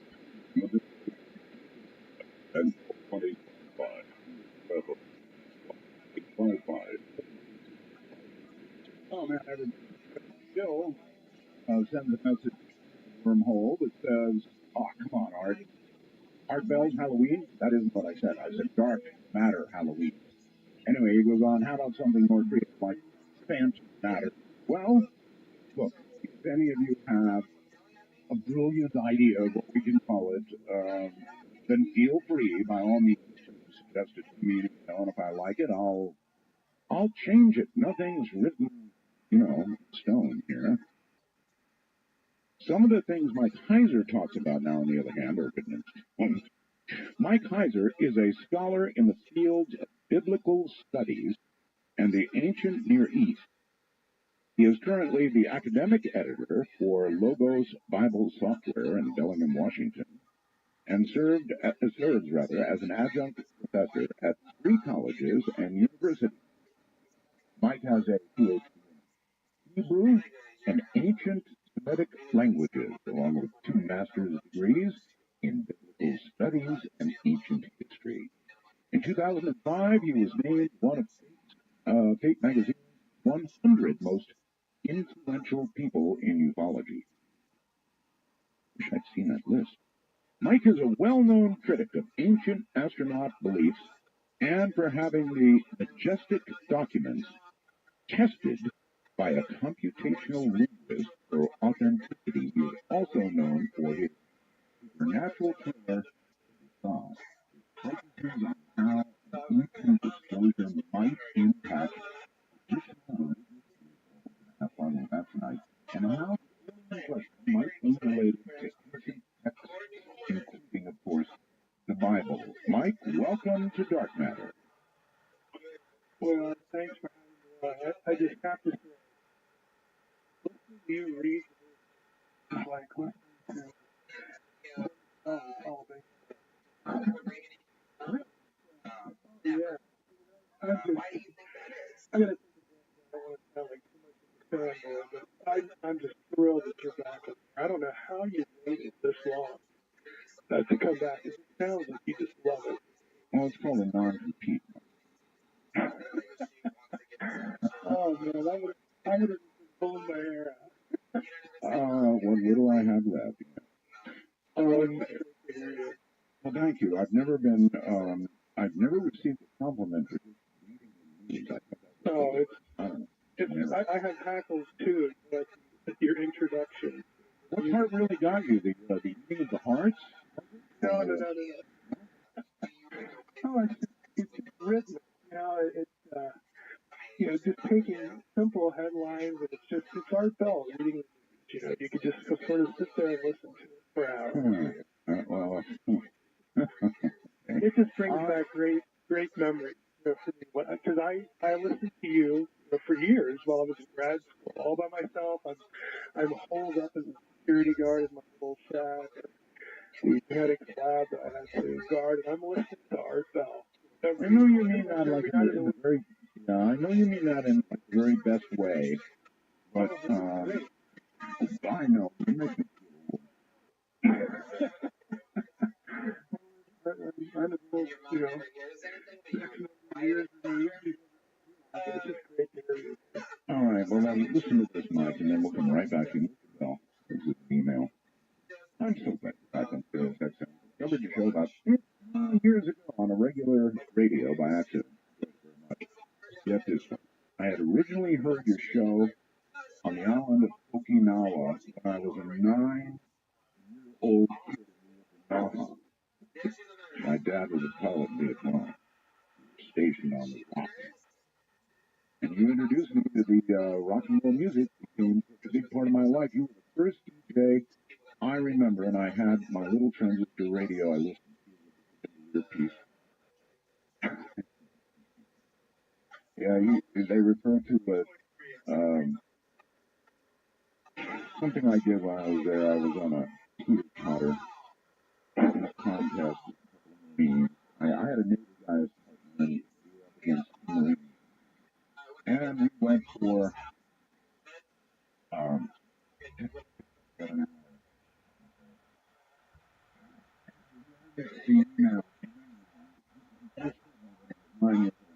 I'm 56 now, Art, and we always had a so I fell my heart, my Wolfman Jack.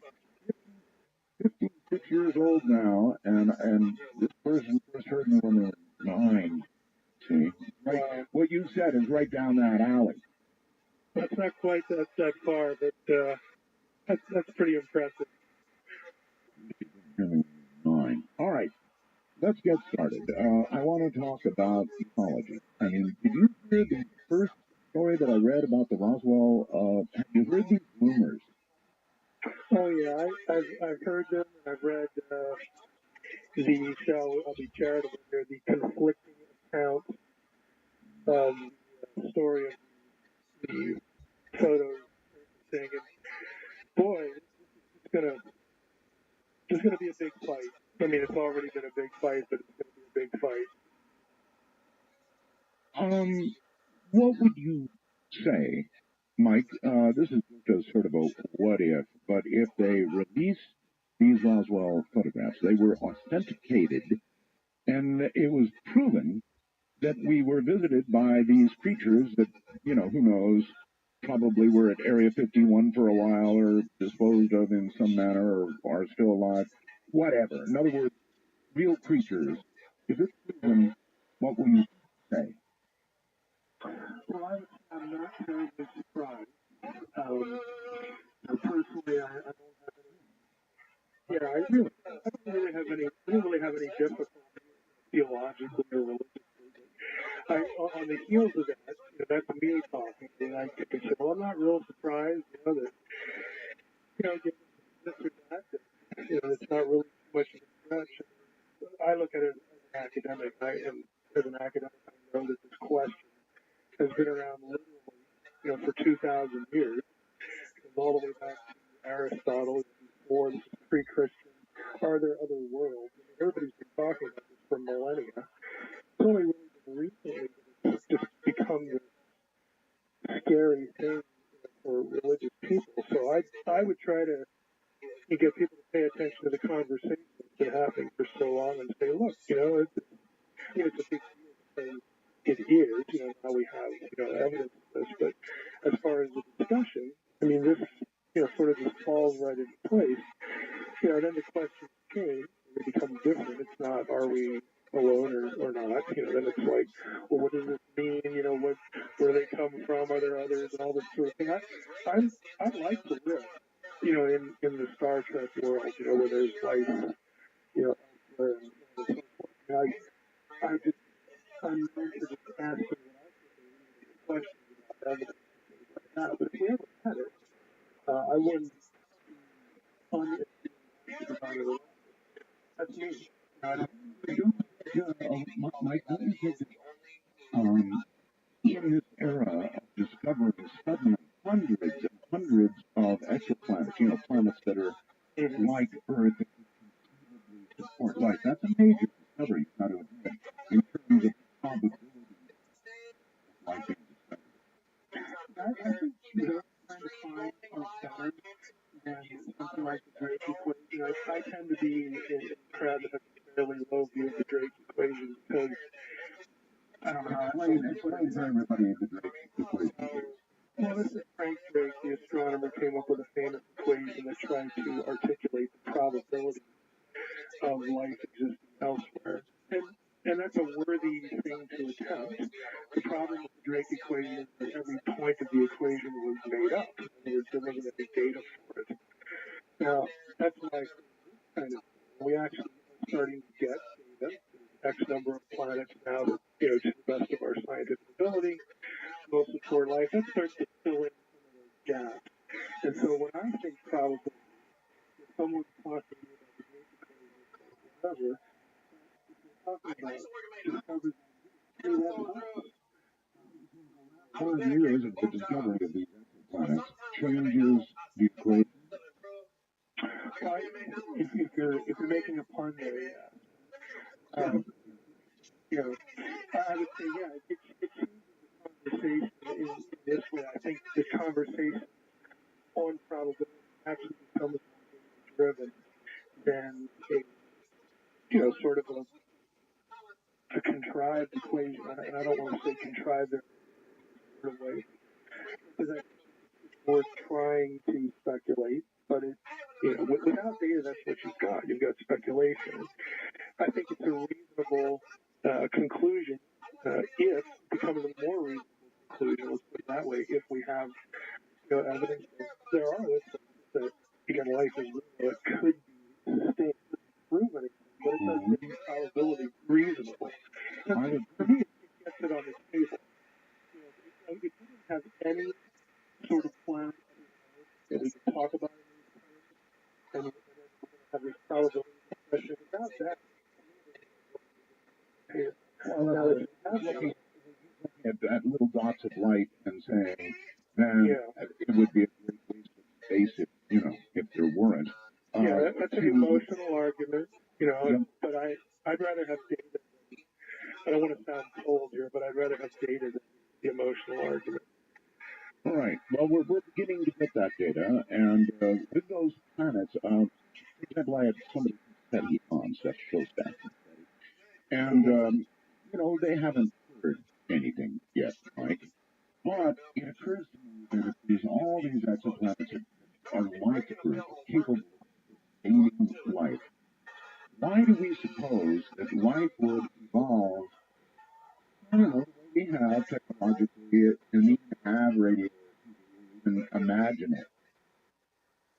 I think that's a reasonable question to ask. I've wondered that myself.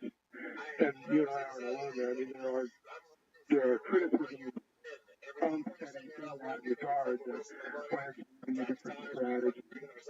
There's some talk about that. The truth is, the blunt truth is, we don't really have any reason to make that assumption that they would be communicating the same way. But the reality is that's what's technology. It's a garnering enough interest, to get people to care issues, and all those part of it. You would describe yourself how? As a skeptic? I would describe myself as someone who, again, would like things to be true, but I want there to be real evidence for it. I'm not impressed with anecdotes. I'm not impressed with emotional arguments. I just like to know, and when I say I believe or think X, I'd like to have something concrete to sort of base to fall back on. So with some people that makes me a skeptic.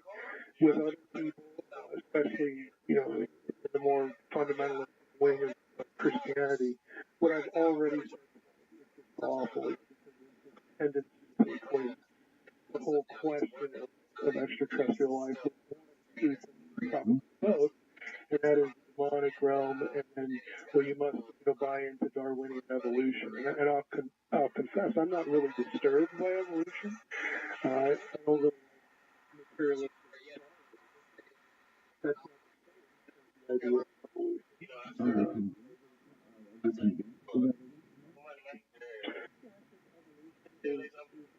I was question in my mind. There are questions in my mind. To what mechanisms does it need? I'm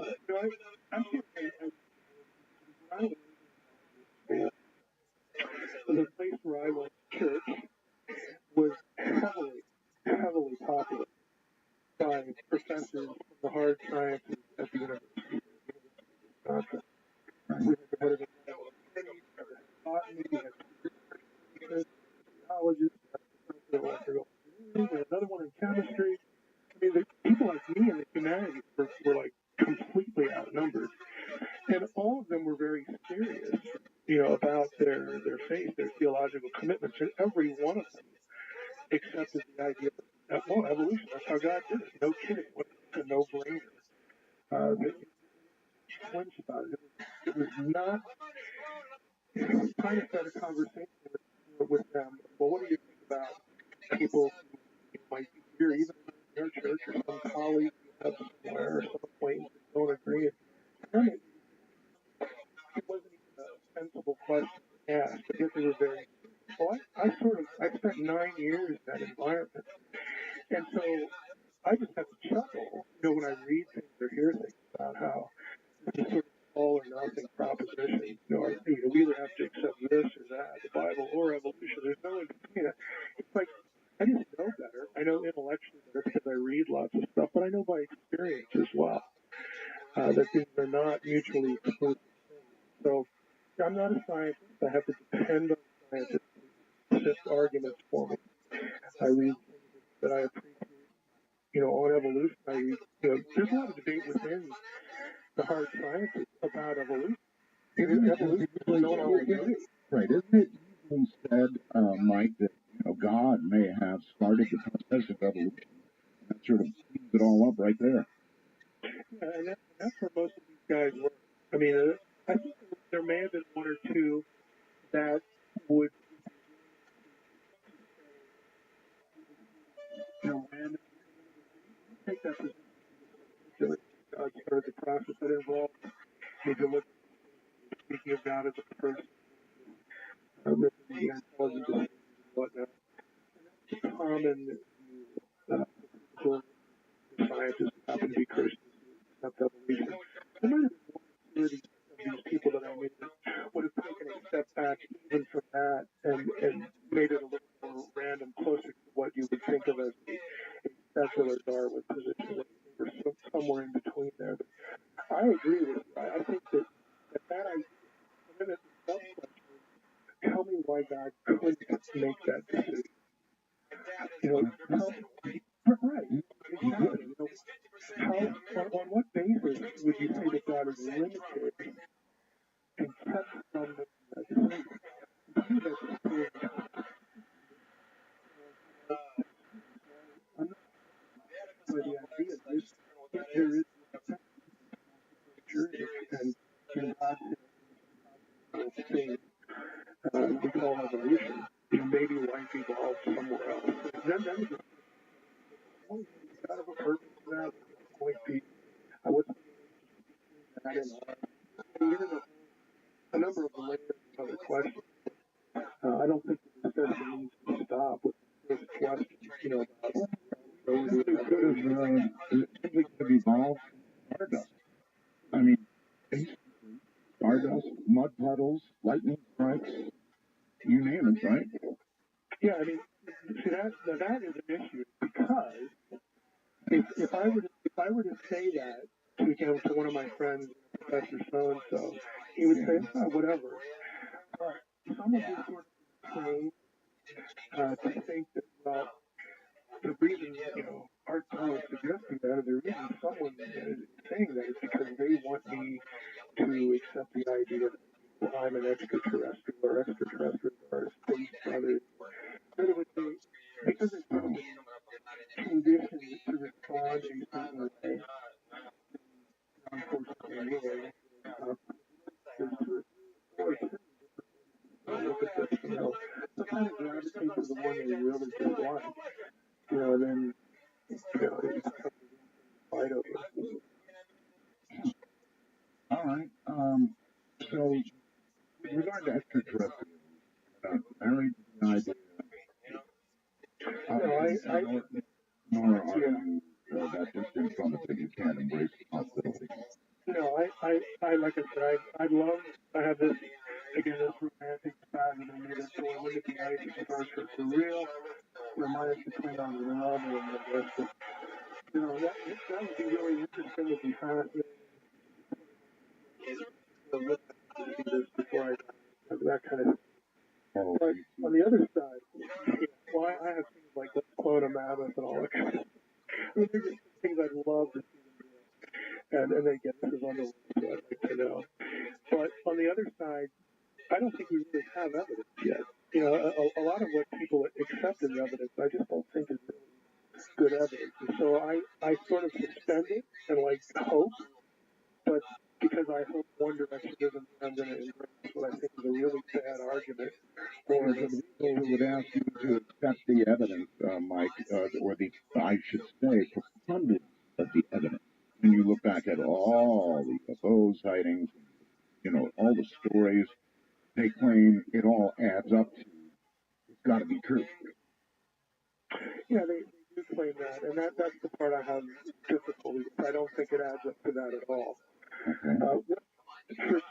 Ask yourself the question, why do we, with the whole UFO thing, why do we think about UFOs and think extraterrestrial?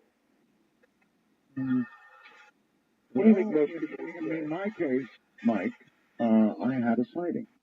A very close sighting, a very convincing sighting.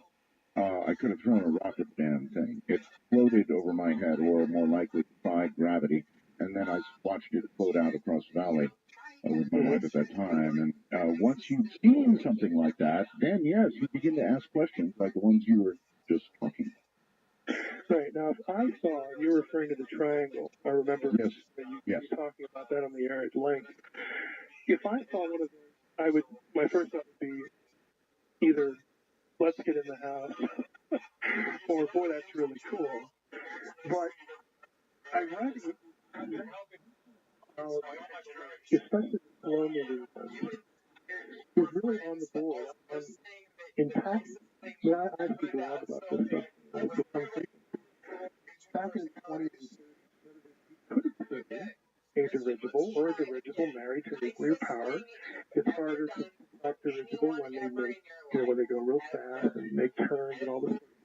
But what I'm getting to is you think extraterrestrial because it's an unfamiliar technology.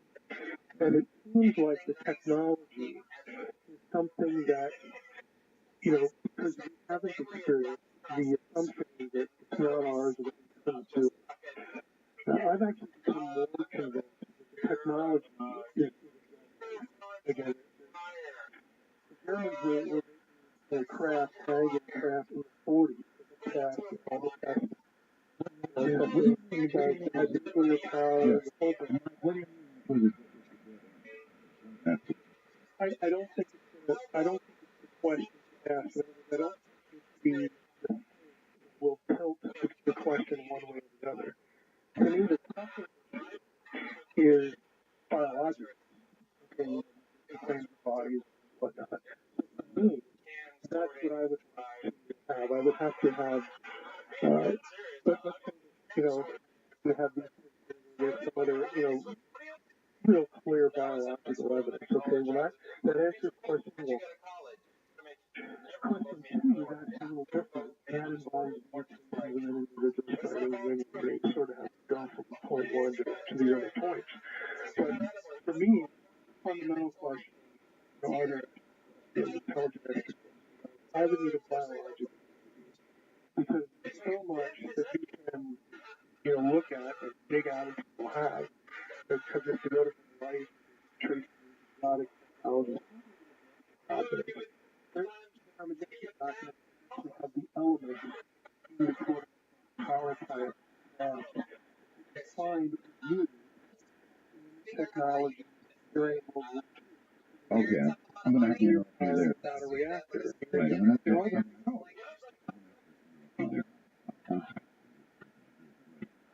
and I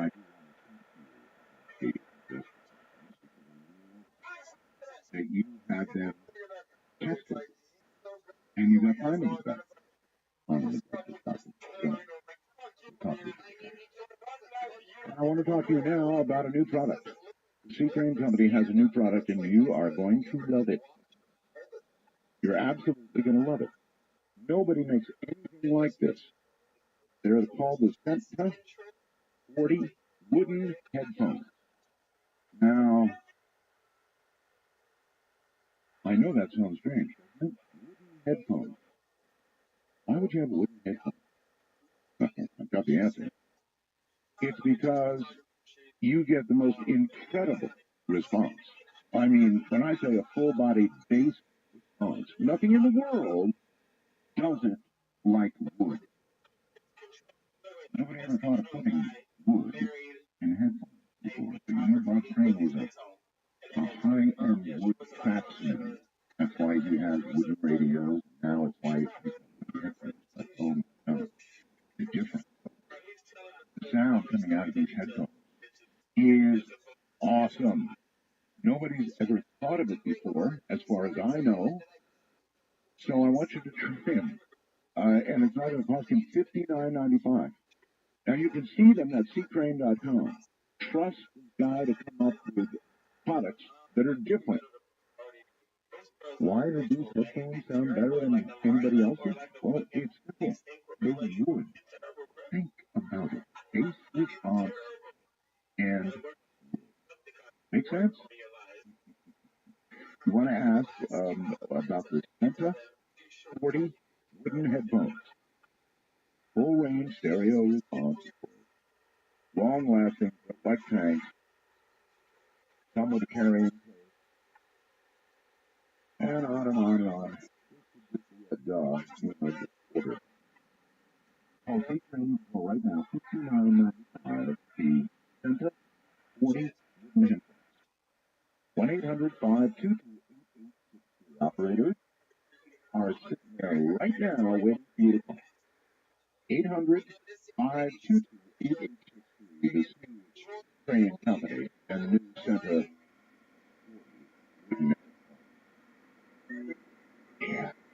Kaiser is my guest. For quite a night, gentlemen.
From the area.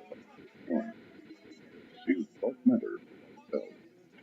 Joel, please call 1-855 That's 1-855 That's really strange. Unusual occurrence program. That was bizarre. It's like everything suddenly gone. No audio, nothing. Really, really weird. Well, had everything satellites spinning out of control, magnetic blankets across my valley. It's really, really strange. Anyway, back with Mike Heiser. Mike, the majestic document. Um, these were quoted almost biblically for years and years and years and years by so many people. And I guess you finally had a good, hard look and went out and got them tested. Can you describe how you did that and the results? Sure. For listeners, if you go to my website, which is just drmsh.com, at the top there's a link that says quick links. So if you go to that page, you'll be able to download the studies we did for free on one of the links there. I'll just sort of overview it. What we did because I had known someone named Dr. Carol Chasky, who did this for, she is a computational linguist. She did doctoral work at Brown University, actually came up with her own program as part of her dissertation. She has something called attribution. She has made a career in court cases when someone needs to either verify or rule out that a document was written by the person that, say, signed that letter or claimed authorship, to be able to test that. And so she has had a long career, and her work has been featured in numerous court cases. You can look her up on the web, and she has a whole list of that. So when I found out about her, I thought, well, this is the ideal person to test some of these documents if she was interested. Now, So when I contacted a quick question, Mike, and it is this. Can you rattle off briefly the criteria she used? In other words, how does she authenticate? What what she focuses on would not be common vocabulary, but would be what we call in grammar function words, little words like conjunctions, prepositions, interjections. In other words, the words that you don't really think about, that you just sort of habitually use in certain ways. Okay. That everybody sort of develops these unconscious patterns. And so she actually focuses on the uncommon in terms of, non-specialized vocabulary. They're the most common words that everybody uses. So when you go through a document, again, in her procedure, this is what you're looking for. The whole idea is to establish patterns. Now, it's only the methods we use only apply to documents in the Majestic group that had authorship attribution. In other words, a particular document that supposedly was sent by, Roosevelt or, Tillencotter or somebody like that, General. Right. So we had to pull those out, and then we needed documents that were more than one or two sentences, because some of these memos, just one sentence. So we had to have at least a paragraph. So we winnowed that, and then we wanted to zero in on the document. Which are the ones that have the most content that is the most explosive? Which are the ones that talk about extraterrestrial, bodies or, something that really, has an important role to play potentially in the whole narrative. And so we got a hold of those. So what you do then is you have your documents that you want to test the attribution. So what I had to do, I enlisted the help of a couple of people to find, okay, we're going to test two documents that were written by, General Twining. Well, let's go to archive websites and we would, try to find documents that nobody's going to dispute by this person. So we pulled half a dozen of those, and we had to get them all typed out. We typed them as they were. We didn't correct anything if there were typos in there. And she basically takes all of that, and she's trying to establish, again, using the computer, patterns, again, isolated on the function within that person's consciousness. Even if they were dictated as opposed to handwritten letters that were later transcribed, it's still reflecting the thought pattern of the person that produced a particular document. And so all of the known fed in patterns are established, and then the unknown, it really was kind of interesting. All of them, regardless of all of them, one round and sort of all of them by all of the different objects. So why would you do that? Because if some of these documents, regardless of who the authorship is attributed to, start matching each other, regardless, that's going to tell us if there may have been a common hand produced. I've got it right. One second, and that's fascinating. What is a record? Sort of a test must have some sort of percentage of success associated with it historically, right? Well, there's going to be in the results. You're going to have to, if you look at the actual document, the actual article on the website, I have the Excel table reproduced in that document. And there's going to be a number, I hate to use the word percentage, but I'm not a math person, so I'll use it. There's a percentile number that is produced by the and will then she actually will tell me that tell me are as this one, patterning of the noun, I colorized it for the reason. This one doesn't, and then she actually went to the next line of the spreadsheet and she said she would highlight which one appeared to apply mathematically Yeah, Mike, I'm sorry to interrupt. You're having a hard time when I start to talk, but this is really important to understand what her record is. In other words, what her in past treatments of the same sort. Is she right 80% of the time, 70% of the time, 50% of the time, 99.9? What kind of hit record does she have? I'm trying to understand, what kind of science we've got here. Yeah, she's going to be well into the 90s because her work is regularly tested in court, like under oath, things like that. So anyone who's interested in her, again, could go to her website. She describes different court cases that she's been part of. What she did. It's just fine. If it's in the 90s, that's fine. I just wanted to understand the science that we were hearing about. So, I think genetics is like in the billions, right? There's only one chance in 5 billion. That's not your child. So, okay, 90% or better. Right. With the end result of the 17 documents I'm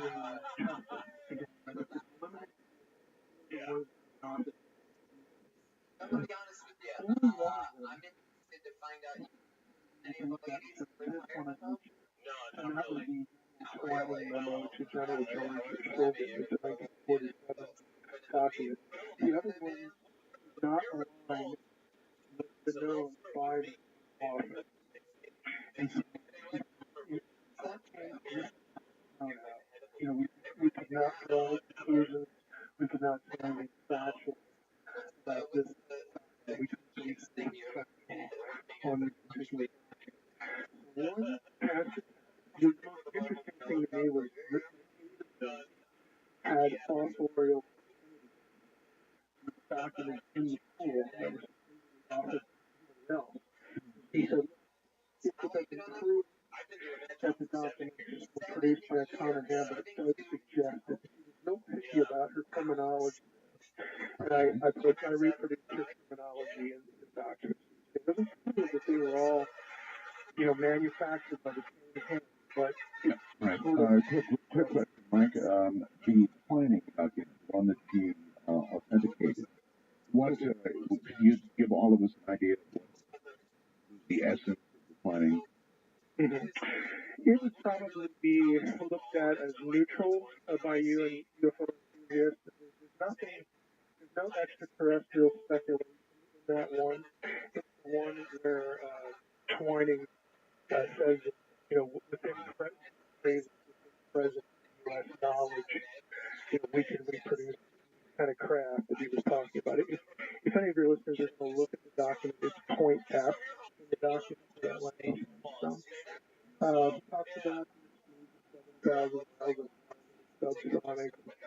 Showing the testament in that particular document is that we're not thinking extraterrestrial. Now, obviously, there are other documents within the Majestic, cache that we couldn't test because they have no authorship attribution.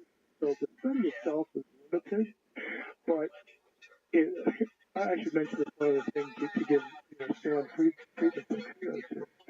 I deliberately also created with an author documents that Friedman and others had by others forensically shown that were fake. And how inspired those documents not to trust anyone did. So I took my own experience, my own understanding of I knew there would have been something wrong with one of them, but I needed that. And so actually validated some of what the work that Stanley does. So I know he's very committed to the extraterrestrial and view the documents.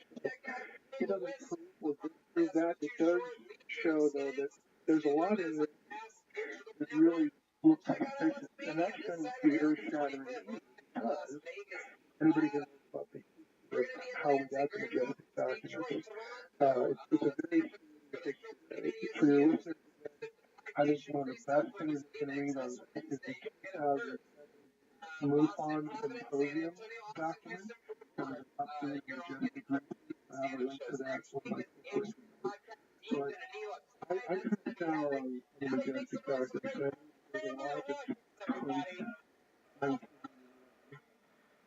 doesn't matter. It is very well be might be. That's such a checkered history that I don't feel like I've been trusted for a whole lot.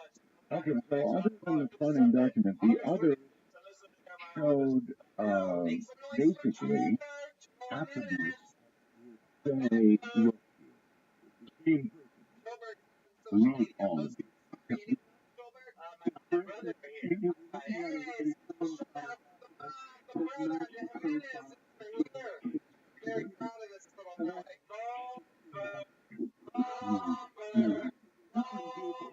And 8 of the 17 just sort of, stuck out like sore thumbs, to her that she just thought there's just something not right here. And she flagged those right off the bat. The other ones didn't have the cover for other reasons.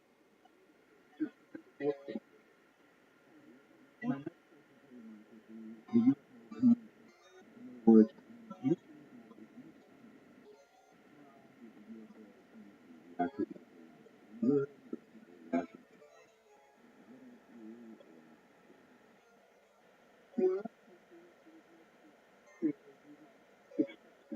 I unveiled Oswald, which is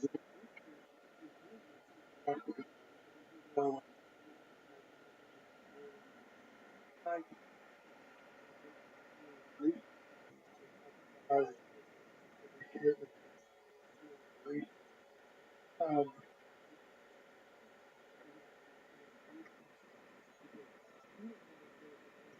it. I think that, a lot of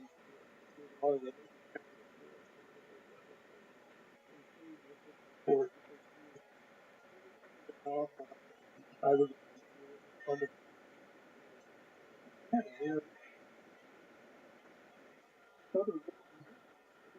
might want to not just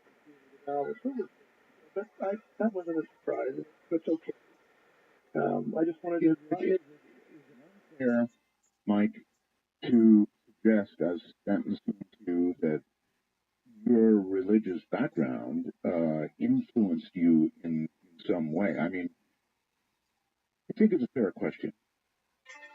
Well, it would be if I had written any of the documents and if I was the computational linguist that had it tested, and I was the computational linguist that produced the program that tested. I'm none of them. I was the guy that does this for which in testing documents. You know, most people, are more interested in looking at evidence and kind of, lean I want to know because I'm a language guy, and we do this kind of work, in the office with not forensic authorship attribution, but we do lots of stuff with software that applies to languages. So this just seems an area that I could actually contribute something, into ufology. So we did it.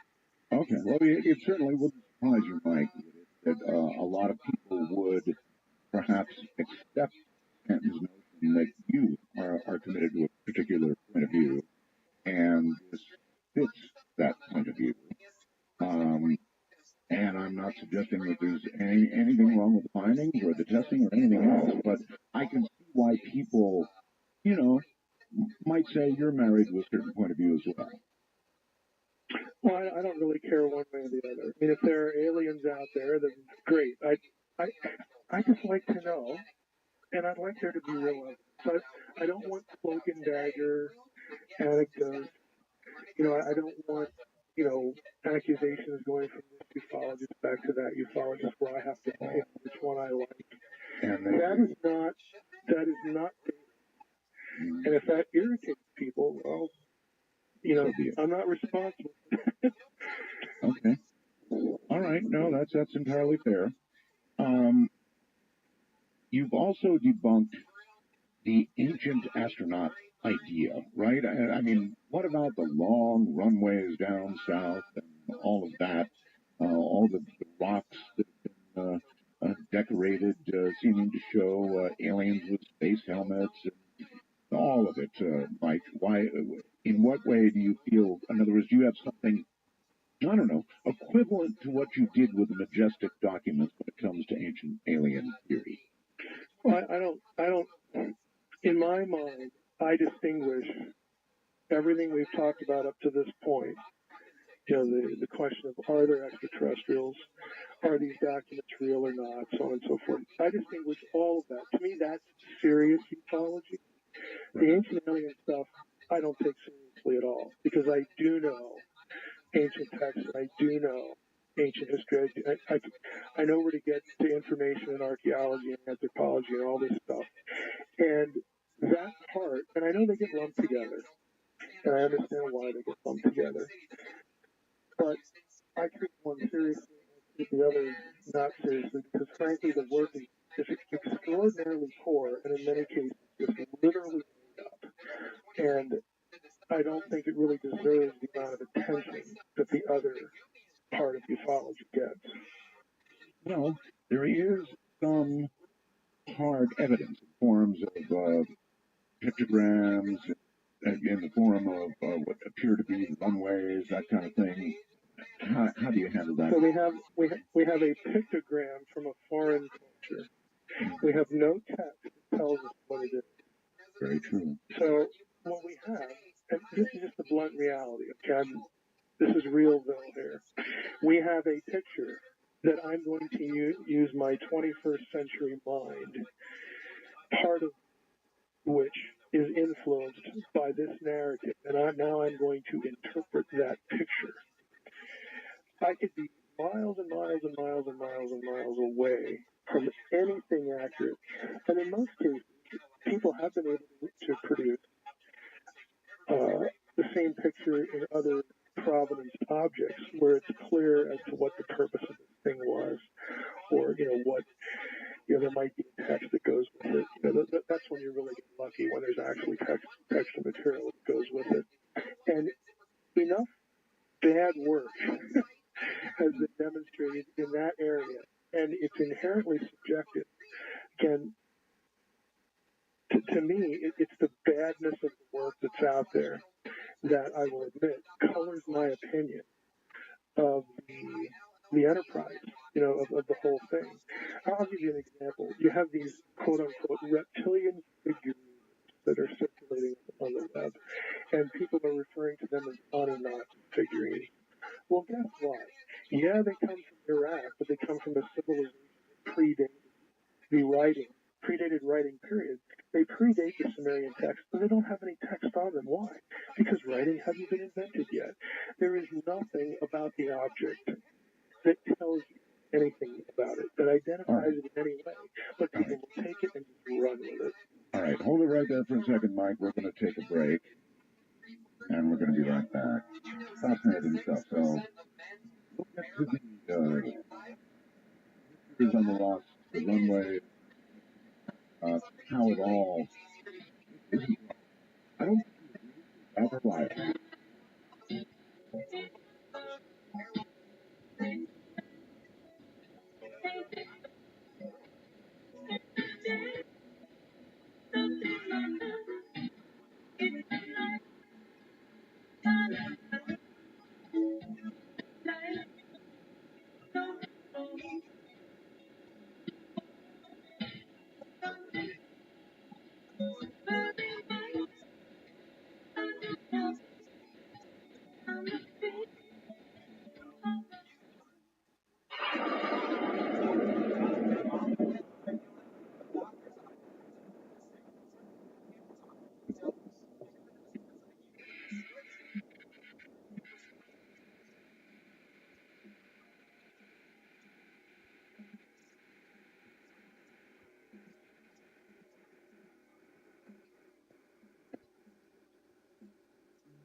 From the area of 51, this is Dark Matter with ourselves.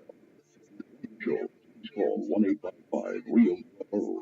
That's 1-855-732-5836.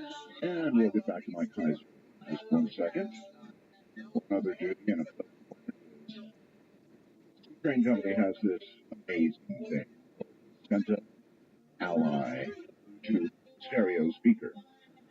And if you like good music, and you're, well, I mean, look, let's face it, iPhones, iPads, the equivalent on the other side, they're all very nice, but when they come out of the speaker with music, unless you have headphones, it's little teeny weeny noise and teeny, right? Well, when you buy the Scent Ally, it's more like a concert. All you do is get this incredibly wonderful device, one you can carry with you anywhere and have rechargeable batteries that last, I don't know, like 10 hours. And you marry it to your cell phone, whatever, Bluetooth, and play your music. And it comes out sounding like a concert hall. Simple as that. It's not big, not 9 inches. It'll hook up to, well, anything at all with Bluetooth. Phone, tablet, laptop, satellite radio, whatever. It also comes with a built-in FM radio, and the Bluetooth works well enough. You can have, your phone in one and the other, and it's still cooking. It's amazing. $69.95. Are you kidding? That's really a buy. $69.95. Speak right now. You want to order the Ally stereo speaker. I wish I could demonstrate it here on the air, and I may figure out a way to do that. Give them a call. Operators there right now waiting for your call, sitting around. I bet they are. Operator. The number is 1-800-522-8863. That's 1-800-522-8863. The phone right now. All right, Mike, welcome back. I guess you're not married to the Anunnaki stuff, right? As far as ancient aliens go, no. The Anunnaki, of course, show up in Sumerian cuneiform text to be there a little over 100 times. Now, I should say something I don't know whether to encourage people to go through this or not.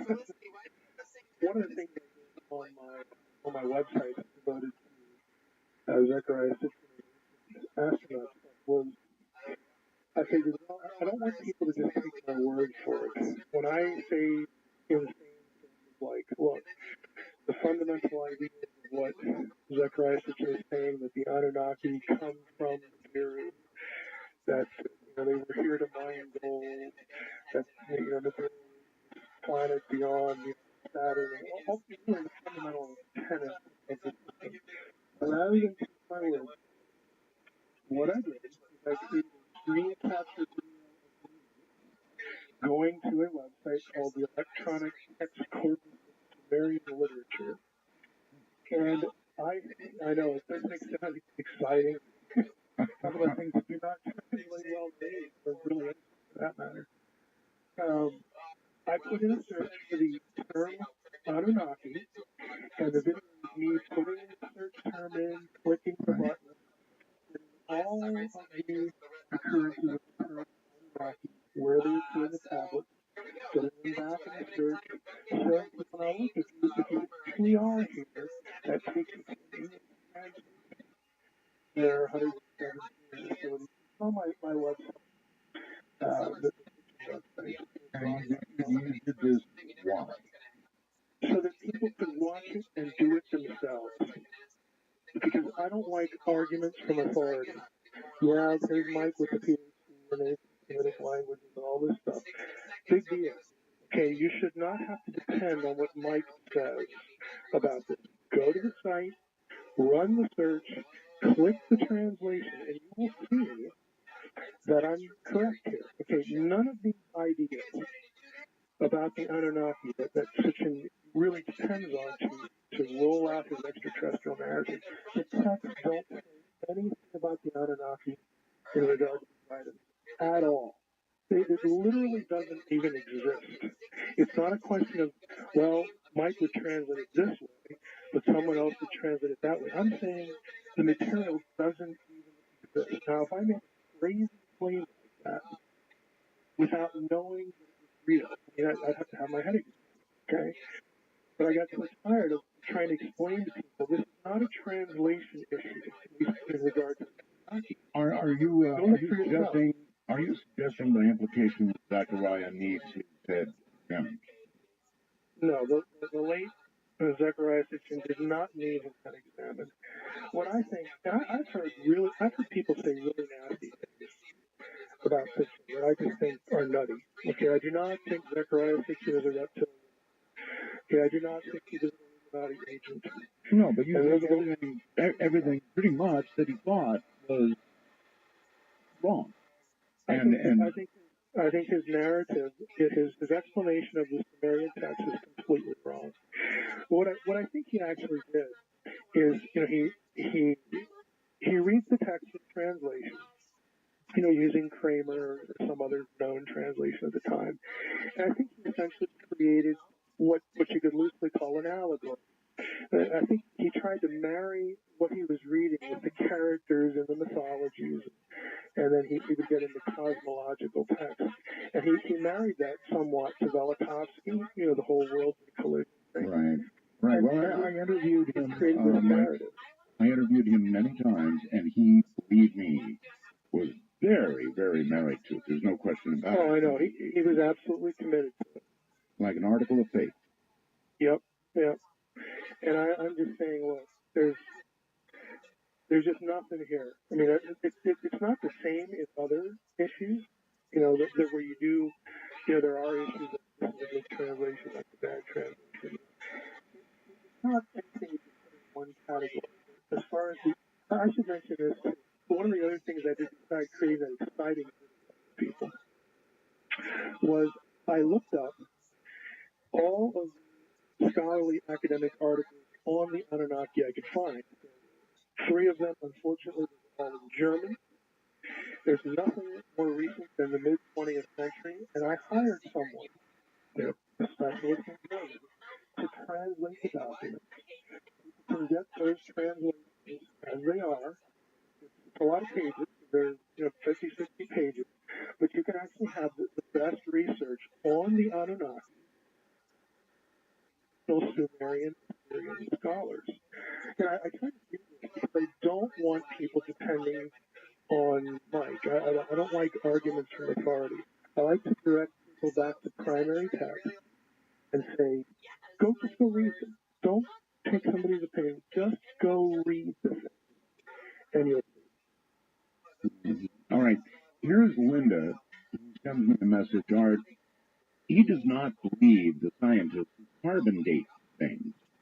If you come up with a test done by other scientists, he will tell you that they get it wrong or made mistakes.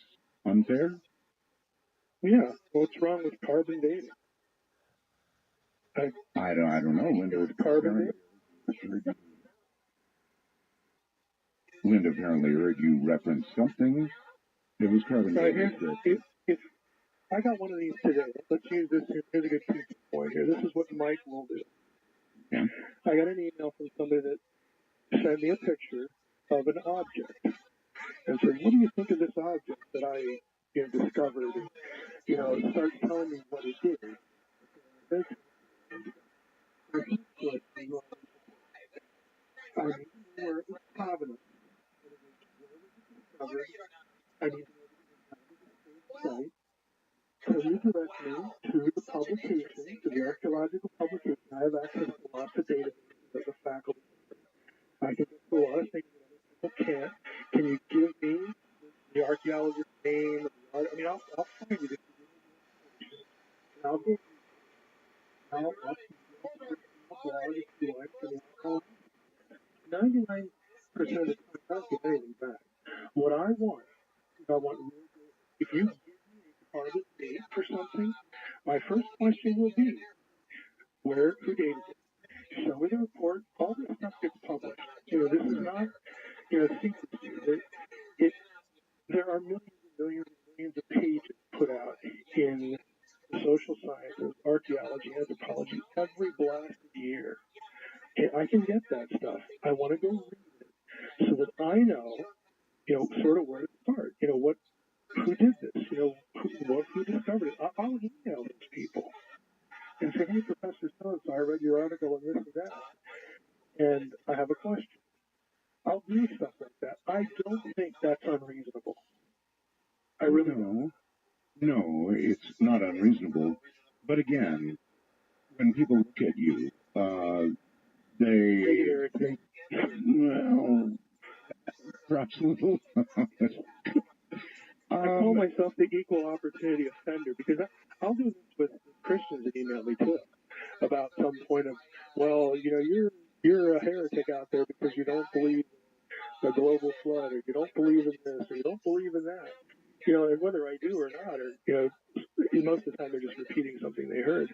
I'm going to ask them for the same thing because look, even if I like your position, a bad argument in defense of a good position is still a crappy argument. That's what it is. So wouldn't you rather have a good argument for what you believe as opposed to a bad one? Let's try this.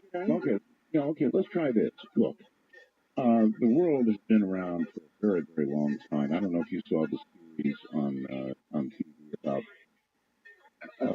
after man or after man. It showed how quickly society, the buildings, the things that we see every day would be dust and gone. And the answer is pretty quickly. So is it really beyond reason to suggest that there could have been others here from elsewhere, or there could have been civilizations prior to the one we're so proud of right now? Well, that's an argument that could actually be used, both ways, to argue that point and also to argue against that point. Mm-hmm.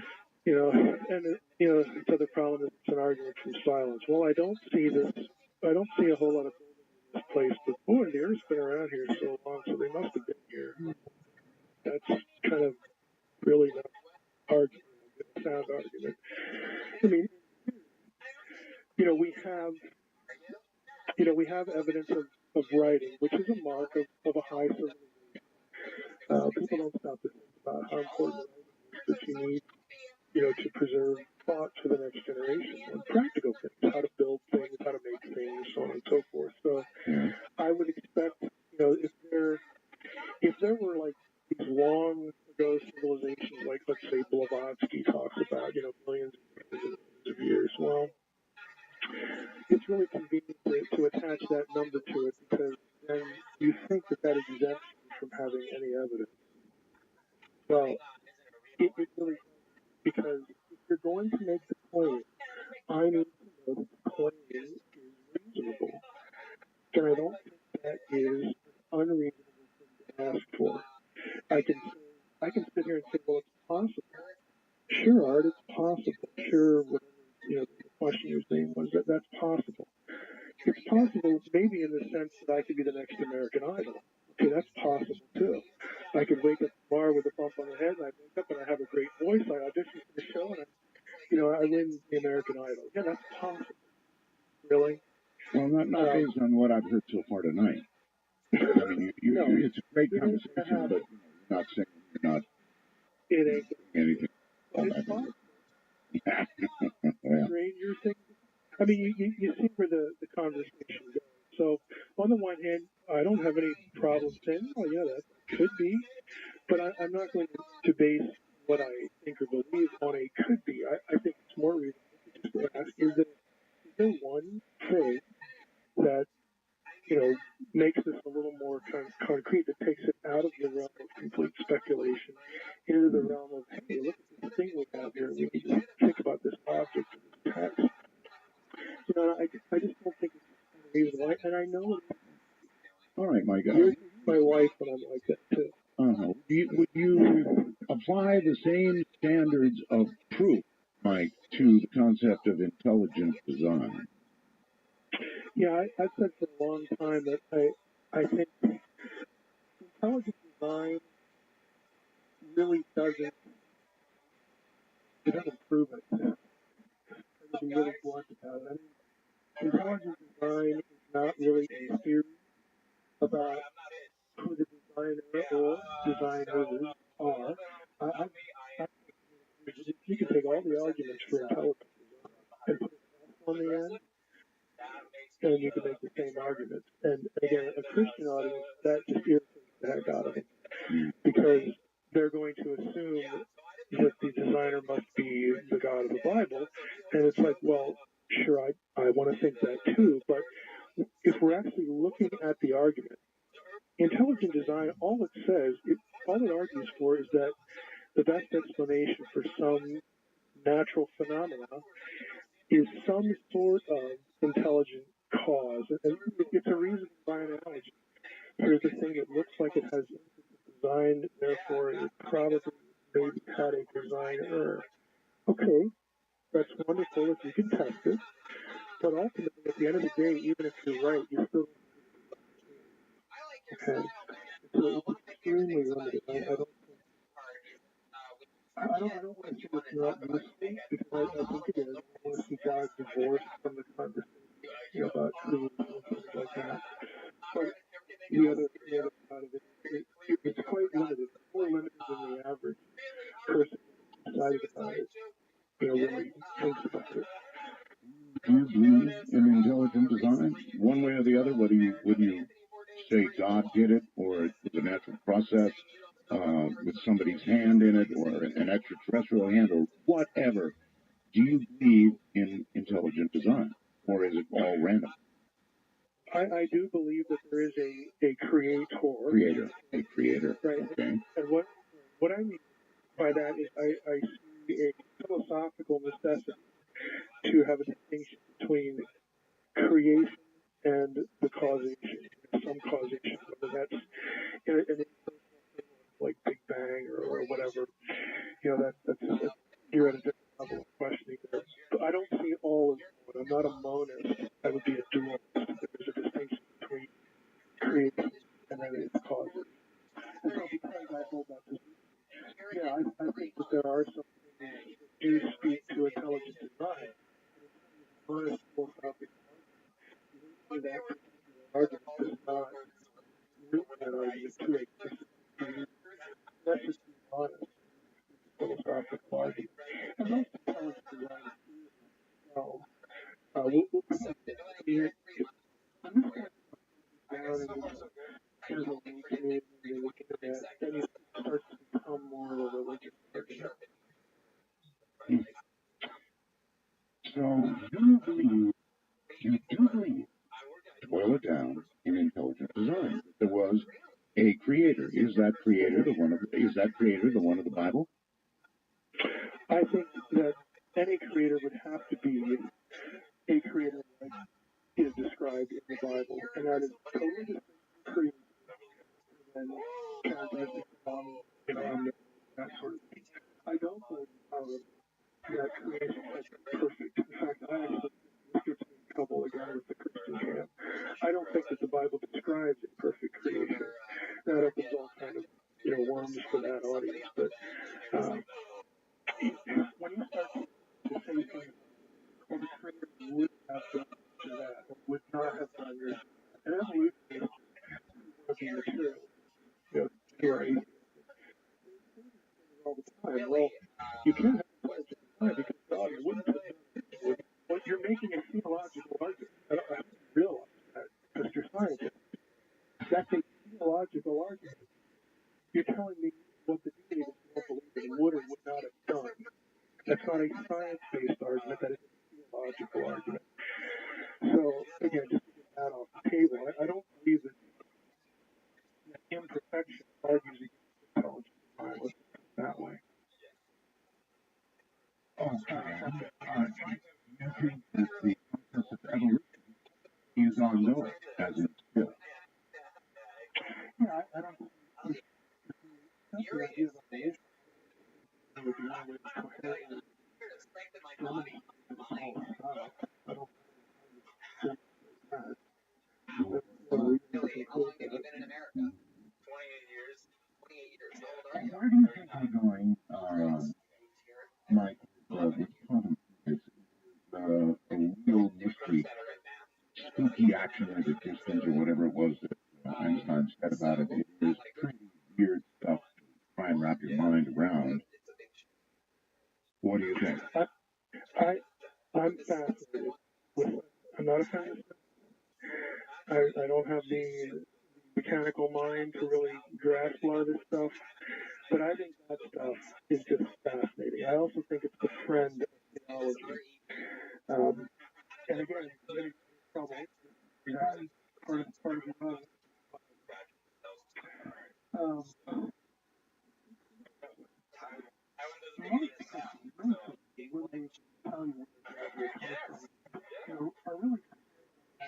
So everything goes. My dad became a pastor. He just became a pastor. I don't believe that everything is going on. I don't believe. I think you know your dad was going to be a pastor. Personal trainer.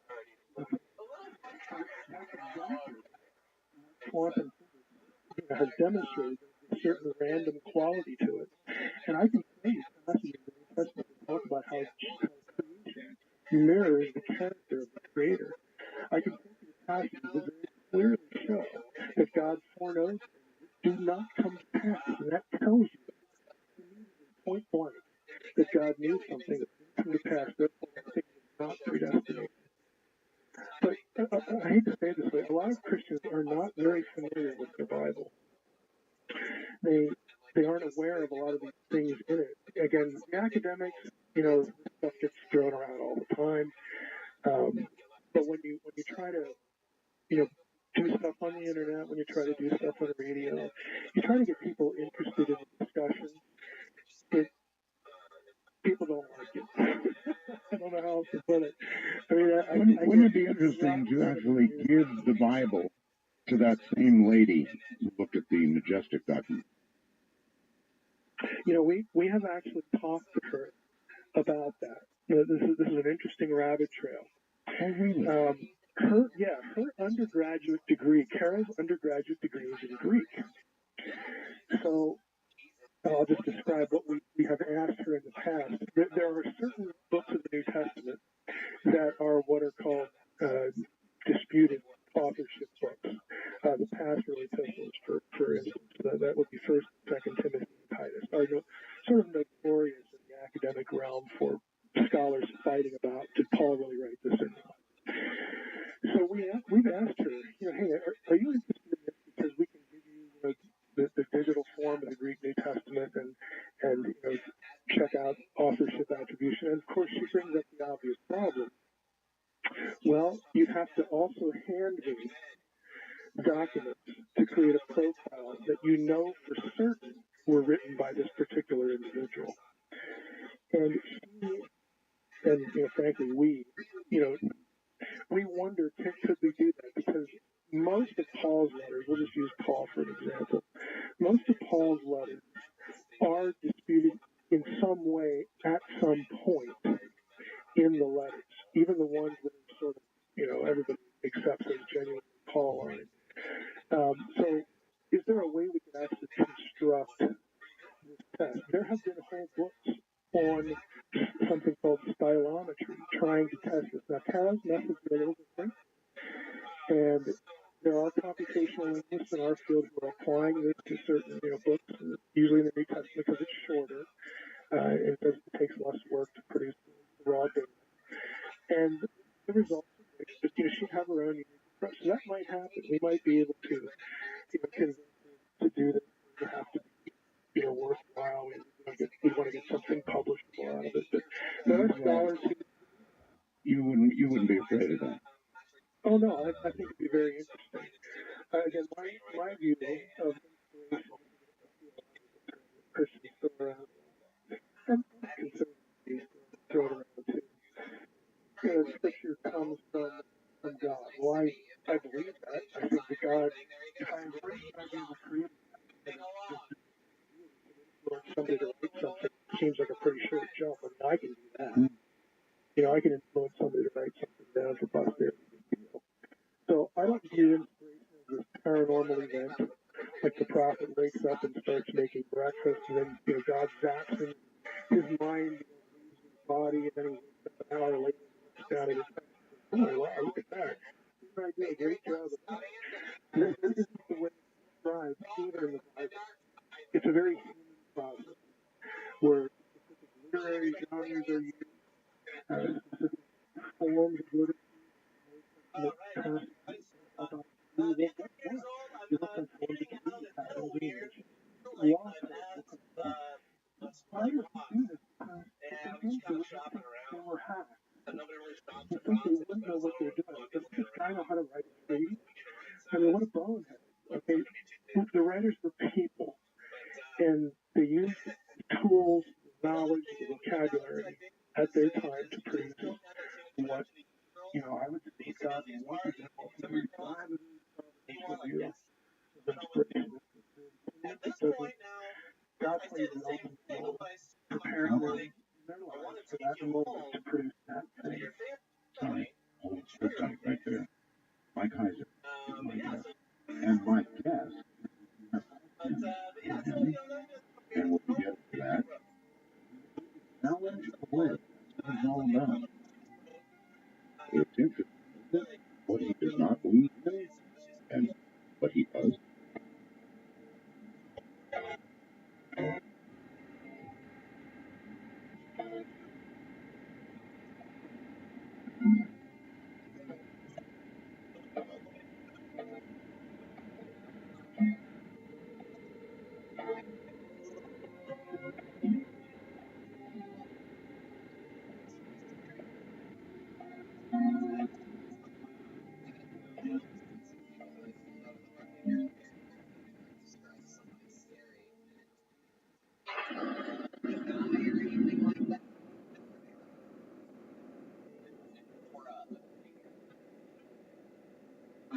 Right about this?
Matters. Please direct your religious trial. 855 Real UFO. That's 855-732-5846. Okay. Mike Heiser is my guest. And yeah, that question involves Adam and Eve. Mike, I wonder if you think the whole idea, the whole story of the original Adam and Eve is even possible. I mean, there are genetic arguments, I guess, against it. Is that true? Yeah, there are certainly genetic arguments against it. I've actually followed this one for the last 2 or 3 years pretty closely. It's quite controversial, even within Christian circles, because you have Christian geneticists on both sides of this one. Here in my neck of the woods, the guy lives more or less started the whole thing. Dennis Venema, Trinity Western, produced an article that really argued against the historical Adam and Eve because of statistics, that you can't account for populations as we know them by going from a single pair. And that's been batted around quite a bit. Some people, and I think about this, some people would say, well, we don't really care about a single pair because if we go back to a literal reading of Genesis after the flood, we have more than one pair. We have four, Noah and his sons.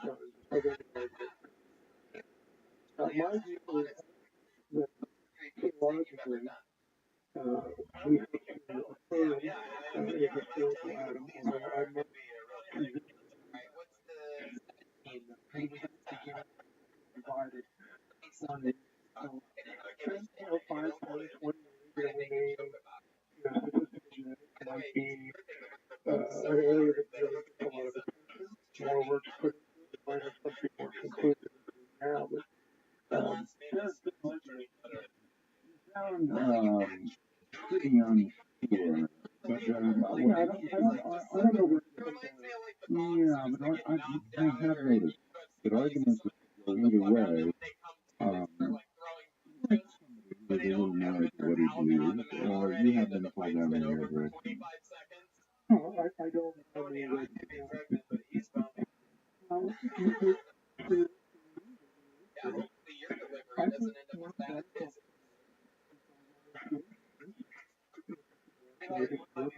the evolution of Adam.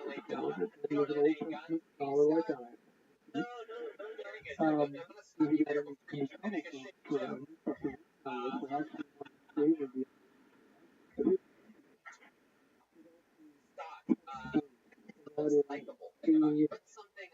martial law evidence, depending on somebody else in part, that the story of Adam is actually a deliberate parallel to the story of Israel. And if that's the case, then the whole point of the story of Adam might be something literate, talking about the nation, using the story to tell us. Yeah, I think he did a good job of laying it out for the non. It's controversial. I like parts of what his argument says. I like, I don't like other parts of it. But I think in this case, I don't think genetics lies, obviously. I do think that, and the people who read the film will tell you in the articles they produced, statistical genetics is still somewhat new because the genome isn't that recent, they're still, it's a burgeoning field. So I think for this one, it's like 10, 20 years down the road, they have something more conclusive. But either way, biblical scholarship, theology, I think it's just pretty well. And I know that a lot of people for different reasons.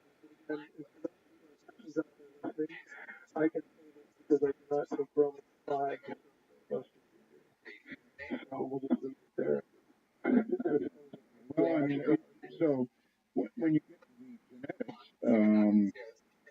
you would think the percentages would be way below what the NJ12 document reader achieved. I don't know that I'm qualified to comment on a comparison. I don't know either field, but genetics doesn't lie. I mean, we depend on genetics for a lot of different things in terms of medicine, agriculture, all sorts of things. Genetics, it's real. The issue is the statistical analysis. Carol might be able to look at it and say, well, this is like what I do or like what I do. I'm just not qualified to say, make that comparison.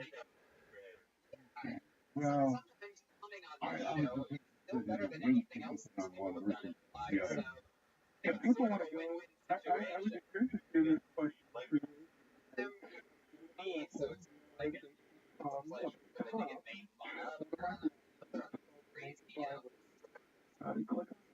You can go to that site, and on that site,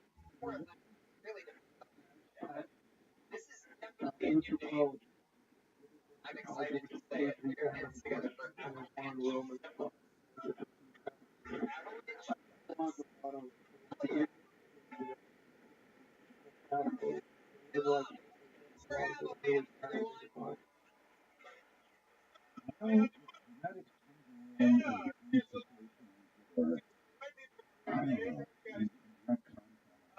hanging out a lot with my wife, Fran. Yeah. I love the way my wife Fran got off the phone. I was talking to my wife Fran the other day.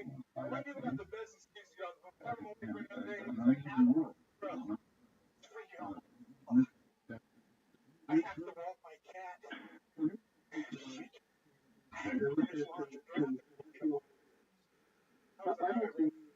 At all that and the Bible, for that matter, is was written, was inspired to teach us science.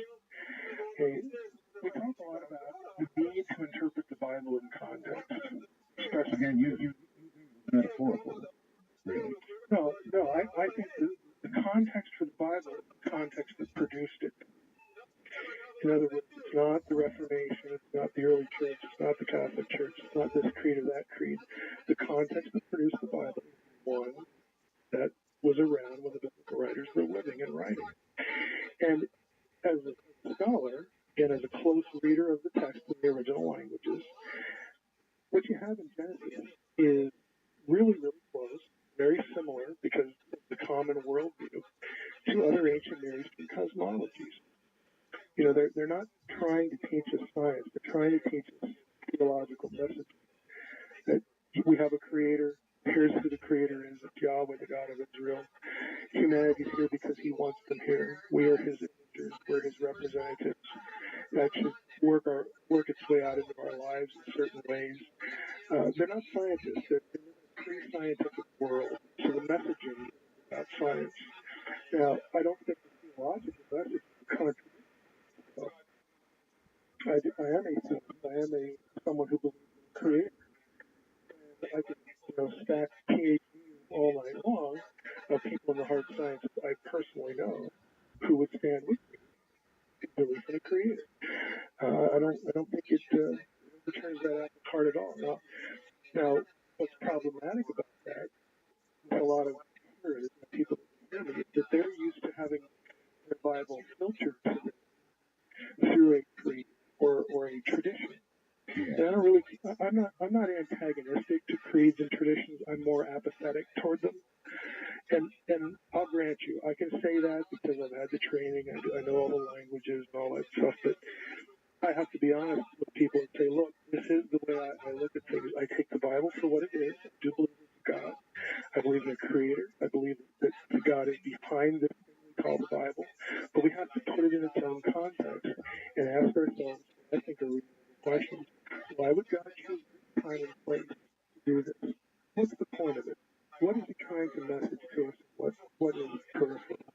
Things like this. So as a scholar, I'm very mainstream in that, but when it comes to, people who, don't work in the field, some things can bother you. And I understand why that is, but I just don't feel one of my guests. For example, I had a fellow on named Matthew Alper recently. Mm-hmm. Matthew wrote a book called The God Part of the Brain. Mm-hmm. Have you ever heard of that? Oh, yeah. Yeah, I've heard, not the most recent show, but I've heard previous shows. Okay. All right, so basically, he's saying that, look, human beings have an innate fear of their own mortality. And the brain has adapted over time to embrace the concept of a creator in order to assuage that fear of mortality. And it is a reasonable thing to imagine. I wonder how you address something like that. Well, your audience will understand when I say this, and I'll try to unpack it. If I had to put my money on Matthew Alper or Dean Radin, my money's on Dean. Okay. In other words, Alper's position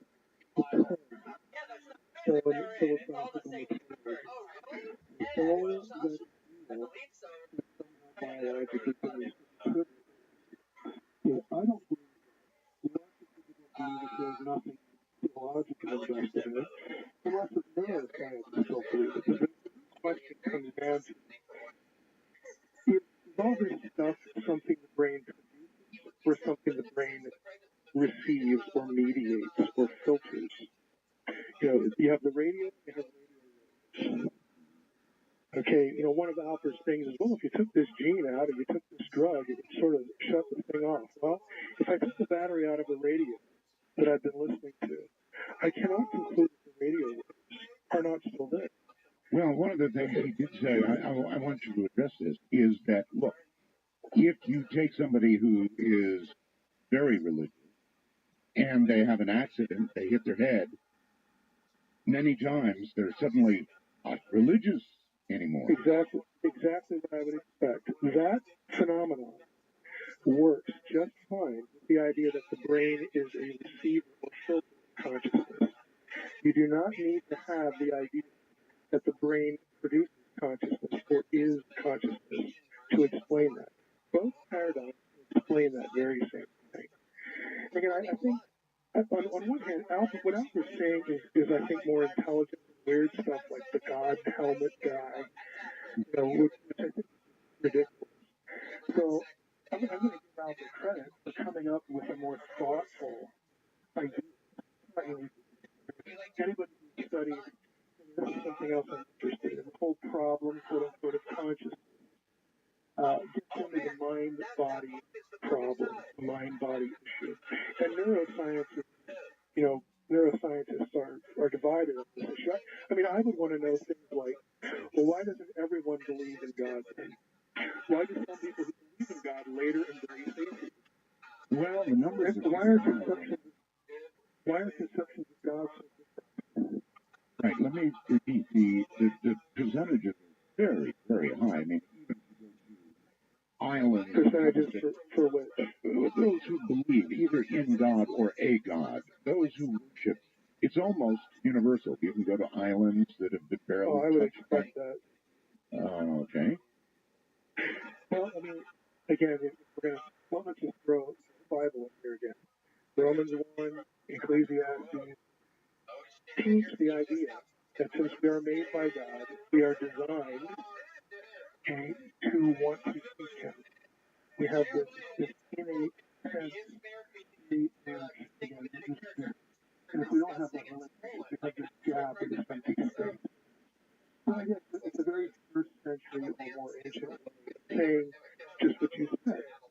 We would expect that if we are made in God's image, there would be something in us that would be attracted, that would seek Him, that would feel incomplete without it. So that doesn't surprise me at all. Again, going back to the two sides of the issue, you don't need Alpert's position to explain that.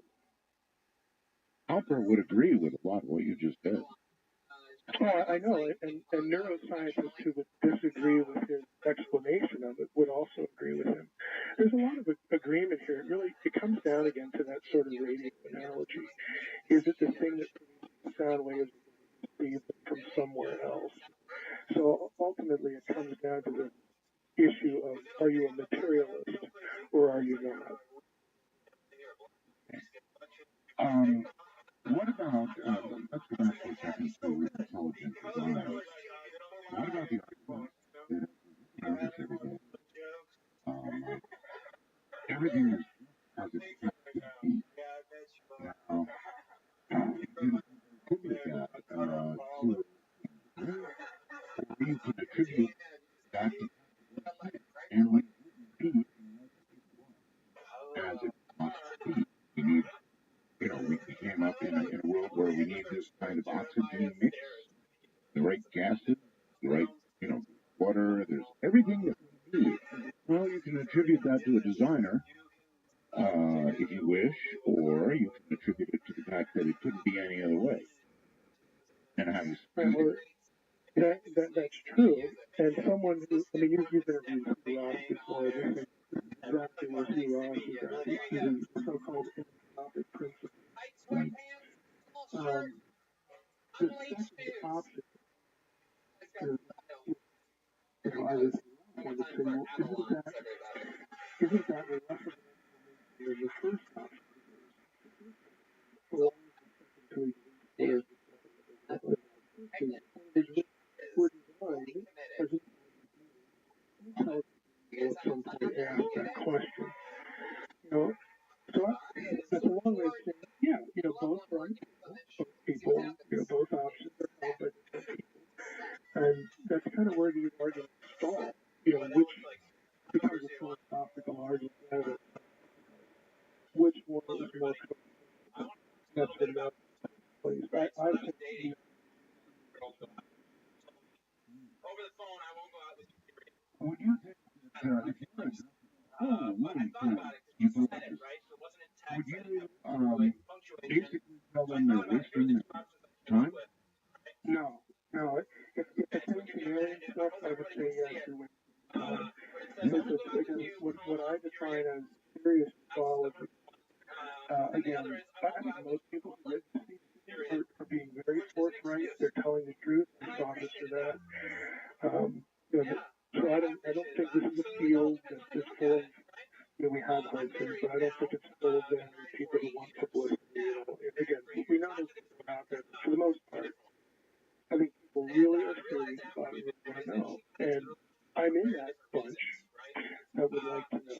So if we're talking about, our world today, again, back to the technological and the biological question, since I think that's the idea that extraterrestrials could exist, then I'd like to know if they do, and if this particular sighting or crash, and that might help us answer one of those questions. Why not? Why shouldn't we be doing that? So I don't think Here's what I'm saying. What if? I kind of like to know how Mike would react. Okay? Is that all right? Mm-hmm. Sure. If we were contacted, if we were suddenly to receive a signal, and that signal verified by everybody inside as extraterrestrial, and the signal included the information that yes, we have been watching you since it all began for you, since we became intelligent beings, and we are your maker. I wonder how you express that. I would like proof. The fact that it's been around longer than we have, and has some whatever point of superior technology. I've learned from my human experience that advanced technology does not translate necessarily to truth telling and good motives and ethics. And so I'm going to assume that you perhaps evolved along the same trajectories, and so I need you to prove that truth. And then I'd also where are you are you trying to make you, or are you just preparing me for your overlordship, or whatever? I mean, I would want it to be a conversation rather than a statement. And I think a lot of that have a lot to do with I don't know, perhaps as a father would sit down with a mature son and explain to him, son, you're 21 now, and I've got to tell you that we adopted you when you were very young. Something like that. In other words, we had matured to the point that we were prepared, or we were ready to hear something like that. Right. Well, I would want to know. I mean, I'd have questions. You'd want to. Well, I would want proof, but in that scenario, I'd also want to know why. Why? I know you're telling me that I had to be at a certain maturity level. I get that part, but I'd want to know things about, well, why was I up for adoption?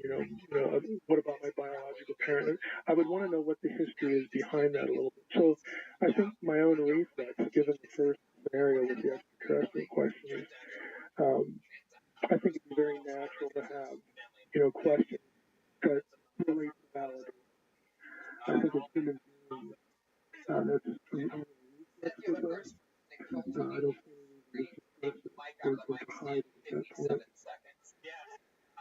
Maybe right there, we've got a great one. I want to do Real UFO. 855 Real UFO from Hydrant. Yeah.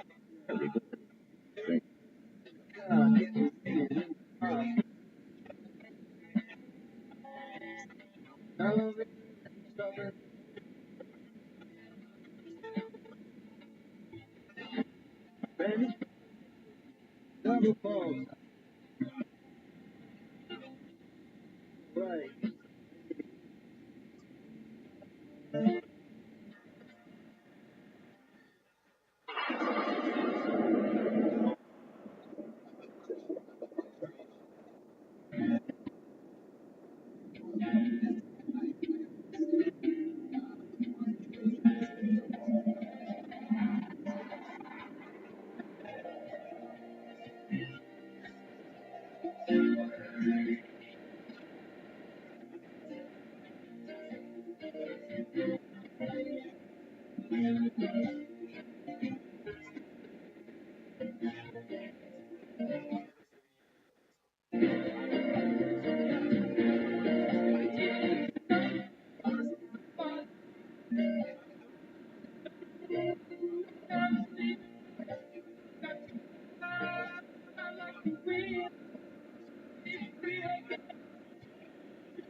You from geosynchronous orbit at the speed of light.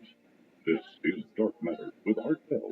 To call Art, please light up the lines at 1-855 Real UFO. That's 1-855-732-5836. My guest is Mike Heiser.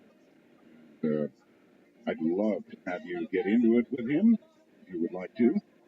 The numbers are easy, 855 Real UFO. That translates to 855-732-5836. I think the field is wide open. In other words, any kind of question you have, I think, is certainly fair game. And I'd invite you to phone and join in. Mike, you think you're ready? Questions? Yeah, absolutely. That's what the show's about. That's what it's about, is right. Dark Matter, you are on the air with Mike Heiser. Hello. Hello. Oh, yes, hi. Yes. Right. Indeed. I have a question for you. What are you doing with the show? You mentioned that you need truth for and you set the Bible as in stone, like it's the law, it's actually literal, but there's no proof of the Bible or God. Can you provide proof that there is a God or a creator? Well, I didn't say the Bible either. A couple times during the conversation, pretty much said he's God. But the fundamental question, can I prove that there's God? If you were asking me the answer is no, because again, the theological idea, the philosophical idea, is that God is distinct from creation. So that's what I'm doing, like this is why the argument is philosophical. What I mean by that is, what is more coherent? The idea that everything is here because of nothing, or everything is here because of something. So when it comes to the philosophical argument, yeah, I think there are really good philosophical arguments that favor the existence of a being that we would call God. Okay, so the being could be God or could be an alien or some other in terms of alien, I mean, I think we have to be on the same page here. I kind of think we are. I define alien as an extraterrestrial life form as a product of evolution.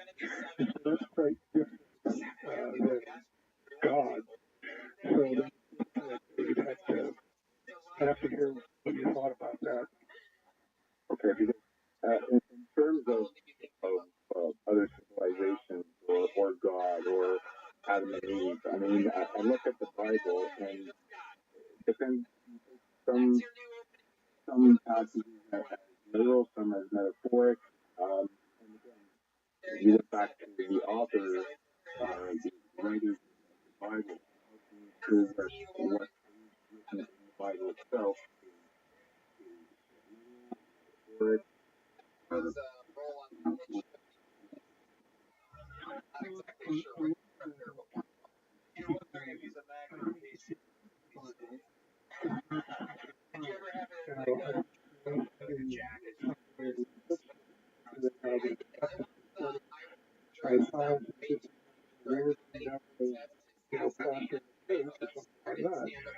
It's about it.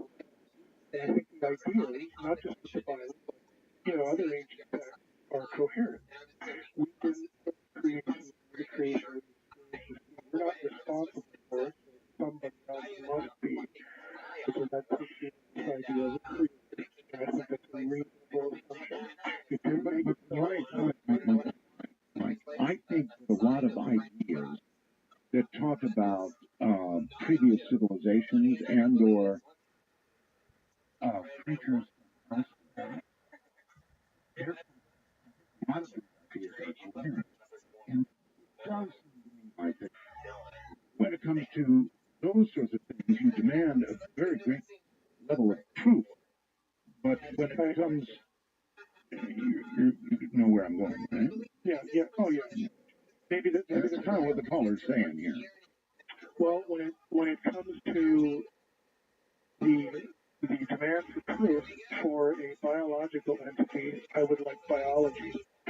When it comes to the demand for proof for a non-biological entity, God, and I think by definition we have to look at it philosophically, the rules of logic. What's the difference between scientific evidence and legal evidence? We use them both, but they're not the same, and we can argue about which one's better. But the fact is that each of them applies in its different realm. And so, I can't reproduce a crime or a crime, some event that happened in court, but I can argue, again, using the rules of logic and points of evidence for this scenario is more coherent than this other scenario over here. So I think the requirements for both are appropriate to the realms in which they're operating. So you have faith in God, but in terms of biological being, you need actual physical proof. Your faith in God is proof that there is a creator, which you call God, correct? But if I would not use faith. I would use the idea that the God is more reasonable. I don't really divorce reason and faith, that much. And I mean, some people do, some people don't. But I think faith without reason is pretty useful. Right. I mean, hard. Right. We have hypotheses, right? And then we build experiments or studies or research to prove the hypothesis is correct or not. Right? Right. With science, it's really nice, that part of that process is repeatability. Right. Like in the courtroom, using that as an analogy, you can't depend on that, unfortunately. It's just a different realm, but the goals are the same at any rate. Okay. Well, great. Thank you very much. Thank you very much for the call, and take care, and let's do this and say hello there. You're on the air. Hello, line one, you're on the air. Hello. Hi.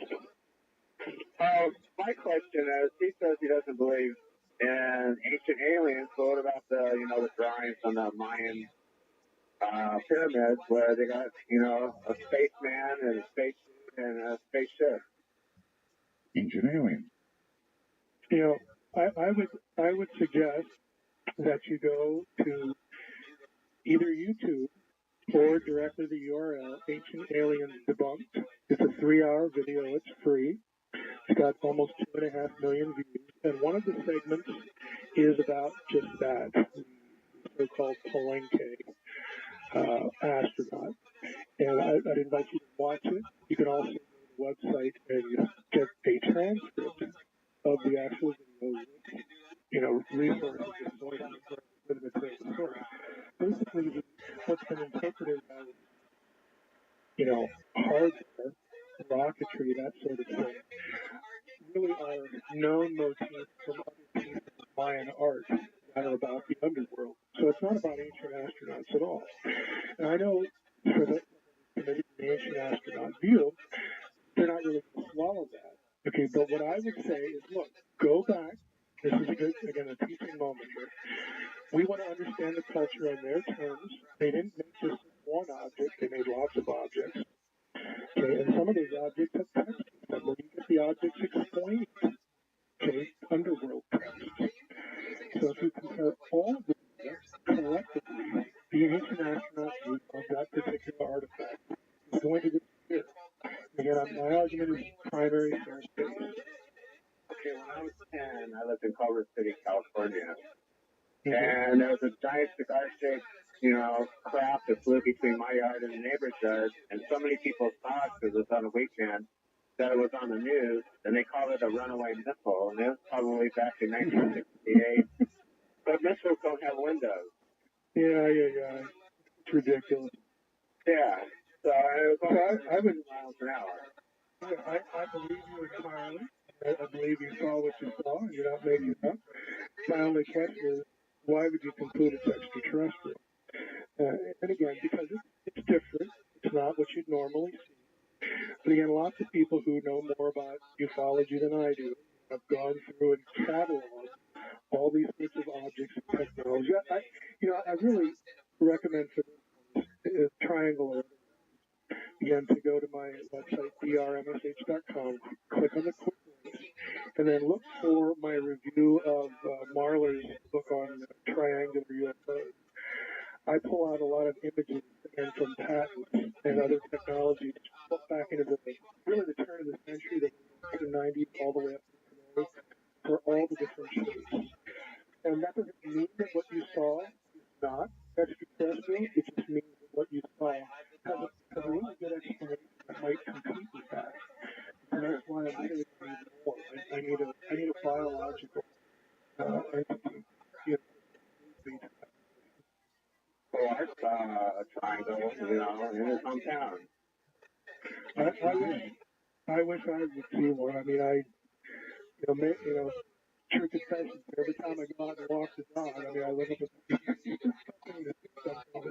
I never have. So you've never seen anything, huh? I've never seen anything. All right. I think we've got another caller on the line. You're on the air with Mike Heiser. Hello. Hello. Yes, sir. How's it going? Just fine. Go ahead. My question to you is, the human body has a couple different parts that it's not used, and it's just kind of like your appendix and stuff like that. Do you think that is there from the creator for a breathing apparatus in a different atmosphere or different earth? And I'll take my question off the air. Thank you.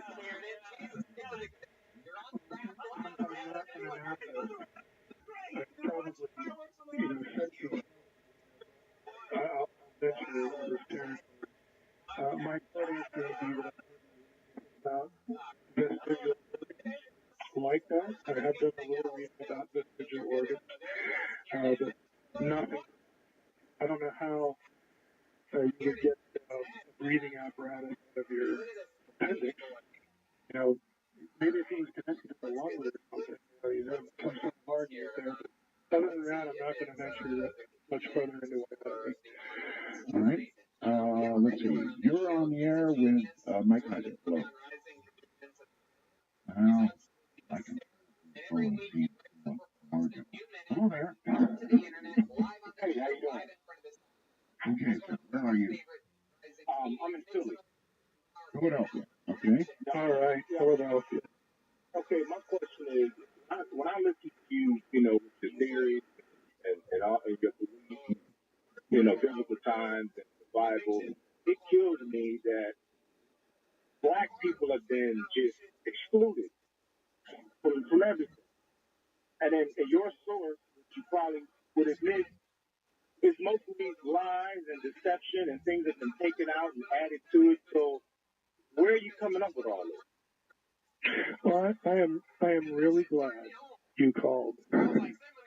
Believe it or not, this is something I'm really interested in. The whole how the Bible was used to justify really terrible views of racism. And again, for your listeners who are interested in this, and for the caller, I would recommend getting a book called Adam's Ancestors.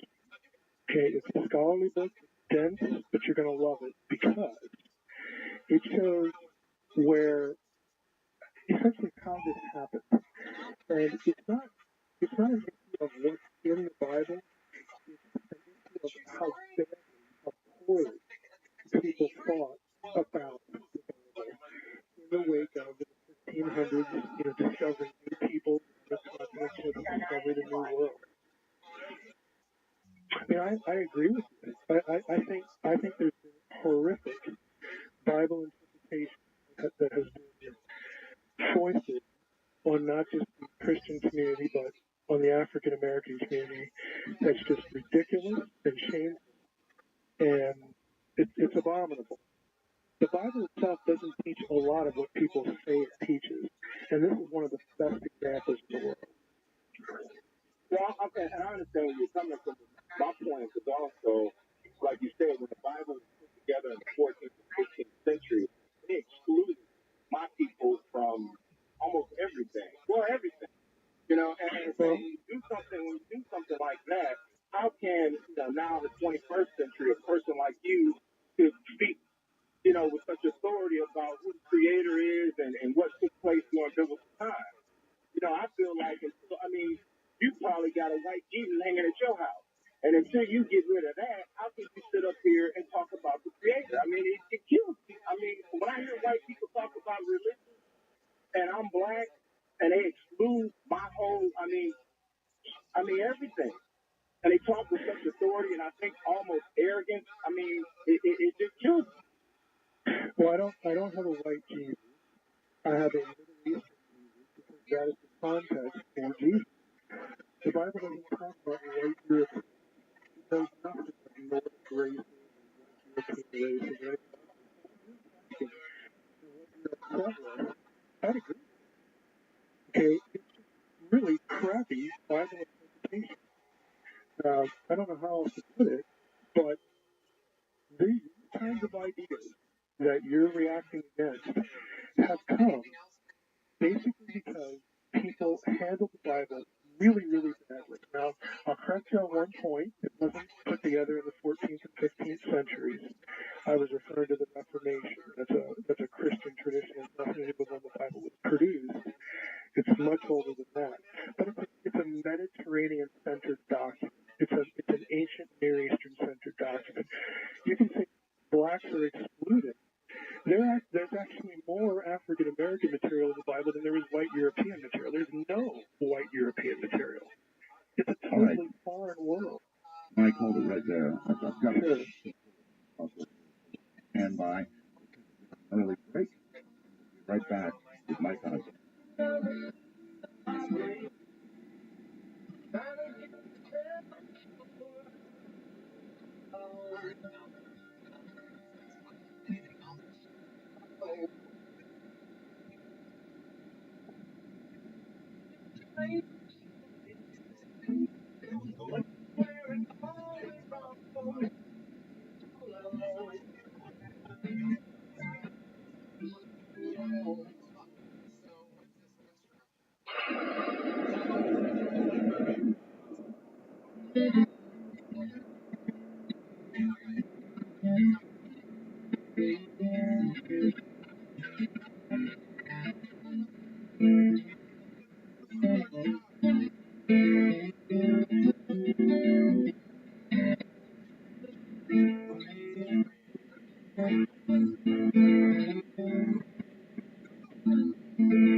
call Art Bell.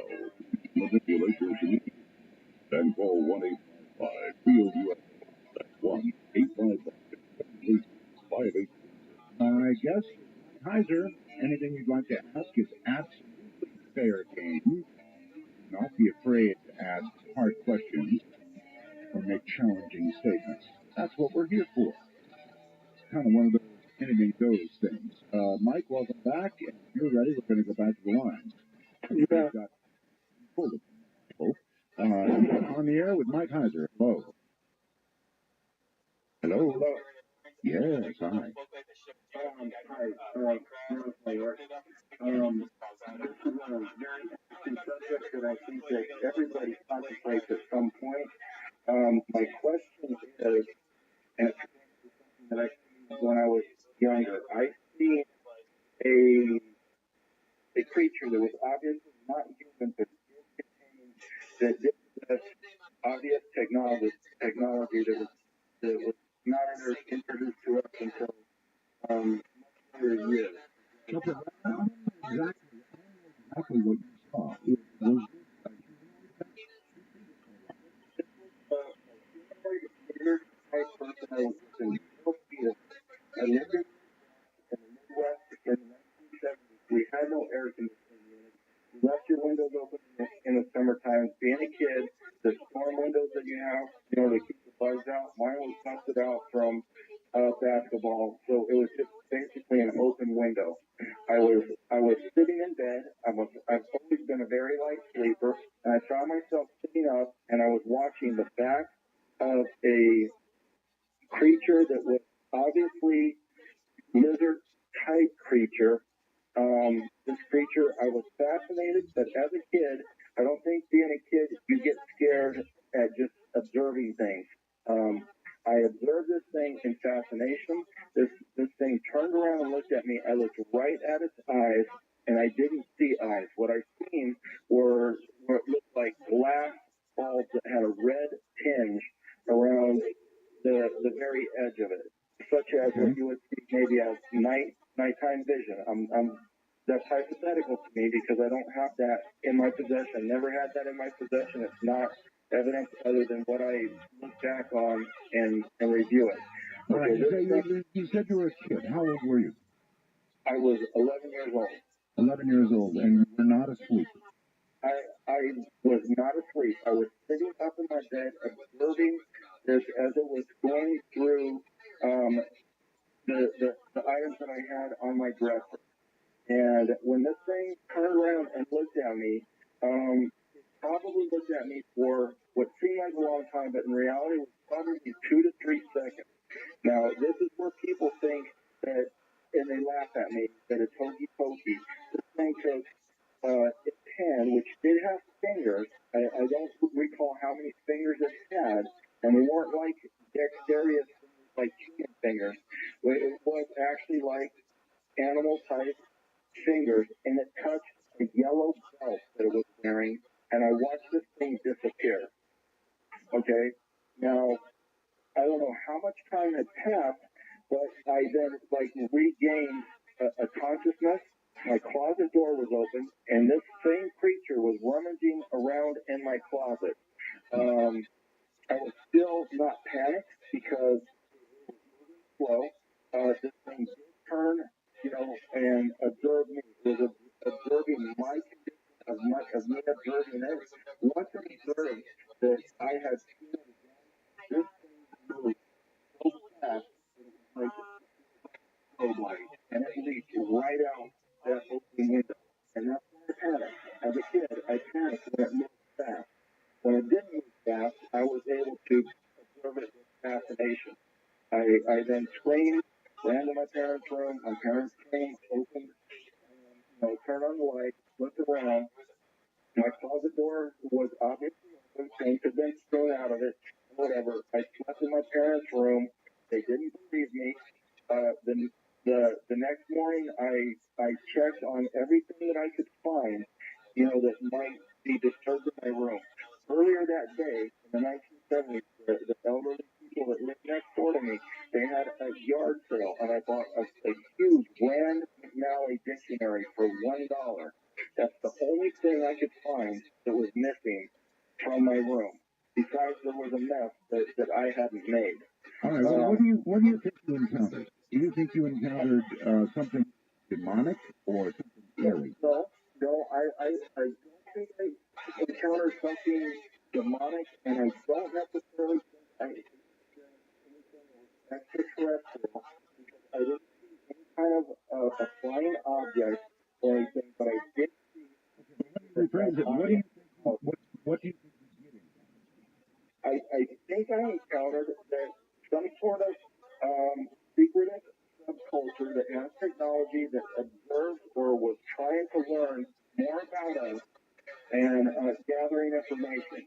And here's what happened. The very next night, I waited for this.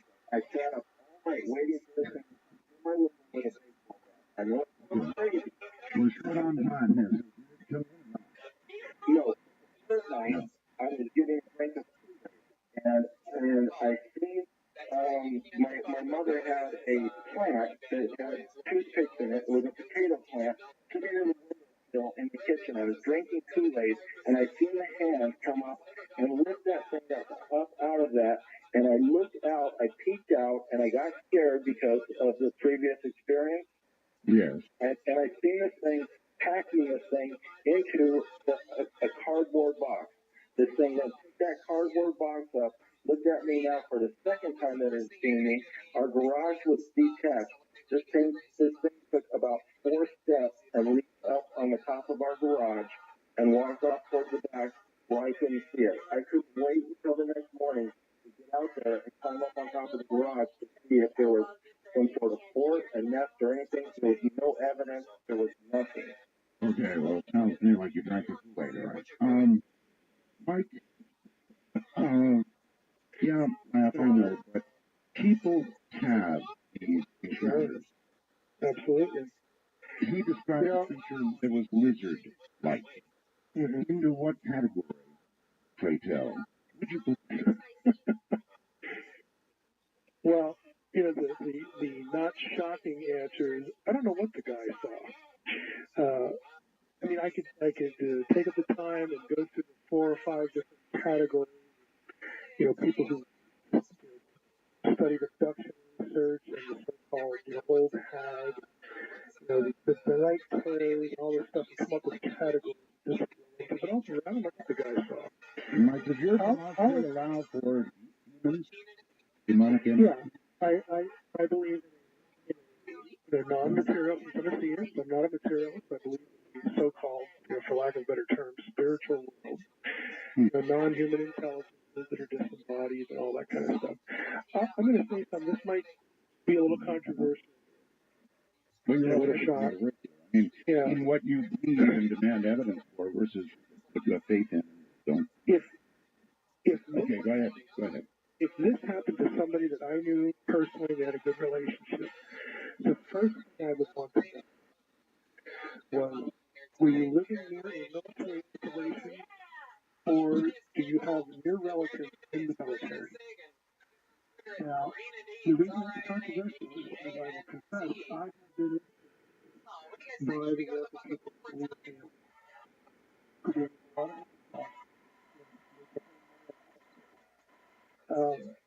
somebody who's sort of stuff, for her to take the position that she does now and for the reason she does, that would be in my mind. It happened to me. Ultimately, we have spiritual vocabulary for this non-material world. I'm not a materialist. I believe these things could exist, but if you're going to put it in the extraterrestrial category, I'd like to first know that there are, such biological entities as opposed to, some other description, non-biological description. Okay. All right. Let's see. You are on the air with Mike Kaiser. Hello. Hello, Art. Yes. Hey, Roswell, first-time caller, this west from northern Michigan right now. I just wanted to ask your guest what his ideas, his thoughts are on other dimensions, higher dimensions, and which is something that really cannot be proved, actually. And if he does believe in a God, does he not believe? Does he or does he not believe if it's like a multi-dimensional being, which in itself means that it cannot be proved? All right, let's start with the dimensions. Theoretical physics right now thinks there may be 11. What do you think? I don't see any reason to deny that there would be, more than all these dimensions. The caller's right. I mean, you can't necessarily prove these things. They're postulates, they're ways to sort of attack the problem and make it more or less coherent. But I mean, I don't see anything problematic about it. I mean, who ultimately knows?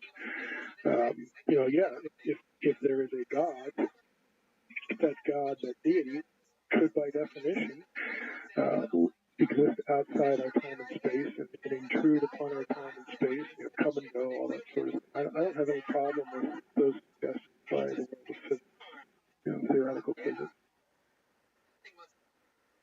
Okay. Thank you. All right, you're very welcome. Take care. Well, God could exist across all of those dimensions. Sure. We don't. Okay, first time, no. You're on here with Mike Heiser. Hello. Phone number, Penny people. Hello? Hi. Hi. Hello?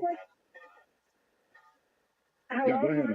Go ahead. Okay, I'm sorry. My question is this, and kudos, Roswell, and hello, Mike. This stuff that's going on in the Middle East, does that make the Christianity, Muslim fighting a moot point that the Bible really doesn't matter much other than a directional? And my other, in addition to that, do you think that... Okay, hold on to the answer to that question. I'm not sure I got it straight. Mike? Yeah, I'm not quite sure what the call is asking either. Right, okay. Then please, what are you asking? Well, with the Muslims and all their fighting and they're saying that they have to beat the Christians and this, does it really, I mean, where does that fall into theology and the God image and the whole ball of wax? Is that moot point? Is it useless? I mean, is it just something they're taking to extreme for no reason? I'm not sure I'm getting there still.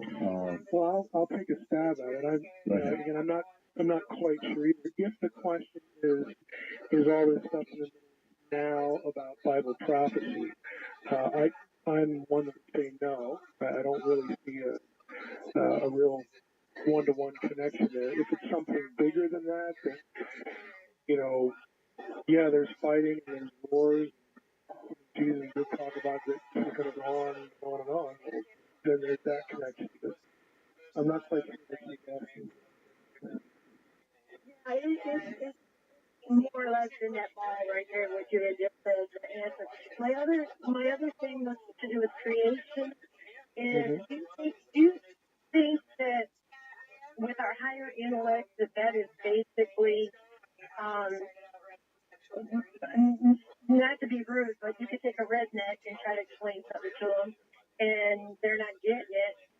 Whereas you could take a scholar, and it's the most simplest thing to them. Do you think that our intellect allows us to see these other dimensions and things that other people wouldn't comprehend?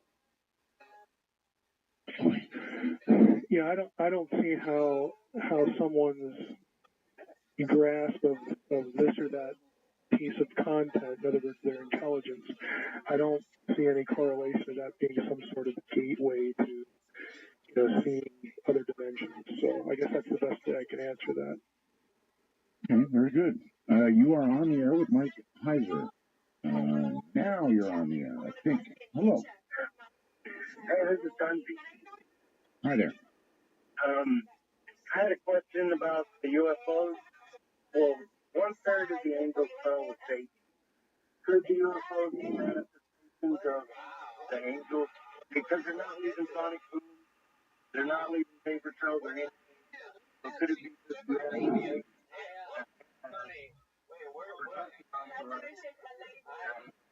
I absolutely hated it. That I was. You know what I mean?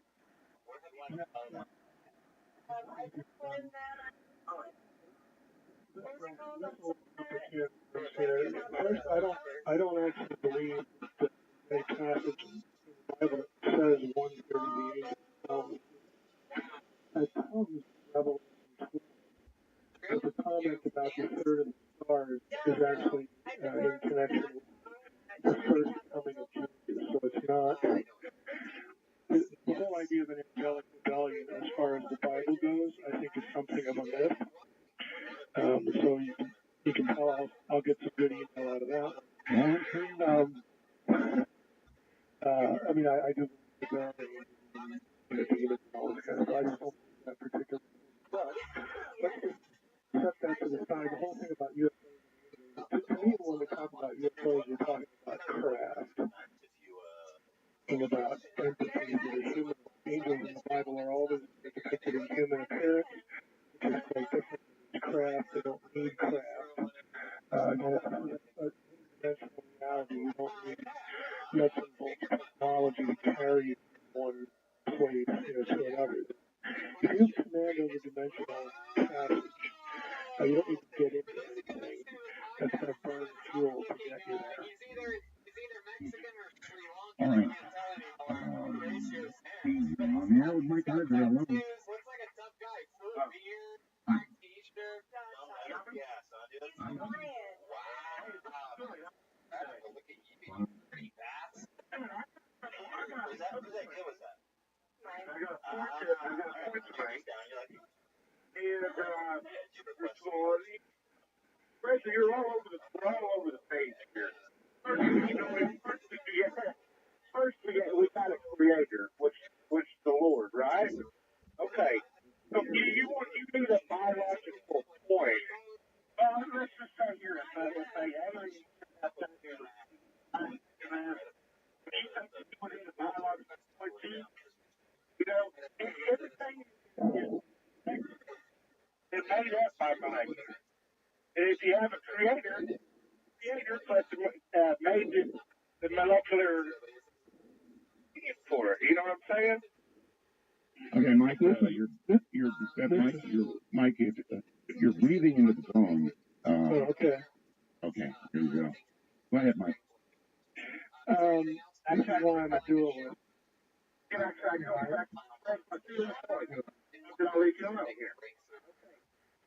With the African American that was talking earlier. Now, if you read the Bible, then when they had Cain and Abel, and Cain killed Abel, right? Well, the Lord came to Cain and he put a mark on his body. And he said that he will be recognized from now on with this mark. Now, did you believe that's where black people came from? But also, when he sent them out in different tribes, remember? When you had the land of Babel, okay? He sent them all out in different tribes. Now, that's how we get separation of racist, not racist, racist. All right, can I interject there? Sure. Okay. No, I don't believe that the Cain and Abel story has anything to do with black people. Okay, with the African American race or the Negro race.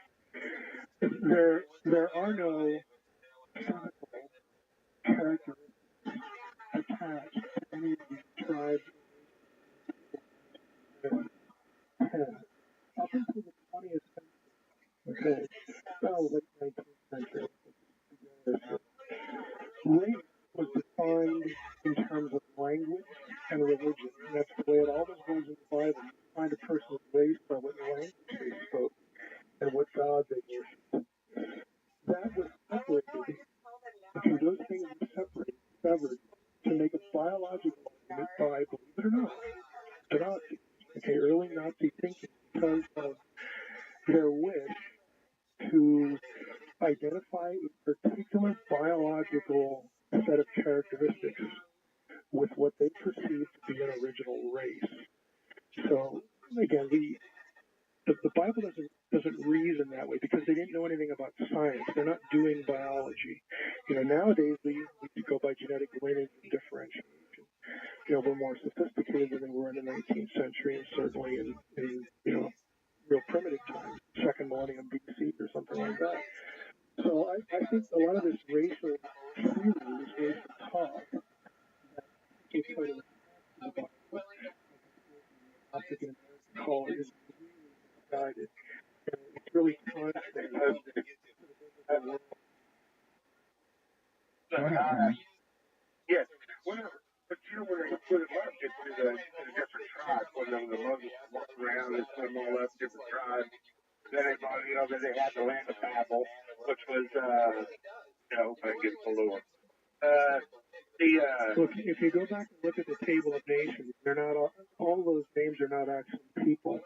Some of them are locations, some of them are tribal groups. Some of them are geographical regions, things like that. So, again, I would suggest that it's because of a very careless reading.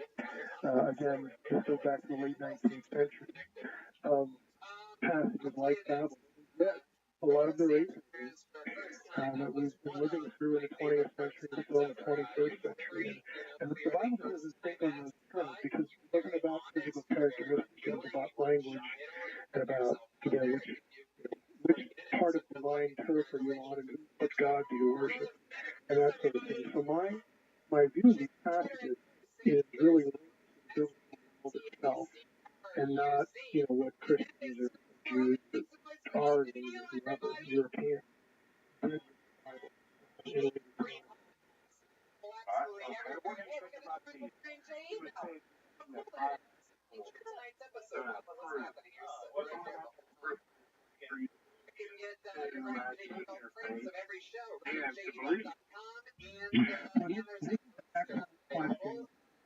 I'm going to have to be a little careful here because it actually takes me into territory.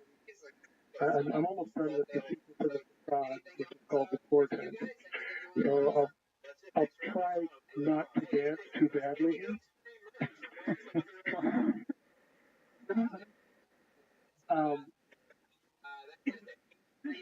To me, we either have something microbial. The elements could not come from non-terrestrial, clearly non-terrestrial elements that had to go back to non-terrestrial stuff. But the problem is,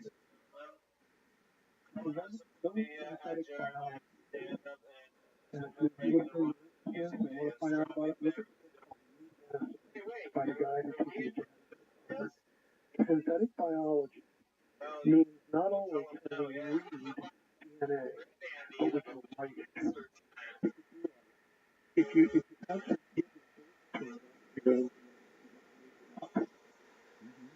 and now that I'm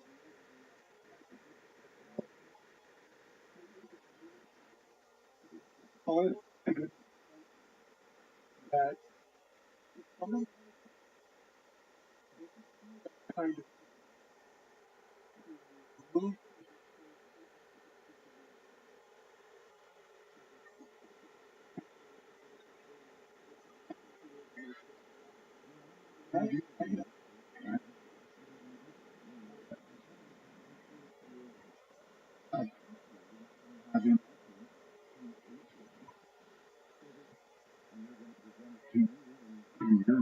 have biological evidence.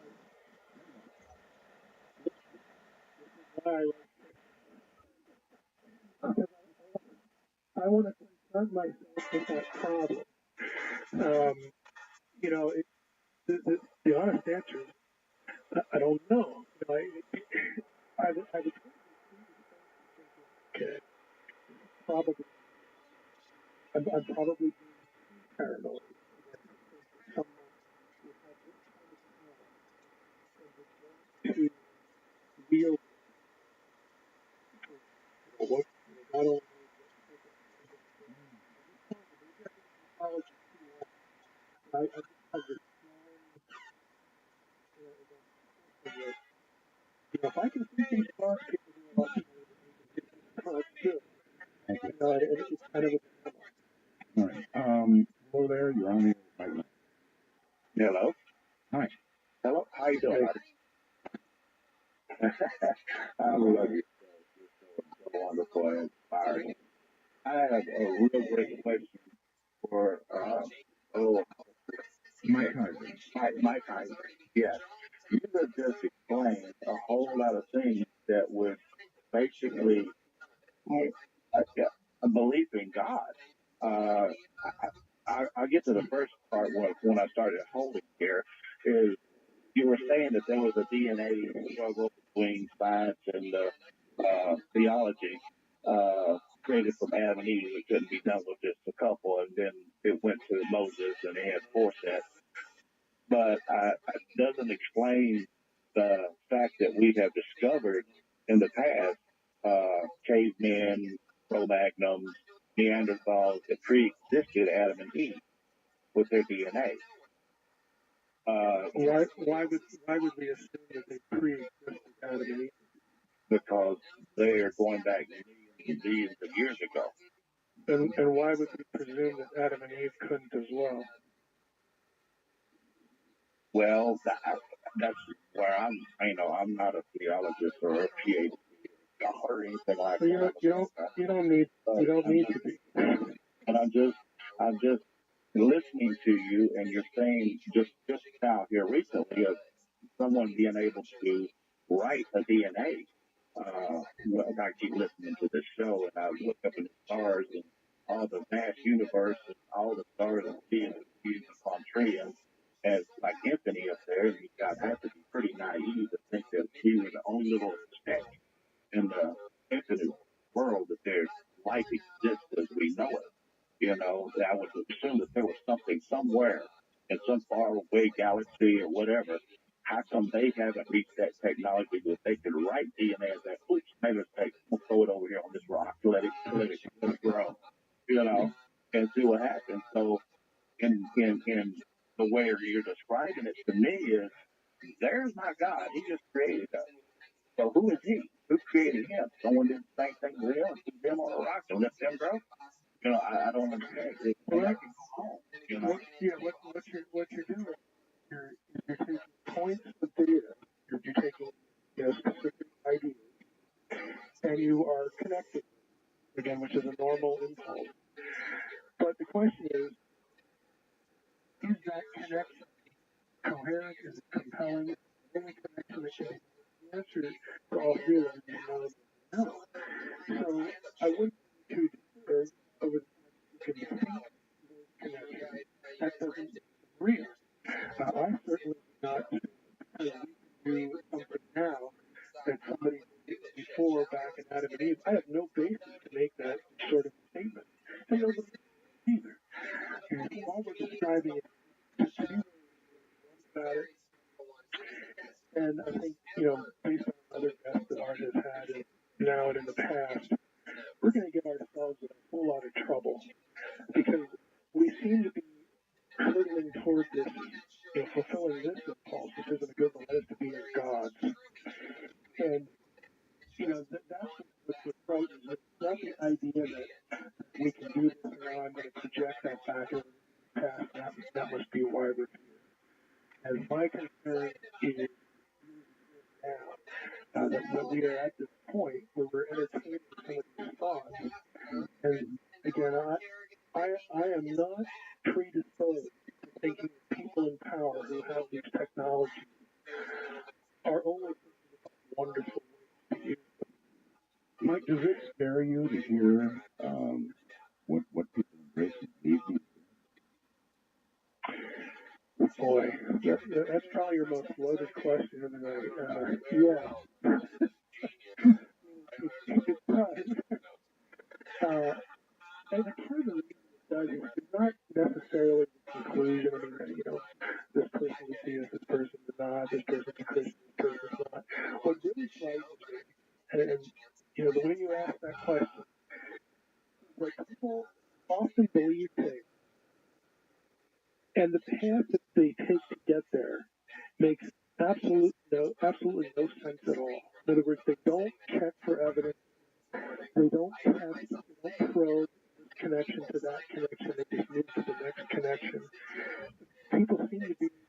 I think part of this is the information. There's so much out there. It's so weird that I have to think about all this stuff.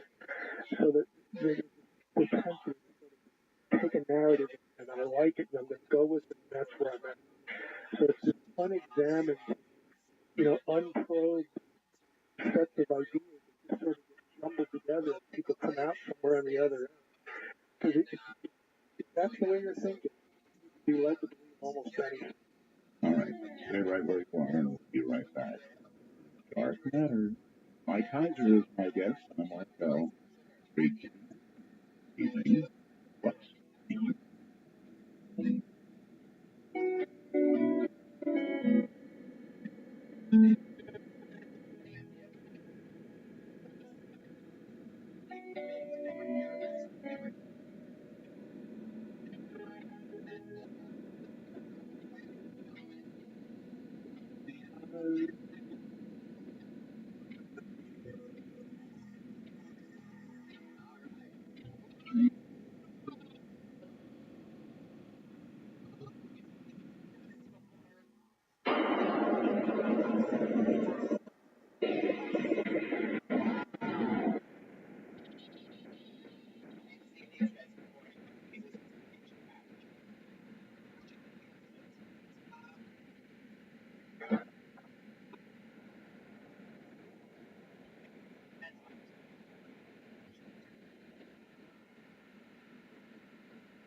Call Hartzell, and call 1-855. That's 1-855-732-5836. Isn't it fascinating? We live in an incredible and more where all mixed up, mixed together, and somehow or another settled on, and it all. Like, that's the scariest thing we've said all night, Art. Man, it's really scary. It really is because there's no filter, and you marry that to the real suspicion of authority, that this generation, that's growing up with the internet has. And it's not all their fault, and it's not all the internet's fault. Authority began to go out the window with Richard Nixon. That's true. That's true. And we are living, unfortunately, we're living on the very bad capital of a lack of leadership, a lack of ethics, a lack of trustworthiness. And you marry that to access to lots of information. I don't really care to have you help me sit there and do it myself. It really is. I remember when I was 13 or 14, like, you could go to the TV and one day, the news would come on and a guy from the FBI would come to the podium and he would tell you this or that. And it was like gold. I mean, everybody just flat. The FBI said it. It today, the exact opposite is true. Government official. By the way, the government did close. My government. If some government official comes to the mic and says something, people almost automatically just read it. Yep. Yep. Yeah, to use a biblical phrase, we are reaping what we have sown. You're on the air with Mike Heiser. Hello. Hi, Art. Hi. I have a question for Dr. Heiser. Okay. This is Josh Nika. Have you ever considered the possibility that some UFOs might be from ancient civilizations, considering the things that were built back then? Mike thinks about that all the time. He thinks, right?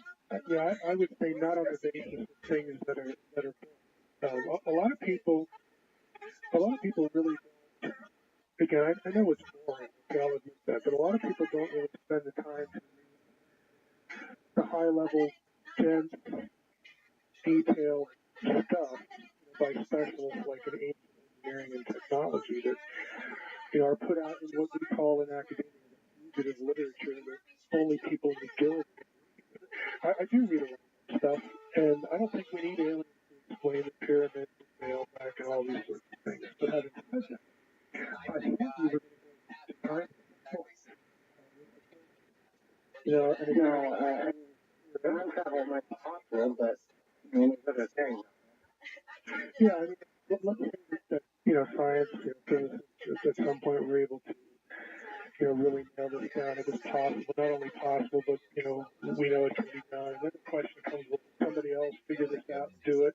I mean, it's a different kind of question. I actually think that's worth more time thinking about than stuff like the ancient aliens put out. I mean, to me, there's more of a rational basis to that, assuming we ever get that point of knowledge that it's real.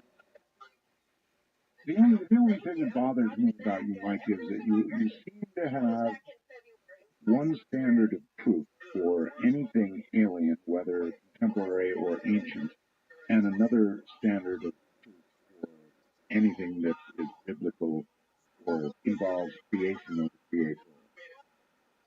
Oh, I don't think so. I think I'm actually pretty simple. I perceive some really simple. Well, you dance well, Mike. Oh, I'm trying to be honest. Understand the way. I'm trying to be honest too. Right. I'm just giving you my observation. Right. And that's fine. For a biological entity, I need biological. And God isn't a biological entity. I don't think we can prove God. So we're left to, philosophical arguments, What's more preserved as opposed to what isn't. So again, I don't have blind faith. All right. You're on there with faith to be reasonable. The man who doesn't have blind faith. Hello. Hello, gentlemen. Yes. Well, we segued off in DNA, and I wish I'm going to be a little bit vague because I don't remember the professor that wrote this book, but he wrote a book for college on chemical evolution. And as I understood him, he said for a while that was like being given textbook used in chemical evolution across the country. And then one of his students challenged him about the question as to where does information come from? Where does the information that's in the DNA actually evolve from? Mm-hmm. And I guess I'd be interested just in your thoughts on that, Art, your thoughts on that. And then I think you're saying, for life to exist, it takes DNA. For initial life to exist, it takes DNA to as a blueprint to build life. And so prior to life, what would be the precursor to DNA that would even, I guess, where would the DNA come from? And again, as complex and as sophisticated as it appears to be, I mean, this is a blueprint tied up in, a microscopic piece of biology. And this challenged this professor's belief that evolution, life could exist without a creator. And when the student got him thinking about that, it got him rethinking as to evolution and origin. And I do apologize, I don't recall this professor's name. It's been about a year since I looked at his material. Mm-hmm. Well, that's a design argument, and in fairness to the people who don't accept intelligent design, they would more or less say, well, we know all about that particular argument, and before you have DNA, you have to have elements, and they have to come together to form DNA as we know it. But they will attribute that to, again, even though it looks designed, they'll attribute it to a process that does not have a creator behind it. And that's sort of illustrative of where the argument's at. First of all, do we have design? We're looking at this and we think it's design because, holy cow, it's incredibly complex. Is this design or is it random? And at that point, it becomes a philosophical argument. Which one makes more sense? That's what I mean by these philosophical arguments. Which one makes more sense? Which one's more coherent? You'll find people on both sides of that, which is why we have a debate over intelligent design. Okay, you're on the air with Mike Heiser. Hello. Hi, Mike. I really enjoyed the conversation. I guess I come from a very different kind of thinking. I'm from continental philosophy schools, like Jacques Derrida and some of the deconstructionist thinkers. So I guess I'm approaching all of your notions differently. But I guess I have a little problem with the point you made, where you said you're disturbed by the fact that people's passive belief makes no sense at all. It's just data. So, if you have faith in something, that just has to make no sense. You are taking the lead. I would agree.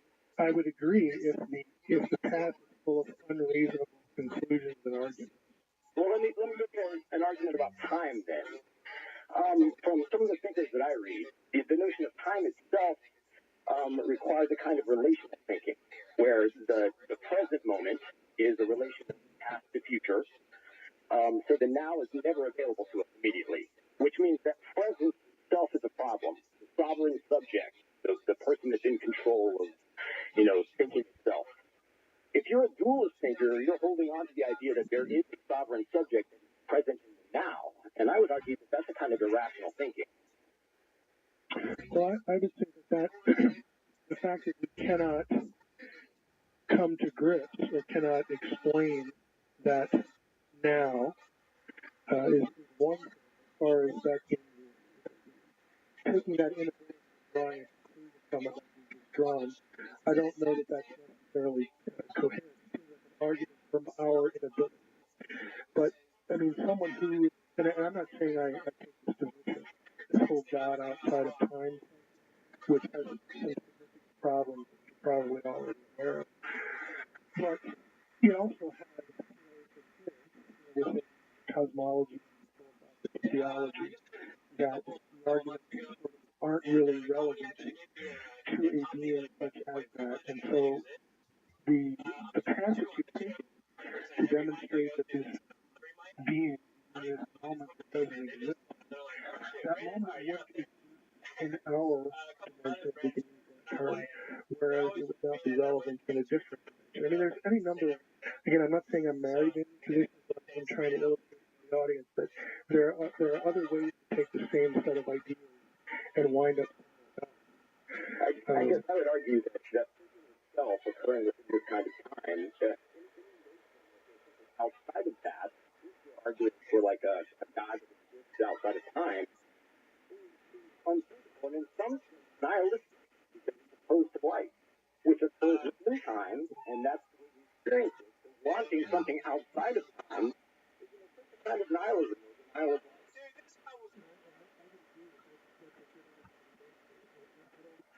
don't argue that God can be in our time, or he cannot be. In other words, God's in our time. This is a radically different God than a traditional Christian God. Now we're talking about it might be radically different than Christian thinkers you're thinking of or accustomed to. But I'll give you an example. Really, you sound like the guy that would enjoy this. If you go up to William Wayne Craig's homepage, he spends a lot of his career, frankly, on this God and time, sort of showing that it's kind of theologically scary to have God completely outside of time. And one of the arguments is just exactly what you said. Another one would be, if God is out of time, then how can he really empathize with our experience? And that has implications for things like prayer and whatnot. So a lot of Christian theologians are not where you're putting it. What makes you think it has anything to do with our experience at a macro level anyway? Again, that's just a theological statement. And you can approach it two ways. You could say, well, the Bible says that, That would be one argument. The other way to look at it is reasoning from the analogy of ourselves. And that is, well, if I would have made something, it seems more reasonable that if I made something, I'd like to at least watch it, if not spend time with it, as opposed to not. And so again, that's where the philosophical argument lands, and that's the ground on which it's fought. Okay, well, thanks a lot. I really appreciate the conversation. Here's somebody, Shep, who says, Mike says that a lot of people's path to belief makes no sense. But faith is itself, by definition, a path to belief that does not make sense. Isn't his fundamentalism caught up in the same problem? Well, first, I'm not a fundamentalist. The people who fired me from my last teaching job would certainly so not that. And I think that's the same question that the previous caller just asked. Basically, yeah, it's true. I'm going to say not a limit. It's true. That not all the I don't think it's really going out too far. Okay, I can believe that Pink Money, invaded the earth years ago. Okay, I believe it. Does that make it coherent? No, it doesn't. They're not all the You're on the air with Mike Kaiser. Oh. Yes. Armel? It is. Hello, Armel. Roswell, sir. I'd like to thank your services and all the entertainment. Thank you. Okay, Mr. Michael, Dr. Michael, excuse me. I've got a question. In the Bible, it says that man was created in the image of us. Speaking of God, I guess. When he says us, what does he mean by that? I mean, when he says is there more than one God, or what does it mean when he says a man was created in the image of us? Well, I'll answer you quickly, but just so that you know, if you go to my website, drmsh.com, go to the quick link and click on the quick link page to click on the word Elohim and get this answer written out so you don't have to play with it. Let us kind of our image. Again, these tools are well known. They are what's called grammatically the plural of expertise. If I walk into a room and I say, I